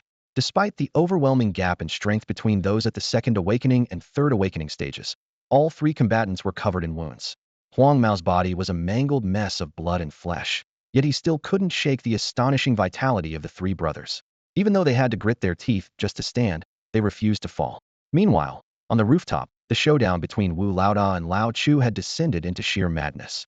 Their eyes were bloodshot, and their strength was evenly matched. Neither could spare even a moment to aid anyone else. At the critical moment, a dark figure leapt down from the 4th floor, streaking toward Luo and like a bolt of lightning. A flash of steel before anyone could react. A long blade had already pierced through Luoan's waist. Struggling to turn his head, Luoan's gaze met the crazed, twisted face of Lu Xiaodao. Ha ha ha ha. I've finally killed you. Lu Xiaodao cackled maniacally. You bottom-feeding trash, scum vermin. It's all your fault. If you had just submitted to me earlier, I wouldn't have had to kill you or Half-Ear. No, Half-Ear had to die. My hand. Aya. He twisted the blade savagely, causing blood to gush from Luoan's wound. Luoan collapsed to his knees, head hanging low, his heart filled with bitterness. Was this really how it would end? Was he going to die at the hands of someone as pathetic as Lu Xiaodao, with his revenge still unfulfilled? No, it wasn't over. Both he and Ai Yao had been holding back, refusing to use powers that didn't belong to them. Even now, Ai Yao was gritting his teeth, resisting the urge to unleash the full power of the white tiger. Luoan himself had refrained from tapping into the masked strength. They wanted to exact their revenge with their own hands, using their own power. See that? This is what happens when you defy me. Lu Xiaodao roared in ecstasy. You're all going to die? Your family, your friends, and Lu Xi'll sell her to the filthiest brothel. Let her be defiled by the dirtiest men every day. Ha ha ha. Are you done talking? Luoan raised his head with great effort, his eyes filled with a sorrowful contempt as he looked at Lu Xiaodao. How dare you look at me like that? How dare you? Lu Xiaodao, having lost both hands, was completely unhinged. Because I'm your daddy. Luoan sneered. then mustered his last ounce of strength and shouted, "Heavenly King, assist me." In an instant, a fierce wind erupted on the fourth floor, breaking the eerie silence. The deafening sounds of battle echoed from all directions, hooves pounding, soldiers shouting, weapons clashing. With a loud crash, four windows shattered simultaneously, and a dark figure on a majestic horse charged in from the distance. "My young friend, I have arrived. Your enemies, I shall slay them all," the figure bellowed, appearing before everyone in the blink of an eye. His presence radiated an overwhelming killing intent. The long halberd encased in icy light let out a resonant hum before flying into his grasp. Clad in gleaming silver armor, the figure was a general, wielding a banner in one hand and the halberd in the other. He descended like a god of war, storming into the fray. Before Lu Xiaodao and Li Erkue could react, the colossal steed had already sent Lu Xiaodao flying, while the halberd pierced straight through Li Erkue. The mighty general, the martial king of the heavens, surged forward like an unstoppable force, lifting Li Erkue's body on his halberd. His warhorse thundered ahead, smashing through walls one after another, tearing through the entire fourth floor. Only after looking back at Luo and one last time did the silver-armored general gradually dissolve into nothingness. Well, what the hell? Li Erkue, his internal organs shattered, gasped his final breath, disbelief etched across his face. The fourth floor was in complete disarray, with Lu Xiaodao's agonized screams echoing through the air. The bones on the left side of his body had been completely shattered, and now, like a wounded beast, he was crawling laboriously across the floor, leaving behind a damp trail. The air reeked of an unpleasant stench. Not far away, Luoan had slammed heavily onto the ground and lost consciousness. Suddenly, something bizarre occurred. Countless tendrils of black mist surged from his body like boiling ink. This sight made a Yao's pupils contract sharply, the terrifyingly familiar scene causing his heart to nearly stop. In the next moment, the unconscious Luoan stood up stiffly, like a marionette pulled by invisible strings, his movements mechanical and eerie. A sinister smile twisted his lips as his blood-red eyes locked onto a Yao. "Blood, fresh blood, I can smell it," he growled. A Yao, startled by the sudden turn of events, stumbled backward until his back hit the crumbling wall. He raised his trembling hands and stammered, "We're on the same side. Same side, damn it." A flicker of struggle passed through Luoan's eyes, as if debating whether to devour the delicious prey before him. At this critical moment, a Yao quickly pointed to Lu Xiaodao, who was still writhing on the ground. "Eat him. Eat him. That guy's tender and juicy, eat him. You son of a. Can't you act like a decent human being?" Lu Xiaodao howled in despair. "The host is too weak. If I don't eat, he'll die," Luoan muttered to himself. Effortlessly, he lifted Lu Xiaodao as though picking up a lamb for slaughter. He eyed Lu Xiaodao greedily. Such tender meat eat. But when his gaze fell on the stain on Lu Xiaodao's pants, his expression twisted with disgust. Luoan, my meat's no good. Please, I beg you, let me go. He'll never go against you again." Lu Xiaodao had completely broken down, his face streaked with tears and snot. "Filthy. I want to eat." Luoan barely finished his sentence before sinking his teeth viciously into Lu Xiaodao's neck. In Lu Xiaodao's horrified gaze, Luoan ravenously sucked his blood. "No, no. Please, my father is." Lu Xiaodao's voice grew weaker and weaker, his eyes losing focus as his face contorted in terror. In the end, his body shriveled into a dry, lifeless husk, as though drained of every ounce of vitality. As Lu Xiaodao's blood coursed through him, Luoan's injuries began to heal at an astonishing rate. His sunken chest filled out once more. He casually discarded Lu Xiaodao's corpse and turned toward a Yao, who was still trembling in fear. Just as a Yao thought his end had come, Luoan suddenly spoke in his original voice. "You think I'd turn on my own teammate?" Hearing the familiar tone, a Yao exhaled deeply in relief. Luoan stared at him for a long moment, conflicted, before ultimately abandoning the idea of feeding. Without another word, he collapsed to the ground once more. Outside the grand gates of the imperial household, a tense and deadly standoff was unfolding. Xiao Hui and his brothers stood guard at the entrance, gripping shotguns tightly as they faced an ever-growing number of henchmen sent by Boss Wu. "F you, you little punks. You want to die? None of you are walking out alive today," snarled a squad leader among the opposing group, his eyes fixed menacingly on Xiao Hui and his armed comrades. Yet, with the close proximity of both sides, no one dared to fire the first shot, fearing uncontrollable casualties. "You think you're the only ones with guns?" one of Boss Wu's lackeys sneered, raising his pistol and aiming at Xiao Hui. "Go ahead, take a shot," Xiao Hui retorted fearlessly, pulling up his shirt to reveal a row of pipe bombs. "Brothers of Boss Luo, raise your guns. What? You think we handed them out for you to shoot birds?" At that moment, De Chong swaggered out with Lu Shi, a cigarette dangling from his lips, and his eyes narrowed. "Who the hell wants in?" he asked coldly. "I'm going in. Try and stop me," the squad leader snapped, barely finishing his sentence before De Chong's hidden throwing knife shot out in an instant. It pierced the man's thigh with surgical precision and then returned to Chang's hand like a boomerang. Anyone else want to try? Step forward, I dare you. Kuan growled, raising his shotgun with a murderous glare. The standoff at the gate intensified, with over 100 armed men gathered, bristling with knives and guns, yet frozen in place by the sheer display of Chang's skill. The reputation of awakened individuals struck terror into the hearts of ordinary people. Facing over 50 guns and an awakened warrior, any attempt to fight would lead to catastrophic losses. F your awakened bullshit. I don't believe you can kill all of us. You dare? A young man in a red bandana shouted, brandishing a shotgun. His defiance ignited a wave of anger and shouting among the crowd. Sensing the situation spiraling out of control, Xiao Hui fired a warning shot into the air, but the deafening gunfire was soon drowned out by the escalating chaos. Just as tensions reached a breaking point, two large trucks roared onto the scene, smashing through street stalls and plowing a bloody path through the crowd. As the trucks screeched to a halt, a burly middle-aged man with a thick beard leapt out of the passenger seat, his voice booming like thunder. F you. Others might not dare touch you, but Tiger's men will. With that, he ripped off the rain cover on the truck bed, revealing a dozen heavily armed fighters inside. Fire those guns. Let the city know Tiger's men aren't dead yet, the man bellowed. Without hesitation, the men on the trucks opened fire, their rifles spraying indiscriminately into the crowd.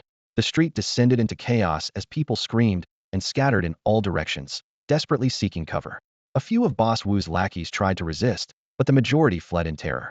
Even as men on the trucks were picked off one by one, the remaining shooters continued to reload and fire with an eerie, emotionless precision, as though numb to the carnage surrounding them. The truck was riddled with bullet holes, its metal fragments clanging as it moved. Half of the injured lay sprawled on the ground, bloodstained and groaning in pain. A middle-aged man stood before the battered vehicle, his eyes blazing with fury. With a hoarse voice, he roared, "Tell Wu that starting tomorrow, not a single truck of yours is leaving this city. For every truck that tries, he'll take it down.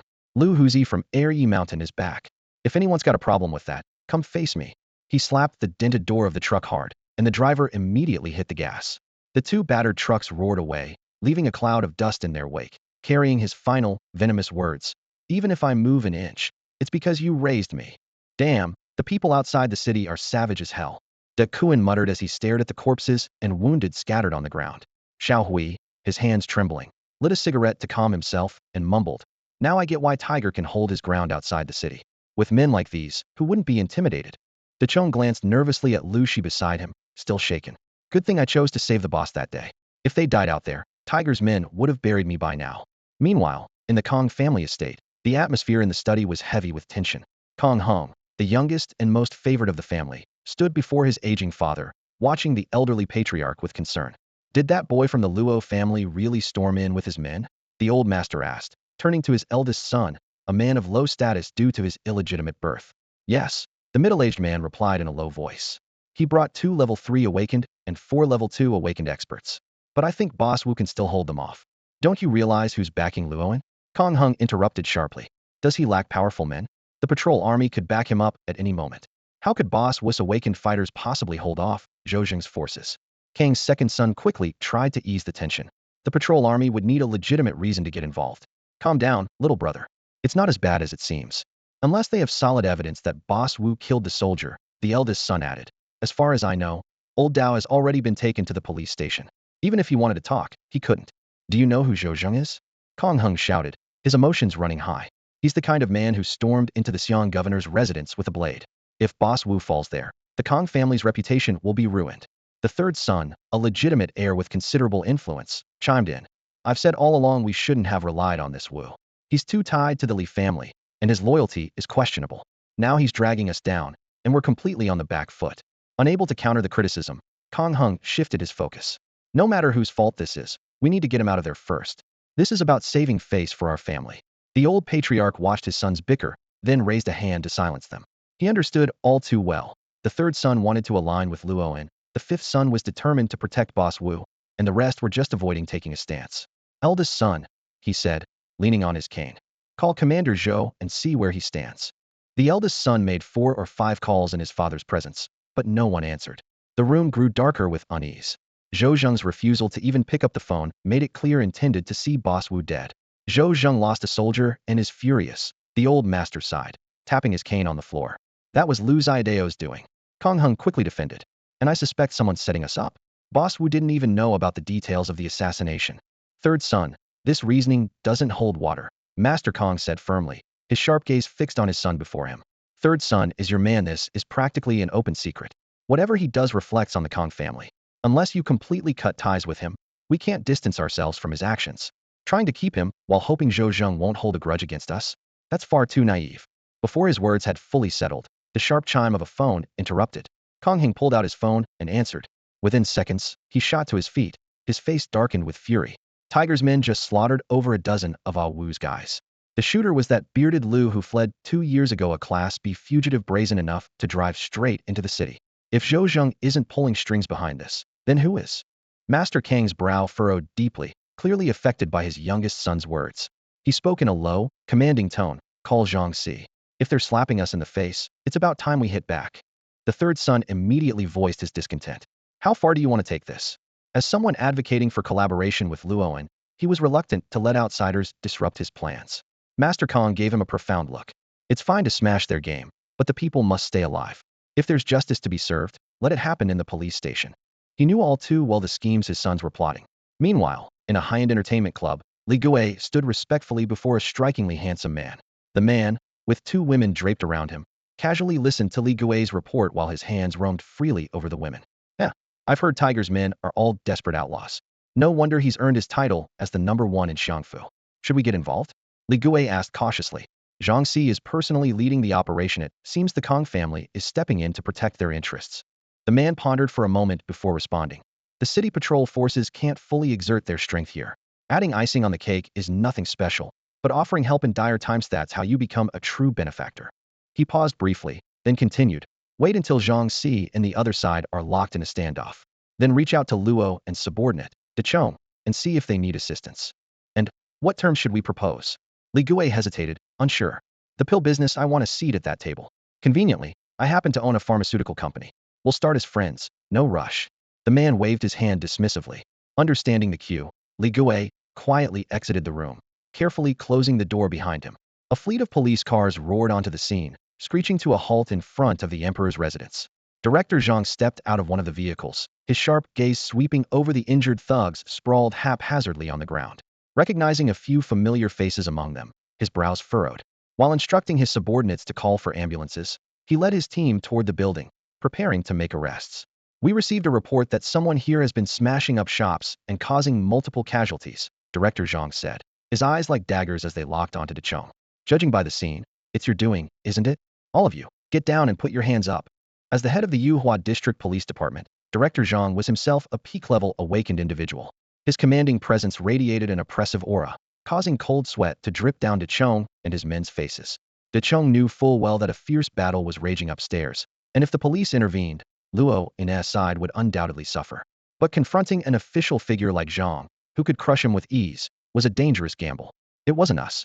It was people from outside the city, De Chong said, forcing himself to argue. Surely, officer, you wouldn't frame us for this? Heh, Director Zhang sneered, clasping his hands behind his back as he strolled up to De Chong, towering over him. Look at you lot, armed to the teeth. Do you think anyone would mistake you for innocent bystanders? Whether it was you or not, they'll find out. For now, surrender quietly.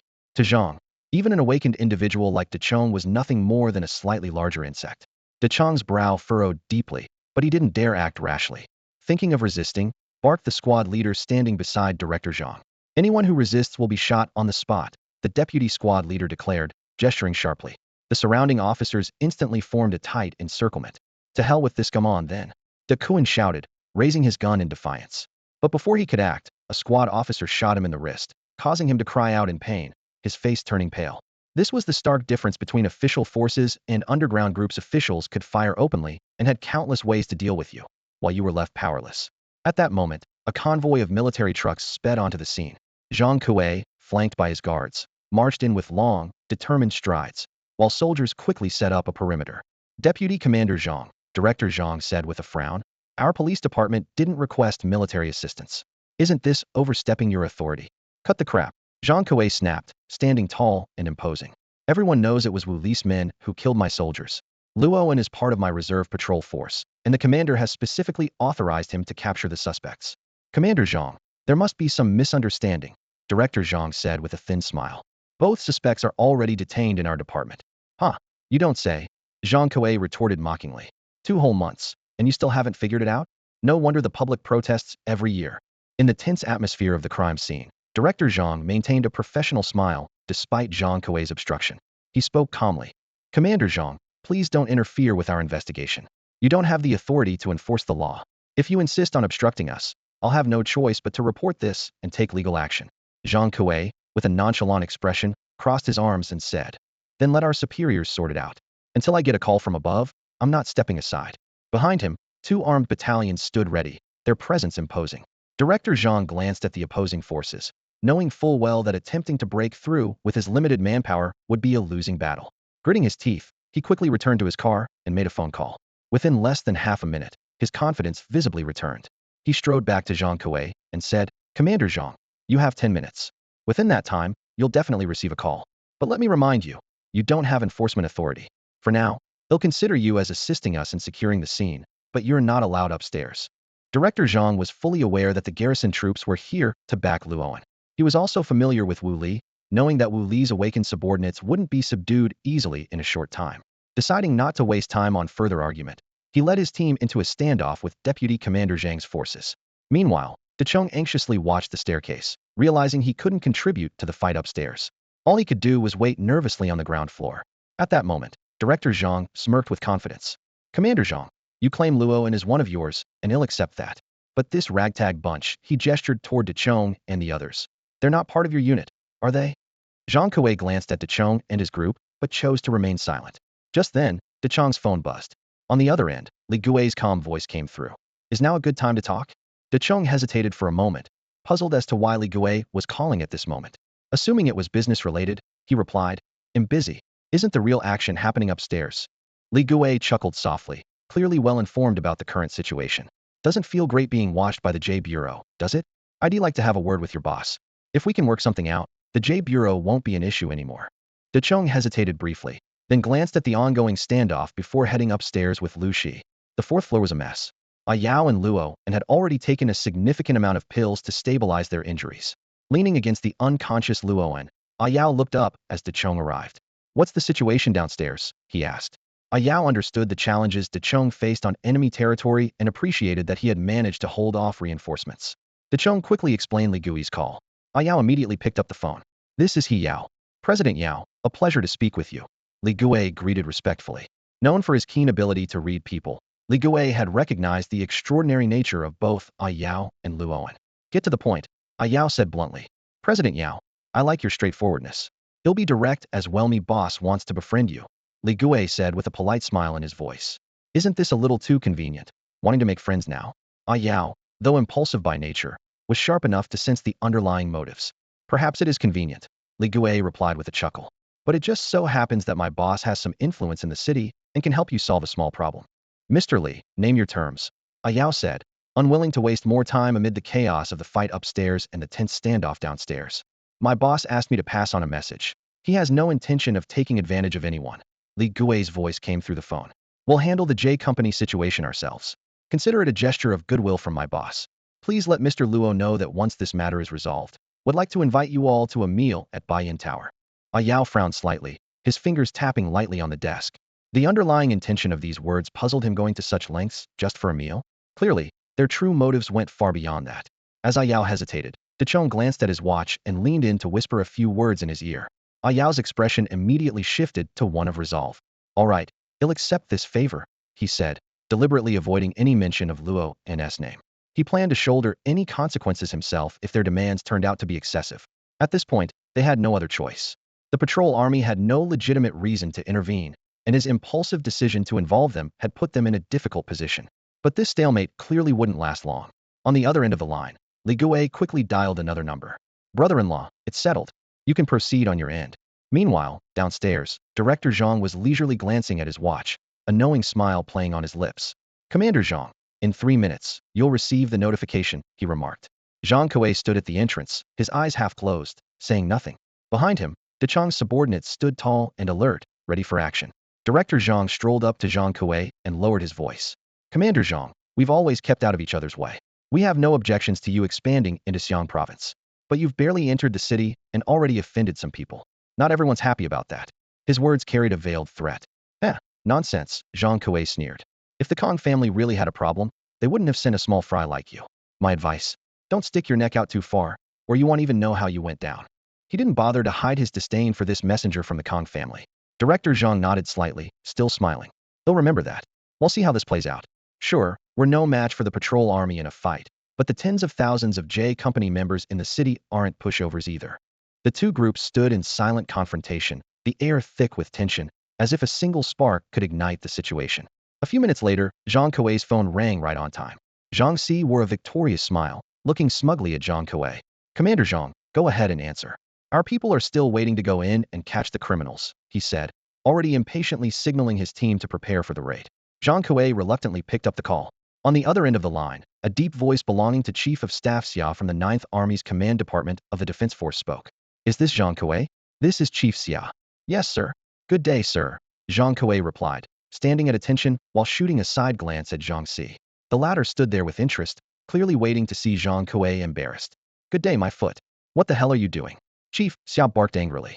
Sir, one of our soldiers has died. We're in the process of apprehending the suspects, Zhang Kuei answered awkwardly. That's nonsense. Do you even have the authority to enforce the law? Chief Xia's furious roar nearly made Zhang Si burst out laughing, his face full of mockery. If you lack enforcement authority, you can't go in and make arrests. I've already applied for joint support on your behalf. Stay put and don't let anyone escape. Wait for the police department to come in and handle the arrests. With that, Chief Xia hung up abruptly. The unexpected order left everyone present, both defense force and police personnel, stunned. What they anticipated to be a retreat order had instead turned into a joint defense mission. Zhang Kuei and Zhang Si exchanged glances, with Zhang Kuei silently stepping aside to make room for the police officers. Thank you, Commander Zhang, Zhang Si said, brimming with satisfaction as he waved his hand to direct the operation. Take these thugs back first. The rest of you, follow me. Although Zhang Kuei, as a near 5-sense-level powerhouse in charge of a division with tens of thousands of soldiers, operated on a completely different level compared to Zhang Si, today's power struggle between the two systems had clearly favored Zhang Si. This marked a successful suppression of the defense force by the Kong family. Reveling in his triumph, Zhang Si's face wrinkled with glee as he silently calculated how this would become a glorious achievement in his career. However, his moment of pride was short-lived. A line of police department headquarters vehicles suddenly roared onto the scene, sirens blaring. A police captain in uniform quickly approached, blocking Zhang Si just as he was about to proceed. Hold on a moment, Zhang Si. Zhang Si recognized the man as Fong, a former classmate from their academy days, now working at the police headquarters. Old Fong, what brings you here? Is the headquarters stepping in on this case? Zhang Si asked. Fong's eyes carried a hint of sympathy. Zhang, you've chosen the wrong side. For the first time in years, Fong looked at him with such a serious expression. The Internal Affairs Division of the police headquarters has received reports implicating the Yuhua District Police Department in bribery and direct involvement in 3 murder cases. I'm here to take you back for investigation, Fong said, looking at Zhang Si's increasingly bloated face, a result of years of indulgence. Zhang, have you forgotten the oath we took at graduation? To protect the safety of the people. He trailed off, gently patting the shoulder of a now disoriented Zhang Si. The sudden turn of events left everyone present utterly shocked. Investigating an entire police department so decisively could only mean that a powerful figure had intervened. For the lower-ranking officers, this spelled disaster. They had all been following Zhang Si's orders. With their superior now toppled, no one knew how many would be implicated. A shadow of fear fell over the crowd, signaling that an even greater storm was on the horizon. Several captains under Zhang Si stood frozen in place, their faces ashen. At that moment, the captain of the 3rd Squad, who had been outside maintaining order, strode into the crowd with purpose. His voice rang out clearly across the scene. My squad has been ordered by the J Bureau headquarters to carry out the arrest of the imperial family. The words struck like a thunderclap, drawing the attention of everyone present to this otherwise unassuming 3rd Squad captain, who had always been on the fringes of the Bureau. Old Fong stepped forward, calmly cuffed Zhang Si, patted him on the shoulder, and led him to the police car. Inside the vehicle, Zhang Si's voice trembled as he asked, Old Fong, my old classmate, tell me the truth though, do I still have a chance to get out of this? Looking at his former classmate, Old Fong let out a deep sigh, lit a cigarette, and handed it to Zhang Si. Old classmate, why were you in such a hurry to pick a side? The big players behind the scenes are still laying their cards down, and you jumped right in. You've been in the Yuhua district for so long that you've started to believe your own importance. Those big shots up there, just a flick of their finger, and they can crush us. You made the patrol army lose face. They might be holding back today, but what about next time? With all those businesses you've got outside the city, do you think it'd be hard for them to take you down? Zhang Si shuddered, a wave of regret crashing over him. Only now did he realize he had been duped by a few words from the Kong family. And now, the Kong family was staying silent, clearly unwilling to confront the patrol army Heaton. Old Fong, you have connections at headquarters. Is there any way to fix this? Zhang Si clutched Old Fong's hand tightly, as if clinging to his last lifeline. Ah, Old Fong said sympathetically. If someone else had reported you, we might have turned a blind eye. But today, it was the Crown Prince who reported you. We can't afford to cross him. Face it, Old Zhang, serve your time, and when you're out, live a comfortable life as a wealthy retiree. Isn't that good enough? I can't accept this. I've worked half my life for this. Zhang Si's voice was laced with bitterness and unwillingness. Meanwhile, Captain Guan Ting of the 3rd Squad approached the other captains, speaking in a low voice. Old Zhang picked the wrong side is not getting back up from this. Don't think he'll be reinstated. There's no place for him in the police system anymore. He paused before continuing. Guys, we've all worked together. I kept my distance before because my brother-in-law holds a sensitive position. Now that Zhang Si is out, if you want to stay in this game, you know what to do, right? The captains exchanged knowing looks and quickly pledged their unconditional support for Guan Ting's leadership. Satisfied, Guan Ting smiled. Let's handle this matter first. Afterward, my brother-in-law said he'd like to invite you all to dinner. We're all in the same boat, no need to keep things so distant. Guan Ting then saluted Zhang Kuei. Commander Zhang, I'm Guan Ting, captain of the 3rd Squad in Yuhua District. A pleasure to meet you. After shaking hands, Zhang Kuei asked, Captain Guan, how do you plan to resolve this? Guan Ting replied smoothly. Our J Bureau has limited manpower, and with so many people here, we'll need to take them back to the Bureau first to avoid chaos. If reporters show up, they'll accuse us of mishandling the situation. Commander Zhang, they'll have to trouble you to maintain order here. As the J Bureau convoy drove away, Zhang Kuei ran a hand over his buzz-cut head, muttering to himself. Which deity decided to intervene midway? When one of his battalion commanders asked if they should proceed, Zhang Kuei glanced at a message on his phone and shook his head. No need. Just maintain order, someone else will handle it. On the rooftop of the Emperor's residence, the fierce battle between 2 third-tier experts was drawing to a close. Wu Laoda leaned against the balcony's edge, his gaze sweeping over the convoy departing below. His heart sank into an icy abyss. Either the Kong family had abandoned him, or they had already been defeated in their confrontation with the garrison army. Old Chu, panting heavily and dragging his exhausted body, walked over to the edge of the balcony. He leaned forward to get a glimpse of the scene below, a cold smirk curling at the corner of his lips. Looks like you've lost, huh? Wu Laoda remained silent, his sweat trickling down his scarred face. Still want to fight? Old Chu brushed the dust off his clothes. Even if you win, then what? The Kong family isn't backing you anymore.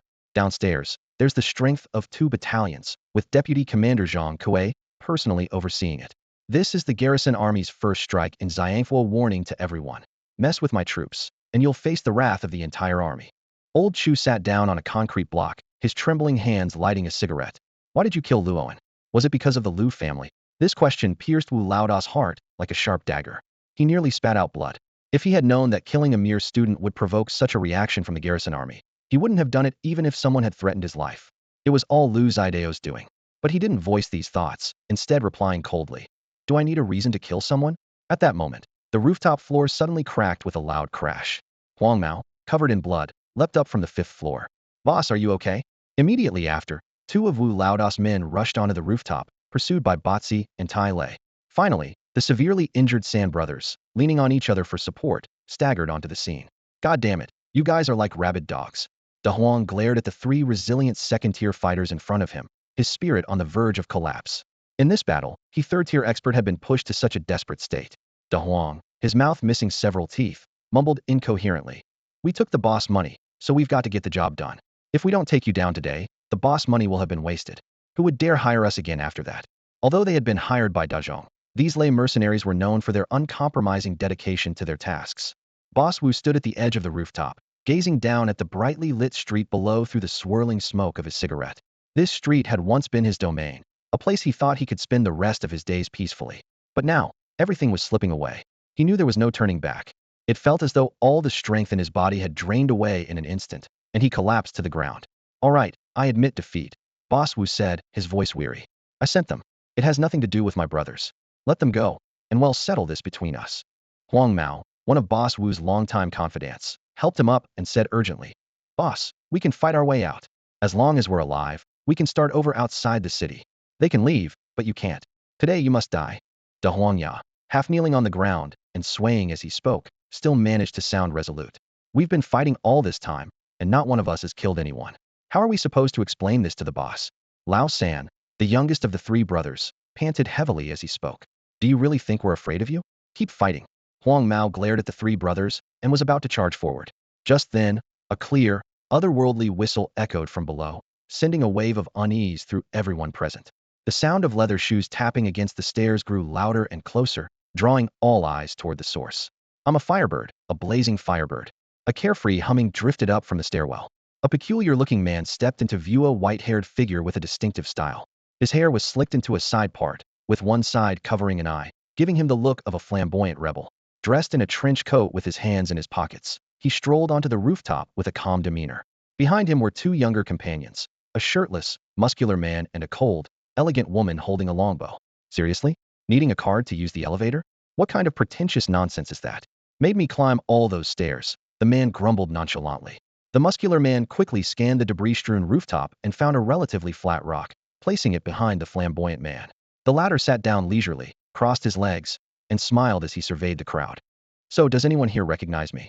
I told you we should visit Xiangfu more often. Now no one even knows who we are. The muscular man muttered softly behind him. It's Jiao? Jiao Gu. One of Boss Wu's men stammered as he recognized the newcomer, his voice trembling as though he was about to cry. Everyone present knew the infamous names Xiaohu Laoba and Yaolong Laojiu. Xiaohu was feared for his ferocity, while Yaolong was infamous for his ruthlessness.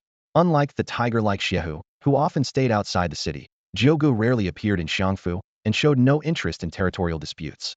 He was known to roam the lawless wastelands instead. Not bad, someone still remembers me, Jiaogu said with a smug raise of his brow. You've got some sense. Go kneel over there, and I'll spare your life today. The martial artist who had been addressed trembled but obediently walked over to kneel beside Jiaogu. Such was the power of his reputation. Though Jiaogu had been away from Xiangfu for years, his name still struck fear into the hearts of many. In Xiangfu, Jiaogu's renown was never baseless. Like the former head of Xiangfu's criminal police bureau, who had once declared he would arrest Jiaogu, only to be dragged into the wasteland, buried under ice with a tube for 7 days and nights. When they found him, he had already gone mad. Which one of you belongs to my little rascal? Lao Jiao asked casually as he pulled a nail clipper from his pocket, his gaze nonchalantly fixed on his fingernails. What seemed like an ordinary question sent a chill through everyone present. Those closest to Luo and were pointed out by the man with yellowed teeth, his trembling finger singling them out. I in them. He stammered, knowing full well Lao Jiao's ruthless reputation, terrified that a moment's hesitation might seal his fate. TSK, too weak, Lao Jiao muttered, shaking his head as he trimmed his nails. The henchmen these days are so pathetic.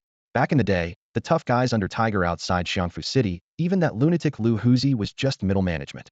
Suddenly, his gaze sharpened like a blade, locking onto Wu Laoda. So, you're the one trying to kill my kid, huh?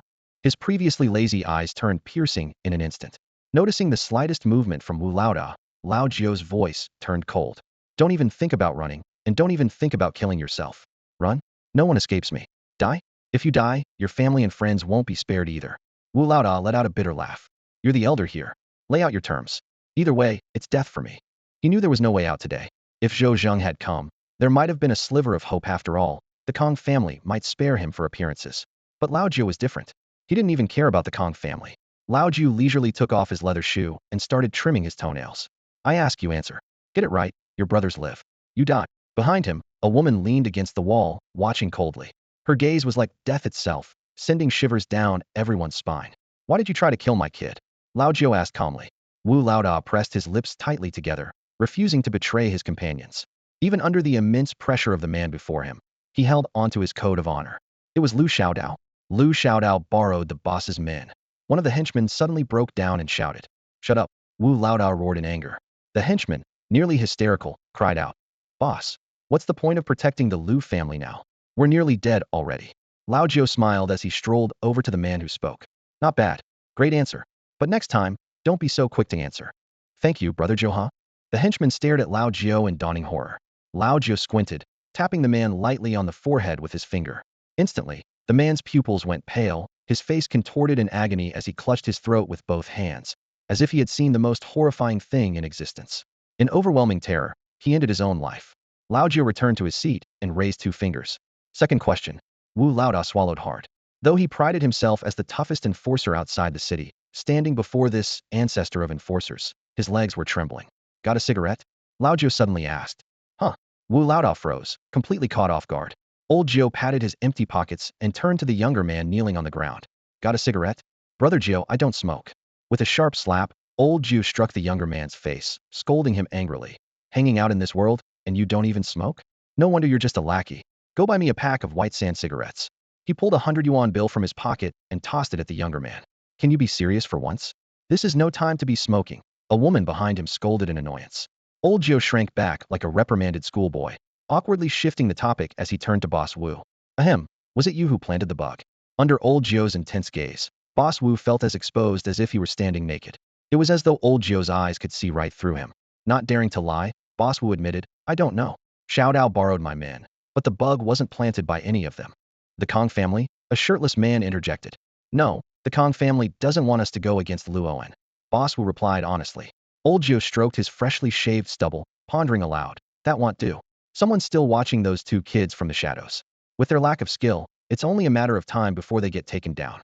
We can't stay in the city for too long, the woman reminded impatiently.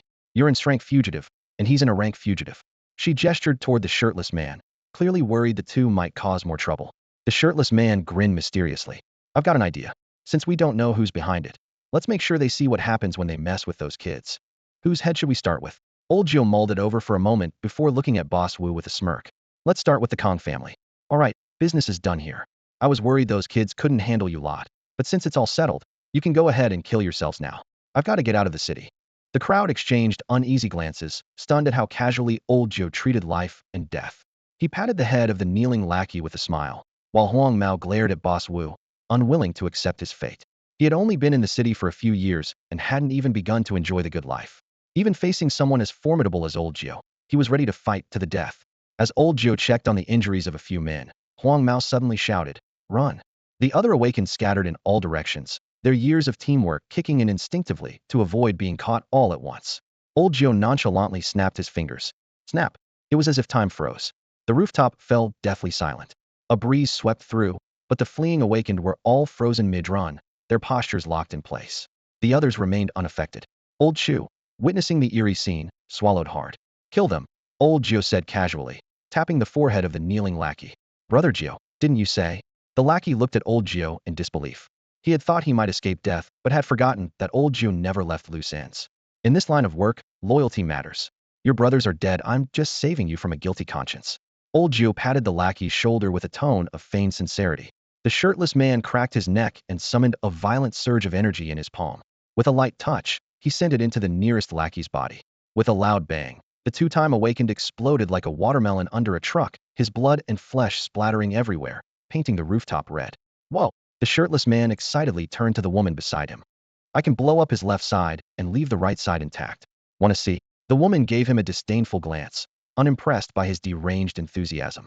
Huang Mao watched in despair as death loomed closer. Unable to bear the thought of his comrades dying in such a gruesome manner, Boss Wu swiftly ended their lives with precise strikes. After killing his own brothers, he stared at Old Joe with hollow eyes. Don't harm my wife and kids. We deserve to die for the things we've done, but they're innocent. With that, he plunged his blade into his chest. And so, a once prominent figureal legend in his own right was brought down, betrayed by Lu Xiaodao on the rooftop of his own company. You think you're somebody? The shirtless man stepped forward, glancing at Boss Wu. Relax. Old Joe never harms women and children who can't defend themselves. Boss Wu gave him a grateful look, nodded faintly, and closed his eyes forever. Lao Jiao and his group walked out of Emperor's residence as if no one else existed. The soldiers on duty and the J Bureau personnel seemed blind, ignoring them completely. Only Zhang Kuei shuddered, his skin crawling as a suffocating sense of danger swept past him. He looked up at the building with alarm and immediately signaled his men to charge toward the 5th floor. Meanwhile, an uninvited guest arrived at the Kong household. The grand, opulent living room of the Kong family was eerily empty, with even the servants dismissed. Old Master Kong sat upright on a leather sofa, flanked by his visibly tense sons. All their eyes were fixed on a man devouring instant noodles in front of them. Outside the living room, the sound of footsteps echoed as the Kong family's elite fighters gathered. After the man slurped down the last strand of noodles, Old Master Kong finally spoke. Which gang are you from? Do you understand the consequences of barging into my house? I'm Hai Go, the man replied, wiping his mouth with his sleeve and casually lighting a cigarette. His curly hair and bright yellow vest made him stand out. I used to run with Brother Hu. Now, I work for Brother Jiao. The eldest Kong's son sneered. We've always stayed out of Lao Jiao's way. Crossing the line now, aren't you? Hai Go shot him a sideways glance. Wu Li is one of your men, isn't he? The Kong family members all turned to old Master Kong, their minds racing. What connection could there be between Lao Jio's sudden arrival in Xiangfu and Wu Li? You really don't know that brother who had a little protege he treated like a son, do you? Hai Go exhaled a smoke ring, a sly smile spreading across his face. Brother Jio came all the way back to Xiangfu to kill Wu Li. Today, if even one of you steps out of this house, we're going to war. Damn it. You really think Lao Jio runs Xiangfu like his personal kingdom? Even when Hu was around, he wasn't this arrogant. Kong Hung retorted angrily. Bang. Hai Go kicked over the coffee table, his face twisting in rage. You dare mention Brother Hu? Back when he was alive, which family in this city didn't pay us protection fees? Pointing at the Kong family members, he continued, we can't take on all four major families together, but taking down just your Kong family? That's a piece of cake. He pulled a remote control from his waistband and slammed it onto the table. Brother Jio said it clearly today, it's just Wu Li we're after. If you intervene, the Kong family will be gone from Xiangfu in a year. I've smuggled half a ton of explosives into the city. Your 3 office buildings and 5 factories. Want to guess where I planted them? Old Master Kang's face turned ashen. The Kong family might be wealthy and powerful, but going head-to-head with Lao Jio was a gamble with uncertain odds. Was it worth risking half their assets over a moment of pride? As the third-ranked family among the 4 major clans, Old Master Kong had spent his life playing it safe, knowing that this was a losing equation no matter how it was calculated. Besides, Lao Jio's crew, though small in number, were all highly awakened elites. And Lao Jio himself was China's top assassin. Being targeted by him meant needing dozens of bodyguards even in the shower, fearing you might never wake up again. Elder Kang's sharp eyes were fixed on Hai Go, who lounged carelessly on the leather sofa, casually taking off his shoes. I drove for 3 days and nights to get back to Xiang Prefecture. I'm gonna sleep for a while. You better finish your business and leave, Hai Go said, closing his eyes. The air in the living room seemed to freeze. Although Hai Go was merely a 5th sense practitioner and the Kong family had the strength to deal with him, everyone was weighing a more pressing question: how old Jio and his band of lunatics would react. Elder Kong sighed inwardly. Dealing with old Jio and his gang with schemes or force was futile. They were a group of rogues who neither yielded to reason nor intimidation. Even if they could take them down, the cost would be too high. Kong Heng's face flushed with anger as he glared at Hai Go. As the one responsible for training Wu Laoda, he was the most anxious. Letting go of this group of capable and obedient subordinates felt like an unbearable loss. Suddenly, the phone rang. Elder Kong took the phone handed to him by Kong Dashao. On the other end, a brief message was delivered. Wu Li is dead. Old Jio has entered the city. The words hit like a bombshell, plunging the entire Kong family into silence. They had thought Hai Go was bluffing, but now it was clear old Jio had really come to town. Everyone with influence in the city would have to tread carefully now. What's your connection to Ayao? Elder Kong asked calmly. When Brother Hu was around, every rich kid in the city lowered their heads when they saw Ayao. What do you think our relationship is? Hai Go stood up, his tone displeased. He's Brother Hu's son in everything but blood. Wu Li is already dead. It's time to settle our grievances, Elder Kong sighed. For a pragmatic family like theirs, the calculation was simple. Wu Li, the Liu family, they all need to be wiped out today. You'd better shut your doors tight, or you'll get caught in the bloodshed, Hai Go said, nodding as he handed the remote control back to the Kong family. He turned to leave. Outside, dozens of high-level practitioners were already lying in wait. Hai Go turned back and smirked mockingly at those inside. What? Planning to invite me to dinner? You think the Kong family is a place you can come and go as you please? Kong Laosen scoffed coldly. You're one of old Jio's people, so I won't make things hard for you. But if you want to leave today, you'll have to rely on your own skills. Otherwise, let old Jio come and get you himself, Elder Kong said in a deep voice. His words were more about saving face. If they let Hai Go leave too easily, others would think the Kong family was afraid of old Jio. Still, they didn't dare truly harm Hai Go. TCH, as if you could stop me. Hai Go roared, charging into the crowd like a tiger descending the mountain, launching into a fierce fight. Meanwhile, on the road to the Liu family's residence, the icy beauty wielding a bow beside old Jio dialed Ayao's number. Lying on a stretcher, Ayao stared at his phone for a long time before answering. Aunt Wan. You little rascal. When other kids get beaten up, they know to tell their family. Don't you have any adults in your family? The icy bowtie's usually stoic face softened with affection. Hearing her familiar voice, Ayao's eyes reddened. Ever since Brother Hu's death, he had cut ties with his elders, unwilling to revisit the past. Now this boy who always put on a brave front was like a hurt child next door, choking back sobs as he said, Auntie, Uncle Zhu is dead. In the passenger seat, the shirtless man turned his teary eyes toward the window. An old man who wasn't even a practitioner, still so reckless. Old Zhou cursed, sitting beside the icy beauty. Why are you wasting time talking to him? Ask him who else bullied him. He'll bury them all so no one dares touch the little brat again. In the speeding ambulance, The otherwise empty compartment echoed with a Yao's quiet sobs as he finally let out his long-suppressed grief. He hadn't cried when Half-Ear died or when he was being hunted down, but hearing these familiar voices broke him. He buried his face in the stretcher, crying softly. Aunt One held the phone, her phoenix eyes brimming with tears. She began to sing a lullaby she used to hum to Ayao when putting him to sleep. Back when Ayao first joined Brother Huss Group, it was Aunt One who took care of him. In many ways, she was like a mother to him. The adults in the car remained silent, suppressing their rage. They all knew this boy, whom they had watched grow up, had never shed a tear no matter how badly he was hurt over the years. Old Joe pulled out his phone and called the Leaf family in Gue Prefecture. "I'm coming for you. Get ready." He hung up without waiting for a response. In the Leaf family's residence, the family head slammed the phone onto the ground, roaring. Who the hell pissed off that lunatic again? Find out if anything's stirring in Xiang Prefecture. That night, the sound of police sirens echoed throughout Xiangfu, plunging the entire city into chaos. The largest KTV in Yuhua district was violently attacked, with the owner killed on the spot. Meanwhile, the Kong family, one of the 4 major families in Xiangfu, carried out over a dozen corpses of awakened individuals overnight. These explosive news stories spread rapidly among the public, keeping the entire city awake. Inside Li Gui's clubhouse, the lights were bright, and the young master sat leisurely, listening to Li Gui's report. The Kong family must have the worst luck imaginable, bringing Lao Jiao into the city but failing to keep him, the young master said with a playful smile, a glint of amusement in his eyes. Fools, Li Gui sneered, his tone dripping with mockery. And the Lu family? They ran off. As soon as Lao Jiao entered the city, someone took him away. Any idea who was behind it? Lowering his voice, Li Gui replied. It was Tan Xian from Kafu district who took him. Kafu district is under the Yin family's control, and Tan Xian is the local boss there. His influence even surpasses Wu Laoda's. Interesting. Looks like the fox's tail is finally showing. The young master chuckled softly. But with Lu Xiaodao dead, what value does the Lu family still hold? There's no need to risk rescuing anyone, is there? The Lu family is backed by the Li family. With Lu Xiaodao dead, the 2 families are bound to be at odds. Even if the Li family doesn't want to acknowledge this connection, they'll have to make some kind of gesture, Li Gui explained before receiving instructions. Go pay a visit to our little partner. The position of director in Yuhua district is already in the works. Tell your brother-in-law to network more and make some friends. Thank you, boss. Li Gui nodded gratefully. My brother-in-law has always wanted to meet you, the man behind the curtain, but I've kept refusing him. Let him climb to the Central Police Bureau first, the young master said with a wave of his hand, signaling Li Gui to leave. In a hospital room, Luowen lay on the bed, quietly reflecting on the hard-fought battle.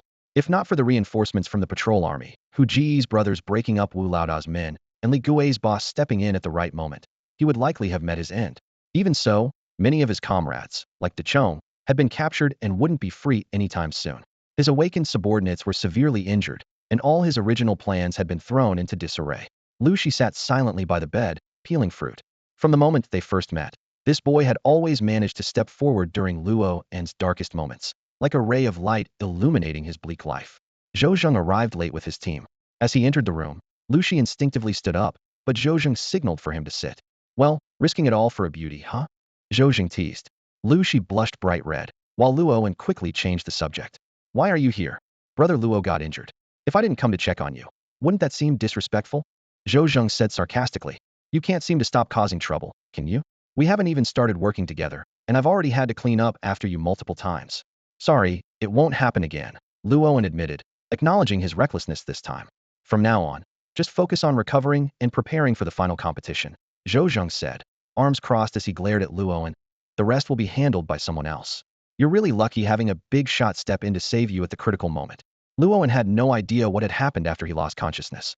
He only learned the general details from Lu Shi, but he knew little about Lao Jiao and Li Gui's boss, who had appeared at the end. Do you know who saved you in the end? Zhou Zheng asked seriously as he pulled up a chair. Luowen was well aware that in the current situation in Xiangfu, distinguishing between friend and foe was incredibly challenging. He scoffed at Li Gui's talk of making friends. Offending the Kong family for the sake of a so-called friend was far too steep a price to pay. Do you know who's backing Li Gui? Zhou Zheng's voice carried a hint of intrigue. Seeing Luowen shake his head, Zhou Zheng slowly revealed the truth.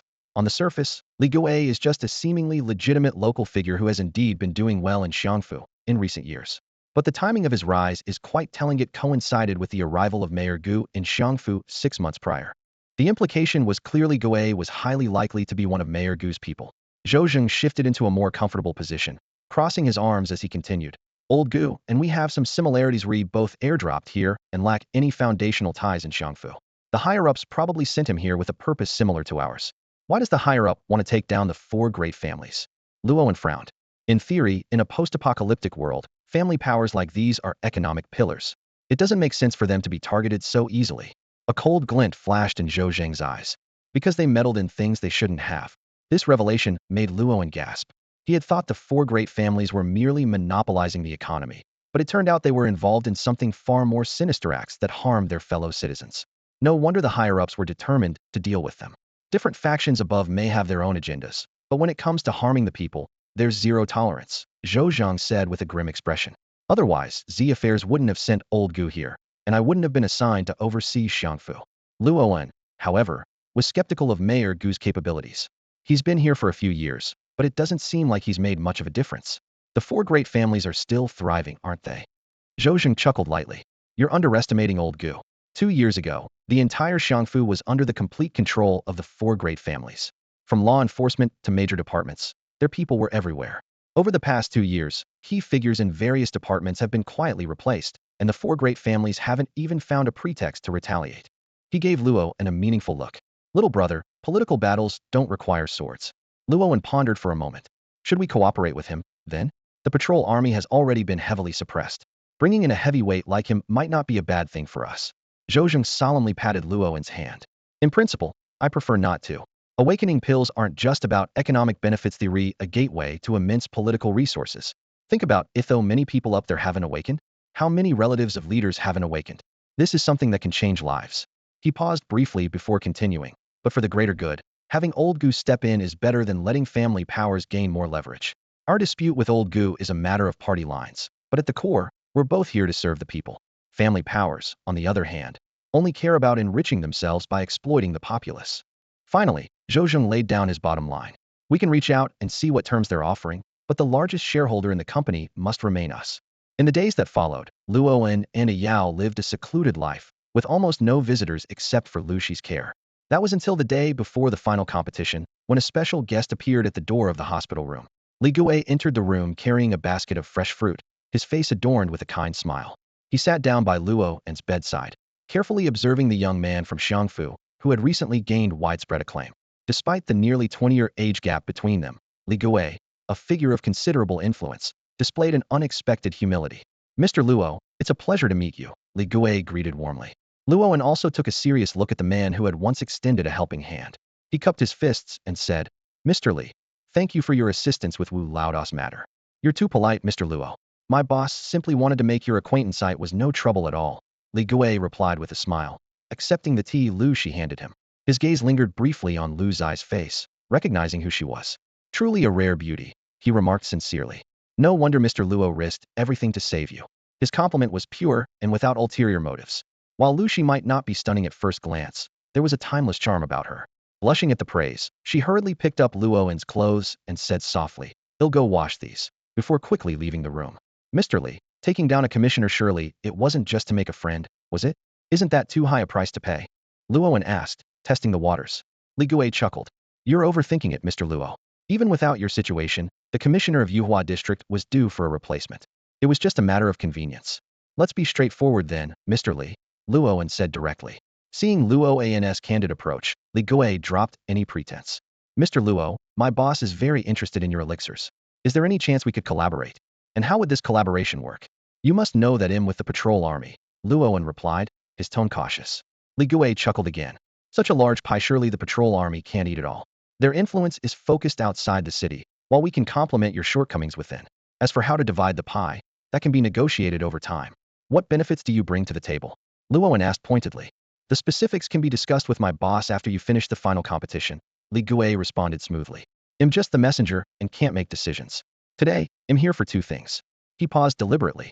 First, my boss believes in showing sincerity when making friends, so he's bought the emperor's residence and wants to hand it over to you to manage. Second, it's about tomorrow's final competition. Throughout the conversation, Li Guo maintained a humble demeanor, creating a rare sense of harmony. Despite the disparity in their statuses, he deliberately lowered himself, leaving a deep impression on Luowen. Li Guo studied Luowen in front of him, a hint of approval flashing in his eyes. From Luowen's every move, He could tell this was someone well-versed in the ways of the world, someone who not only understood how to adapt to changing circumstances, but also knew their role in the grand scheme of things. President Luo must already know who's behind all of this, right? Li Gui asked with a mysterious smile. He exchanged a knowing glance with Luoan, and both nodded subtly in tacit understanding. Yin Xiao is infamous for holding grudges, all this over smashing up his shop. Luoan frowned. I've already paid compensation and admitted fault. By all accounts, this should have been over. The Yin family pulling strings in the shadows is one thing, but clinging to this so relentlessly is just childish. Li Gui's lips curled into a faint smile as he nodded thoughtfully. He slowed his tone and began to explain. Among the heirs of the four major families in Xiang Prefecture, Yin Xiao is the most unique. From the moment he was born, he was designated as the Yin family's successor. His position is unshakable. To say that old Master Yin dotes on him is an understatement. Before Li Gui could finish, Luoan had already grasped the point.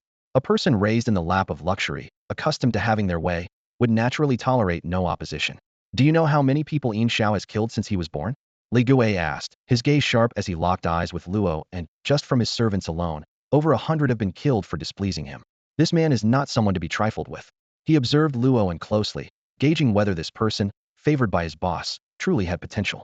If Luoan showed hesitation now, greatness would likely elude him. But Luoan responded nonchalantly.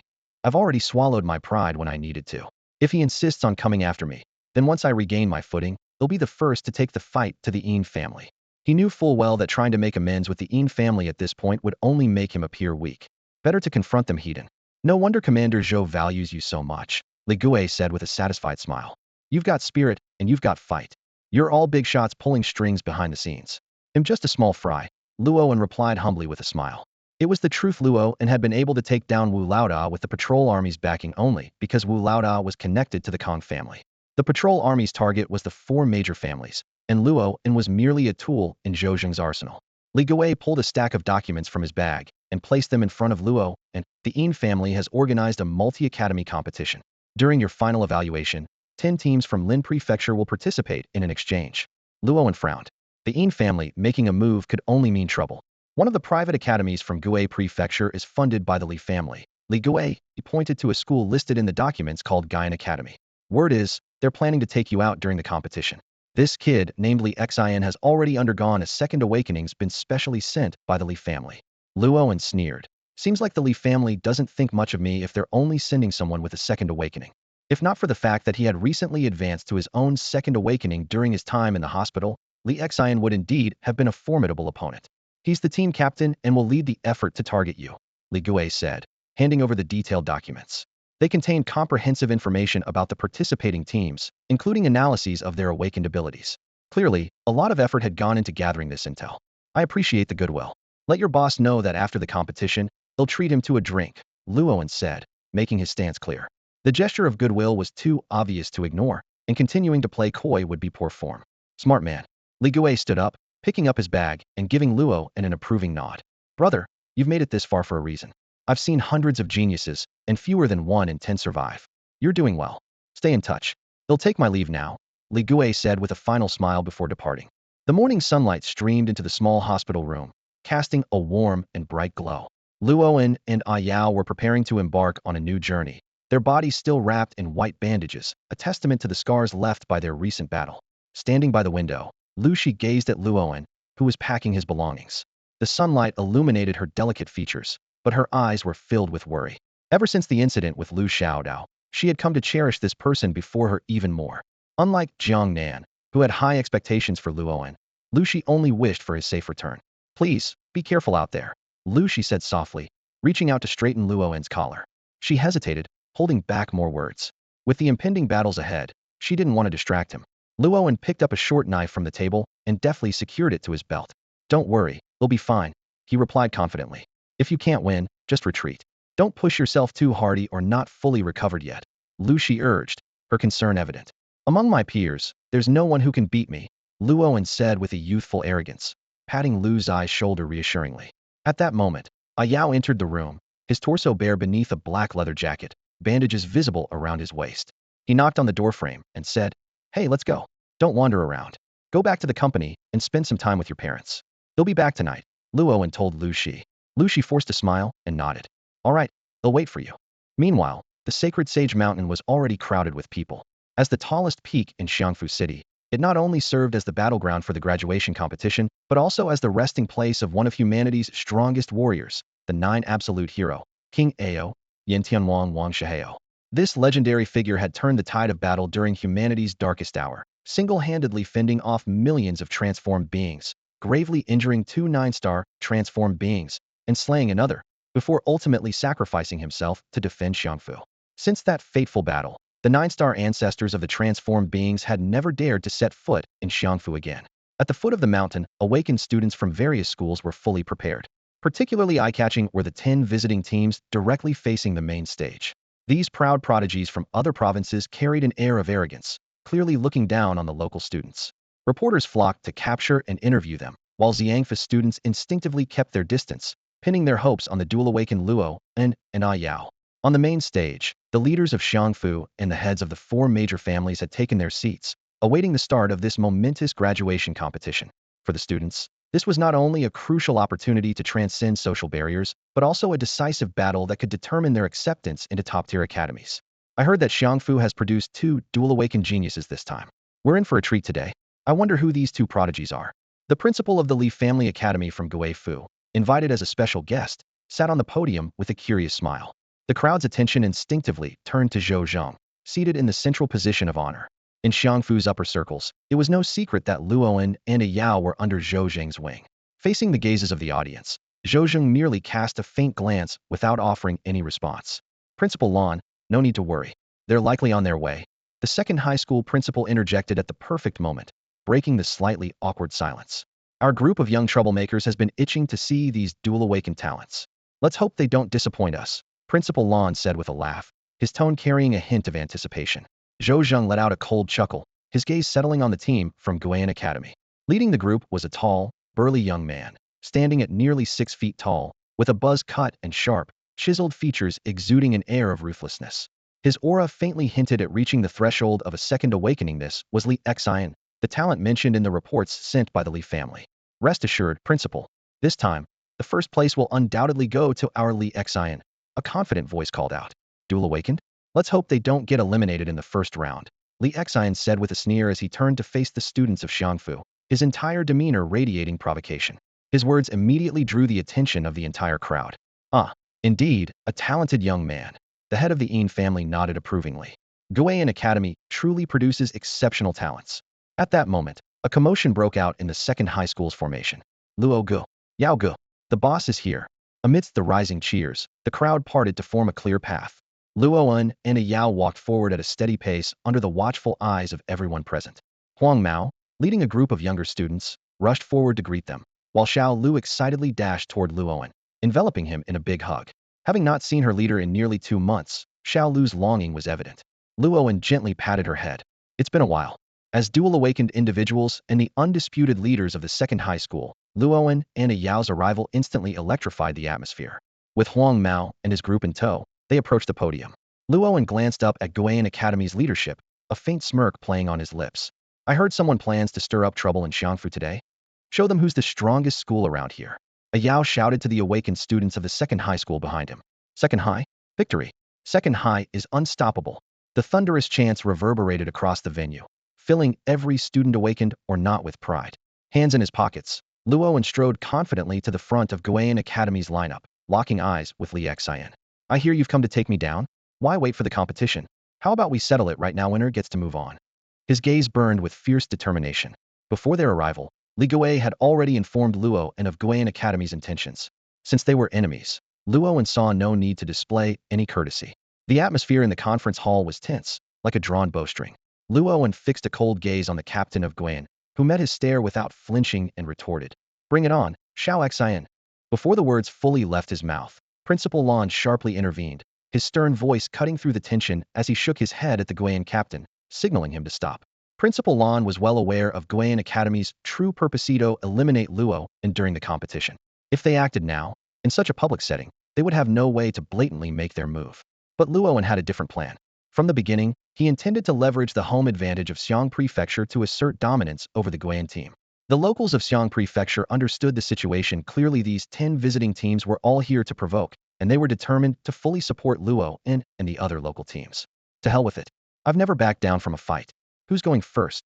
Yao strode forward boldly, closing the distance between himself and Guian's captain, Xiao Xan. The two were nearly nose-to-nose when Yao suddenly unleashed a surge of golden lightning, crackling and flashing like 1,000 serpents. The sheer force of it sent Xiao Xian stumbling back several steps.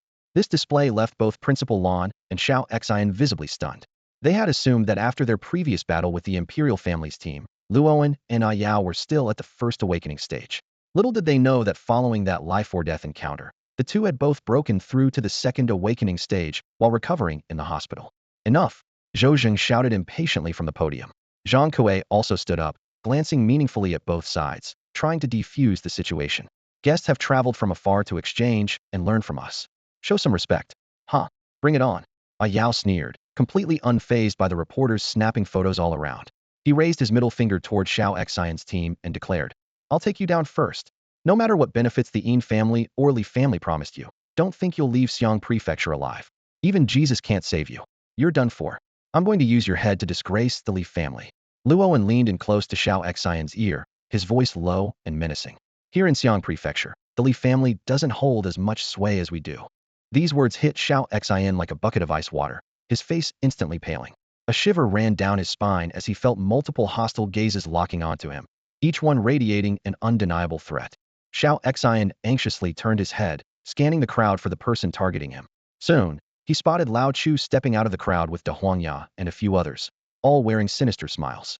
Even after the competition ends, don't think you'll leave here alive, Luoan said coldly before turning to leave with a Yao. At this moment, Luoan's hatred for the Yin and Li families burned deeply, and anyone who sided with them would find no mercy from him. This confrontation instantly heightened the tension on the scene. The local students of Xiangfu and the outsiders exchanged strained glances. While no arguments erupted, the oppressive atmosphere grew suffocating. Although Luoan's hostility was directed solely at Guian, the other 9 teams could clearly feel the aggression emanating from him. As outsiders, they instinctively aligned themselves with Guian. Always wanted to take down you guys from number 2 high, but looks like today's not the day. A mischievous girl with pink-dyed hair sauntered up to Luoan, followed by a dozen awakened individuals. It was clear she held a significant position in number 4 high. Focus on the outsiders first, Luoan replied with a smile. Due to their shared past experiences of life and death, both he and Yao held some goodwill toward her. No problem, buddy. Let's take out the outsiders at the mountainside first, then settle the score at the summit, the mischievous girl said, biting on a lollipop and making a playful face at the 10 outsider teams. Following her lead, students from number 5 high and number 12 high also declared their support.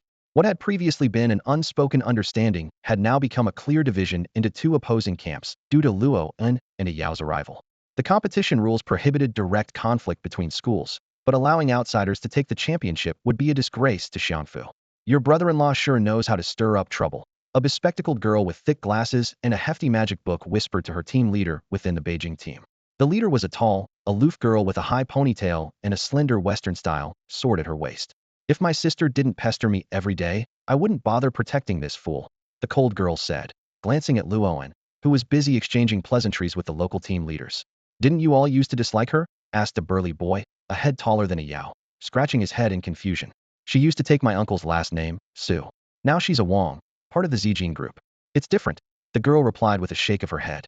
The 10 outsider teams, each with their own agenda, began to exchange ideas in response to the local alliance in Xiangfu. Only the teams from Beijing and Shanghai remained separate, uninterested in mingling. Hello, Miss Wang. It's an honor to compete alongside you. Xiao Xian approached the aloof girl from the Beijing team, attempting to curry favor. Facing the overwhelming numbers and talent in the local Xiangfu alliance, Xiao Xian desperately needed allies. The Beijing team, comprised almost entirely of second-stage awakened individuals, was undoubtedly the best choice. Without even lifting her eyes, the aloof girl replied, I'm not interested in forming alliances. I'm not here to make friends. With that, she turned and walked away, ignoring Xiao Xian completely. For these top-tier individuals, while Xiao Xian was considered outstanding among students, he was still far from their level. Left with no choice, Xiao Xian awkwardly smiled at the Beijing team members before moving on to approach the Shanghai team. Those 2 troublemakers sure know how to escalate things, Zhang Kuei said with a laugh, glancing at Luoan. Hot-headedness is just part of being young, someone remarked with a chuckle. A young man with the appearance of a noble gentleman, dressed in a gray suit and sporting a meticulously styled Hong Kong-style side-parted hairstyle, walked over and sat down beside Zhou Zheng. Every movement he made exuded elegance and composure. clearly indicating his distinguished background. Well, the young prince himself, Zhang Kuei remarked with a smirk that didn't quite reach his eyes, nodding slightly in acknowledgement. The young man responded with a gentle smile. Calling me a prince in the presence of two great masters? I wouldn't dare. We're all in the same boat here. No need for such formalities. I'm Gu Renwang. A pleasure to meet you. As he spoke, he extended his hand, his gaze shifting between Zhou Zheng and Zhang Kuei. This time, Zhou Zheng didn't put on airs and shook his hand. He was fully aware that the man in front of him was indeed qualified to be his equal. So, have you reached an agreement? That depends entirely on you, Commander Zhou. Only with your approval can I step into the game. Gu Renwang replied with a playful tone, his words laced with a hint of slyness. Huh, you're more interesting than your father, Zhou Zheng remarked bluntly. We'll talk after the competition. Gu Renwang's assertive entry was already a foregone conclusion, and when it came to the matter of Xiang Prefecture, their objectives aligned. Gu Renwang's eyes swept over the two distinct camps below the stage. At least 3 of the 10 outsider teams have their sights set on Luo, and aren't you going to prepare, Commander Zhou? He turned back with a meaningful look. And you? Aren't you worried Luo might meet his end in there? The two cunning men exchanged knowing smiles, their eyes glinting with calculated intent. It was clear that both had already made their preparations. As the clock struck 8, the noise in the venue abruptly ceased. The host stepped onto the podium and began passionately announcing the competition rules, a points-based system, with the first 10 participants to reach the mountaintop earning 1,000 points each. Scattered throughout the forest were progressively stronger, transformed beings, and defeating them would also yield points. The host offered a brief word of encouragement. All of you are outstanding young talents of our race. Be sure to act within your limits. I wish you all great success. The competition route was straightforward. 8 trails led up to the mountainside, but only one path connected the mountainside to the summit. The real contest would unfold at the mountainside. The large screen behind the podium displayed the group assignments. Luoan and Yao were placed on Route 2, the entire Guian team on Route 3, and the other outsider teams were grouped onto the same trail. What the hell is this? Why do the outsiders get to stick together on the same route? Huang Mao grumbled in frustration, upset at not being grouped with Luoan. Stop whining and focus on protecting the team. We'll regroup at the mountainside. A Yao snapped, cutting Huang Mao's complaints short with a swift kick. The host began directing the participants. Students, please proceed to your designated starting points. The 9th chime of the clock will signal the start of the competition. Luoan exchanged a glance with Zhou Zheng. After receiving a confirming nod from the latter, he followed the staff to the entrance of Route 2. The venue, now devoid of spectators due to the separation measures, felt noticeably more spacious. A few guards were stationed at the entrance, collecting communication devices. When it was Luoan's turn, one of the guards, who had been keeping his head down, suddenly spoke up in a low voice. Watch out for Team 7. Their leader's surname is Enin Chiming. And as for the second team from the Magic Capital, we couldn't dig up any information on them. With that, the guard quickly confiscated Luoan's phone and turned away. Looks like this competition just got a lot more interesting, Luoan said, cracking his knuckles. Originally, I only had my sights on Guian. Now, In Chiming's on the list too. Guian doesn't need to be wiped out entirely, but In Kimingi's a must-kill, a Yao said coldly, his tone laced with chilling hatred. As a close friend of Air Dai, he couldn't forgive the man responsible for Air Dai's brother's death. Clang's 9th chime of the bell echoed, and the students, who had been ready and waiting, surged into the competition grounds like a tide, eager to avoid falling behind. Luoan and a Yao stood still, waiting for the crowd to disperse before leisurely stepping onto Route 2. Who do we take down first? A Yao asked, cracking his knuckles with excitement. As someone who believed in settling scores decisively, he always abided by the principle of striking first. A glint of cunning flashed in Luoan's eyes. We'll cut straight into Route 3 and catch them off guard. Before they reach the mountainside, we'll take Guian out of the game. Having studied the map of Mount Xiansheng in detail the night before, Luoan already had a plan in mind. If they could eliminate competitors before the mountainside, even the 10 allied teams from outside wouldn't stand a chance against them. Without hesitation, the two activated their Jiulong technique, moving swiftly and nimbly through the dense forest toward Route 3. Although the paths up the mountain were paved with stone slabs, the woods on either side were teeming with lurking transformers, ready to ambush anyone daring to cross. Outside the arena, observing the live drone feed, Zhou Zheng raised his eyes slightly, already deciphering their intentions. Foolish, Zhang Kuei shook his head in disapproval. As a prudent and seasoned deputy commander, he felt both worried and exasperated. Though he had been mentoring these two juniors as his own, they often caused him no end of concern. Our partners are certainly ruthless, planning an ambush before even reaching the mountainside, Gu Renwang remarked with a smirk, nodding in approval. They're too reckless. This kind of temperament will cost them dearly sooner or later, Zhang Kuei said with a heavy heart. Zhou Zheng turned to Principal Lan, his tone calm. Your team probably won't make it to the mountainside. He knew Luo and too well this kid never acted without a calculated purpose. Let's wait and see. Principal Lon replied with a cold laugh, full of confidence in his team. He found it absurd that two young upstarts could hope to take down an 8-person squad. Meanwhile, at Xiongqi Corporation, Lucy nervously clutched the hem of her shirt, her eyes glued to the television screen showing Luo and sprinting through the forest. Xiaoxi, have some food first, Lu's mother said worriedly, watching her daughter. Ever since returning home, Lucy had been fixated on the TV, ignoring the now-cold bowl of noodles in front of her. Half an hour later, on Route 3, Xiao Xian's team was advancing at a steady, deliberate pace. They intentionally slowed down, fully aware that being the first to reach the mountainside could make them a target for the local Xianfu students. Take a break, hydrate, and keep an eye on the transformers along the edges, Xiao Xian instructed, scanning the surroundings warily as the team paused to rest. On the same route, the Xianfu students were moving quickly. Unless someone was fearless or reckless, no one dared to initiate conflict at this stage. Everyone tacitly understood that the mountainside was the true battleground. Xiao Xian's team was formidable, ranking in the upper middle tier among the 10 visiting teams, just behind top-tier groups from cities like Jingqing and Modu. For this reason, they were not particularly worried about sporadic attacks from Xianfu students. Only when all the school teams regrouped at the mountainside would they face the real challenge. Captain, that Luo is way too arrogant. Let's target him specifically later, a girl holding a wooden staff said indignantly to Xiao Xian. The team members were unaware of the true purpose of their mission. Only Xiao Xian knew. He had been paid handsomely to take someone out. All right, you 7 focus on Io. I'll take on Luo and Onionon. Let's wrap this up within 10 minutes. Xiao Xian's eyes burned with determination as he scanned his teammates. These were the elites of the academy, and the Li family had spared no expense for this mission, even persuading them to forego the academy's final competition. Captain, I can take down that Io guy all by myself. The bulliest boy in the group clenched his fists, his eyes gleaming with fighting spirit. Xiao Xian smirked dismissively. They were never strong to begin with. Once we take first place, we'll have our pick of the best schools when we return to Gue province. A sudden cold wind swept through the treetops, sending a chill down Xiao Xian's spine despite the glaring sun. Why is the wind so cold on such a sunny day? Captain, let's get moving. I can't wait to face those dual awakeners. The young girl Xiao Xiao twirled her wooden staff excitedly. She hailed from a martial arts family, not a wealthy one, but her skills made her the team's second main attacker. Xiao Xiao is a direct disciple of the Xin Yuan martial hall. Her mastery of the wind and thunder staff is unparalleled, the other teammates chimed in. Xiao Xiao, save one for me, Xiao Xian teased. Boom. A thunderclap suddenly echoed across the clear sky. A sense of foreboding surged through Xiao Xian, and he quickly said, all right, let's move out. I'll scout ahead.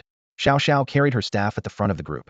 Suddenly, a deep voice called out from the dense forest, Shunten. Xiao Xian turned toward the sound, just in time to see a streak of white light slicing through several trees, hurtling toward Xiao Xiao like lightning. Ambush! Xiao Xian shouted, reaching out to pull Xiao Xiao back, but it was too late. Luo's long spear pierced through her abdomen, pinning her to a tree behind her. The team descended into chaos. Xiao Xiao, someone help her. Where's the enemy? Stay calm. Xiao Xian barked sharply. Haizi, tend to her wounds. The rest of you, hold your positions. The enemy is in the forest. Their team was supposed to be perfectly balanced, Xiao Xian and Xiao Xiao as the main attackers, supported by auxiliary, heavy assault, and ranged fighters.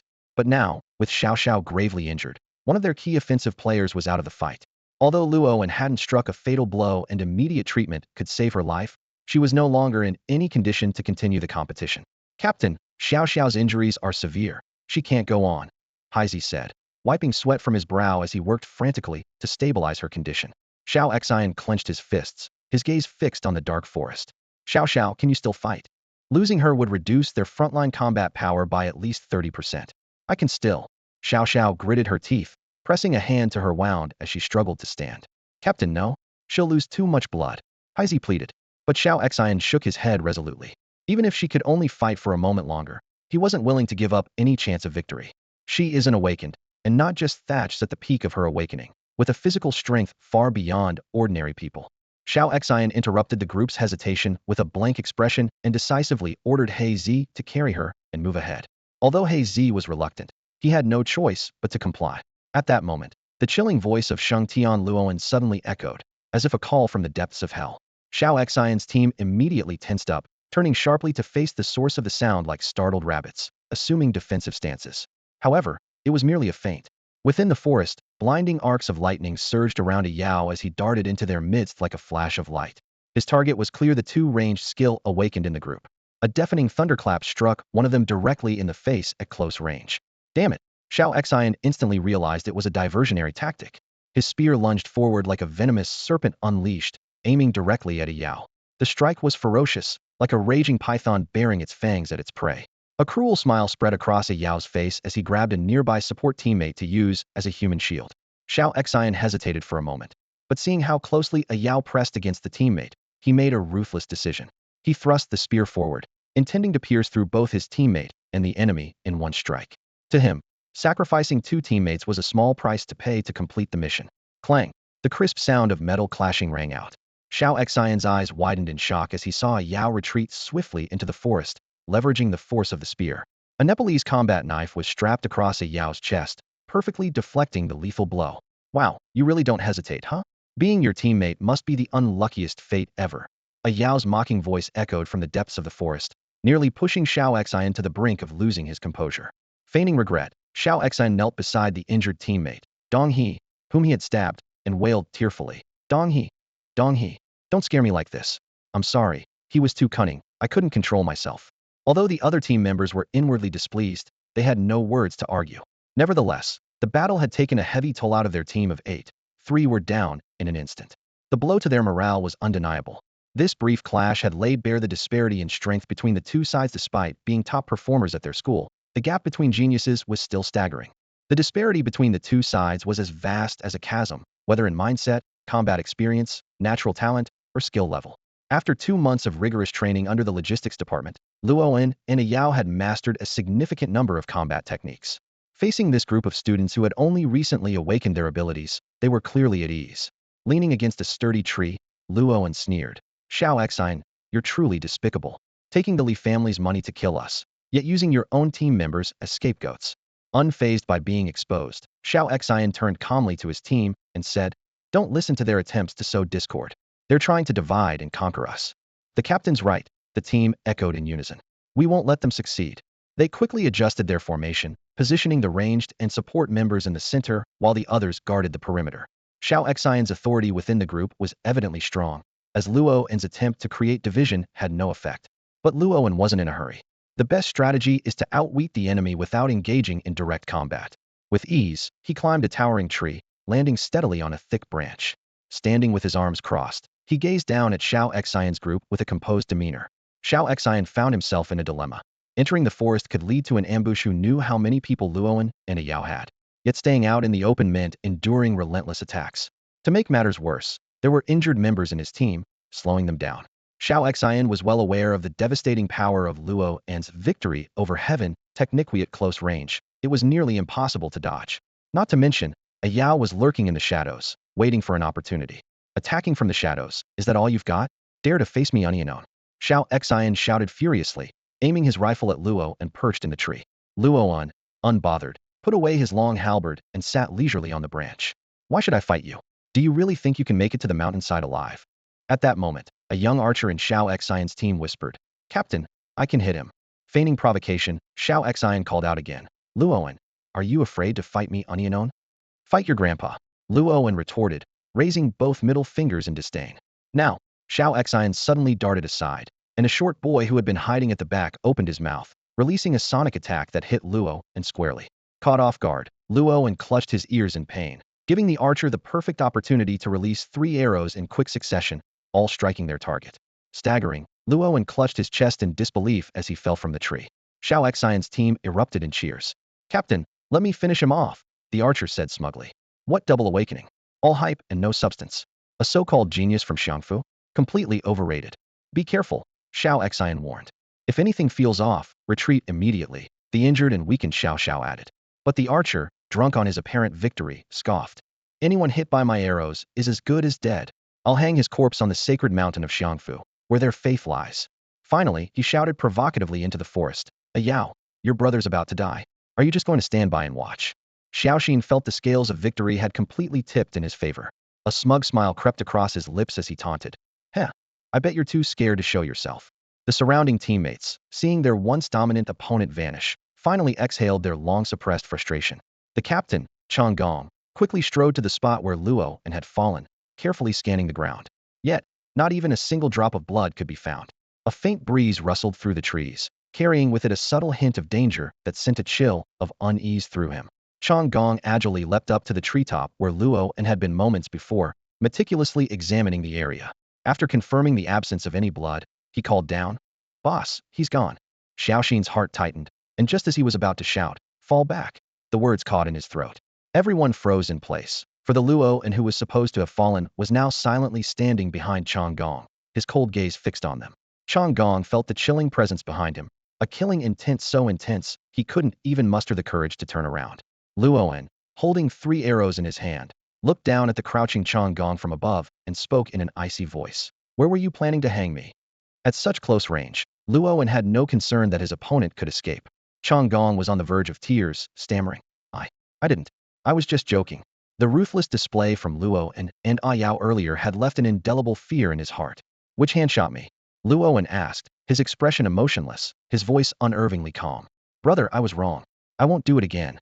Chong Gong pleaded, trembling. "I don't accept apologies." "Which hand?" Luoan pressed the arrow against Chong Gong's neck, the sharp tip nearly piercing his skin. "The right?" "No, the left hand." Chong Gong stuttered, shakily raising his left hand. Snap! Without hesitation, Luoan used one of Chong Gong's own arrows to pin his left hand to the tree trunk. A blood-curdling scream echoed through the forest. A sinister smile appeared on Luoan's face as he gracefully leapt down from the branch and melted back into the woods. Long before this ambush, he had meticulously studied the team's profiles, understanding each individual's abilities and simulating countless scenarios of their possible attacks. As a result, he had come prepared with 2 highly protective soft armor vests. A kilometer away, on the massive branches of a towering tree, the entire purple-gold team sat leisurely, watching the scene unfold with cold indifference. "How did you know Luo and would target Guan for an ambush?" the vice captain asked, turning to the aloof girl. "Based on his past actions, this man is extremely vengeful and believes in using extreme violence. If someone tries to kill him, he will strike first," the aloof girl replied, lifting her chin with confidence. The bespectacled girl, holding a magic book, calmly analyzed. "His path to growth has been fraught with danger at every step. Starting from Lu Xiaodao, they've survived assassination attempts and kidnappings. These experiences have shaped their hatred for evil and their ruthless decisiveness. I'm even a little afraid of him. He seems reckless and impulsive, but in reality, every move he makes is part of his plan," the bespectacled girl remarked, glancing at the aloof girl. "If he finds out you used to bully Jiangnan, he might come after you." "Him? Not a chance," the aloof girl scoffed. "Within 30 moves, he'd be dead." 8 deaths, for survivals, Xiao Xen muttered under his breath as he stared at the devastation before him, clenching his teeth. The longbow nailed to the tree stood as a silent accusation, but he dared not act recklessly. This was clearly a trap. "Captain, let me retrieve the longbow," Xiao Xiao said, struggling to stay upright despite her injuries. As the vice captain, her strength was second only to Xiao Xian's, yet now even standing seemed a monumental effort. "No, it's too dangerous," Xiao Xian replied, his fists tightening as he calculated their next move. He knew full well that Luo and was holding back, waiting for their numbers to dwindle. Once their forces were evenly matched, Luoan and Yao would undoubtedly launch a lethal strike. Just then, Luoan appeared, casually strolling onto the main road with a long halberd slung over his shoulder. Yao followed closely behind, flanking them from the opposite direction. Xiao Xian felt a flicker of relief, better to face them heat-in than risk an ambush. Suddenly, the sound of hurried footsteps echoed along the road. Huang Mao emerged with over 20 awakened fighters from No. 2 Middle School, all allies of Yao. "Who dares lay a hand on my brother Yao?"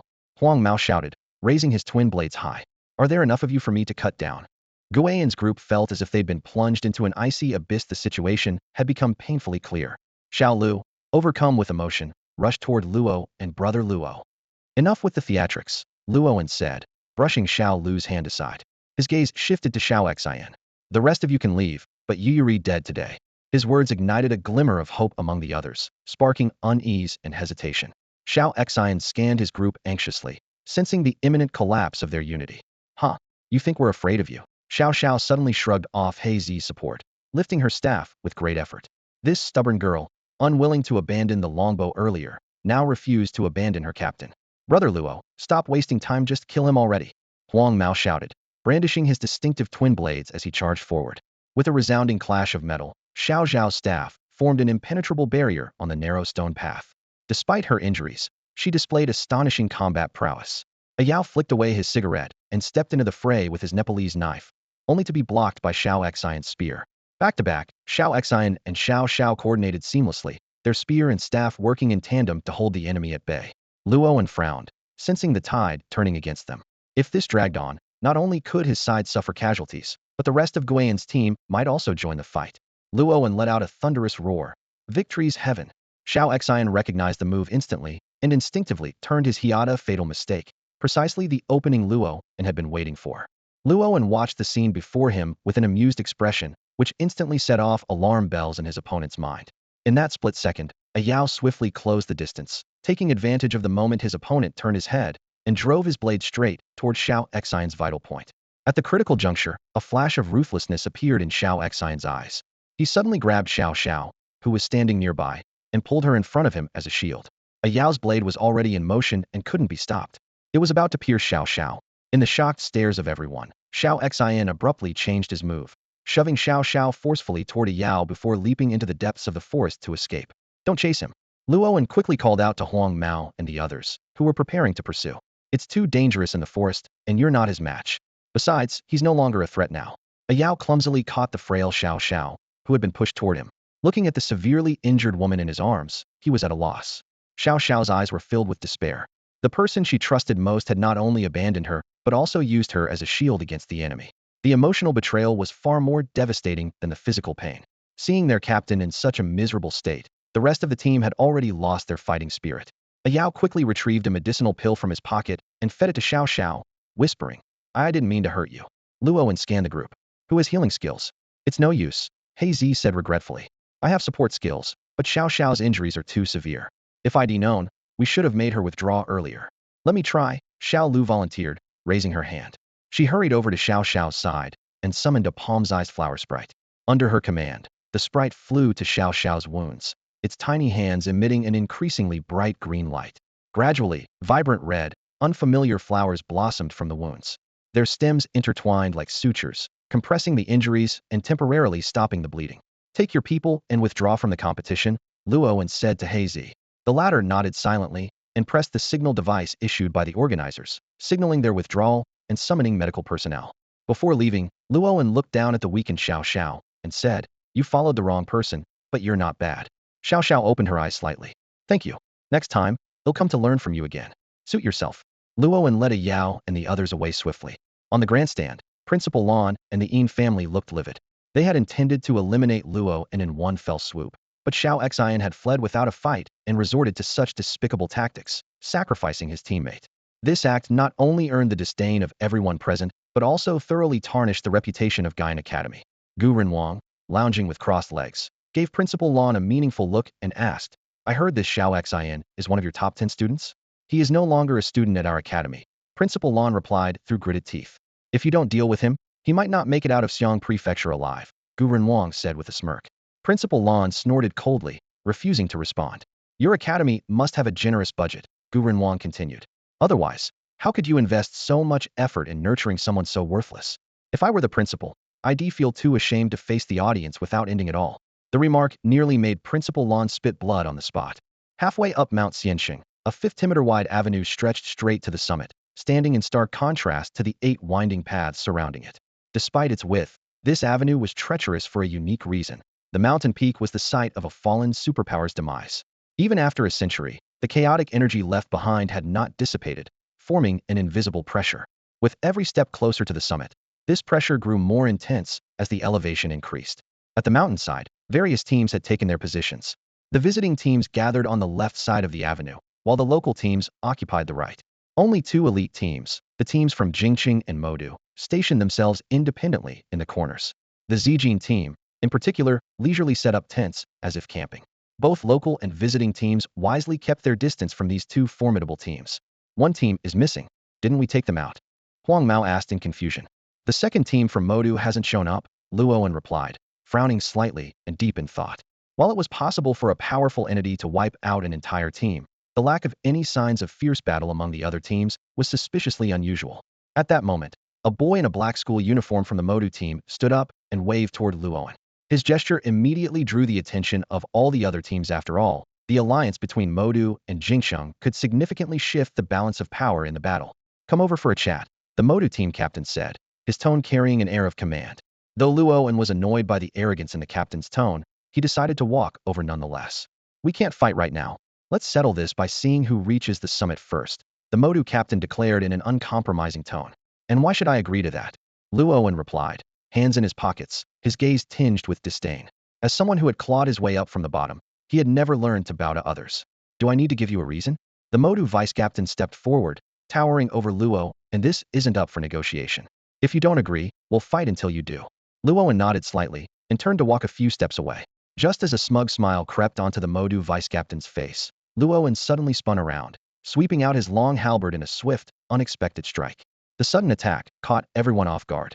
The Modu captain reacted in a flash, catching the powerful halberd strike single-handedly with apparent ease. You're courting death, the Modu vice captain roared, snapping out of his shock and erupting in fury.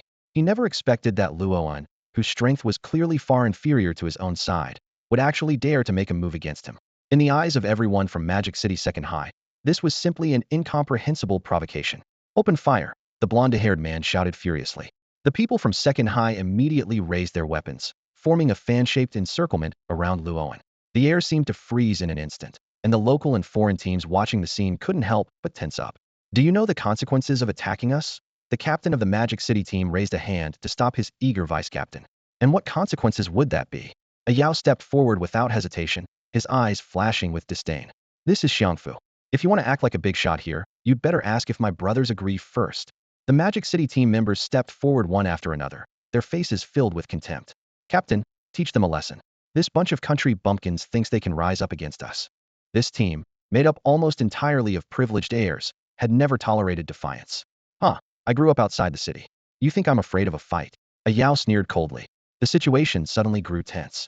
Apart from Xiao Huainu leading reinforcements to help, the other local Xiangfu teams found themselves in a dilemma. The overwhelming strength of the Magic City team, almost entirely composed of second-tier awakened fighters, made them hesitant to offend such a formidable force for someone as unfamiliar as Luoan. As the standoff reached its peak, the capital city team unexpectedly intervened. The aloof girl Wang Anren led her team, calmly walking into the center of the confrontation. Wang Anren.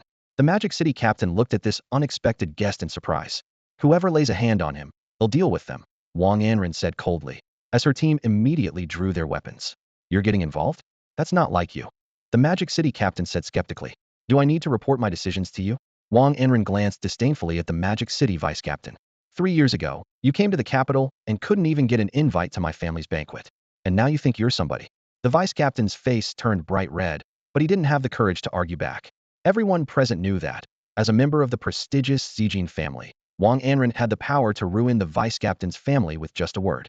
Ji Kaiying, I advise you not to touch him, Wang Anren said, making no effort to hide her favoritism toward Luoan, leaving him utterly baffled.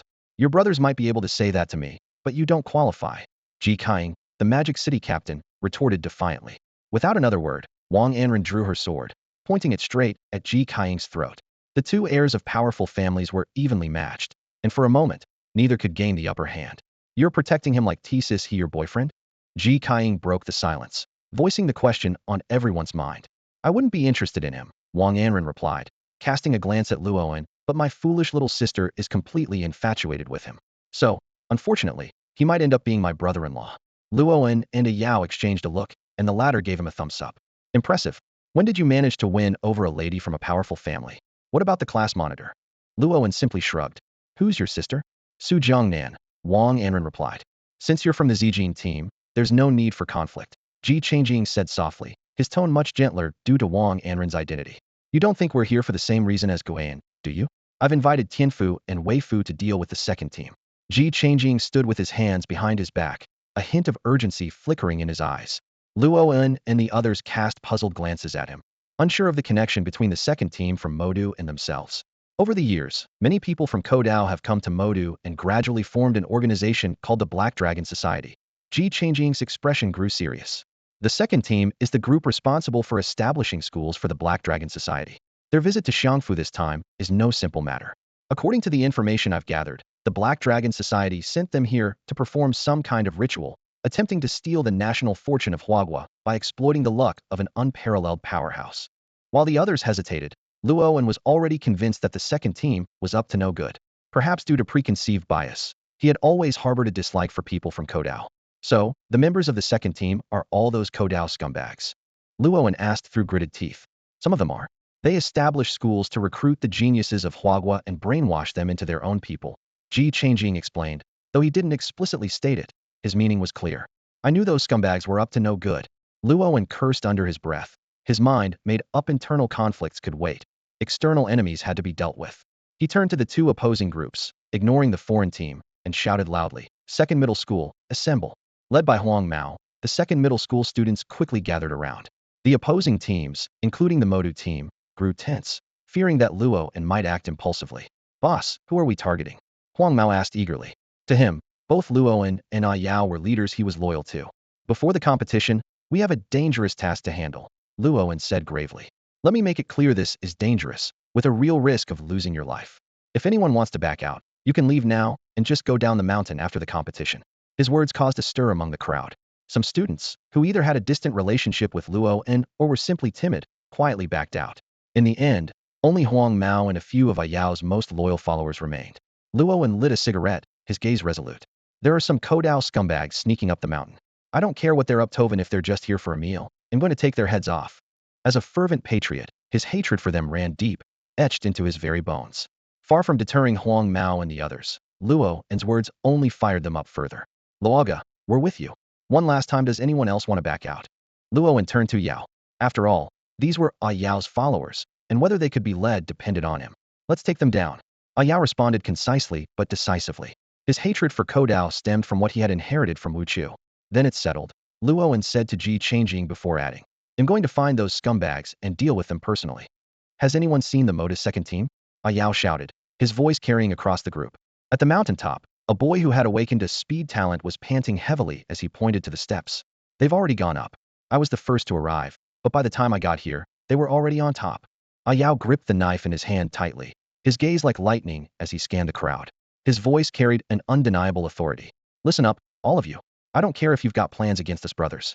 Let me make this clear right now. I'm going to deal with those little devils from Ko Island. If anyone dares stab us in the back, he'll drop everything and hunt you down for the rest of my life. Seeing Luoan and his group already making their way toward the summit, Ji Changjing turned curiously to Wang Anren and asked, why are they more excited than we are? This is supposed to be our battle. How did they end up leading the charge? The deputy captain awkwardly scratched his nose. Ji Changjing watched Luoan's figure disappear into the distance, a thoughtful expression on his face. Who would have thought? Seems like he's got some serious patriotism. I misjudged him. Wang Anren, with a scornful snort, drew his longsword and strode after Luo, and whether it's Ko Island or anyone else, whoever tries to take on Luoan today will have to face us. From the stands outside the battlefield, Zhou Zheng watched the students on the big screen with satisfaction. Wang Gu, an ancient-looking man, joked, Commander Zhou, those little devils have come to Xiang province. Don't tell me you're unprepared. Ko Island scum hardly worth mentioning. Zhou Zheng replied dismissively as he brushed dust off his uniform. Zhang Kuei let out a cold laugh. Their motive this time isn't small. From the moment their second team landed in Xiang province, Zhou Zheng had people keeping a close eye on them. Every move they've made has been under the patrol army's surveillance. Zhou Zheng's expression turned fierce, the kind of look only seen on the battlefield. If it weren't for figuring out their exact intentions, I would have wiped them out the moment they set foot in Xiang province. At the summit of Sacred Sage Mountain, a towering stone stele stood over 100 meters tall, inscribed with countless words of mourning for a half-saint from generations past. On the ground lay a massive blood-painted magic array radiating an eerie glow, its intricate runes covering every inch. The blood came from the students of No. 7 High School, who lay lifeless on the ground. Kamatanakan, someone's coming up. Ian Chiming, wearing the uniform of No. 7 High School, bowed respectfully to the Ko Islander kneeling before the stele. Kamatani Ida rose to his feet, pleased, and patted Ian Chiming on the shoulder. Kaminkan, you've done well. The offerings you brought are of excellent quality. Once we summon the peerless celestial god, you'll be the greatest contributor. He'll make sure to report to the chairman that the Ian family is our best ally. A barely breathing boy on the ground weakly grabbed at Ian Chiming's pant leg. See, Captain, why he couldn't believe that the captain, who had spent so many days and nights with them, would betray them and offer their classmates to outsiders. Ian Chiming burst into maniacal laughter. You're all just lowly peasants. Offering you to the great evil god is an honor. Trading your lives for generations of wealth and glory for the Ian family, what a deal. A young man from China, already brainwashed by the Black Dragon Society, sneered at Ian Chiming. These Chinese only know how to tear each other apart. Kamatanakan, why doesn't our army just cross the sea to conquer China? Let our great island nation's culture cleanse these lowly Chinese. Kamatani Ida shook his head, his gaze carrying a trace of admiration as he looked out at the beautiful landscapes of Xiang province. No, even though you're Chinese, you understand too little about China. China has never lacked heroes. Their people are always well protected by those heroes. You might not see it during times of peace, but when war comes, you'll witness an endless stream of Chinese fighting for their country. Our ancestors paid a heavy price on this land. Kamatanikan, I am an islander from Ko Island, the Chinese boy snapped in frustration. Yes, yes, I know. Awake Yuda. Kamatani Ida replied deliberately, emphasizing the boy's islander name. Mr. Xiangtian, they're coming up, In Shiming whispered, his eyes fixed on the densely packed crowd ascending the steps. As the legitimate son of the third branch of the Yin family, he wasn't the heir to the entire family, but still held considerable status within the clan. No rush. Xiangtian Ida remained calm, a cold smile curling at the corner of his mouth. This ceremony requires more sacrifices, and they are the perfect candidates. From the start, his plan had been to sacrifice all the students participating in the competition. The greater the number, the stronger the resurrected evil god would be, ensuring the success of his scheme to steal Huan Nation's fortune. Aichi Yuda tightened his grip on the blood-red katana in his hand, licking his lips with excitement. Just 20 more kills, and I'll complete my tally of 100. Then my mad god blade will awaken its own blade soul. The blade still dripped with the blood of his compatriots, but this twisted traitor had long since renounced his identity as a citizen of Huan Nation. In Chiming bowed respectfully. I shall take my leave now, to avoid being discovered. Afraid of being found out, even as a lapdog? A figure suddenly descended from the sky, landing heavily on the ground. Ji Changjing, clad in black, stood on higher ground, her piercing gaze locked onto Xiangtian Ida, exuding an aura of formidable battle intent. Changjing, it's been a while. Xiangtian Ida bowed respectfully. Huh, does it make any difference whether we meet or not? Ji Changjing sneered. I warned you long ago if you dare to stir up trouble in Huan Nation, I'll kill you. Changjing, I truly regard you as a friend, Xiangtian Ida said with a hint of sincerity in his eyes. If not for our opposing positions, I would have loved to share a drink with you.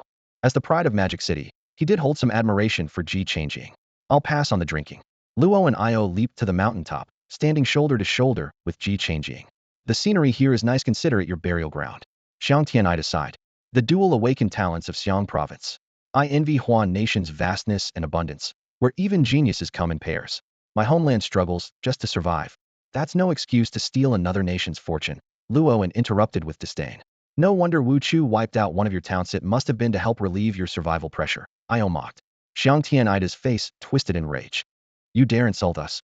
Luo drew his halberd, his fury barely contained. I'll kill every last one of you invaders.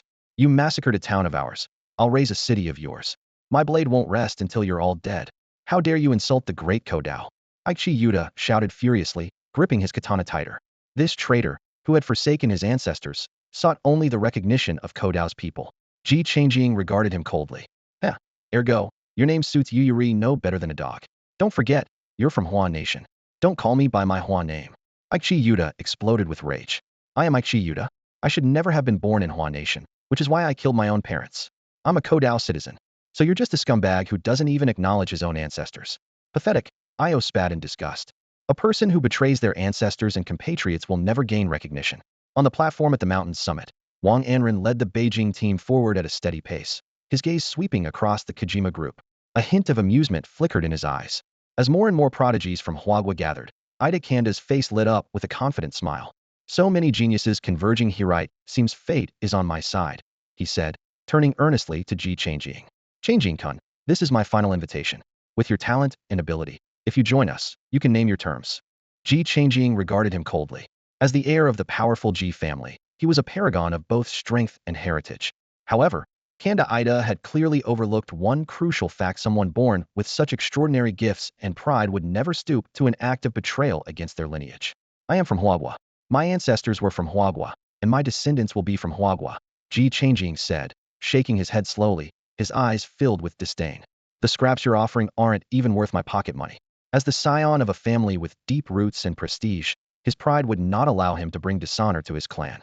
Enough talk. A Yao suddenly stepped forward, pointing directly at Ergo with fury blazing in his eyes. That traitor is mine. I'll drain every drop of his blood. A betrayer like him doesn't deserve to share the same bloodline as me. Though a Yao had grown up as a street thug, his loyalty and sense of honor, influenced by brother Hu, made him despise those who betrayed their heritage. Kanda Ida's expression turned cruel as he sneered. Within the yin-yang god-summoning formation, I am invincible. He swiftly formed hand seals, and the ground beneath them lit up with an ominous crimson glow, enveloping the entire platform. The cameras here have already been destroyed. Even if I kill all of you, no one will ever know. The situation became clear in an instant. Kojima's team consisted of 8 members, all at the peak of the first awakening, while Ida and Ji Changjing were both at the peak of the second awakening. On the Huagua side, there were 5 teams from Huizhou, Tianfu, Xiangfu, Shanghai, and Beijing, giving them a significant numerical advantage. Yet Kanda Ida simply shook his head and smiled. Changjing-kun, your opponent is not me. Before his words had fully settled, dozens of warriors dressed in ninja attire emerged from behind the stone monument. Such a large group of ninjas infiltrating the venue clearly indicated that an insider had deliberately let them in. Luo and sharp gaze landed directly on Yin Shiming. It was obvious that the Yin family was behind this. Take out the lapdogs first, Luo said coldly, fixing his glare on Yin Shiming. The deep grudge between him and the Yin family had to be settled. Yin Shiming laughed maniacally as he retreated behind a white-clad ninja. You, a mere peasant, think you can kill me? Kanda Ida bowed respectfully to the white-clad ninja. Kojima-kun, I leave it to you. Killing Huagua prodigies is my favorite pastime, Kojima said, drawing his katana. His eyes, sharp as a hawk's, scanned the crowd. A 5 awakening master. Stay alert, Ji Changjing warned, his brows furrowed deeply. It was now clear why Kojima's team of just 8 dared to commit atrocities on Mount Xianshengthi had a 5 awakening powerhouse backing them. Kojima crouched slightly, his katana sweeping outward in a flash. II/windbreaker. The air seemed to freeze as a massive blade of wind formed, tearing through the ground like a tsunami. The wind blade, carrying shards of stone, roared forward, leaving destruction in its wake. Faced with the attack of a formidable 5 senses warrior, neither Luo and nor Ji Changjing, or even Wang Anren, could muster any resistance. As the lethal wind blade surged toward them, despair filled the crowd, and many shut their eyes in hopeless resignation. At the critical moment, Ji Changjing darted forward with an arrow-like leap, planting his feet firmly in a horse stance. A dense layer of black scales instantly surfaced on his skin. With a thunderous roar, a 10-meter-long translucent flood dragon erupted from within him, coiling protectively around his body. A life-bound spirit dragon. Ayao exclaimed in shock as he witnessed the scene. As someone who also possessed a life-bound spirit, he understood the immense energy required to summon such a creature. Ji Changjing, his arms bent to shield his head, was prepared to endure the space-daring wind blade with his own flesh and blood to protect those behind him. The massive wind blade crashed violently into Ji Changjing. The translucent dragon let out an ear-splitting roar, its elongated body spinning rapidly to form a small cyclone. The 2 opposing forces of wind collided and tore into each other fiercely. The scene was instantly filled with flying sand and debris, as dirt and grass were swept into the sky, forcing everyone to shield their eyes. With a crisp ding, the scales on Ji Changjing's body were shredded by the wind blade and fell to the ground. His eyes turned bloodshot as he held his ground with sheer determination. The scion of a noble family clenched his teeth, his unyielding spirit refusing to let him retreat before his comrades were safe. What a delicious prey. I'm going to savor this and torment you all slowly. The white-clad ninja sneered as he prepared to unleash a second strike. As the second wind blade approached, 2 figures bolted forward like lightning, standing in front of Ji Changjing. Wang Anren, wielding a long western sword, formed a seal with one hand while gripping her sword tightly with the other. She shouted, "Spatial severance." A streak of sword light flashed, and a black rift appeared in the air, dark and unfathomable like the gates of hell. The wind blade collided with it and vanished without a trace. Interesting, the white-clad ninja remarked, his gaze locking onto Wang Anren with a sinister glint in his eyes. Blade dance. This time, instead of attacking from a distance, he charged directly, slashing at Wang Anren with his blade. Watch out, Luo shouted, pulling Wang Anren behind him. His left hand emitted a brilliant golden light as he summoned a massive cauldron. With a deafening clang, the ninja's blade struck the cauldron, sending the 9 provinces cauldron flying several meters. It crashed into Luo and Wang Anren, sending both of them hurtling through the air like broken kites. In a single exchange, all 3 were severely injured. The white-clad ninja's blood-red eyes fixated on Wang Anren. A girl with spatial abilities will take you back and enjoy you slowly. Do as you wish, but finish them off quickly. The auspicious hour is approaching, Kuda Ida urged from the side. The white-clad ninja swung his blade again, this time unleashing an even larger wind blade. The trio was powerless to resist. Luo's heart burned with indignation. He could accept death, but not at the hands of these invaders. How could he face the heroes of the past?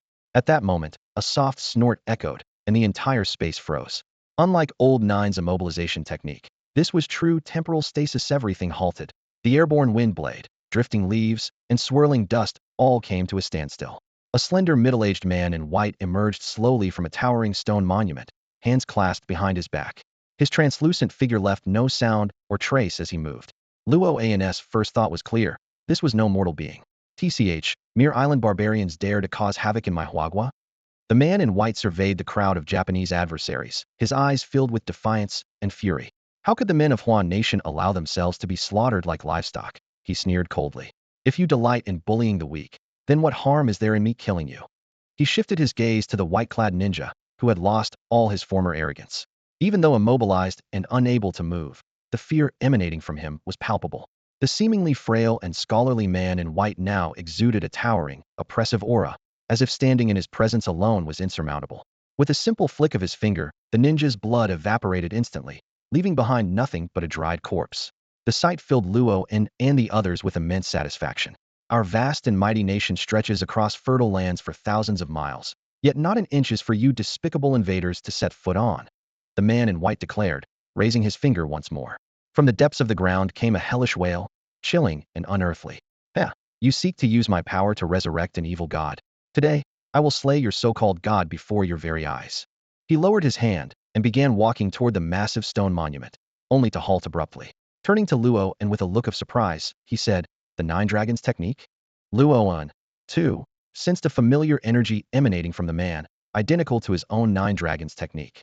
Could it be the predecessor who built the Monument of Legacy? He thought excitedly. Can the chaos of the world be quelled? Will my people find peace? The man in white asked softly. With a wave of his hand, the distorted space returned to normal. Those present were left shaken, especially the invaders from Ko Island, who cowered on the ground, trembling as if facing a god. Luo respectfully replied, "In the past, foreign invaders ravaged our lands, and our people were on the brink of destruction. Thanks to the blood and sacrifice of countless patriots, we now stand strong among the nations of the world.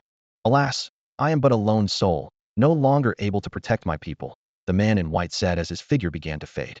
"May the world find peace. May the nation prosper. May we stand proud among all, and may we sweep away all threats." His retreating figure was filled with boundless sorrow and reluctance. As Luo watched him merge into the monument, he shouted loudly, "Today's Huan nation is prosperous and strong. Predecessor, you may rest in peace. Didn't you say the Star King had already perished?" Awake Yuta asked in a trembling voice. Koda Ida analyzed grimly.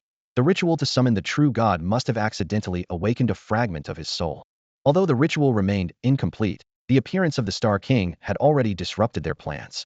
"Koda, we can't leave any survivors," Ein Shiming shouted urgently, fully aware that if these people escaped alive, the Ein family would face utter destruction.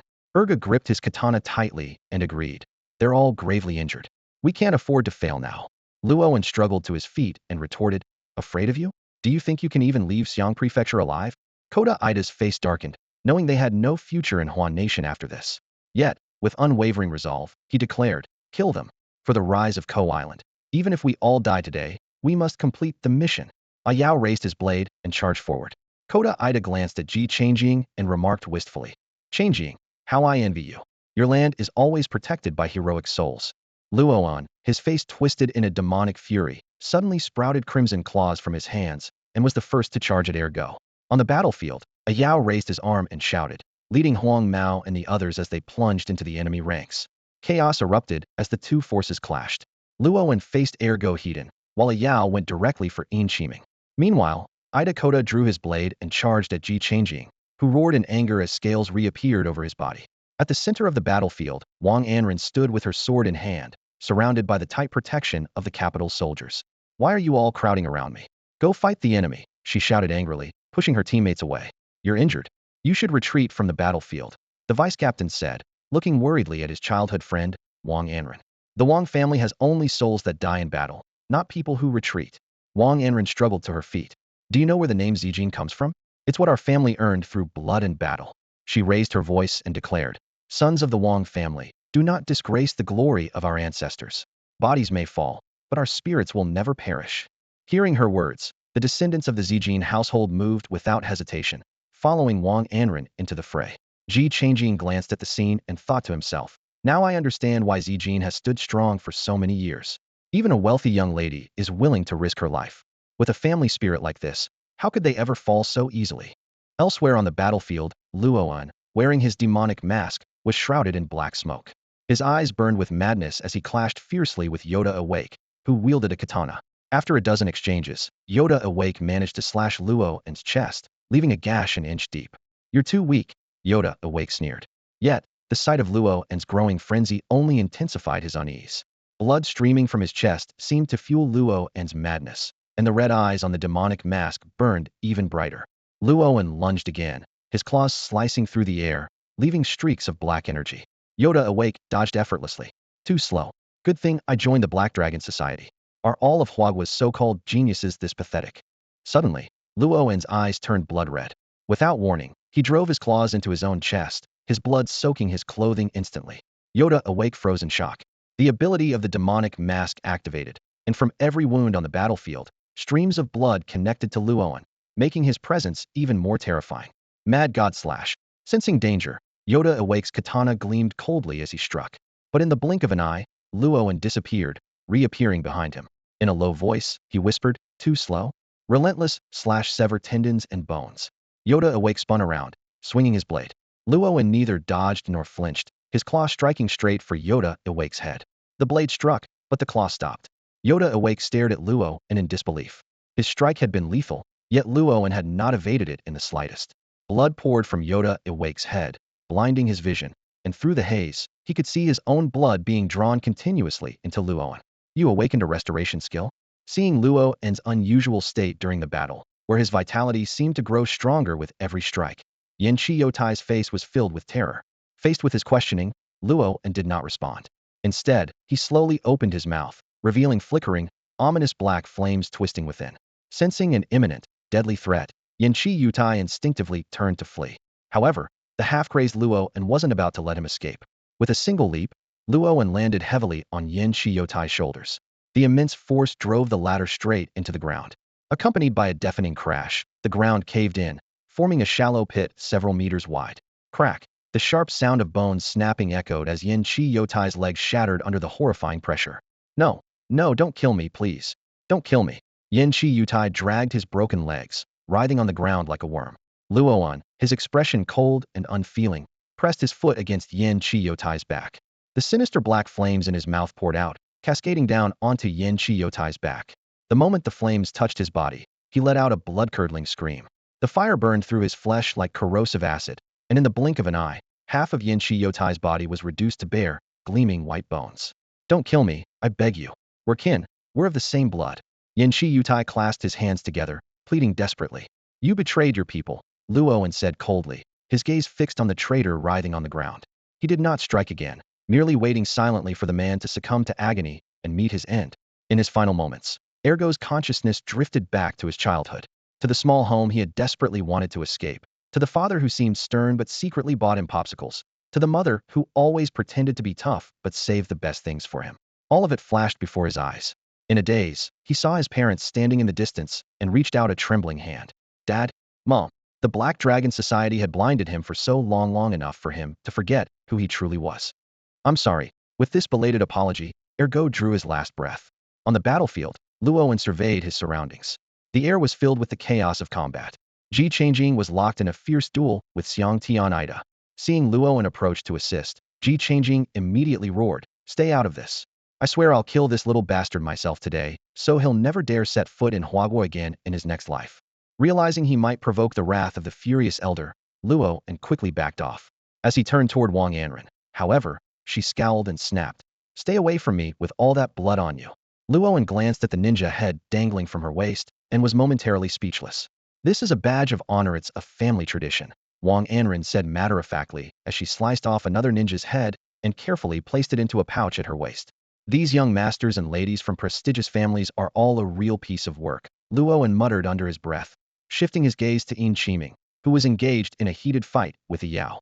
"You can't kill me." Yin Qiming sneered as he darted through the air with ghostly agility, a result of his awakening skill. His lips curled into a contemptuous smile. "You peasant, I'll give you a chance join the Yin family, and you'll enjoy endless wealth and glory."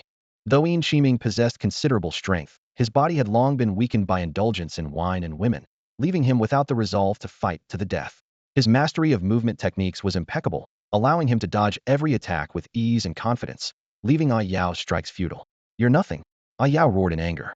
If you want money, go rob your grandpa. You're not even the true heir of the Yin family. Yin, who from the pharmacy is the successor.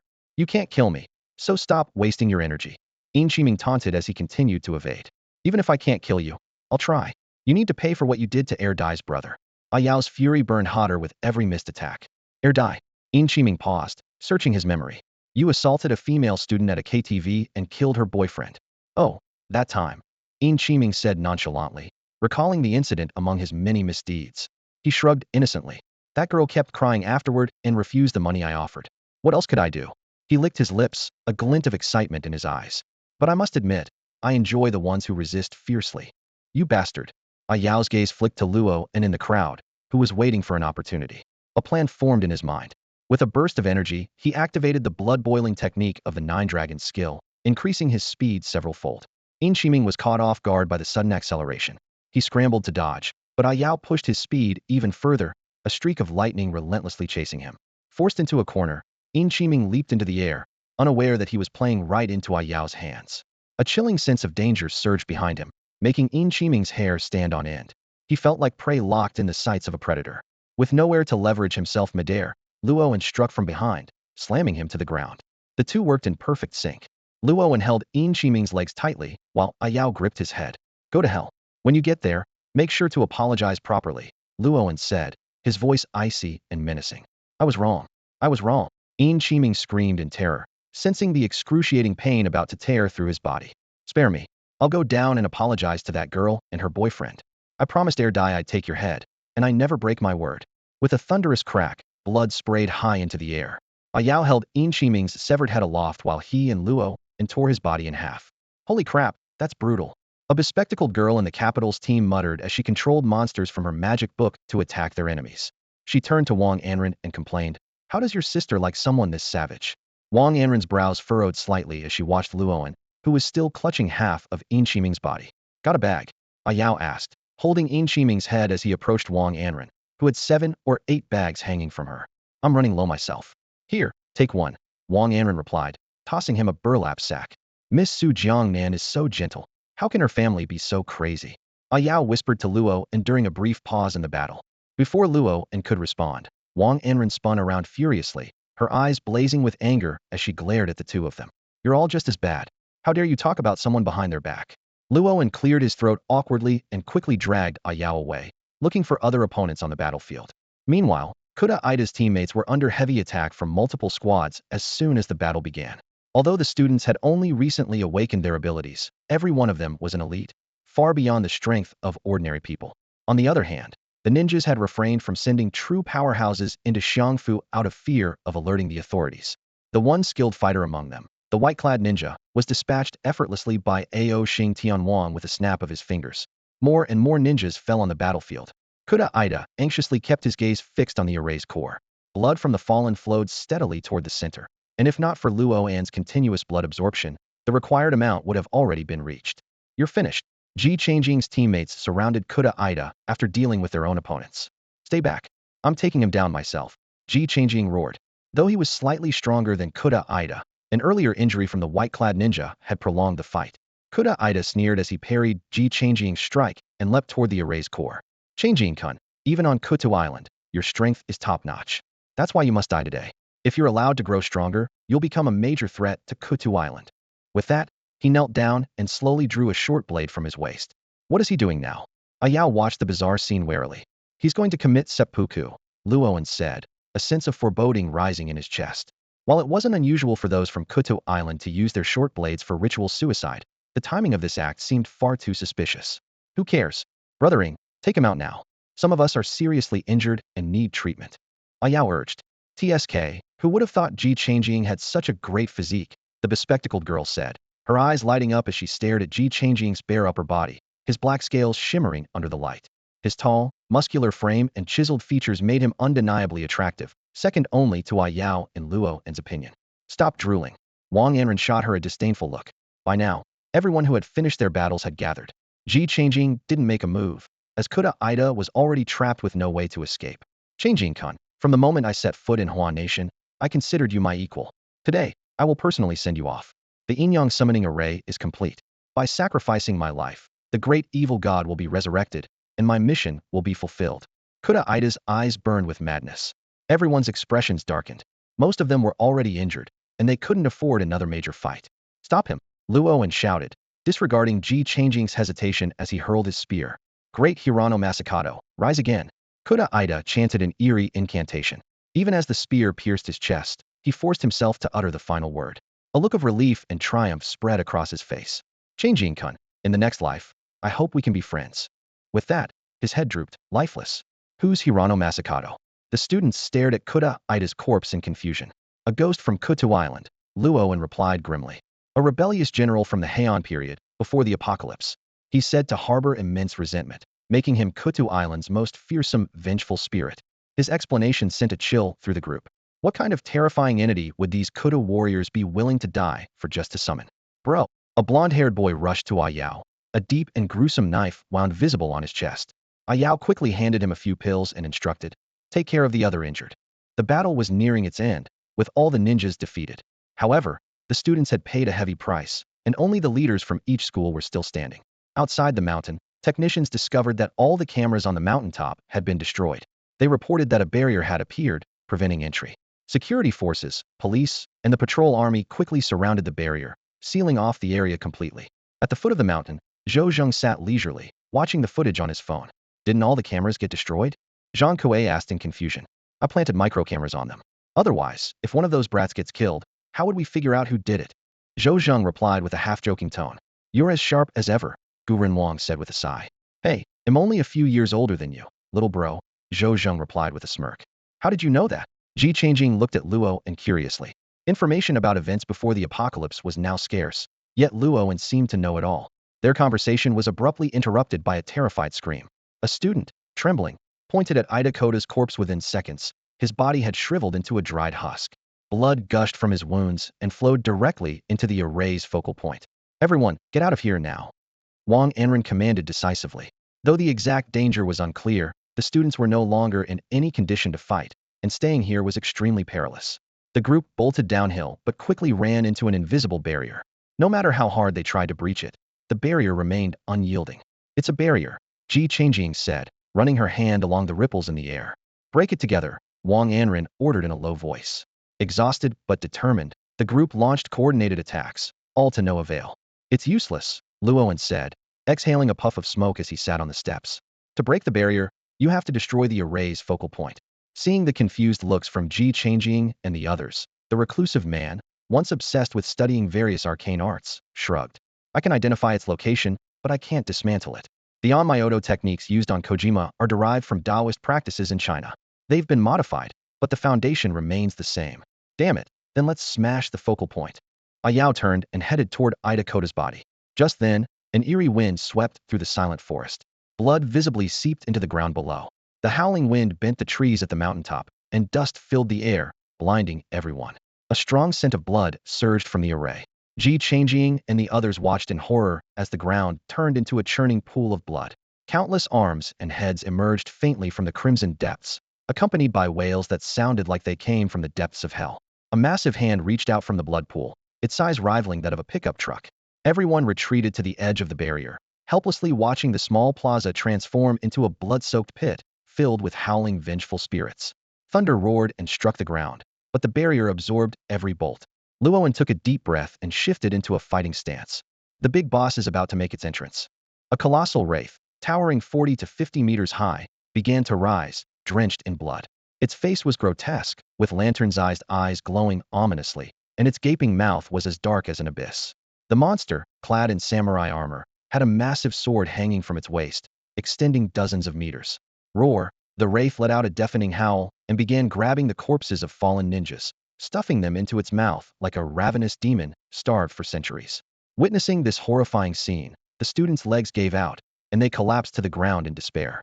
Facing the towering 100-meter monster, even the warriors who had previously battled the 5-cents white-clad ninjas without losing their resolve now found themselves in utter confusion. Come on, think of something. Ayao gave Luoan a hard shove, snapping him out of his daze. Yet Luoan, too, was momentarily frozen by the sheer enormity of the creature before them, an overwhelming presence that could make anyone despair. Everyone, get behind me. Ladies and the injured, fall back first. Ji Changjing's steady voice cut through the fearful atmosphere. Exhausted as he was, he still prioritized his companions, issuing commands to Luo, Un, and the others. This proud man, with his sharp, handsome features, upheld principles as unwavering as his character. At this point, only a few were still capable of fighting. Both Wang Anren and Ji Changjing were gravely injured, leaving Luo and A Yao as the only ones relatively unharmed. While most remained paralyzed by fear, Luo had already resolutely donned the Azura mask. Brother, let's take this thing down. Luo grinned at A Yao, pretending to stretch casually. Absolutely. Let's make sure it stays dead this time. The two bumped fists, their fighting spirits ablaze. The deputy captain of the Shanghai team watched them with newfound respect. These two really don't fear death, do they? The strong always rise to challenge the stronger. Ji Changjing nodded approvingly. Yeah, let's do this. With a fierce roar, the duo launched themselves like cannonballs toward the monstrous Terra no Masakato, who was feasting on corpses. The newly awakened beast, its full strength yet to return, greedily devoured its meal, paying no heed to these ants. The two aimed for its head. Io's eyes surged with lightning as he unleashed the thunderous power he'd been storing. Thunder roar. In an instant, the sky lit up as bright as day. Simultaneously, Luo exhaled an eerie black flame that surged forward like a breaking dam. The two forces struck Terra no Masakato's eyes with precision, leaving gaping holes in its eyelids. However, they began healing almost immediately. Enraged by the disruption, the giant beast swung a massive claw. In a split second, Luo grabbed A Yao by the collar and flung him away. A Yao used the beast's face as a springboard, kicking off and returning to Luo's side just in time for them to narrowly evade the deadly strike. Are these two really just newly awakened? The Shanghai deputy captain marveled at their nearly perfect coordination. The outcome of a battle is never determined by raw strength alone. Skill, experience, and an unyielding will to win they surpass us in all these aspects. Ji Changjing remarked insightfully. Anzi, bring out the big guns. A Yao shouted upon regaining his footing. Victory to the heavens. Luo steadied himself with a wide stance, bending his body backward as he raised his long spear. Thunderblast. A Yao gripped the spear alongside him, golden lightning coursing across its length. Thunderstorm strike. Together, they hurled the spear with all their might. It streaked through the air like a golden meteor, piercing Terra no Masakato's palm. Black blood gushed out like a waterfall as the beast howled in pain. Infuriated, Terra no Masakato raised both fists to slam them down. Damn it, again. A Yao roared. Go for its eyes. Blind it. Luo leaped high into the air. The two darted up the beast's arms, racing forward. Luo slashed open its thick arm with his spear, releasing a torrent of black liquid teeming with countless vengeful spirits. Scarlet hands reached out, attempting to seize him, souls trapped within Terra no Masakato, unable to find peace. Thunderblade slash. The duo leaped once more, Luo raising his spear high to strike the beast. With a resounding clang, the blow was deflected, sending a painful jolt through his hands. Terra no Masakato had merely closed its eyes to nullify the attack. Damn, this thing's skin is tough. A Yao couldn't help but curse. The monster let out an earth-shaking roar, the sheer force of its sound wave causing their ears to bleed. Overwhelmed by the stench of decay, the two climbed back onto its arms, ready to launch another attack. Look at his chest, Ji Changjing urgently reminded. A strange black glow emanated from Terra no Masakato's heart, growing more intense and blinding as he devoured more corpses. Luo leaped from Terra no Masakato's arm, thrusting his spear directly at him, only to see the weapon deflected with a crisp, metallic clang. It can't break through his defense. Luo shouted anxiously. Damn it, call for reinforcements. A Yao, who typically refused to rely on others, roared without hesitation. A deafening beastly roar echoed as a three-turtle blue-eyed white tiger leaped into the air, merging with A Yao. He let out a pained yet furious growl as his muscles swelled, his body expanding from 1.8 meters to 3 meters tall. His entire form became covered in white tiger fur, and his eyes glowed with an eerie blue light. Heavenly King, aid me. Luo bellowed. In an instant, a chilling wind swept through, and the sounds of battle filled the air. A figure of a general riding a majestic steed descended from the sky, merging with Luo's body. Young warrior, grip your spear tightly, and follow me to slay this foe. The authoritative voice resonated from Luo's mouth. Heavenly King, strike him down. Luo roared furiously. Vile invader, how dare you set foot in Huagua? Today, I shall sever your head to protect our homeland. The mighty steed reappeared, galloping through the air, its steps creating ripples in the void. The silver-armored general circled Terra no Masakato, his voice booming like thunder. Where are the brave sons of Huagua? Cracks tore through the void, and waves of cavalry surged forth like a relentless tide. The vanguard battalion of the Chihua army requests battle. The suicide battalion of the Chihua army requests battle. The 100 battles battalion of the Chihua army requests battle. The lone warrior battalion requests battle. One by one, the heroic spirits of fallen warriors descended upon the battlefield. These heroes, who once turned the tide in times of crisis, had returned today, donning their armor once more, vowing to defend their land. Tears streamed down Luoen's face. Our nation has faced life and death countless times, yet we still stand tall on the world stage. Why? Because we have never lacked heroes. In this world of chaos and destruction, our ancestors have always protected us, and our people have always stood together. He bowed deeply to the heroic spirits. Today, it is my honor to fight alongside you. Luoen will die with no regrets. Borrowing the Heavenly King's power, Luoen was already coughing up blood, his body on the verge of collapse under the overwhelming strength. Young warrior, a true man fears neither life nor death. The Heavenly King laughed boldly. Charge with me, young warrior. Chihua army, fight to the death. Kill. To the netherworld together. Ayao let out a mighty roar, his razor-sharp claws gleaming as he charged directly into Terra no Masakado's mouth. The countless heroic spirits surged forward like a flood, launching a unified assault on Terra no Masakado. Luoen led the charge, his spears spinning and slashing, cutting through the hand Terra no Masakado had raised to strike. The soldiers, following the Heavenly King's lead, swarmed Terra no Masakado from all directions, leaving him drenched in blood in moments. The Heavenly King's spear tore through the sky, piercing Terra no Masakado's chest like a shooting star, shattering his armor. Terra no Masakado let out an enraged roar, drawing his long blade and counterattacking. With one swing, dozens of heroic spirits were obliterated, their souls scattered. Yet the remaining spirits pressed on without hesitation, charging at the enemy with unwavering resolve. After the first wave of the assault, the Heavenly King reined in his steed, regrouping the forces for another strike. Ping Jiangmen's eyes burned with hatred as he swung his long blade, roaring at the Chihua army. On the battlefield, Luoen's body was soaked in blood, and with every swing of his halberd, several of his tendons silently ruptured. He leapt and fought in midair, his splattered blood falling like rain onto everyone below. Wang Anren lay prone on the ground, staring up at the figure in the sky with indescribable shock. He could clearly see that Luoen was burning his life force to fight. Even if victory was possible, it would likely cost him his life. Ji Changjing stood nearby. His expression complex had always refused to be protected by others, yet he couldn't help but be awed by Luoen's fearless determination. Even if I die today, I'll drag you to hell with me. Luoen roared, his voice filled with unyielding resolve. The Heavenly King raised the battle flag high, leading his troops in a fierce charge. Executing the third move, Heaven and Earth Oblivion. The halberd erupted in a crimson glow like a fiery sunset, staining the entire battlefield red. Luoen transformed his bloodied body into a colossal halberd, aiming straight for Ping Jiangmen's throat. Caught off guard, Ping Jiangmen hastily raised his blade to block, but the halberd cleaved through it effortlessly, piercing his neck. The soldiers following behind surged forward, decisively severing Ping Jiangmen's swaying head. His unwilling eyes glared one last time before his head plunged heavily into a pool of blood, his massive body collapsing with a thunderous crash. Huh, still not dead, you bastard. A Yao emerged from Ping Jiangmen's chest, dragging a heart the size of a water barrel in his hands, shouting triumphantly. As the crowd stared in astonishment, Luoen's final two tendons exploded, and his life force rapidly drained away. My friend, I regret that we cannot share a drink together, said the Heavenly King before releasing his possession. Without its support, Luoen plummeted from the sky. Ji Changjing and Wang Anren leapt up simultaneously, catching his bloodied, broken body.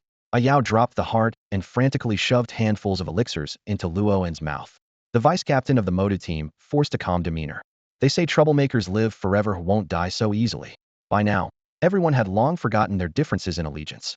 Having shared life and death moments, they all regarded Luoen as their savior. Voices rose in the crowd. He saved all of us. His breathing is so erratic. Will he be okay? Those damned invaders. Outside the barrier, people anxiously awaited news from within. Zhou Zheng stared intently at his phone screen. Though the mountaintop cameras had been destroyed, the logistical badge Luoen wore still transmitted a clear view of the scene. Has the barrier been broken yet? The ancient king lazily asked, leaning back in his chair. Li Gui respectfully replied. The main committee has already sent people in.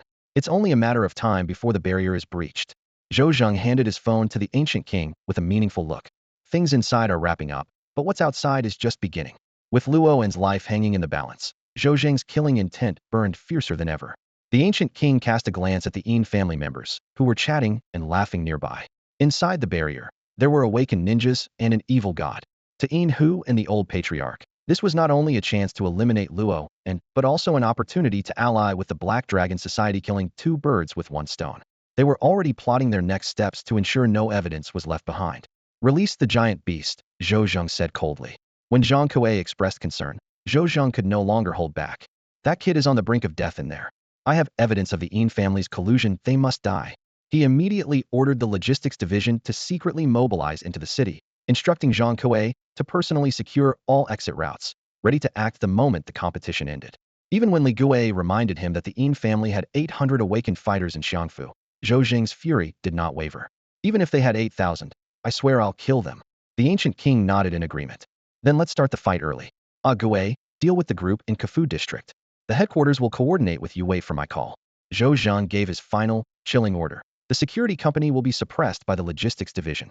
The rest on the ground will be handled by the giant beast and Mr. Li. Move fast and give the Een family a chance to catch their breath. Outside the Yuhua district police station, Dachong strode out wearing a trench coat that hadn't been washed in days. Despite his disheveled appearance, his eyes remained sharp and his spirit was unyielding. Brother Chong, hey, race your bag. A police officer behind him handed over his belongings with a friendly smile. Thanks to Guan Ting's connections, the Yuhua District Police and Luo ANS Group were currently on good terms. Additionally, since Luo ANS business relied on Deshang's management, it was unlikely his case would result in a harsh sentence, allowing him to be released on bail. Outside the station, a group of underlings had been eagerly waiting. Old Chu and Bozi leaned against a car door, waving at Dachong. Xiao Hui quickly approached and whispered Zhou Zheng's orders. The higher-ups have spoken. We need to clear out the Kafu district's ground forces before nightfall. Li Gui will lead the charge, and we're providing support. The boss was seriously injured by those dogs from the Een family, De Kuan added grimly. Deshang's eyes twitched upon hearing this, and he cursed, damn the Een family. Though a streetwise figure, Dachong, like Li Gui, understood the balance of power. Upon receiving Zhou Zheng's orders, he didn't hesitate. Without even changing his clothes, he led his brothers into the car and drove off. See you later? Let's grab a drink sometime. Dachong waved goodbye to the officers who had been guarding him. Meanwhile, at a logistics base in the deserted outskirts of Xiangfu City, Wu Chu stood coldly observing a hastily assembled team. His usually laid-back face was now heavy with seriousness, as over a dozen transport helicopters stood ready behind him. Damn it, someone dared to bully our logistics boys in the city. Wu Chu scanned the assembled troops and barked, what do we do? Take them down. Crush them. Avenge them. The soldiers roared in unison, their anger palpable. Wu Chu nodded in satisfaction. The division has ordered us to enter the city immediately for reinforcements. No more talking. Get into the city by nightfall. By sunrise tomorrow, I want all 800 awakened members of the Een family dead. Understood. Yes, sir. The thunderous response shook the air. Traitorous scum. They'll even dig up their ancestors' graves. Wu Chu snarled through gritted teeth. Leave the city's big shots with lasting nightmares. Be utterly ruthless and make it as bloody as possible. Got it. Understood. Board the helicopters. Move out. As war loomed on the horizon, inside the Een family's conference hall, the elder patriarch remained calm and composed. The barrier still hadn't opened, and the longer it stayed that way, the more dangerous the situation inside seemed. This only made the Een family more smug. Master. The Een family's butler hurried onto the stage and whispered into the old master's ear. The logistics division is rapidly regrouping and returning to Xiangfu. Dachong has been released, and Li Gui is rallying his forces. As one of the four major families in Xiangfu, the Een family had ears and eyes all over the city. Moreover, Zhou Zheng had always been a key focus of their surveillance. Any movement on his part rarely escaped their notice. A mobilization of this scale was impossible to hide. Something unusual is definitely going on. The old master, who had ruled Xiangfu for many years, couldn't shake a growing sense of unease.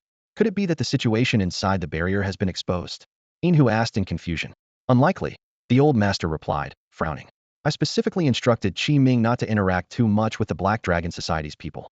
Once the job was done, they were to withdraw. By now, little brother should have come out. Inhu reminded him. Qiming could have followed the plan to retreat, but the unexpected arrival of Luo and his group disrupted the Een family's arrangements. The Eens had originally counted on a clash between the Xiong prefecture forces and external powers at the mountainside, planning to complete their ritual amidst the chaos and then escape. However, Luo N's deep-seated hatred for Ko Island drove them to charge straight to the mountaintop without stopping, a move that caught the Een family off guard. Young Master Qiming is still within the barrier, but that's no issue, the butler said in a low voice, standing beside old Master Een. They won't make it out alive. Old Master Ian sat upright in his chair, his gaze sharp as he gave a solemn command. Inform all direct family members to return to the estate immediately and prepare to evacuate Xiong Prefecture at any moment. Grandfather, isn't this an overreaction? Ian, who leaned casually against the wall, dismissively adding, in all of Xiong Prefecture, who would dare challenge the Ian family? Zhou Zheng and the Gu family? They're nothing. Old Master Yin's eyes shifted to Zhou Zheng and Gu Renwang, who were engaged in a hushed conversation not far away. His brows furrowed slightly. We've been too comfortable in Xiong Prefecture for too long. Zhou Zheng and the Gu family aren't threats individually, but if Luoyin's actions push them to join forces, that's a problem. Zhou Zheng controls the military, and the Gu family holds political power. If they unite, he waved his hand, signaling the butler to leave. The butler quickly drove away from the grand competition venue, unaware that Zhou Zheng and the others had been monitoring his every move. As the car reached the outskirts, it was stopped by armed police officers. Officer, I'm the butler of the Ian family. The master has instructed me to handle some urgent business.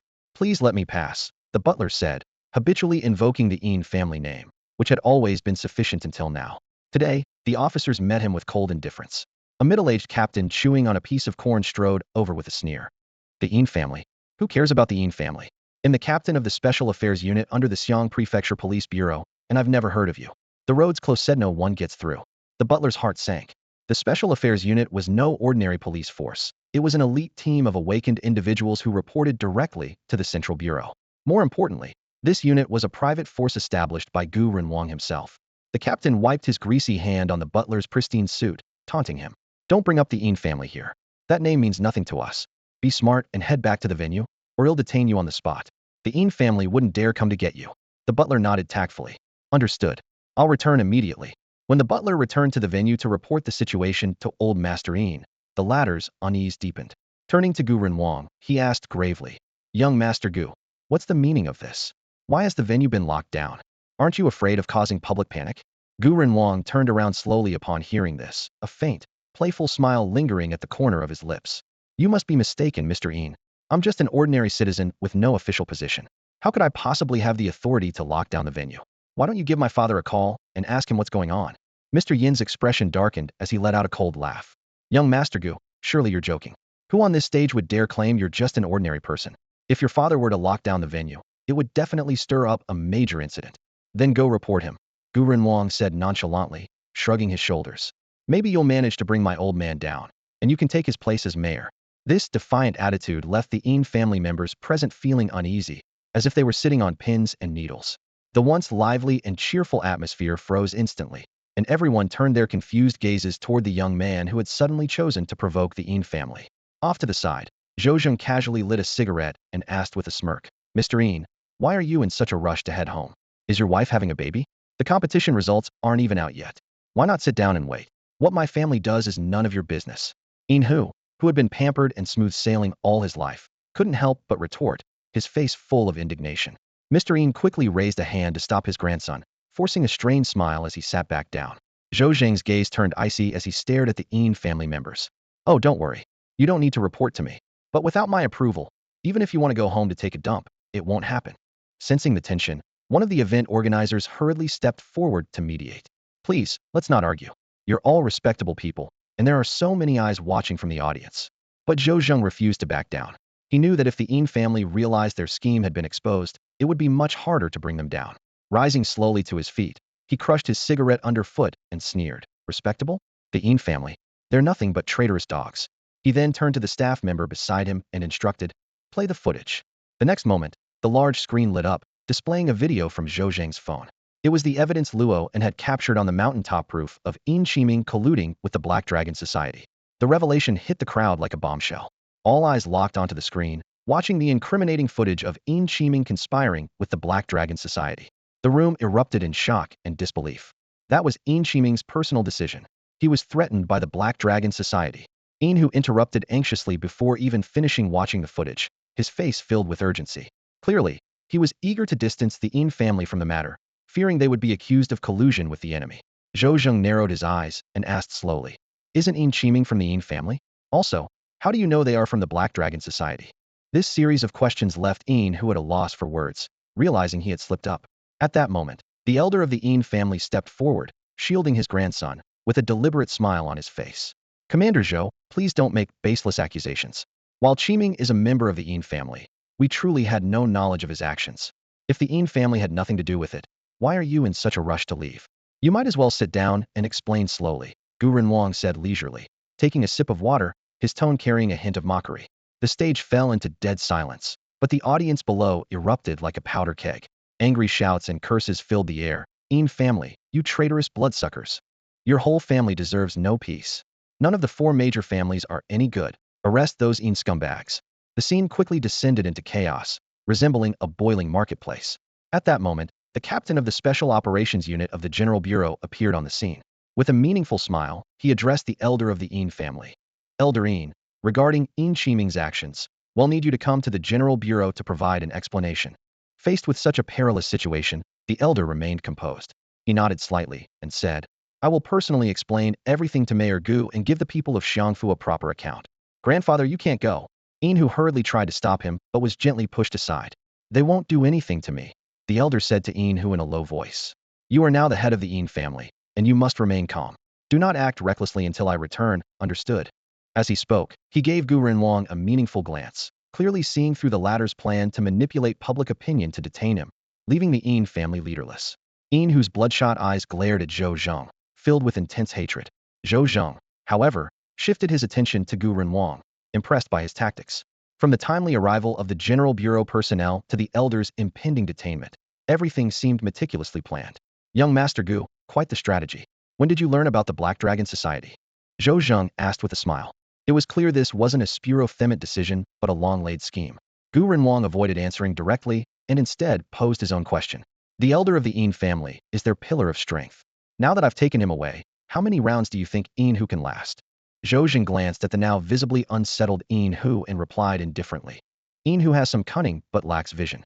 He's capable of petty schemes, but he doesn't have his grandfather's broad perspective. It was apparent that Gu Renwang intended to take this opportunity to dismantle the entire Yin family. The ancient Wang Huahuan spoke slowly. The Yin family is in complete disarray now. Without the old master Yin to hold things together, Yin Hu is bound to show a weakness. He squinted his eyes and continued. Although we have evidence of Yin Qiming colluding with the enemy, it's not enough to prove the entire Yin family is connected to the Black Dragon Society. To bring down the Yin family, the key lies in Yin Hu. We must make this young master feel the crisis, apply constant pressure until he collapses and retaliates. At this moment, Yin Hu stared at the fading figure of his grandfather being taken away, his fists clenched so tightly that his knuckles turned white, his chest heaving violently. The elderly butler gently placed a hand on the shoulder of the young master he had watched grow up, and spoke softly. Young master, you must remain calm now. You need to arrange for the family members to leave Xiang Mansion first, and all those shady businesses on the surface must be paused. You have to hold on until the old master returns. Yin Hu took several deep breaths, forcing himself to calm down. Imitating the way his grandfather handled matters, he began issuing orders. Contact the PR firm immediately. Spare no expense to clear the charges of treason. At that moment, he truly realized the gap between himself and his grandfather. He had always wanted to prove to his brothers that he could take on the role of the family heir, that his abilities were not just the result of his grandfather's favoritism. But now, he saw how far he still had to go. Is this a sure-kill move? Wang Huahuan looked curiously at Zhou Zheng. Do you still have something up your sleeve? Zhou Zheng's lips curved into a faint smile. The trump card. The two old foxes exchanged a knowing glance, their eyes glimmering with cunning. They had laid countless secret traps long ago to deal with the four great families. Wang Huahuan shifted his gaze to the red, semi-transparent barrier on the mountaintop. It's about time. Aren't you going to do something about that little one of yours? He's about to die. Zhou Zheng chuckled indifferently. The Black Dragon Society doesn't understand Xiang Mansion, and the Yin family is surprisingly foolish too. Although the one on the mountaintop has perished, his soul remains.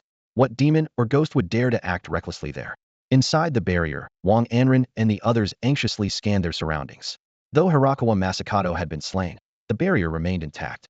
A shadow of unease loomed over everyone's hearts. Yao stomped his feet in worry as Luo N's breath grew weaker and weaker. Ji Changjing shouted, why hasn't the barrier disappeared yet? At this rate, the injured will only worsen. Luo had already fallen unconscious, his awareness submerged in darkness. Suddenly, a faint light flickered in the distance. He vaguely saw a man beckoning to him. The scene shifted abruptly, and the light enveloped him. When he opened his eyes again, he was standing before the stone tablet on Mount Xianxing. There were no arrays from the Black Dragon Society, no corpse of Hirakawa Masakato, and no sign of Yao or the others. The mountaintop was lush with trees, and the spring breeze carried the fresh scent of earth. "This is my world of consciousness," came a low, clear voice from behind him. Turning around, he saw the man dressed in white who had once slain the 5 cents ninja, standing with his hands clasped behind him. "You are?" Luoan already had a guess in his heart, but didn't dare to confirm it. "My name is Wang Shuhua, known to others as the Proud Star Heavenly King." The man in white smiled gently. "But to you, it's more fitting to call me senior brother." Seeing the confusion on Luoan's face, Wang Shuhua explained, "Although we are separated by a century, we cultivate the same origin technique, so we can be considered disciples of the same master." As he spoke, he released an aura as gentle as a breeze, one that felt deeply familiar to Luoan. "The Julong technique," Luoan exclaimed in surprise. "Exactly, the Julong 10 elephant technique, created by the same master. So calling you junior brother is only natural. But haven't you already?" Luoan hesitated, knowing that this man had died 100 years ago, making his sudden appearance seem incredibly strange. "It's merely a coincidence of fate," Wang Shuhua explained. "Though my body perished, by cultivating the heavenly star diagram, I was able to preserve a wisp of my soul using the power of the stars and create this world of consciousness." Luoan pondered for a moment before asking, "Then how did you manifest earlier?" Wang Shuhua smiled proudly. "The invaders outnumbered you, and I couldn't stand by and watch. So, I stepped in to teach them a lesson." Didn't you say you were going to slay the evil gods?" Luoan's voice trembled, and beads of cold sweat still clung to his forehead. If not for his powerful trump cards, he might have already perished at the hands of Ping Jiangmen. Wang Shuhua smirked faintly, giving his wrist a flick. 9 massive, blood-soaked heads thudded heavily onto the ground. "Who said I didn't act? It's just that this summoning formation is incredibly sinister, summoning far too many evil gods. I managed to hold off 9 of them." He gave a mysterious smile. "Friendly reminder, the formation is still active. New abominations could crawl out at any moment." Luoan's heart sank. If another evil god appeared, the students within the barrier would face utter annihilation. "You're on the brink of death, and you're still worrying about others?" Wang Shua's deep gaze locked onto Luo, and, "Why not stay here with me after you die?" A flash of defiance crossed Luoan's eyes. He had yet to reach the pinnacle, and there were still countless grudges to settle.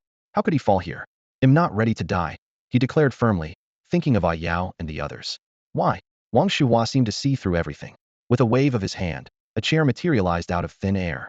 He sat down with elegance, pouring himself a cup of tea. "I need to seek justice for the Een and Li families, take revenge on the Black Dragon Society, and protect those I care about," Luoan said resolutely. "To live is to pursue vengeance and joy," Wang Shuhua remarked, sipping his tea. "Do you know why the Black Dragon Society set up the summoning formation in Xiang Prefecture?" "To use your residual power to summon evil gods, I assume," Luoan analyzed. "After all, you were Xiang Prefecture's strongest war god. Only the energy you left behind after death could sustain such a massive summoning array." "Correct, but also incorrect." Wang Shuhua set down his teacup dismissively. "Using my power is only part of it. More importantly, they want to use the evil gods to steal the nation's fortune. Ko Island loves indulging in these futile schemes. But they are doomed to fail. The national fortune of Hua is vast and boundless. For Ko Island to try and seize it, they wouldn't be able to bear the consequences and would ultimately face their own annihilation." This proud Star King spoke with an air of absolute control, as if everything was within his grasp.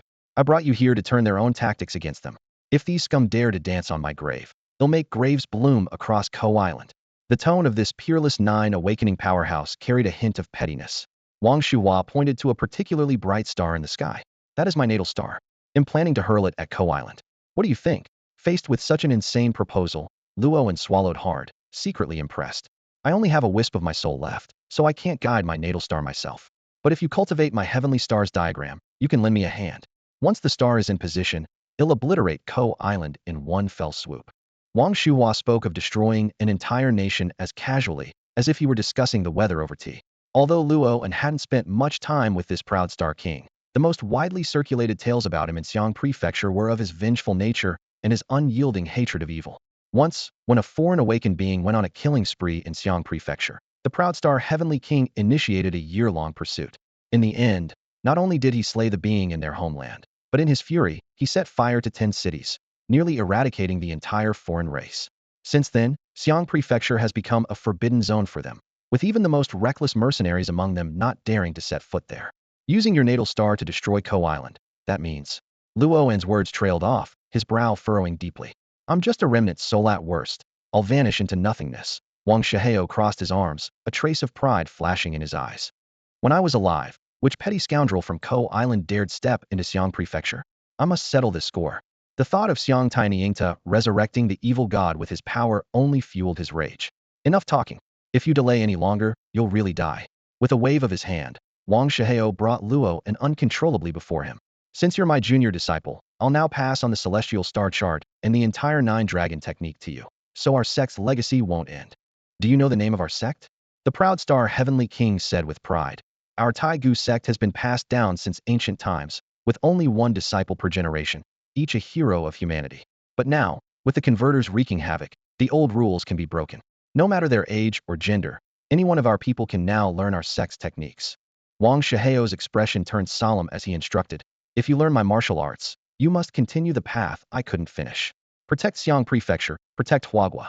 Luo nodded firmly. Wang Shihao extended a glowing forefinger, lightly touching Luo's forehead. Instantly, a torrent of immense memories surged into Luo's mind. Wang Shihao sat upright at the table, his white robes fluttering despite the absence of wind, his voice distant. I don't have much power left. I'll now repair your meridians and cleanse your body. Remember, once you leave, your conduct must not bring shame to our sect. Luo clutched his head in pain as countless fragments of memory threatened to overwhelm his mind. I'll break the barrier. This pathetic formation won't hold. Train diligently with the star chart, and one day, we brothers will meet again. As his voice faded, the space began to distort, and a powerful suction force pulled Luo back to his body. He's awake. He's awake. Ayao's excited voice rang out. Huh? Luo's injuries. Wang Enren looked on in amazement as Luo's shattered meridians healed visibly. Suddenly, the earth trembled, and the entire space shook violently. A small meteorite, tens of meters in diameter, descended from the sky, trailing crimson flames as it tore through the heavens and crashed into the barrier. The colossal shockwave instantly leveled half a mountain, flattening a dense forest and reducing a towering peak by half. Outside the barrier, the staff were thrown into the air by the shockwave. At the critical moment, a mysterious force surged from the stone monument atop the mountain, shielding everyone. The barrier shattered into fragments, and everything meticulously planned by Ko Island was reduced to nothing. Who could have expected that such a powerful being would reappear in the world in this manner? After the war, rescue teams swiftly entered the scene, with medical staff maneuvering stretchers through the ruins of the arena. Luoan was carefully carried onto an ambulance. He was drenched in blood, his clothes in tatters, yet no one noticed that his nearly fatal injuries were quietly healing. The wailing sirens of ambulances echoed one after another as they left the arena in rapid succession. This grand competition concluded in an utterly unexpected manner. The organizing committee didn't even have time to tally the scores before the elite contestants were rushed to the hospital. The news spread like wildfire. Within mere hours, the shocking scandal of the Yin family colluding with foreign forces to harm China's prodigies swept across the nation's internet. Videos from the arena went viral online, with views quickly surpassing tens of millions. Before the Yin family could make any response, the label of traitors was firmly affixed to their name. Major news channels competed to broadcast footage of the injured being carried out of the arena. The bloodied faces and battered bodies ignited a wave of national outrage. Media outlets across the spectrum voiced their condemnation, and even official state channels issued rare, assertive statements. The situation escalated so rapidly that the Yin family was caught off guard. If these students had perished, perhaps they could have denied everything. But the reality was that these prodigies not only survived, but among them were heirs from top-tier families like the Zijin family and the Ji family of Modu. Though the powerful families were deeply intertwined through alliances and marriages, the Yin family's audacity to target the direct descendants of these clans crossed a line that could not be overlooked. That very day, the Ji family dispatched a team to Xiangfu. Meanwhile, in a luxurious suburban villa in the outskirts of the capital, Su Jiangnan was staring intently at the television news. Her eyes frantically searched every injured person being wheeled out until they landed on the blood-soaked, unconscious figure of Luoan. Ah! A heart-wrenching scream escaped her lips as Su Jiangnan staggered, nearly fainting. What happened? Her parents rushed into the room at the sound, seeing their trembling daughter, and asked anxiously. I need to go to Xiangfu, Su Jiangnan pleaded, her voice shaking. No, don't think I don't know what you're planning to do, a professionally dressed woman coldly interrupted. This was Su Jiangnan's mother, Wang Shengnan, a direct member of the Zijin family. Known for her independent and commanding demeanor, she often found it difficult to communicate with her daughter. At just under 40, Wang Shengnan bore a striking resemblance to Su Jiangnan, though her features carried a sharper, more mature edge like an older version of her daughter. I'll be fine. Su Jiangnan's father, Su Wanfeng, gently pulled his daughter into his arms, trying to soothe her trembling body. Don't worry. Dad, please, let me go to Xiangfu. I want to be with him. Su Jiangnan broke down in tears, crying uncontrollably. Seeing his fragile daughter in such despair, Su Wanfang looked pleadingly at his wife. No, Wang Shengnin remained resolute despite her own heartache. You're a direct descendant of the Zijin family. Do you understand what it means for you to go to Xiangfu right now? Allowing your cousin to go was already the biggest compromise I could make. She knew the difficult path her daughter faced and didn't want her to repeat her own mistakes. But she underestimated her daughter's determination. I don't want to be part of the Zijing family at all. My surname is Su. Su Jiangnan stood in the center of the room, years of pent-up resentment finally erupting. Her voice trembled with emotion, almost breaking into sobs. Why do you always force your self-righteous decisions on me? You were the one who sent me to the Xiang residence, and now you're the one who brought me back. You never ask if this is what I want. Wang Shengnan looked at her daughter's tear-streaked face, her heart aching as if it were being torn apart. Let me go? I don't want the surname Wang. Su Jiangnan's voice carried a sense of despair. You can't choose the family you're born into. Wang Shengnan closed her eyes in anguish. I can't choose my birth, but I can choose my life or death. Smack. A sharp slap landed on Su Jiangnan's face. Are you threatening me? Wang Shengnan shouted harshly. The room fell into a deathly silence. Su Jiangnan touched her burning cheek and slowly lifted her head to meet the gaze of the mother she had barely seen throughout her childhood. You weren't there when I needed a mother the most, and now you want to control my life. Can I stop being your daughter? Let me go? You can't control me forever. Her words hit Wang Shengnan like a hammer to the heart. She watched as her daughter slowly stood up and bowed respectfully. I owe you, and I will repay it, but I must return to the Xiang residence. After Su Jiangnan left the room, the usually strong-willed Wang Shengnan collapsed into her husband's arms. I'm not a good mother. Our daughter has grown up, and we've already missed her childhood. Things are different now, Su Wanfang said, gripping his wife's hand tightly. When we got together, no one supported us. Now, at least she has us to support her. Meanwhile, on the rugged dirt road outside Xiang City, a convoy of over a dozen trucks loaded with supplies was making its slow progress. This was the Yin family's land transport team, led by a collateral descendant, Yin Zue. Brother Zue, I heard the old man got arrested. Should we head back to help after this trip? The deputy leader asked. Yin Zue blew out a puff of smoke, his weathered face, hardened by years of transport work, showing a heavy expression. We have to go back. The Yin family has been in Xiang City for so many years, and we've never suffered a loss like this. Suddenly, the lead truck screeched to a halt. Without a seatbelt, Yin Zue nearly slammed into the windshield. Just as he was about to lose his temper, he saw a burly man with a beefy build sitting leisurely at a square table in the middle of the road, eating noodles. Who eats noodles in the middle of the road? Yin Zue frowned. His years of experience told him trouble was brewing. Although the Yin family held significant influence in Xiang City and rarely faced such blatant challenges, it seemed today they had encountered someone reckless enough to test their patience. Bad luck just keeps piling on. Go muttered under his breath, slamming the car door shut as he strode purposefully toward the bearded man standing stoically by the roadside. Hey, brother, what's the deal here? Zue Gu called out. The man with the beard said nothing, merely gesturing at the wooden stool in front of him, signaling Zue Gu to take a seat. SHD. Zue Gu turned around and barked at the men behind him. Get the boys ready and wait for my signal. With that, he swaggered forward. In his mind, nobody would dare risk their life on Yin family territory. It was probably just a shakedown for some toll money. Zue Gu sat down across from the bearded man, eyeing him over the rough wooden table. Brother, what's going on? How about moving over and letting us through? The bearded man kept his head down, slurping the last of his noodles with deliberate calm. He wiped his mouth carelessly with his sleeve before finally looking up. Yin family, huh? You know who we are, and yet you still dare block our way. You've got some guts, brother. Zue Gu chuckled lightly, pulling out a cigarette and lighting it. He offered one to the man across the table. You seem unfamiliar. If it's a matter of us not paying our dues, name your price. I'm in a hurry today, how about cutting us some slack? But the bearded man simply waved the cigarette away and replied coldly, not interested in money.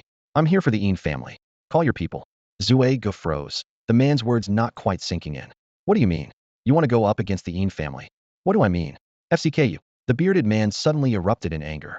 Back when I was collecting tolls with Tiger, you were still sucking on a bottle. And now you're trying to act like a big shot with me? Just last week, I wiped out a couple dozen from the Kong family in the city, and now the Yin family shows up? What? Are the four great families like moles? I smash one, and another pops up?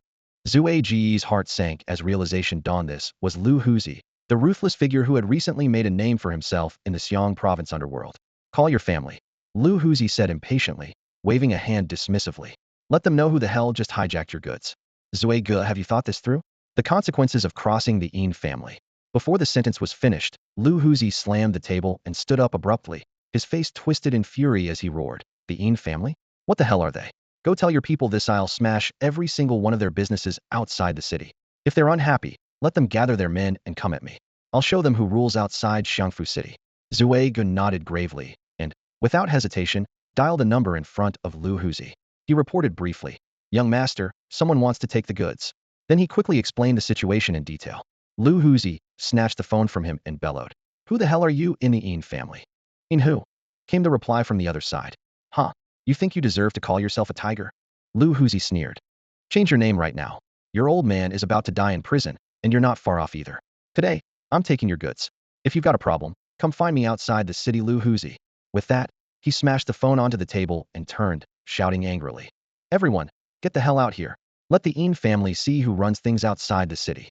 In an instant, more than 100 armed men emerged from the sides of the road, their cold gazes fixed on the convoy. Zue Gu was about to speak when Lu Huzi's fist came crashing toward him. With the strength of a fourth awakening, Lu Huzi's punch was like a sledgehammer. Zue Gu, only at the second awakening, barely managed to raise his arms to block, but the sheer force sent him flying several meters, blood streaming from his orifices. "God damn it. I gave you weapons to fight, not to stand around watching." Lu Huzi barked before striding away. Behind him, chaos erupted as a fierce battle broke out. The sounds of clashing blades and gunfire filled the air. Meanwhile, in the Yin family's ancestral home within Xiangfu City, Yin hurled his phone to the ground in fury. "Who the hell does he think he is, coming out of nowhere to challenge me?" Lu Huzi's sudden reappearance after years of absence, coupled with his immediate declaration of war against the Yin family, left Yin both bewildered and enraged. The family's butler bent down to pick up the shattered phone, cautiously advising, "Young master, now isn't the time to focus on those outside the city. Your uncles and aunt have all returned. The priority is to calm everyone down and wait for the master to be released." Yin, a shadow of his former composed and strategic self, looked utterly exhausted. His disheveled appearance and nicotine-stained fingers betrayed his frayed nerves. Upon hearing that all the key family members had gathered, he hastily straightened his clothes and headed toward the main hall. The arrest of the Yin family patriarch had thrown the entire household into disarray. The main decision-makers, who had long been away, rushed back, leaving the family temporarily leaderless. As soon as Yin stepped into the room, he was surrounded by elders bombarding him with questions. At that moment, a tall, burly middle-aged man entered from outside. His deep-set eyes held a hint of past defiance, and the wrinkles at the corners spoke of years of hardship. Yet, his presence was commanding. "Apologies for being late," he said in a low, steady voice. In the reception hall of the Yin family mansion, a middle-aged man with slightly graying black hair and dressed in an impeccably tailored suit pushed open the door. He was none other than Yin's eldest uncle, the son of the Yin patriarch's brother. "Why are you so late?" Yin asked impatiently. "Traffic." Yin's uncle replied with a nonchalant smile.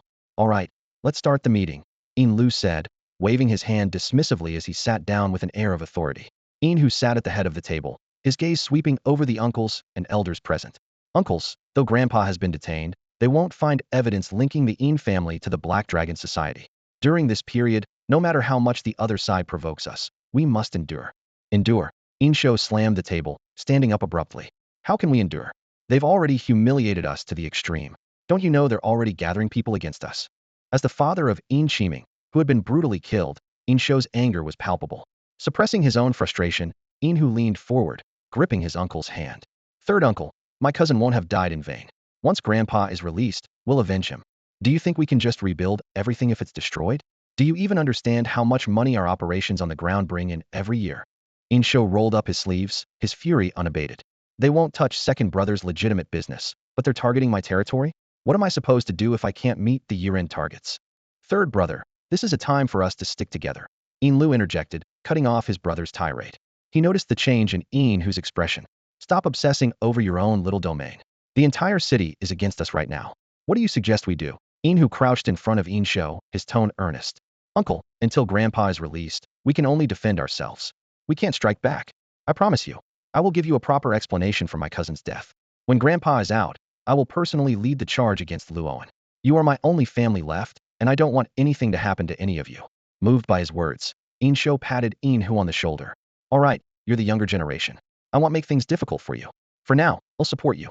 Whatever you say, we'll follow." Yin immediately began outlining the plan. "First, we halt all ground operations to avoid giving anyone leverage against us. Hire the best lawyer to get Grandpa out on bail, and have the PR team start cleaning up the Yin family's image." "Does anyone have anything to add?" Yin Kuei, the normally silent eldest uncle, suddenly spoke up. "The old man has been doing charity work for years. We could rally those who have benefited from his generosity to protest on the streets. Exactly. Hu slapped his thigh in agreement. Grandpa has spent so much money over the years, it can't go to waste. Let's mobilize them. He'll handle this, Koei volunteered. No need to trouble Big Brother with such a small matter. He'll take care of it. Sho quickly interjected. The other siblings chimed in, ostensibly to spare their eldest brother the effort. But in truth, they were wary of this half-brother gaining too much influence. As the meeting concluded, the attendees dispersed one by one. Koei maintained his composed demeanor as he exited the mansion and climbed into the back seat of a car. Taking out his phone, he swiftly sent a text message. The fish has taken the bait. In the hospital room, Dechong quietly sat in front of Luo and with Xiao Hui and the others. Dechong was intently peeling fruit with a small knife, the blade gliding steadily across the skin, leaving an even trail. Luo's face was deathly pale as he stared at the screen of his phone. The news displayed on it made his brows furrow. Deeply massive protests had broken out across Xiang Prefecture, with the public demanding severe punishment for the Yin family. Although a few articles defending the Yin family had appeared online, the overwhelming tide of angry comments in the forums made it clear that these attempts at damage control were futile. Standing by the window, Xiao Hui exhaled a puff of smoke. I heard this has blown up so much that the capital sent a special investigation team down to handle it. That's not good news, Luo said with a frown, unease creeping into his voice. This should have been handled internally within Xiang Prefecture. For them to send a team from the capital, something unexpected must be going on. At that moment, Li Gui entered the room silently. His face was weary as he spoke. It's definitely not good news. The Yin family is starting to fight back. The leader of the investigation team is from the Ozi faction. The capital is full of factions, and the Ozi faction happens to be the Yin family's strongest backer. This time, they've stepped in to shield them, Li Gui said as he leaned tiredly against the wall. His exhaustion was evident, had likely been running around all day without even a sip of water. Now, he had taken a moment to visit Luo, and while picking up Dechong, Luo asked in confusion, doesn't the Gu family also have influence in the capital? How did the Ozi faction manage to take the lead?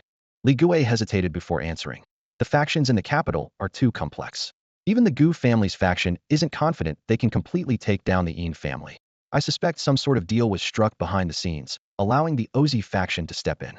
So we're just going to let the Yin family off the hook? Luo's voice was tinged with frustration.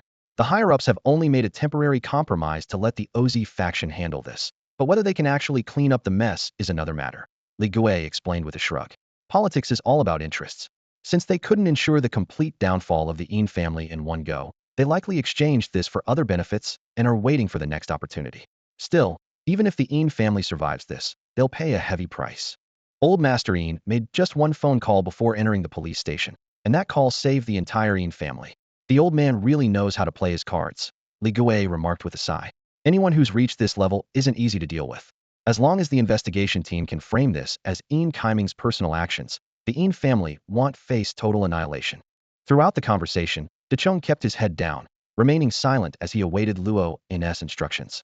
The room fell into a brief silence, broken only by the rhythmic tapping of Luo's fingers on the back of his phone.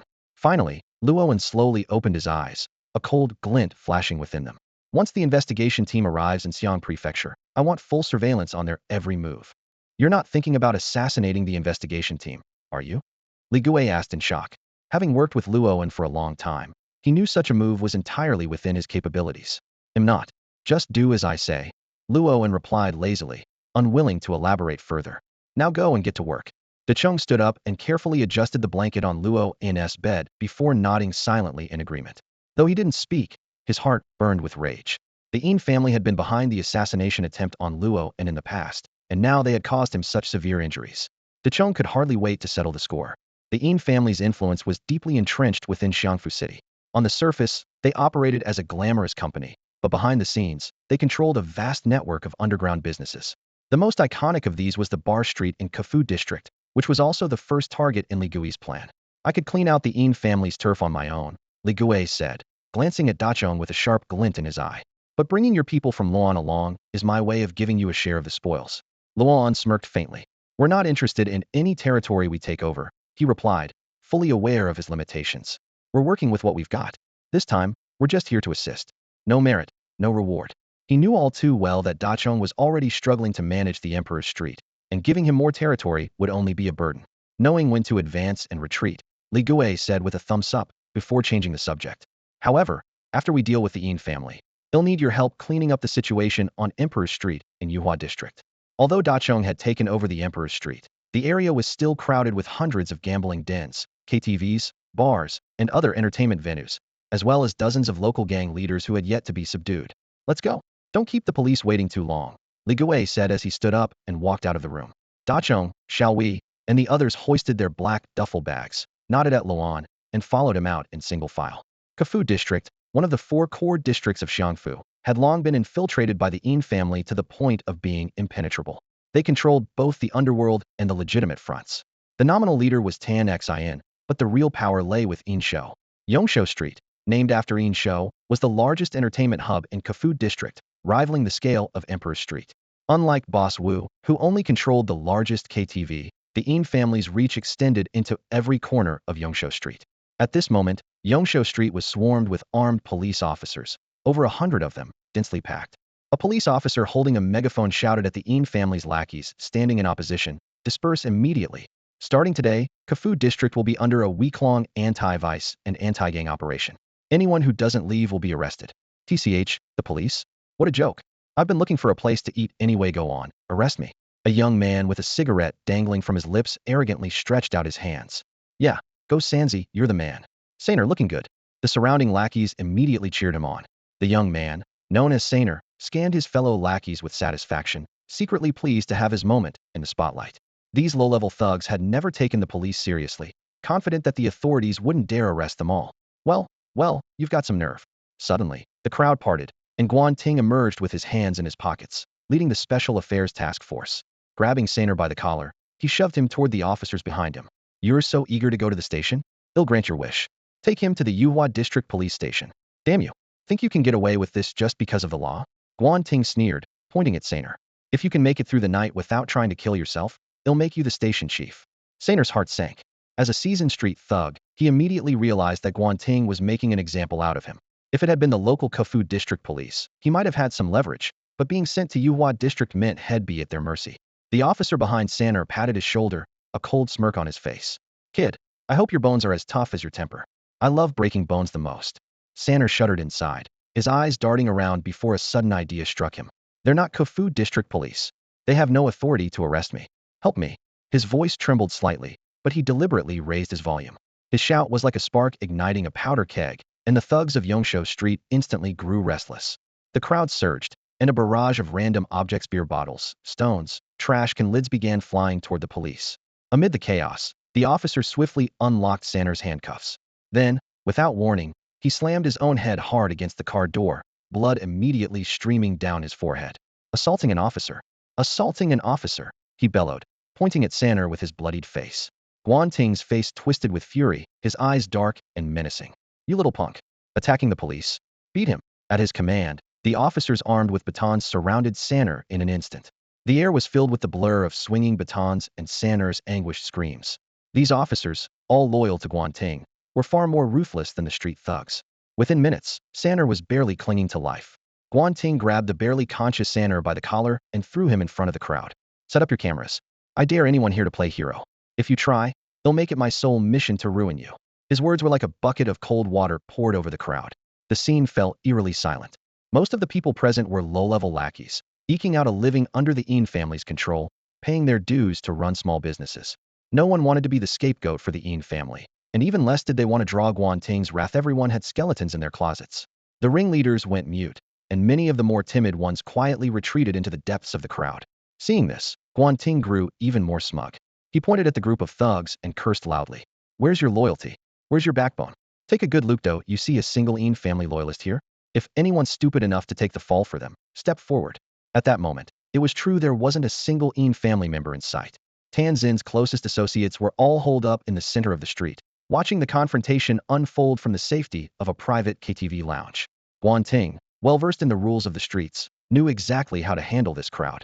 He strode forward and delivered a brutal kick to one of the thugs, his voice carrying an undeniable threat. None of you are squeaky clean. Don't make me start digging into your dirt. Move the cars in. If anyone blocks the way, arrest them and ship them off to the mines in the middle of nowhere. Now clear out. Following his orders, the police began advancing aggressively. The chaotic crowd gradually parted, forming a narrow passage. The small-time thugs loitering around Yongshou Street scattered like frightened birds within half an hour of the standoff, leaving only one reckless straggler, Sanner, lingering aimlessly. Inside Platinum Palace, the grandest KTV on Yongshou Street, Tan Xian stood by the floor-to-ceiling window, his gaze cold and fixed in the direction of the courtyard. Boss, they're coming for us, Feng Hua said cautiously, standing behind Tan Xian.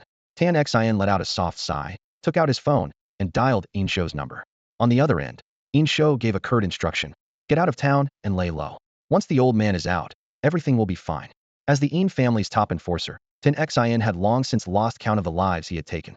Under the Yin family's protection, such matters were trivial. But if the Yin family fell, any one of those lives could be enough to land him in front of a firing squad. Boss, should I arrange a car for the escape? One of his subordinates asked, noticing the dark expression on Tan Xian's face. Without waiting for a response, the subordinate quickly left to make preparations. Moments later, the office door was flung open, and the subordinate who had just left was thrown back inside like a sack of potatoes. Following this, Li Gui, clad in an ostentatious white suit, strolled in leisurely. Tan Xian was no stranger to this rising local power player. Don't bother, Li Gui said nonchalantly, brushing imaginary dust off the sofa before sitting down and lighting a cigarette. The entire street is surrounded. The Special Operations Unit is personally here to arrest you. Why not give Inshou a call and see if he dares to come save you? You think you can stop me? Tan Xian sneered coldly. He was a genuine peak-tier martial artist, far stronger than most. Li Gui shrugged. I don't fight with reckless desperados.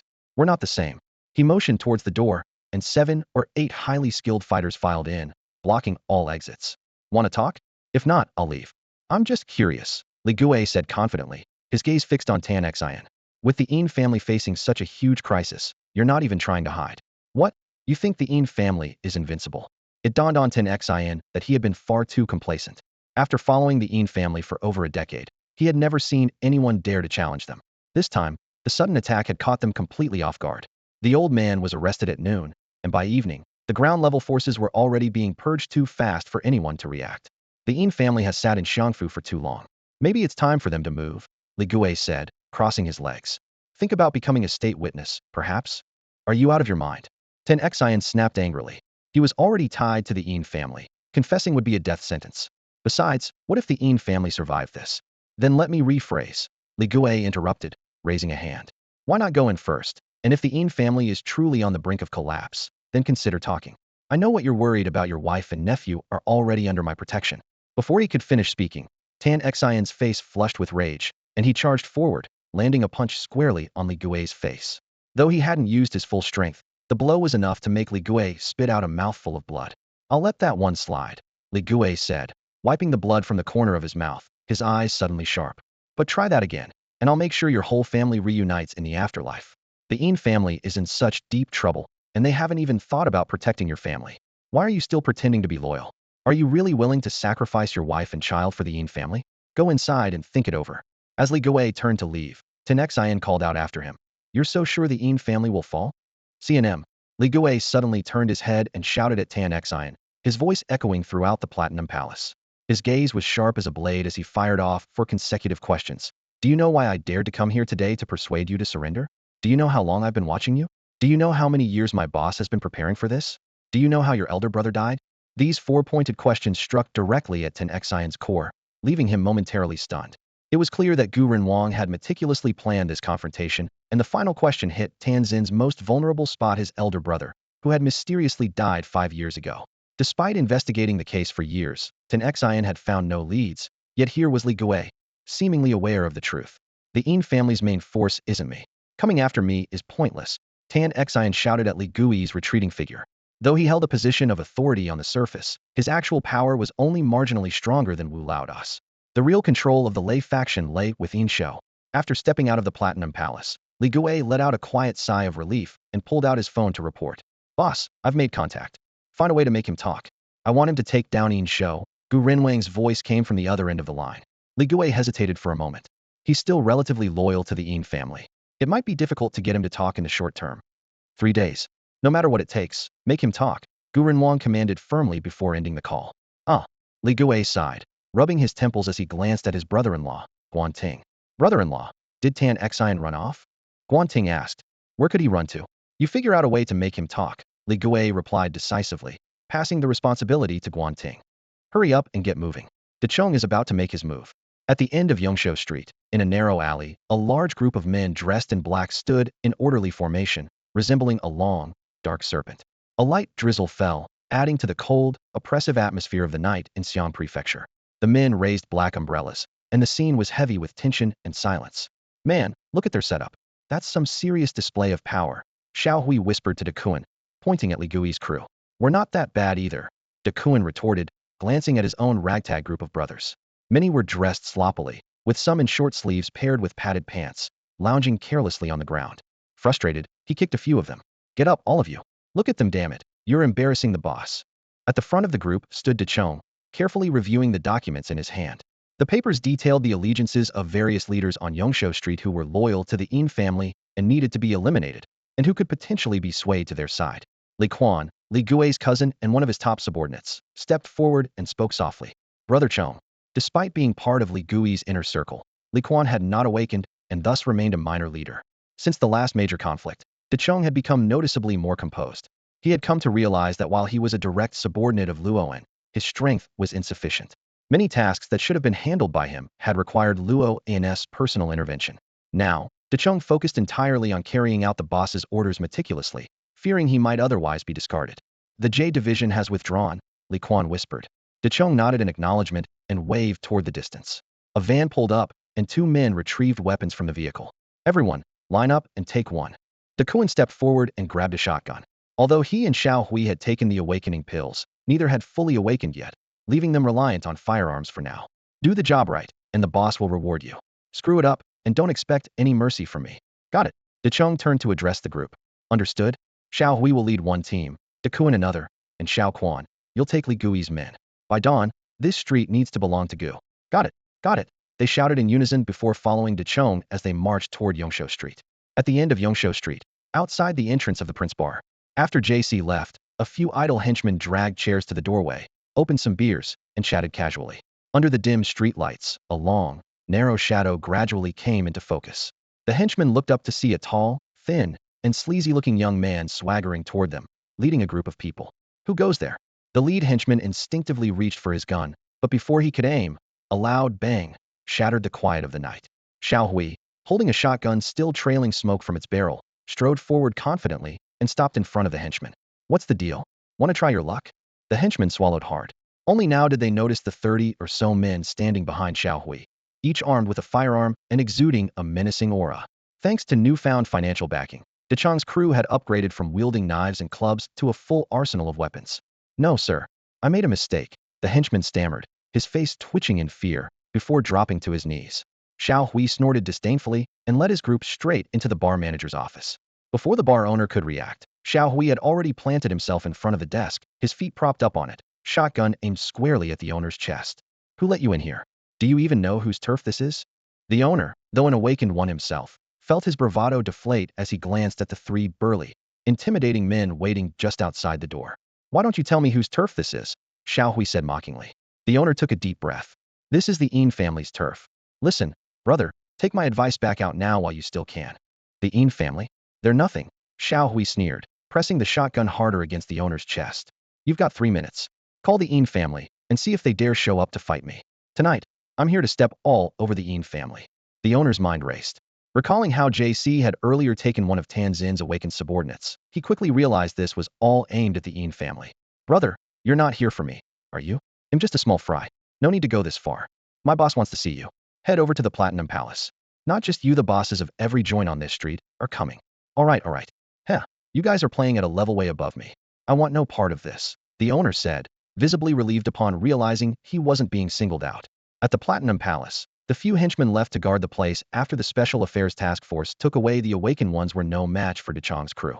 A gunshot rang out, and Dechong took down the last resisting henchman, splattering himself with blood in the process. Boss, they're here, a subordinate said, leading a second-stage awakened one into the KTV lounge. Ah, Boss Liu, what a pleasure. Dechong turned around, grinning, unfazed by the blood on his face or the henchman writhing on the floor in agony. Inside the Platinum Palace, Tanzin's henchmen huddled in the corners, trembling with fear. Outside, in the light drizzle, dozens of Li Gui's armed men stood in a straight line under umbrellas, awaiting Dechong's orders. Inside, Dechong's trusted men guarded every corner with weapons in hand, maintaining a tight formation. Dechong extended a bloodstained hand toward Boss Liu, a cryptic smile playing on his lips. Boss Liu felt a sudden tightness in his chest, as he observed Dacheng's ruthless determination. Having mingled in the underworld for years, he'd encountered countless tough individuals. But there was something uniquely unsettling about Dakong's ferocity was not just surface level, but rooted in a reckless, almost suicidal resolve. Suppressing the sticky, metallic sensation in his palm, Boss Lu shook hands with Dacheng. Despite being half a head taller than Dacheng, he couldn't help but feel a trace of respect, even fear, toward the man. Dacheng gestured for someone to bring in a massive conference table, placing it squarely in the center of the Platinum Palace's grand hall. He sat down with an air of authority, unbothered and commanding. Soon, over 20 small-time and mid-level bosses arrived one after another, standing meekly before him, their heads slightly bowed. Dacheng scanned through the documents in his hand, cross-checking each one methodically before giving a slight nod of approval. Just then, Dakoin stumbled into the hall, drenched in blood and gasping for air. "Boss, there are still over 40 bosses who refuse to show up," he reported. Dacheng glanced at him, noting that most of the blood on Dakoin seemed to be his own. Clearly, he had suffered in the process. Dacheng immediately understood those absent were either tightly aligned with the Yin family or entirely dependent on them for their livelihood. Dacheng's gaze shifted to Lao Chu, who was leisurely flipping through an adult magazine with great interest. "Brother, I need you to handle this," Dacheng said calmly. Lao Chu, a cigarette dangling from his lips, squinted through the smoke curling around his face. Reluctantly, he tucked the magazine into his jacket and asked lazily, "Do we go for a warning or straight to the kill?" His nonchalant tone made the gathered bosses exchange uneasy glances. They had assumed Dacheng might scare a few as a warning, but outright killing dozens of small-time bosses seemed excessive, not to mention it would provoke retaliation from the deceased's followers and families. Besides, many of those absent were likely still sitting on the fence, waiting to see if the Yin family would truly fall. "Start from the streets. Kill them all," Dacheng replied, his tone as casual as if he were discussing the weather, though his heart trembled slightly beneath his calm exterior. "This is my kind of job," Lao Chu grinned, nodding. He grabbed a few of his cronies, including Big Yellow Teeth, Limp, and 10 awakened men brought in by Li Gui, and swaggered out of the room. Although their departure left the KTV short of its top fighters, none of the bosses present dared to act rashly. Most of them were struggling small-time bosses from Yongsho Street, paying protection money to the Yin family, but otherwise keeping to themselves. They had no deep ties to the Yin family, and saw no reason to risk their lives for them. When Dacheng's men came knocking, they offered little resistance. After all, they hadn't benefited much from the Yin family, and had no loyalty to them. After Lao Chu left, the boss of the Crown Prince Bar was the first to speak up. "Brother, you and the Yin family are fighting a battle of gods, but us mortals can't afford to get caught in the crossfire. What exactly do you want from us?" He knew that until the Yin family was completely toppled, taking over their territory was nearly impossible. Sure, they could capture 10Xian today, but the Yin family could easily train a dozen more like him. Even if they seized Yongsho Street now, the Yin family could reclaim it whenever they pleased. Dacheng scanned the room, aware that while these people had shown up, it didn't mean they supported him. He slowly lit a cigarette, exhaling a stream of smoke. "This street will no longer belong to the Yin family." "That's a bold claim, brother," said a stocky man in his 40s, his buzz-cut hair glinting under the lights as he flicked the stub of his nearly burnt-out cigarette. "The Yin family isn't some small fry. You're only here taking advantage of the old man being detained. Once he's out, this street will go right back to them." Everyone in the room understood that Dacheng was declaring all-out war against the Yin family. But what intrigued them more was what gave Dacheng the confidence to challenge such a formidable power. These seasoned survivors, though dissatisfied with their lot under the Yin family, wouldn't risk offending them unless Dacheng could present a truly compelling reason to follow him. Big Worm's nicotine-stained fingers stubbed out the cigarette as his hoarse voice echoed through the KTV private room. "The fact that you're here proves you're not in bed with the Yin family. Let's cut to the chase. Yongsho Street holds too many of their secrets, and I need your help to dig them out." The crowd furrowed their brows in silence until a buzz-cut man broke it with clear hesitation in his tone. "Brother, you must be joking. We can't afford to offend you, but we can't afford to offend the Yin family either." The owner of the Crown Prince Bar chuckled to smooth things over. "Brother, old Zhang's got a point. Asking us to pledge loyalty before we know who's coming out on top is a bit premature, don't you think? If you really establish yourself, we'll pay our dues to you all the same." His words echoed the sentiments of everyone present. To them, the Yin family was a colossal force that had dominated Xiangfu for years, ruling the Kefu district like an underground emperor. Their presence here tonight was driven by fear of Big Worm's reputation, not genuine allegiance. Big Worm's sharp gaze scanned the crowd, his tone turning icy. "You want to wait until the Yin family falls before you come crawling to me? Do you think I care about your measly tribute?" His voice suddenly boomed. "I've got orders from above to take down 100 men if necessary. If you don't cooperate, there's no reason for you to exist." He paused, softening his tone. "Right now, you're like early investors. You've got no future with the Yin family. If you wait until they're gone, do you think there'll be a place left for you? His mix of threats and enticement was calculated to strike fear while dangling a tempting opportunity. Let me be straight with you. You all know who my boss is. The Een family might be royalty to you, but to us, they're just fish in a pot ready to be cooked. Big Worm leaned back in his chair, his eyes glinting with arrogance. Most people in the room knew his reputation recently, one of the most notorious names in Xiangfu. He had just taken down the boss of Yuhua district, claimed the imperial-style emperor's mansion, and left even the Kong family helpless. His power was enough to make anyone in the room uneasy. A middle-aged man with gold-rimmed glasses studied Big Worm carefully. You're Big Worm, aren't you? And your backing is the patrol army, right?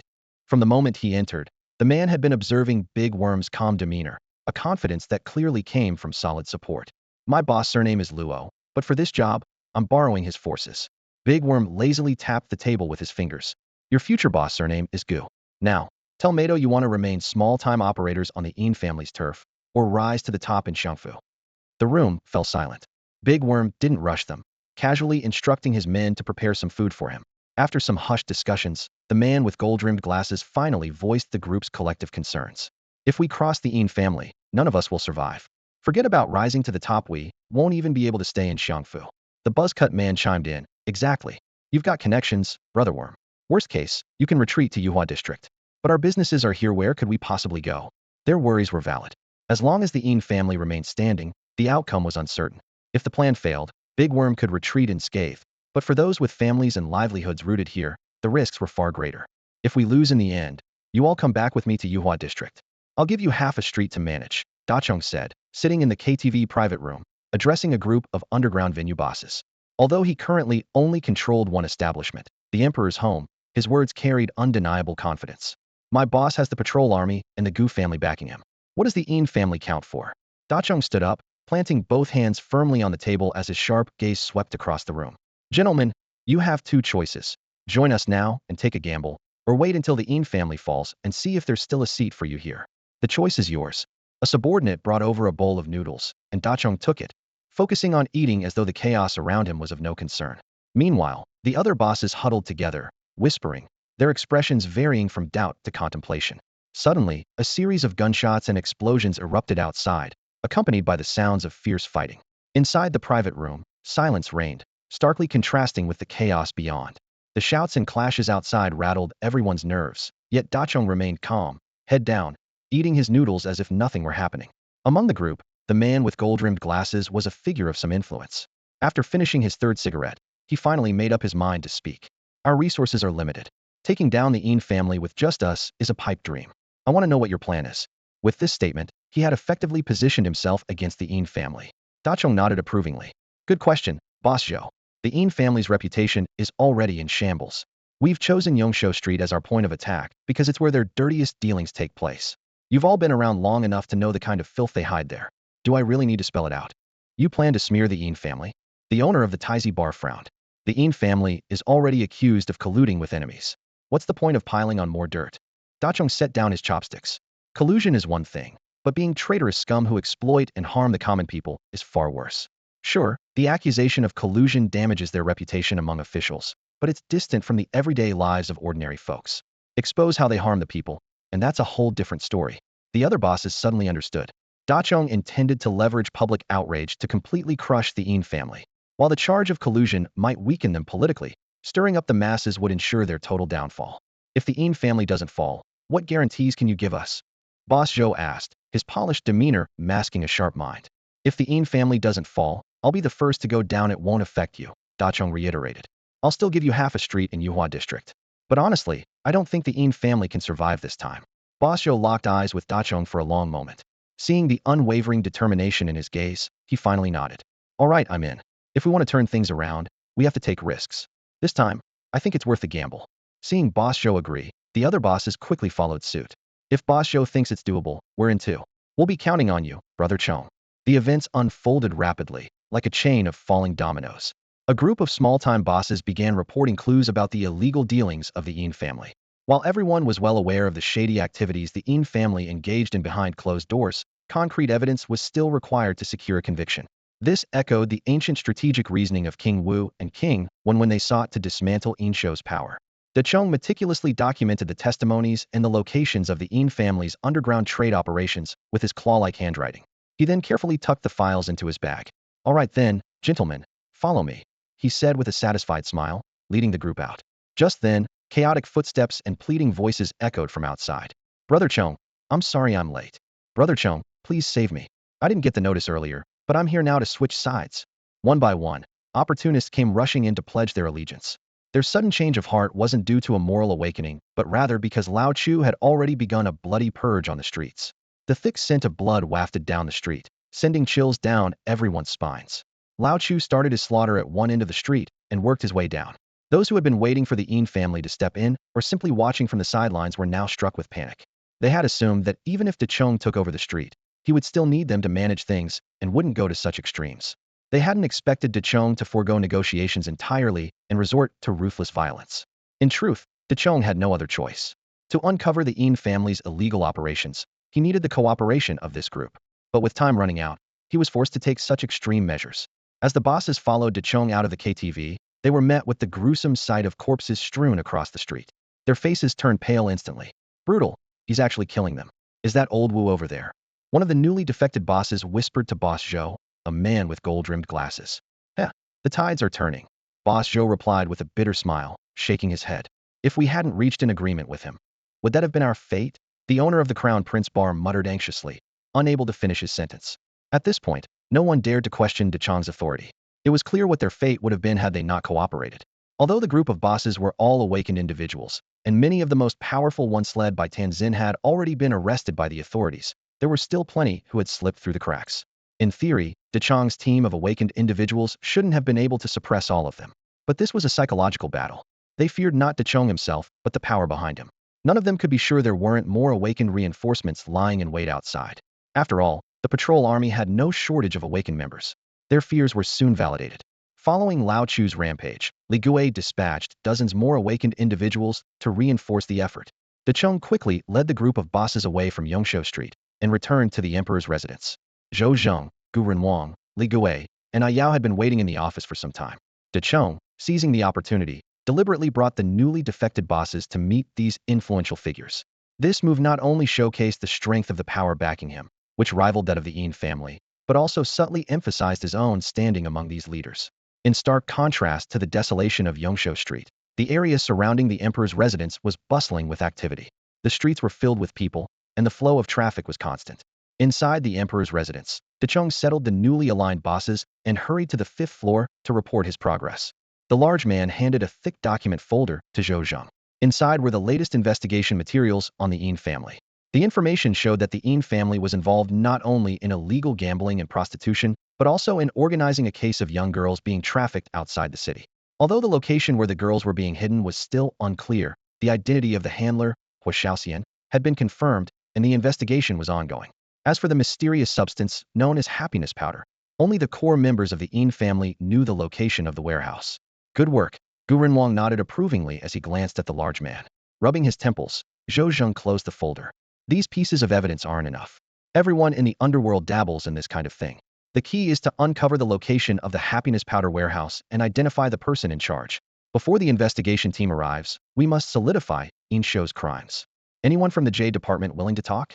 Gu Renwang turned to ask Li Gui. Li Gui looked troubled. "No, these are all core members of the Yin family. Every one of them carries a death sentence on their heads. Even if the Yin family doesn't retaliate, confessing would still lead to their execution several times over. The report mentioned those trafficked girls and the happiness powder. If they're not in Yongshou Street, then they're most likely outside the city," Zhou Zheng said, frowning. "The outskirts are vast and sparsely populated. If they hide in a random village, it could take years to find them." Ayao, who had been playing on his phone, suddenly stood up. "I'll take care of it. I know the outskirts well, and I've heard of Hua Xiaoxian. Bring more people with you," Zhou Zheng reminded him, his tone betraying the importance he placed on Ayao. "Forget the Yin family or the Kong family outside the city. I bow to no one." Ayao shoved his hands into his pockets, giving the large man a meaningful look. The large man immediately understood, bowed slightly to Zhou Zheng and the others, and quickly followed Ayao out of the room. Gu Renwang watched Ayao's departing figure and chuckled. He truly is the son of a tiger. That innate arrogance is no less than the young masters of those prestigious families. He and Luo are both too proud for their own good. They've suffered because of it, Zhou Zheng said, gazing at the bustling crowd below. He sighed. The Yin family's businesses have been smashed, yet they haven't made any moves. Li Gui glanced at Guren Wang before responding. All the key members of the Yin family are holed up in their old mansion. Only Yin Shou's lackeys have gathered a group from outside the city, but since they can't enter at night, they're still waiting by the city gates. Within the city, the Yin family's 3 security companies alone are formidable, yet they remain completely inactive. Quite patient, Guren Wang remarked lazily, sitting cross-legged on the sofa with his hands behind his head. Yin who really knows what he's doing. Making a move now would only give us a legitimate excuse to strike them openly. Let's push them a bit further, Zhou Zhang said meaningfully, looking at Guren Wang. The only reason the Yin family can remain calm about the Yongshou Street incident is that they know we won't find anything there. But if we locate the missing girls or the happiness powder warehouse, let's see if they can still keep their composure. Depends on what a Yao can pull off outside the city, Li Gui added. Ever since Lu Huzi returned, that kid has been able to hold his own against the Yin family out there. Guren Wang stretched lazily. All right, let's see how the young tiger performs. The investigation team will arrive in Xiangfu the day after tomorrow. At most, in 7 days. Old man Yin will come out to take charge. By then, the 2 of us monkeys might not be enough to handle that big Buddha. He paused. Ague, go meet with our people. We can't leave everything to Luo An's group. The Yin family's mansion remained brightly lit deep into the night. In the expansive living room, the core members of the Yin family sat clutching their phones, anxiously coordinating matters outside. The air was thick with an oppressive tension. Damn it. How much longer do we have to endure this? Yin Shou slammed the coffee table in frustration. After a series of setbacks, Tan Xian and others had been captured, and half of the key figures from Yongshou Street's operations were in custody. Although the Yin family had long since moved its primary businesses outside the city, being humiliated so publicly was intolerable for the family patriarch who had held power for so long. In a small room next door, the Yin brothers were locked in heated arguments over how to stabilize their position. Third uncle, even if we hand over Yongshou Street to them, they won't be able to hold on to it. Luckily, we moved our core businesses out of the city ahead of time, so the losses aren't too severe, Yin said, trying to calm his uncle, whose face was dark with anger. Is this about the losses? Yin Shou stood up abruptly. This is about face. If we can't even protect our key people, who the hell will dare work with us in the future? Enough arguing, Yin hussed and interjected. This might not be entirely a bad thing. At the very least, it's a wake-up call. Ever since the old man stepped away, we've clearly been too weak in handling crises. Both we and our people have been too complacent for too long. Yin Lu nodded in agreement. Exactly. If Tan Xian and the others had managed to hide in time, we wouldn't have ended up so passive. Oh, so now it's all my fault for not managing people well. Yin Shou's anger flared again. The Yin family's operations are massive. How are we supposed to predict where they'll strike? Let's all calm down. Yin Hu quickly intervened to mediate. Pointing fingers won't help right now. Let's focus on how to hold out until Grandpa steps in. Yin Shou, still seething, said, I've received word that a Yao left the city overnight. He's heading for our happy dispersal warehouse. Why don't we use it as bait to draw him out and take him down? The siblings exchanged glances. While they all knew Yin Shou's suggestion was driven by his desire for revenge for his son, it was indeed a rare opportunity to strike a blow against their opponents. With no objections raised, Yin Shou got up to make the arrangements. Meanwhile, on a rugged dirt road outside Xiangfu City, a Yao's convoy crawled forward in the darkness, the night devoid of streetlights. This time, he hadn't brought the injured Luoan along, nor had he informed him about leaving the city, worried it might cause unnecessary concern. In the jolting off-road vehicle, a Yao stared at his phone for a long time before finally dialing a familiar number. You rascal, came a hearty laugh from the other end of the line. Finally remembered your old man. I thought you'd made it big in the city and forgotten all about me. At that moment, Lu Huzi was sitting by a campfire, gnawing on a lamb leg, his beard slick with grease. At his feet lay the neatly arranged bodies of a dozen or so Yin family henchmen casualties from a small Yin stronghold he had just dismantled outside the city. How could I forget? You'll always be my elder, a Yao replied with a chuckle. What are you up to? Just scraping by. The old man's broke, so I'm taking the brothers out to collect some pocket money from the Yin family, Lu Huzi said nonchalantly, as if discussing the weather. A Yao knew full well that Lu Huzi's provocations of both the Kong family and the Yin family were all for his sake. The elders who had watched him grow up treated him like one of their own, much like Half-Ear did. Holding his phone, a Yao paused for a moment before asking, Uncle, where are you? I'll come find you. A familiar voice came from the other end of the line. Peach Blossom Town. Want me to send someone to pick you up? Peach Blossom Town. The name carried memories of a beautiful past before the apocalypse. Once, the hills here were covered in peach trees, a paradise on earth. Now, all that remained was the name. No need. I'll be there in 2 hours. Wait for me, a Yao replied. All right, we'll have a drink or two. Lu Huzi hung up the phone and turned to the young man kneeling on the ground before him. Finished spilling everything. The small-time gang leader on the ground, beaten beyond recognition, nodded with a bruised and swollen face. Boss, I've told you everything I know about the ranks. Then you're pretty useless, huh? After all that talking, you only gave me one location for the Een family's base. Lu Huzi turned away with disdain. Behind him, one of his men slowly drew a knife, and the small-time leader turned pale with fear. Boss, wait. I remember something. Seeing the blade about to descend, the man shouted in panic. I have important information. Last chance. Lu Huzi said, tapping the man's face with a gnawed lamb bone. If it's useless, they'll cut off your manhood and mail it to your wife, so she doesn't get lonely. The man nodded frantically. Yes, yes. One of my childhood friends is stationed at a base in Ertong town. Just before you came, we were chatting, and he mentioned their base received a shipment of something very important. It was handled by Shui's core team. Now that's more like it, Lu Huzi said, tossing the lamb bone at him. Later, you'll take us there. If you dare lie to me, you know the consequences. In the early hours of the morning, by the campfire, Ayao finally met Lu Huzi. The two drank together, the cheap liquor burning their throats. Ayao sighed. Uncle Lu, thank you. I've heard about what you've been doing outside the city. Lu Huzi had already downed nearly a liter of the harsh alcohol. His rough face was flushed red as he threw an arm around Ayao's shoulders. Don't mention it. I watched you grow up. How could I let anyone outside bully you? When Jyoga told me you were being pushed around, I didn't hesitate to come back to Xiangfu. Why? Because you're one of us, raised by us old-timers. If you lose a fair fight with someone your age, I'd laugh louder than anyone. But if someone dares to take advantage and oppress you, I'd bury their whole family without a second thought. Ayao leaned against Lu Hughes's shoulder, his eyes red as memories flooded back. No matter how much time passed, the happiest days were always those spent with huge days when there was care, affection, and elders to stand by him. Uncle Lu, this time I came. Ayao hesitated, trying to find the words. Lu Huzi pinched Ayao's cheek and interrupted. I know why you're here. You want to take on the Een family outside the city, right? Even if you didn't say it, I'd still want to settle the score with them. I brought 500 men back with me, and from now on, they're at your disposal. Anyway, when I'm gone someday, this crew will be yours to manage. Ayao rubbed his nose, looking a little embarrassed as he revealed the Een family's secret. The Een family has hidden a stash of happiness powder outside the city, along with a group of kidnapped young women. We need to find them. Lu Huzi's eyes lit up, and he immediately jumped in. Easy. I'll spread the word right away. Even though your brother who is gone, his friends still respect the Hu name.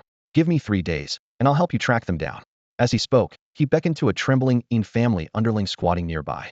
The underling, shaking all over and terrified for his life, quickly spilled the beans without hesitation. Ayao, slightly tipsy, stared at him and pressed. Are you sure it's Ertong town? Positive. My childhood buddy would never lie to me.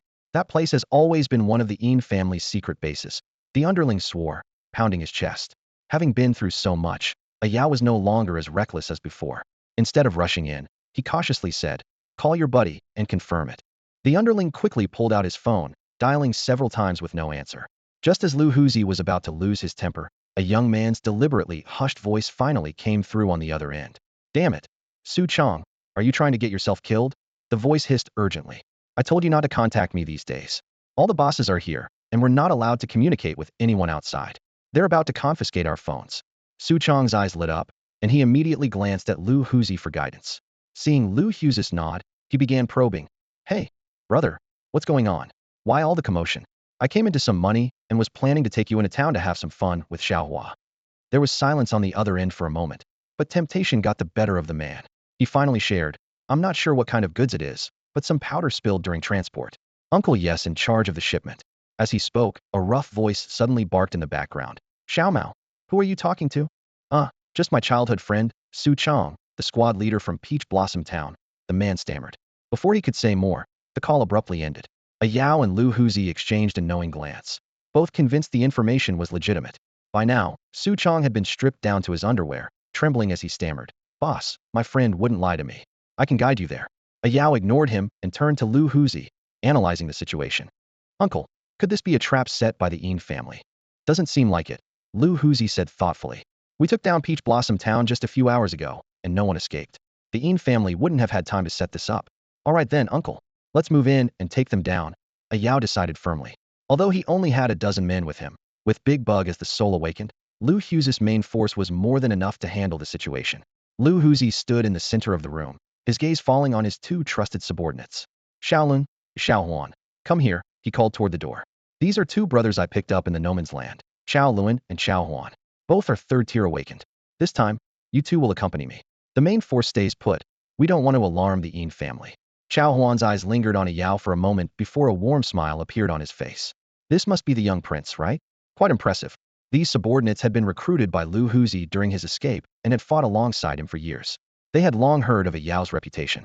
Who else but a gutsy kid, barely 16 or 17, would dare to go head-to-head with the Yin family? He's got to be something special, Chao Lun said with a grin, nodding at a Yao before leaving the room with his brother. Meanwhile, in a hospital ward, Luowen stirred from a groggy sleep, a vague sense of unease rising in his chest. In the post-apocalyptic dawn, around 4 or 5 in the morning, the darkness felt heavy enough to swallow a person whole. He stepped out of his room and spotted a guard dozing off at the door. His heart sank given Dechang's character. He would never leave the night watch to others, preferring to personally oversee Xiao Hui and the others. But now, Dechang was nowhere to be seen. Luowen woke the guard and asked about Dechang's whereabouts, but no one had any answers. After repeatedly calling Dechang's phone with no response, his patience wore thin. He gathered a few of the night shift subordinates and walked out of the hospital. Boss, Dechang might have fallen asleep, said Xiao Fan, one of the night guards and a close confidant of Dechang, trying to reassure Luowen as he noticed his anxious expression. After bombarding Zhou Zheng's phone with calls, Luowen finally got an answer, albeit a grumpy, expletive-laden one. He learned that a Yao had taken a group to Ertong Town. Let's go Ertong Town. Luowen grabbed a jacket and climbed into a battered SUV. At the same time, in Ertong Town, inside the Yin family's warehouse, Yin Shou was eagerly surveying over 100 awakened individuals gathered before him. Su Chang's childhood friend respectfully handed him a phone with both hands. Boss, the messages have all been sent out as you instructed. To kill a Yao, Yin Shou had gone to great lengths, sneaking out of the city overnight and summoning the brothers who were originally preparing to reclaim Yongshou Street. Boss, should we call for reinforcements from the city? Asked Uncle Yu, who stood beside Yin Shou. The elderly man, with graying hair and dressed in a simple gray robe, was over 50 but carried himself with a calm and steady demeanor. He had long held the position of the second-in-command in the Yin family's ranks. Forget it. If a Yao dares to rely on Lu Huzi outside the city, let those bastards all come here today. Saves me the trouble of hunting them down one by one. Yin Shou waved his hand confidently, dismissing Uncle Yu's suggestion. He had already brought nearly 100 awakened individuals. Even if Lu Huzi brought his entire force, it wouldn't be enough. Besides, Yin Shou himself was a key asset in the Yin family's combat strength. The Yin family boasted 3 fifth-tier awakened experts. The Patriarch, who was at the peak of the 5th tier, Yin Shou, at the early 5th tier, and Yin Kuei from the second branch of the family, who, despite being a 5th tier awakened, was not favored due to not being the Patriarch's biological son. Unless Zhou Zheng sent reinforcements from the logistics division, the Yin family's private security company had already fortified the city, making it impossible to send help to the outskirts in a short time. All of Yin Shou's top combat forces had gathered in Ertong Town, and the prelude to a major battle was slowly unfolding. As dawn broke, Ertong Town was already bustling with life. On the streets, the townsfolk began their daily work while the constant flow of transport vehicles made this crucial waypoint outside Xiangfu City more lively than ever. Thanks to its strategic location as the last proper town before entering the city, it had long been a favored stopover for numerous convoys.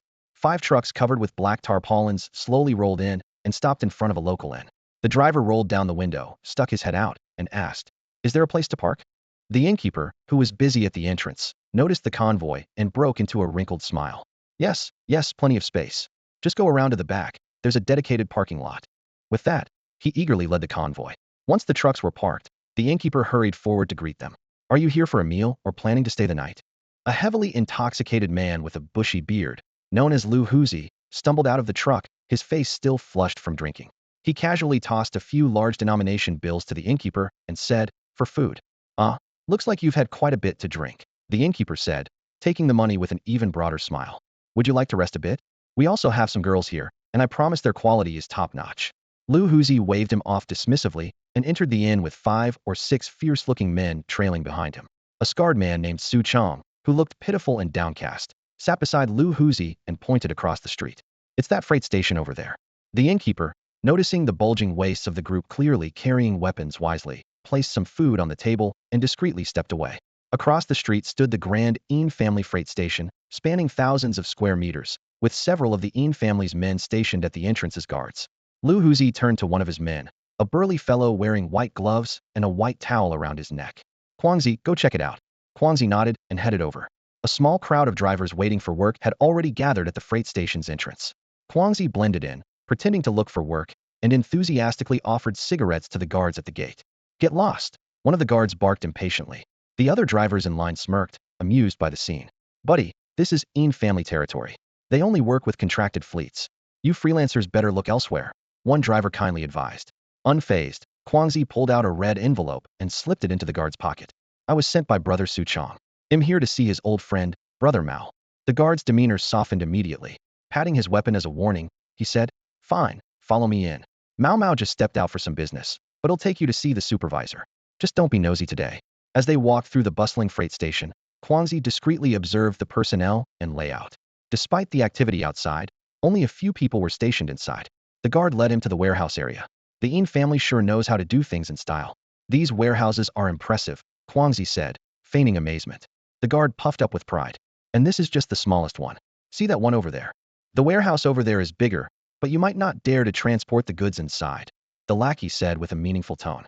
Why wouldn't I dare? As long as it brings in quick cash, I'll transport anything, Daquan replied, pulling out a thick red envelope and handing it over. The lackey glanced around cautiously, lowered his voice, and said, "Since you're a friend of Mao, I should take care of you. But not right now. There's special cargo inside these decently allowed in, not out. Wait until next month. By then, I'll let you haul a truckload of gasoline and make an easy few hundred." He then pocketed the envelope, patted Daquan on the shoulder with a grin, and walked off toward the office. Daquan's gaze lingered on the large warehouse the lackey had pointed out. Although it was separated by just one wall, the warehouse had a watchtower inside. Armed guards stood on the tower, keeping a vigilant watch, making it clear that this was no ordinary place. Soon enough, with the help of some cash persuasion, Daquan presented a certificate from an affiliated company, paid the deposit, and successfully obtained the pickup order for 5 truckloads of cotton. Later, back at the lodging house, Daquan briefly explained the situation at the freight station. Lu Huzi studied the sketch of the freight station drawn by Daquan and quickly assigned tasks. Xiao Luan was responsible for taking control of the guards at the entrance, while Xiao Huan would handle the guards at the other 2 warehouses. Although they were amateurs, the group had plenty of experience with robberies. Once the plan was set, they each went to prepare.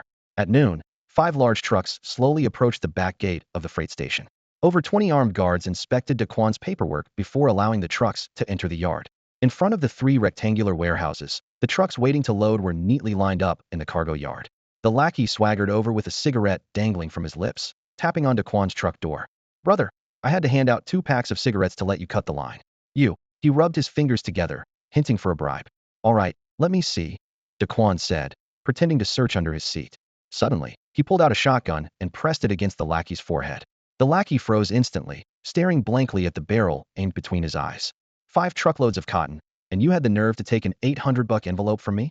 Get in the truck. I'll send you to meet your maker." Daquan barked fiercely, snatching the envelope back from the lackey's pocket before pulling the trigger without hesitation. "Everyone, out of the trucks." As the gunshot rang out, Lu Huzi kicked open the truck door and shouted. Dozens of armed men leapt out from the 5 truck beds, opening fire as soon as they saw anyone. Xiao Huan, wielding dual blades like a war god, charged toward the entrance, cutting down anyone in his path with flashes of cold steel. "Get into the warehouse. The biggest one," Daquan commanded. Xiao Hui, holding a shotgun, fired 2 rounds at the line of trucks, sending the freight station's drivers and workers fleeing in all directions. Inside the depths of the warehouse, Een Shou sat silently, shrouded in darkness. "Boss, we've made it inside. Alert the brothers on the perimeter to close the net. Don't let a single one escape."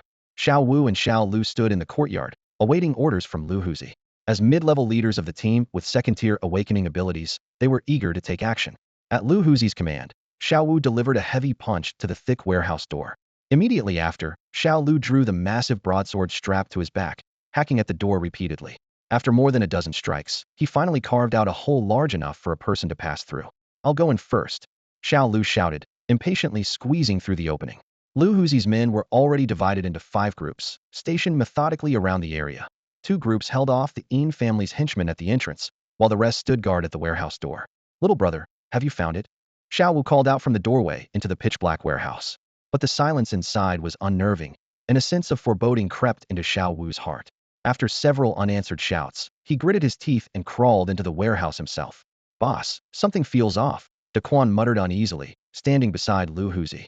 Even as a 4th-tier awakened being, Lu Huzi noticed the strangeness. His energy couldn't penetrate the depths of the warehouse. Just as the group was growing more suspicious, Xiao Wu suddenly emerged halfway through the hole, bloodied and frantic, waving desperately at Lu Huzi. "Boss, it's an ambush. Run." Before he could finish, the grating sound of metal echoed as the warehouse door began to rise. Slowly, the sinister grin of Een Shou's face came into view. Dressed in an impeccable suit with his slicked-back hair, Inshow's eyes glimmered with malice. "Finally, you've arrived," he sneered, his hands casually tucked into his pockets as he stepped out of the warehouse. Behind him stood a formidable force of awakened beings. "It's a trap," Lu Huzi immediately realized, turning to Chao Lun and shouting. "Take the young ones and get out of here." "Get out? Where to?" Uncle Yu, his temples streaked with gray, emerged from the exit now surrounded by awakened beings. A cold smile played on his lips. Insho sat on a chair brought over by his men, crossing one leg over the other as his icy gaze locked onto a Yao. "I've summoned every Yin family leader outside the city just to catch you. You tore off Kaiming's head, and today, I'm going to smash yours." Despite the dire situation, Lu Huzi remained composed. He turned to a Yao and said, "Run. Don't worry about us." These words brought a pang of pain to a Yao's heart. Reminding him of Hafir's sacrifice couldn't let Lu Huzi die because of him. "Boss, this is my mess. If I go down, they'll take responsibility," a Yao said, gripping his Nepalese knife tightly. He stepped out from behind Lu Huzi and raised his middle finger at Insho. "I'm the one who killed Chiming. If you've got the guts, come take revenge yourself. If you dare touch him, Lao Jiao will hunt you down." Lu Huzi, seeing a Yao's rage boiling over, quickly tried to rein him in. Though Lao Jiao's name still carried weight, he was far away in Xiangfu, and even if he came, it might only be to collect their bodies. "To hell with Lao Jiao. My son's dead, and no Onino one can stop me." Insho roared in fury. Unlike Lu, who adhered to rules, Insho was notoriously unhinged, acting on pure madness. And now, consumed by grief and vengeance, his rage was uncontrollable. With no way out, Lu Huzi understood that their only choice was to fight to the death. Gathering his strength, he launched a full-force attack on Insho. Lu Huzi's awakening ability was gravity. As his aura surged, an invisible pressure instantly enveloped the entire scene. Everyone felt the gravitational pull intensify several times over, making their movements sluggish and strained.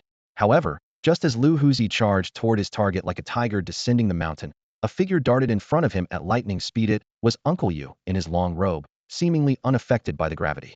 Uncle Yu swung his cane with a forceful sweep, directly clashing with Lu Huzi's iron fist. With a thunderous boom, the ground around them cracked instantly, and the violent shockwave sent weaker, awakened ones flying. Only Insho remained seated like an immovable mountain, casually brushing away the dust stirred up in front of him. He sneered disdainfully and said, "Just these dozen awakened ones you brought? They're not enough for me to kill single-handedly."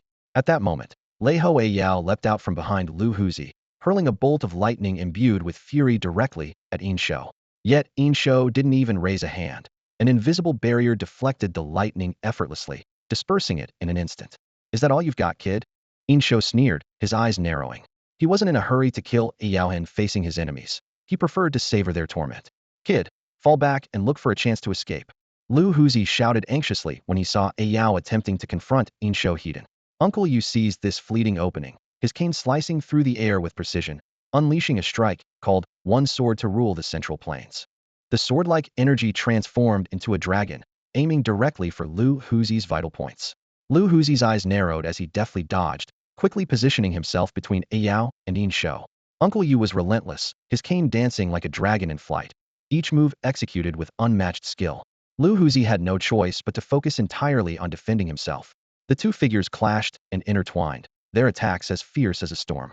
The cane moved like lightning, the sword energy like a rainbow, shaking the entire freight station. A powerful blow sent the hulking Lu Huzi flying over 10 meters, crashing through the freight station's wall and leaving a gaping hole. He landed heavily on the ground, kicking up a cloud of dust. Despite his body being covered in wounds, Lu Huzi staggered to his feet, refusing to back down. "Old man, you've got some skill, I'll give you that. But you're still not enough," he growled. Uncle Yu snorted coldly, raising his cane once again to strike. Meanwhile, Yao, fully aware of the disparity in strength, still charged at Insho. His eyes burned with rage as he attacked with his military knife again and again, refusing to retreat even in the face of certain defeat.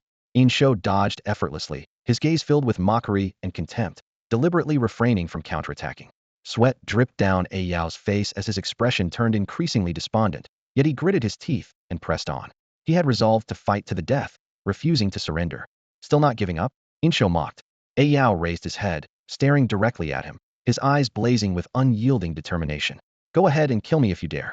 If I don't die today, there'll definitely be a spot for your family in the mass graves outside the city." Insho's brow furrowed slightly, sensing the defiance and killing intent radiating from Yao. Perhaps Yao was right. If he survived, he would stop at nothing to take revenge against the family. Such a threatening opponent needed to be dealt with sooner rather than later. A tiger cub indeed. If you hadn't killed my son, I might have admired your talent, Insho said with a cold smile spreading across his face. The figure of Insho, the overlord of the nine heavens, appeared like a ghost behind a Yao. A massive hand, formed from black energy, instantly clamped around a Yao's neck. Driven to near madness by the pain of losing his son, Insho gathered a searing black radiance in his palm, ready to pierce through a Yao's body. Boss, run! One of Dechong's underlings, disregarding his own safety, threw himself at Insho. But it was like crashing into an iron wall with sent reeling, completely disoriented. TCH, mere mortals. You're just as useless as your boss, Insho sneered with disdain.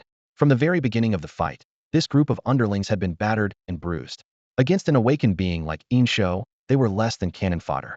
One of the underlings, whose abdomen had been torn open by a henchman of the In family, lay in a pool of blood. Despite his grievous injuries, a resolute smile appeared on his face. So what if you're awakened? I'll make sure you bleed, even if it costs me my life. With that, he yanked the grenade strapped to his waist and lunged at Insho in a desperate, suicidal charge. Old Hua. Dechong's heart-wrenching scream echoed as he watched the brother who had followed him from the slums make his ultimate sacrifice. In his final moments, Old Hua detonated like a crimson firework, the massive explosion hurling the 5 cents awakened Insho several meters away. Insho disdainfully tore off his bloodstained suit, revealing a torso covered in scars. These scars were his badges of honor, proof that he had clawed his way to the top through countless bloody battles. You bastard! A Yao roared, his blood-soaked body visibly swelling. His eyes turned crimson like those of a wild beast, as if he were ready to devour Insho whole. Pathetic, Insho spat, his figure flickering as afterimages filled the battlefield. A Yao's powerful punch missed its mark, smashing a nearby truck into a twisted wreck. Meanwhile, Insho's black radiance attacked a Yao from all directions. Lu Huzi, ignoring the ambush from Yushu behind him, dashed forward to shield a Yao. Iron Wall. Lu Huzi spread his arms wide, creating a protective white energy barrier around the two of them. But faced with the overwhelming power gap, veins bulged across his body as he struggled to maintain the cracking defense. Remnants of the Tiger Gangdo, you think Xiangfu still bends to your will? Insho mocked with a maniacal laugh, his leg enveloped in black energy as he shattered the barrier with a single kick. Lu Huzi was sent flying, coughing up blood. Facing a Yao's fiery gaze, Insho stood unmoved, a cold smirk tugging at his lips. I'll send you to join your old boss, the tiger. You worthless scum think you can take me on? Do you feel despair? Good. I want you to repay Qiming's despair tenfold. Kneel, or it'll make you watch as your brothers die one by one before your very eyes. A Yao, enraged by the taunts, clenched his fists until his knuckles turned white. His entire body trembled as his facial muscles tightened. If it were only his own life on the line, he wouldn't care, but the bonds of brotherhood were his greatest weakness. Watching his comrades, who had shared life and death with him, fall one by one was like a knife twisting in his heart. Having been deeply influenced by the tiger since childhood, a Yao had always valued his brothers' lives above his own. Let them go, and I'll let you do whatever you want with me. A Yao clenched his fists so tightly that his knuckles turned white, his voice trembling with rage. Say the word, and I'll admit I owe everything to you. On the ground, Lu Huzi spat out a mouthful of dark blood and struggled to his feet, brushing the dust off his body. I'll die standing. Boss, don't beg him. What does he amount to, anyway? Lu Huzi let out a cold laugh. In this line of work, who actually values their life? Using this as leverage, this is all the In family is capable of. Not far away, Xiao Hui lay in a pool of blood, his tendons severed, his face ashen. Daquan's sweat-soaked scarf was already stained crimson with blood. Despite being pushed back step by 2 awakened fighters, he roared defiantly. Damn it. If I was afraid of dying, I wouldn't be in this business. Come on, kill me first. A Yao hung his head low, unable to shake the weight of responsibility as the leader who had led his team into an ambush. Though no one blamed him, the guilt tore at him like a knife. Taking a deep breath, he lifted his head and fixed his determined gaze on Insho. I'll kneel. Just let them go. As he bent his knees, a warm hand suddenly rested on his shoulder. Dechong had appeared behind him without warning and pulled him to his feet. Boss, don't blame yourself. Following you was our choice. Having a boss who's willing to kneel for us this life was worth it. Live on. Dechong looked at the young man, more than 10 years his junior, with resolute determination flashing in his eyes. Though their time together had been brief, under A Yao and Luoan, Dechong had regained his sense of dignity. Brothers, get the boss out of here. Dechong shoved A Yao backward with all his strength. We're not leaving. We'll send the boss off. The once barely conscious underlings opened their eyes upon hearing his words and began fumbling to pull out the tubes from their bodies. Damn it, one of them shouted, clutching an awakened fighter's leg tightly. Boss, go? We won't make it, but we'll send you home. This way, boss. I'll clear the path. Brothers, see you in the next life. These men, usually overlooked and insignificant, now stood up and ignited their ultubes, recklessly charging toward the doorway to blast a path for Ayao. Even the awakened fighters had to retreat momentarily, wary of the group's suicidal determination to take them down. Boom, boom, boom. The deafening explosions echoed continuously as one brother after another was engulfed in blood-red mist. The courtyard was painted crimson, resembling a vision of hell.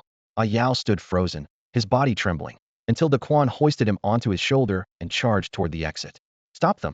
Insho bellowed furiously. Who the hell dares to stop me? Daquan roared, tearing open his blood-soaked shirt to reveal his torso wrapped in a dense array of ultubas twice the usual amount. Such firepower was enough to severely injure anyone below the level of a third awakening.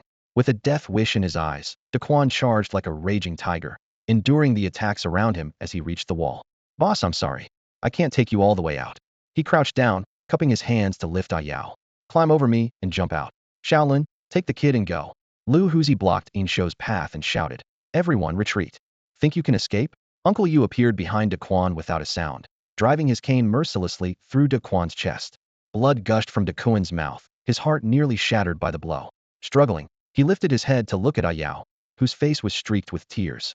With a bloodied grin, he choked out, next life? I'll still follow you, all right? From the day this honest man first met Ayao, he had firmly believed that following his boss would lead to a better life. In every fight, he was always the first to charge forward. Though he was not an awakened, his sheer bravery and loyalty had earned Lo and Ayao countless victories. Even in his final moments, he worried about whether Ayao could escape safely. He might not have been as clever as Xiao Hui or as steady as Dechong, but this straightforward man used his life to embody true loyalty and camaraderie. Chao Luan, ignoring the deep gashes in his body that exposed bone, lunged forward in a single leap, grabbing Ayao and vaulting over the wall. Trying to run? Uncle Yu sneered, leaping into the air in pursuit. At that moment, an immense, invisible force surged upward from the ground, pinning all the awakened in the courtyard in place. Lu Huzi spread his arms wide, his unlimited gravity field enveloping the entire freight station. The crushing pressure forced all awakened below level 3 to their knees. Insho darted forward again, delivering a fierce kick aimed at Lu Huzi. But this time, Lu Huzi stood like an immovable mountain, absorbing the full force of Insho's attack without so much as a ripple in the air around him. Burning your life force. Insho's face darkened, his gaze fixed on Lu Huzi. You're really willing to die for that brat? Even with injuries all over his body, Daquan charged recklessly toward Lu Huzi. Quan, take the brothers and get out.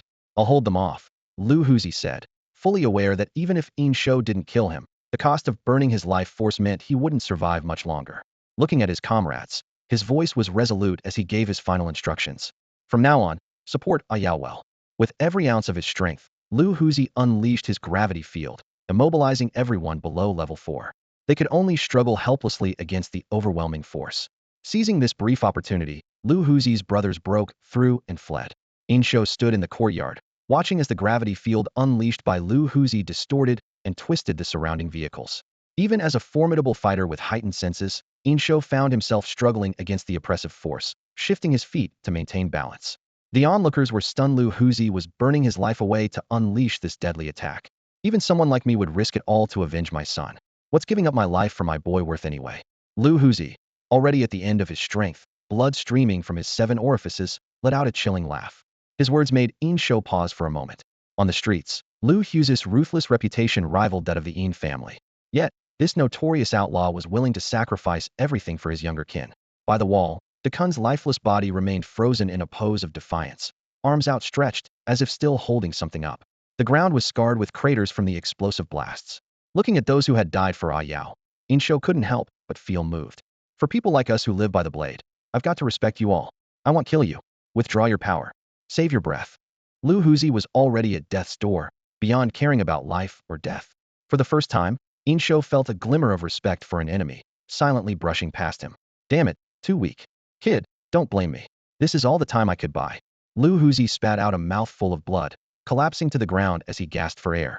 As the gravity field dissipated, a subordinate, blood streaming from his own orifices due to the pressure, raised his blade and charged toward Lu Huzi. Kill him. I said don't touch him. Insho, already at the doorway, barked a sharp command to stop him. Chase Yu gestured to his men, signaling them to move out. They quickly followed, leaving in 3 off-road vehicles speeding away from Ertong town.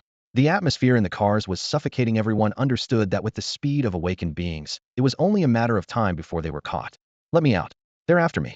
You guys go on ahead, Ayao said urgently to Chaolun, having barely recovered from the shock of his brother's deaths. No way. The boss said to get you to the city. Chaolun replied in a choked voice, his eyes red. The battle had been devastating. Not only had Ayao lost his brothers, but Lu Hughes's crew had suffered heavy losses as well.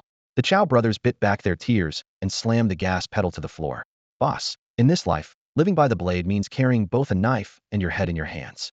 Today's events aren't your fault, De Chong said shakily, trying to comfort Ayao. But his heart was breaking. Those who had died were his closest allies, including his own brother-in-law. As the sound of pursuit grew louder behind them, Ayao dialed a number in despair. I'm finished. The person on the other end was silent for a moment. The one after me is In Shou. Grandpa Lu is gone too. Take care of yourself. Ayao quickly hung up. He didn't even know why he called that person. Perhaps, in the final moments of his life, that man was still the only family he had left, the only one he could say those words to. God damn it. Everyone, back to Xiangfu. Notify every brother under the tigers to return to Xiangfu. I want rest until the Yin family is wiped out. Old Gio smashed his phone, pulling off a sharp drift as he turned the car around. The others, seeing the fury etched on old Gio's face, understood that something terrible had happened to the kid. Without a word, they began gathering their forces. Let's see where you think you can run. In Shou roared like an enraged bull, charging forward with such force that the ground cracked beneath his every step. Covered in dust and exhaustion, they pursued relentlessly, ramming 3 cars off the road along the way. The car doors were flung open instantly, and the occupants leaped out in unison, surrounding In Shou completely. With enemies closing in from all directions, there was no escape for him. He stared coldly at Yao, a mocking smile tugging at the corner of his lips. You really think I'd let you walk away? In the distance, Yin's reinforcements were approaching rapidly. Yao clenched his fists, his knuckles turning white, his eyes filled with grief and fury clearly. Lu Huzi had already met his demise. Even if I die today, they'll make sure to take you down with me.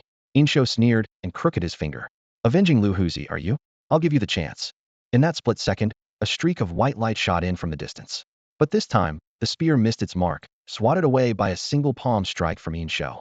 A roaring SUV approached from afar, with Luo standing proudly on the passenger side, spear in hand, his eyes blazing with anger. Haha, heaven must be smiling on me. In Shou laughed maniacally. Both of you here at once. Saves me the trouble of hunting you down one by one. Prepare to die. Before his words had fully settled, a beam of black energy erupted from his palm, piercing through the speeding car in an instant. Boom. Amid the explosion, Luo leapt out just in time, clutching Xiao Fan, and landed firmly on the ground. Fight side by side.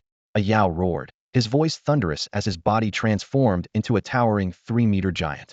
Like a ferocious tiger, he lunged straight at In Shou. Seeing this, Luo shouted, De Chong, take the others and go. We'll hold him off. Avenge the boss. Despite being gravely injured, De Quan was unwilling to leave. Yao's massive footsteps reverberated like thunder, shaking the ground beneath them. A flicker of surprise crossed In Shou's eyes before his expression returned to one of cold indifference. He clasped his hands together, forming a seal, and a black shield instantly enveloped him. Yao's heavy fist crashed against the shield with deafening force, but it didn't budge an inch. In Shou smirked, like an ant trying to shake a tree.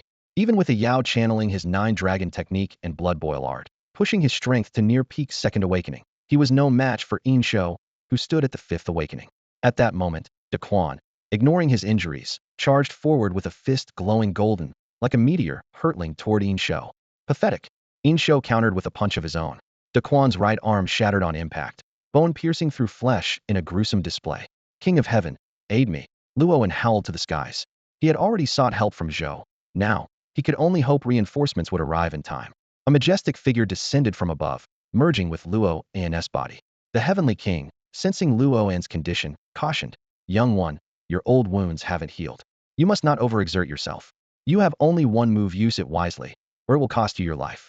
One move is all I need to kill him. Luo turned and shouted. You all go now. Understanding the gravity of the situation, Yao refused to drag anyone else down. He bellowed to Lu Hughes's comrades. Get out of here now. Victory to heaven. Luo and Yao launched their final assault together. Despite the immense strain on his body, Luo hurled his spear with all his might. The white streak tore through the air, piercing In Shou's black shield.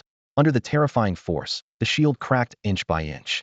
For the first time, fear flickered in In Shou's eye. Isa, mere second awakening warrior breaking through his protective barrier, one impervious even to explosives. Tiger brother, finish him.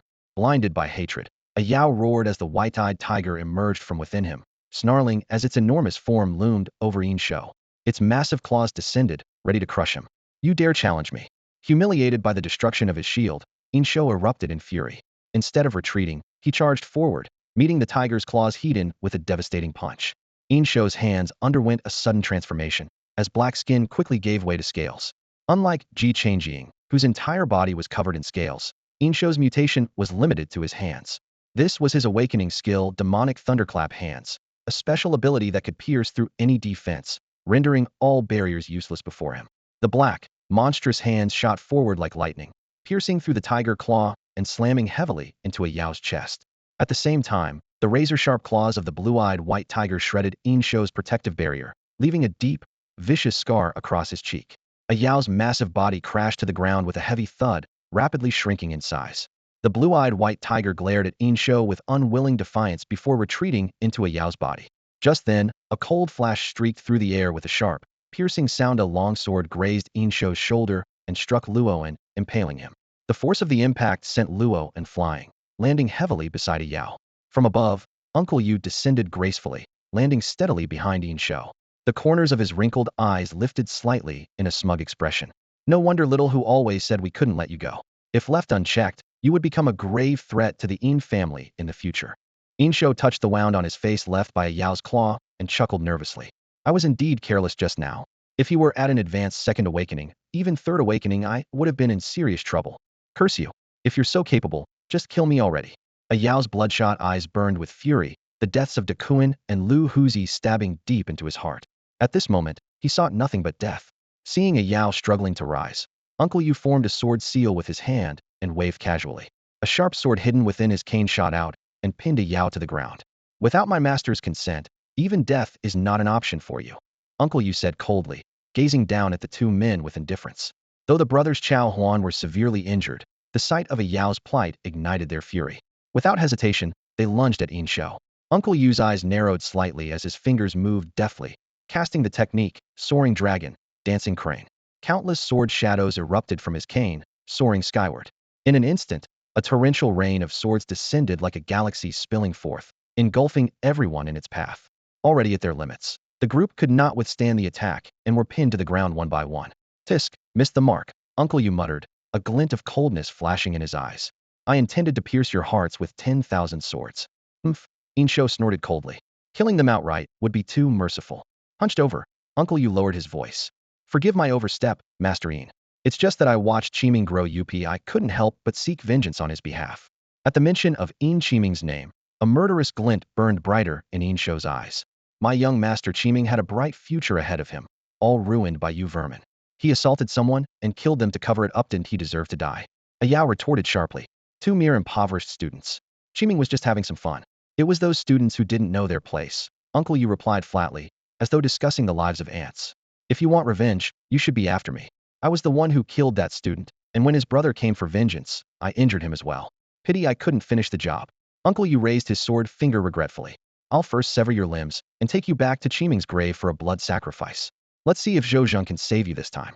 Insho stood with his hands clasped behind his back, their fate firmly in his grasp. As Uncle Yu's sword rose slowly in sync with his finger, Luoan and a yow closed their eyes in despair.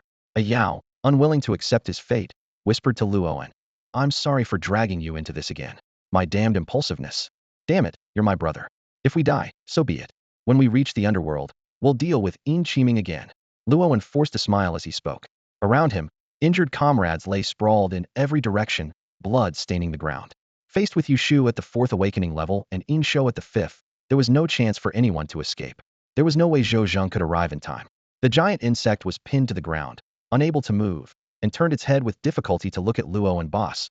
I'll follow you again in the next life. Its voice carried both unwillingness and resoluteness. Xiao Hui lay on the ground, blood trickling from the corner of his mouth, yet he stubbornly raised a middle finger at Yushu. You old bastard, damn you. Fools courting death. Yushu snorted coldly, raising one hand toward the sky. Countless sword shadows gathered in the air, ready to descend once more. At this critical moment, a clear and melodious female voice broke the oppressive silence. Stop. A bright figure sprinted from the distance, her pink cartoon t-shirt fluttering in the wind, her ponytail swaying with each step. Luo and Ah Yao stared in horror at the delicate and adorable figurite with Su Jiangnan. She ran to Luo and gently cradled his head in her arms. Tears rolled down her dark, shining eyes. Xiao Anzi, I'm here, she whispered. The scent of her hair mixed with the metallic tang of blood. Why are you here? Leave now. For the first time, Luo felt true fear. He wasn't afraid to die, but he couldn't bear the thought of her being hurt because of him. Su Jiangnan stubbornly shook her head, her small cherry lips curving slightly upward. No, I want to stay with Xiao Anzi.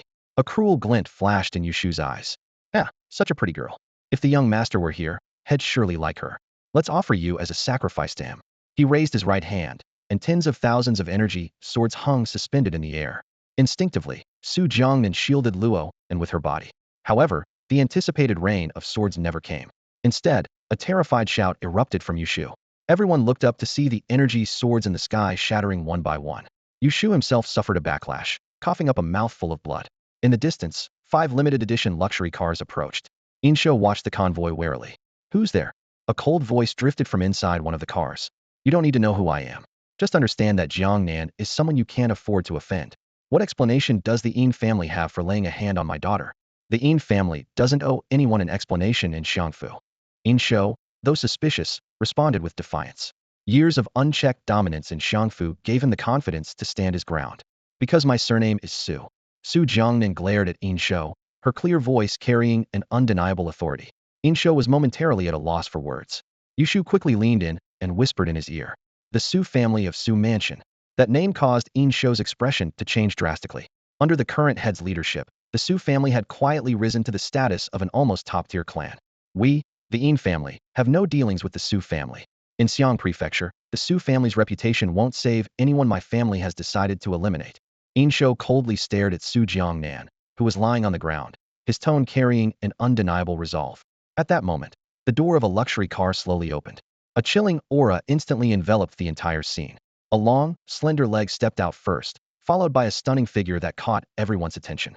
Her jet black hair was casually pinned up with a wooden hairpin, and her black, form-fitting gown accentuated her flawless curves.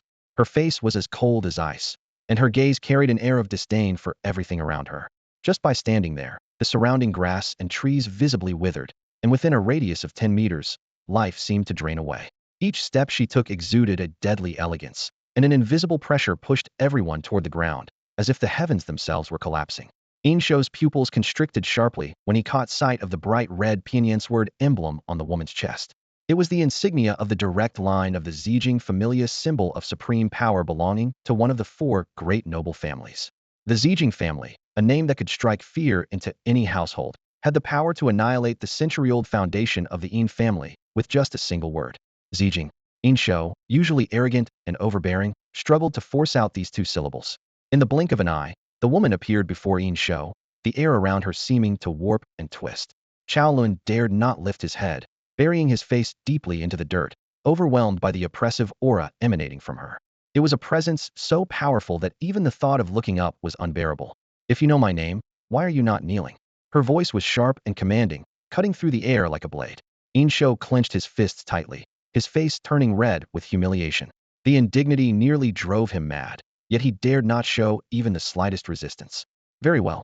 Since you refuse to kneel, I will grant you the dignity of dying on your feet. I will punish you only for attempting to harm my daughter and spare your family from involvement. Her cold gaze swept over Insho. It was me who acted against the young lady.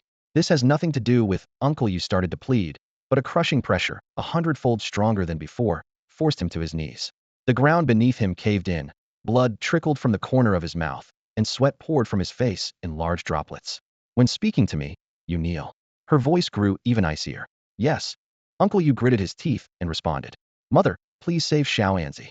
Su Jiangnan tearfully pleaded, her clear, watery eyes shimmering with desperation. The woman lowered her gaze to the barely conscious Luoan, a hint of helplessness flashing through her eyes. Her posture was upright, exuding an air of sharpness with every movement.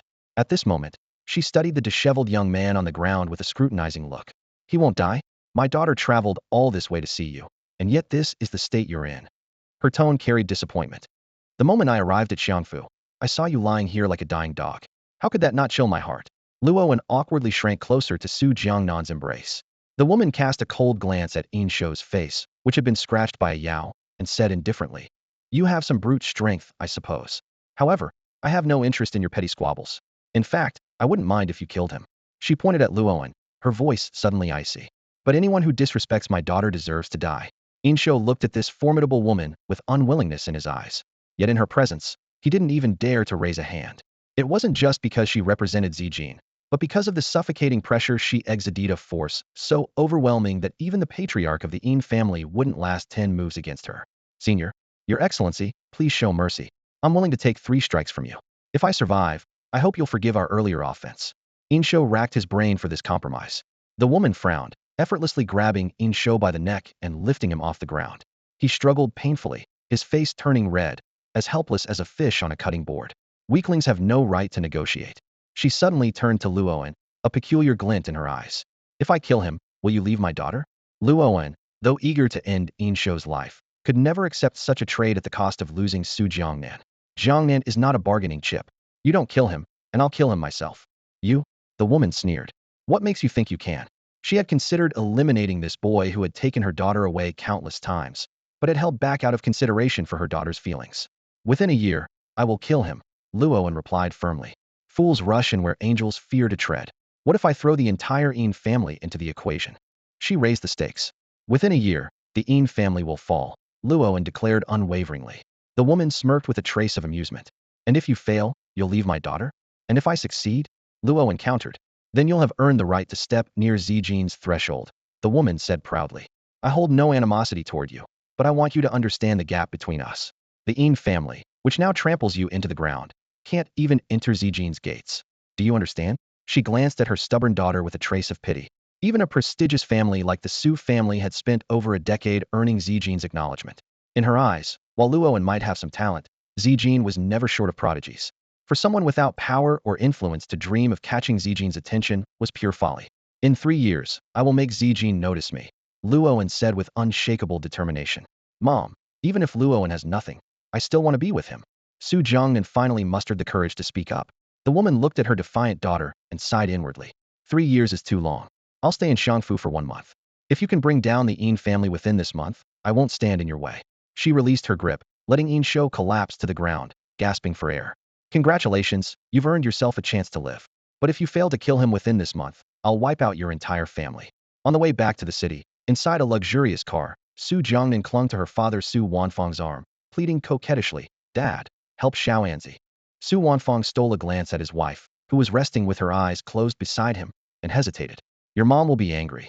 Humph, you only care about mom. You don't care about my happiness at all, Su Jiangnan huffed, letting go of his arm and sulking in a corner. Su Wanfang smiled bitterly and patted his daughter's soft hair. We'll figure something out.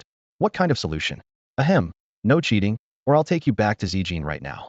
Wang Shengnan removed her wooden hairpin, letting her dark hair cascade down as she lazily leaned against Su Wanfang's leg, shedding the sharpness she displayed earlier. Taking her husband's hand, which had been stroking their daughter's hair, she said jealously, massage my shoulders instead. Su Wanfang gestured silently to his daughter, signaling her to remain quiet, and began gently massaging his wife's shoulders. 3 days later, at Shangfu Hospital, several injured individuals were lying in the ward. Despite taking a considerable amount of elixirs to stabilize their conditions, Luoan, a Yao, and others seemed utterly drained, like wilted eggplants. The recent battle had been devastating. A Yao had lost Lu Huzi, and De Chong had lost his brother-in-law. A heavy atmosphere hung over the room. Zhou Zheng and the ancient king had visited multiple times to check on them, and expressed their apologies to the two for not arriving in time to provide support. While it was true that mobilizing forces across the vast area outside the city took time, if Su Jiangnan's mother hadn't arrived in time, the consequences would have been unimaginable. However, what troubled Luoan the most now was the bet he had made with Su's mother. The door to the ward opened gently, and a refined man wearing gold-rimmed glasses walked in. It was Su Wanfang. He walked directly to Luoan's bedside, and the latter, feeling a bit uneasy, greeted him with a slightly awkward uncle. This was their first proper conversation, and thinking about the scene where he had held Su Jiangnan in his arms likely witnessed by Su Wanfang, Luo, and felt even more embarrassed. Feeling better? Su Wanfang asked with a smile, motioning for Luo and not to get up. Seeing Luo and nod, he continued, Nan Nan's mother is just that kind of person. As parents, everything we do is for the good of our children. As he spoke, he picked up a piece of fruit and began peeling it. Noticing the puzzled look in Luoan's eyes, Su Wanfang asked, Are you wondering why my attitude is so different from Nan Nan's mother? Nan Nan's mother, as a direct descendant of Zijin, carries a heavy burden. which has shaped her strong-willed personality. The key is, we both don't want you to repeat our mistakes. Su Wanfang gazed out the window, his eyes clouded with memories of the past. I had better conditions than you. While I didn't have dual awakenings, I had few rivals among my peers. Even so, it took me over a decade to gain the family's approval to be with Sheng Nan only after Nan became an adult. During that time, we argued, we eloped, and we tried everything we could think of. But in the face of Zijin, without power, everything is just wishful thinking. Uncle, if you're here to persuade me. Luo started to speak, intending to acknowledge Su Wanfang's concern but unwilling to give up on his first love. No, Su Wanfang interrupted him. I'm not here to persuade you. I just don't want my daughter to be disappointed. I've owed her too much, and now I need to make it up to her. He put down the fruit knife, his expression turning serious. After everything that's happened, do you know where your problems lie? Luowen's heart sank. He was painfully aware of his shortcomings, a lack of strength and weak influence. While he had Chong and a group of underlings, most of them were ordinary people, barely capable of handling Wu Laoda. When facing the Yin family, these weaknesses were magnified, and he had to rely on Zhou Zheng at every turn. Without Zhou Zheng's support, he and Yao were utterly powerless. At least you have some awareness, Su Wanfang said with a slight nod.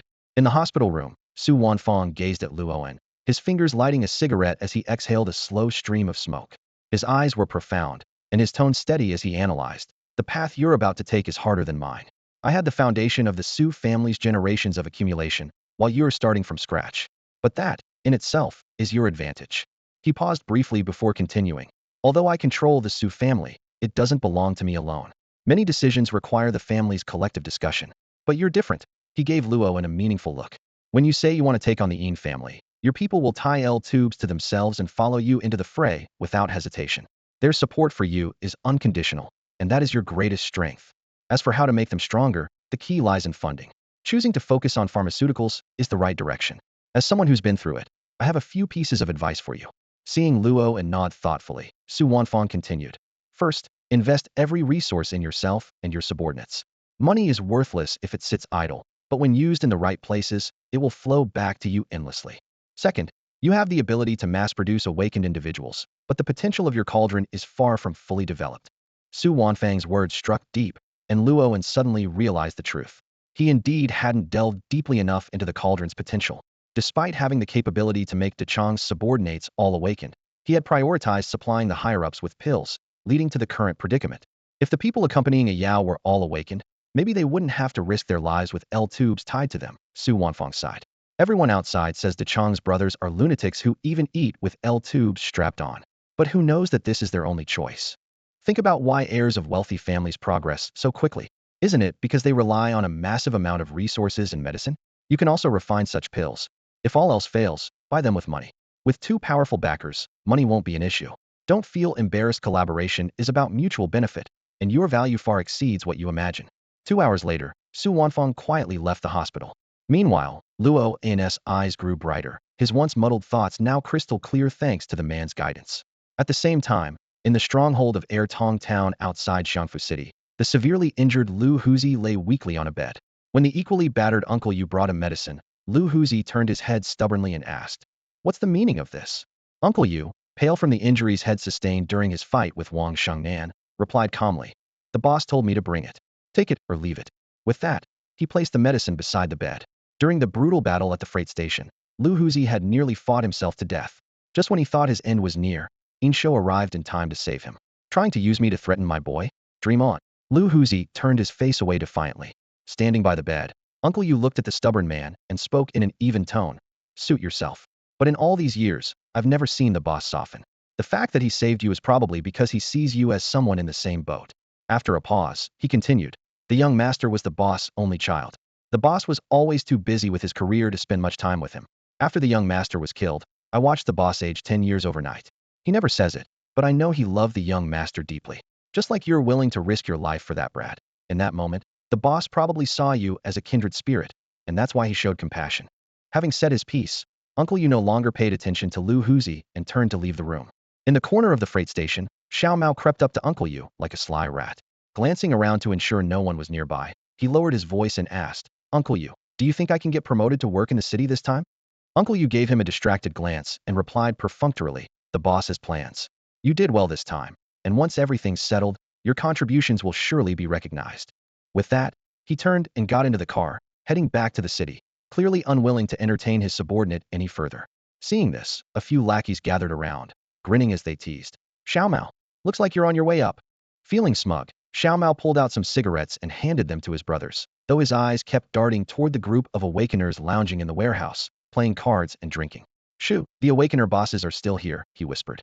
These awakeners had been stationed there by Inshou specifically to deal with Zhou Zheng. On one hand, they were there to guard against any counterattack by Lu Huzi's remaining forces. On the other, they were ready to face Zhou Zheng in a decisive battle. Stroking his smooth chin, Xiao Mao lamented. Too bad we couldn't finish off those two brats today. If we'd taken their heads, my promotion to management would have been a sure thing. Yeah, right, the other lackey scoffed and laughed. Those two are tough as nails, we wouldn't stand a chance. Leaning in close, Xiao Mao whispered conspiratorially to his trusted cronies. Awakeners or not, they're just two kids. If we sneak into the city and take them out, who knows? We might just hit the big time. What do you say? Yuan. Though Wang Xingnan's intervention had turned the tide of the battle earlier in the day, everyone knew that if it hadn't been for the timely arrival of the Zijin group, Lu Owen and Ai Yao would have been dead. The victory had inflated their confidence to dangerous levels. Suddenly, the searchlights at the freight station's gate swept toward the exit. A guard shouted, "Who's there?" Before the words even settled, two watchtowers exploded in deafening blasts, and mushroom clouds lit up the night sky. The 100-plus awakeners who had been resting immediately sprang to action, grabbing their weapons and rushing outside. Enemy attack, someone yelled. Who's stupid enough to mess with us? There are over 100 awakeners here. Out of nowhere, a massive truck barreled through the gate, smashing the barrier and the security booth to pieces. A middle-aged man with slicked-back white hair jumped out of the driver's seat, his gaze as cold as ice. You bastards dare to mess with my boys, huh? A man with a mop of curly hair popped his head out of the passenger seat and roared. What? You think my boys don't have adults to back them up? The leading three awakeners stepped forward, shouting. Who are you? This is Yin territory. Yin territory? What a joke. The white-haired man jabbed his finger at two of Yin's trucks and bellowed. Don't touch those trucks later. We'll use them to haul your corpses. Wreck this damn freight station. Tonight, I'm taking 100 heads to send Inshou a message. Lao Jiao is back. From the back of the truck emerged 6 or 7 awakeners, each exuding a fearsome aura, their power nearly reaching 5 awakener levels. At Lao Jiao's command, his men charged into the crowd like wolves, unleashing a brutal massacre. The ground, freshly cleaned earlier that day, was once again soaked with blood. Lao Jiao sat leisurely on the truck's hood, using the phone of one of Yin's fallen leaders to dial Inshou. Hey, you better start counting how many people you've got left and buy some coffins in advance. If even one of them survives tonight, they'll take your surname instead. It turned out that after hearing about how Yao had narrowly escaped death, Lao Jiao hadn't even stopped to rest before storming the freight station for revenge. On the other end of the line, Inshou gritted his teeth. Others might fear you, but I sure don't. Even as he spoke, the sound of his men's agonized screams echoed through the phone. On the other end of the line, Lao Jiao's voice was laced with mockery. Fine, you don't need to dismantle your son's memorial hall. Keep using it, he sneered before hanging up. Inshou gripped the receiver tightly. Two grieving fathers, locked in a heated confrontation over the phone, and the air was thick with tension. In the slums of Xiangfu, rain poured relentlessly. On the street where Dechong once lived, white cloths hung in front of every household, and mournful funeral music echoed several blocks away. The sounds of wailing and sobbing sent chills down the spines of residents in neighboring areas. Through the rain, a black 7-seater car slowly came to a stop at the street corner. A guard stationed at the entrance quickly approached the car. Dechong had gained a bit of notoriety in the area, and the funeral for his brother-in-law and comrades was being held with grandeur. Visitors came in an unending stream to pay their respects. The car door opened, and Luowen stepped out in a black suit, holding Su Jiangnan's hand. The guard immediately recognized Luowen and exclaimed, "B-boss." In a setting like this, it was rare for a major boss to make an appearance. At most, they would send someone with condolence money. Only for someone of Dechong's stature would a hidden figure like Luo and show up in person. The mourning crowd lining the street, dressed in white mourning attire, turned their heads to look. Two men holding umbrellas followed closely behind, one of them Ai Yao, whose face was full of sorrow. These deaths weighed heavily on him, as they had been caused by his actions. Having just recovered after 2 days in the hospital, he let the rain drench him as he silently followed Luo into De Kuen's memorial hall.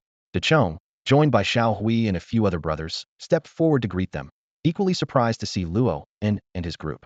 In a hoarse voice, Ai Yao said, "De Kuen died because of me. I owe him this debt of gratitude." As he spoke, he stepped forward and lit incense on the altar. A plain-looking woman holding a boy with a white cloth tied around him approached, curiously eyeing Luo, and Dechong took the child and introduced her. "This is my wife, Yuan Rong." "Wife, this is the boss. Say hello." Yuan Rong clearly hadn't expected someone of Luo An's stature to attend in person. Call all the family members of the brothers over, Luo An instructed, nodding slightly toward Yuan Rong. Soon, the memorial hall was packed with grieving family members dressed in white mourning clothes. Though these men had lived as street fighters, to their families, they were beloved sons, devoted fathers, and the breadwinners of their households. A group of sorrowful elderly women, widows, and children gathered around Luoan. After Luoan paid his respects with incense, Su Jiangnan handed him a briefcase. De Kuan's father, his eyes clouded with grief, mustered the strength to speak. Sir, my son worked for you. Life and death are beyond our control. I don't blame you. The fact that you came here shows De Chong didn't lie to us. The old man, devastated by the loss of his son, had nearly followed him to the grave. Luoan opened the briefcase, revealing neatly stacked bundles of cash. For a moment, the sight of it made the poverty-stricken mourners forget their sorrow. Neighbors and guests whispered enviously. How much is that? At least 1 million, right? Wow, such generosity. De Chong really found himself a benefactor. Ayao tossed the briefcase to De Chong. Take 100,000 for yourself, and split the rest among the brothers' families. Thank you, boss. Both of you are good people. The families of the deceased knelt and kowtowed in gratitude. In the slums, compensation for a life lost usually amounted to no more than 3 or 4,000. What Luoan provided was far beyond the norm. Gather all the brothers you trust. I have something important to discuss, Luoan said before following Xiao Hui toward the inner hall. In the backyard of De Kuan's house, Luo and Aya sat upright on the only intact bench in the room.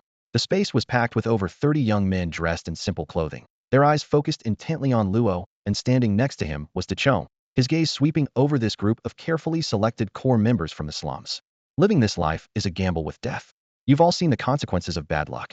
If anyone is scared, you can leave now, De Chong's voice echoed in the room. Surprisingly, not a single man flinched. Instead, they broke into resolute smiles. Risking our lives is the same no matter what. The boss treats us like people and gives us way more than others. We won't leave, even if it kills us. Luoan stared sternly at the group before him. What happens today stays here. If anyone leaks it, not only will they lose the settlement fee, but they'll pay with their life. Don't worry, boss. Our lives are yours. If anyone dares talk, I'll take care of them myself, they vowed in unison. Luoan pulled out a pill from his pocket, his voice low and steady. I'm giving you another path to die, a more dangerous one. Are you afraid? No. Their thunderous response was filled with determination. Luoan handed the pill to De Chong, instructing him firmly. There's enough of these pills. Make sure at least 50 people awaken first. Keep recruiting, and once you're ready, send them to the garrison for special training. The sting of his previous failure had taught him the fragility of his forces. Relying on his brothers to self-sacrifice was too heavy a cost. Raising the pill high, De Chong proclaimed loudly. The boss spent a fortune to get these awakening pills. I awakened because of them. And now the opportunity is in front of you. The room erupted with excitement, save for Xiao Hui. This was nothing short of a miraculous chance. A tall, lean man immediately dropped to his knees. Thank you, boss. My life is yours. If I ever betray you, may I be struck by lightning. Luoan scanned the room. Many of them were already in tears of joy. For these men, who had struggled at the bottom all their lives, this opportunity was more precious than winning the lottery. This is just the beginning. He'll train you all into powerful, awakened warriors. Live well. After making arrangements with De Chong, Luoan stood and left. His presence seemed to lift the somber mood that had gripped the entire street. Just as he was about to walk off the long street, a small figure suddenly darted out from the morning hall. It was a boy of about 14 or 15, wearing clothes several sizes too big. His thin frame trembled slightly in the rain as he knelt in front of Luoan. Boss, I want to follow you. Xiao Kuan, stop messing around. De Chong hurried forward, trying to pull him away. No, I want to follow the boss. I want to make something of myself. The boy stubbornly shook off De Chong's hand. De Chong scratched his head awkwardly. This is De Kuan's younger brother-in-law. The young boy's brows bore a slight resemblance to his older brother, De Kuan, but their personalities were worlds apart. De Kuan, despite his towering stature, had a simple and honest gaze, while Xiao Kuan, though short, carried a sharp and fierce glint in his eyes. Let him follow the boss. De Chong's father-in-law choked out, his voice trembling. In this slum, it's either petty theft or aimless wandering. One day, he might die in the streets, and we'd never even know. Boss, for De Kuan's sake, take him under your wing. The old man's face was streaked with tears as he pleaded. Suddenly, Xiao Kuan dropped to his knees, pulled a dagger from behind his back, and stabbed it into the ground. Boss, I might be small, but I can fight. I'm not afraid to kill. Ayao fixed his gaze on Xiao Kuan, memories flooding back. The image of De Kuan lifting him up before his death still haunted him. Staring at Xiao Kuan's face, so reminiscent of his brother's, he found himself unable to refuse. Get in the car. Ayao called to Xiao Kuan. then turned to Luo and with a serious tone. "I'm taking this kid." Luo nodded in silent agreement, always standing by Yao's decisions without question. Inside the car, Xiao Kun crouched in a corner, soaked to the skin, a far cry from his earlier defiance. Yao gestured to the seat beside him and laughed. "Sit your ass down. I'm all wet." "It'll just stay like this," Xiao Kun said cautiously, gingerly brushing his hand over the leather seat, his eyes brimming with curiosity.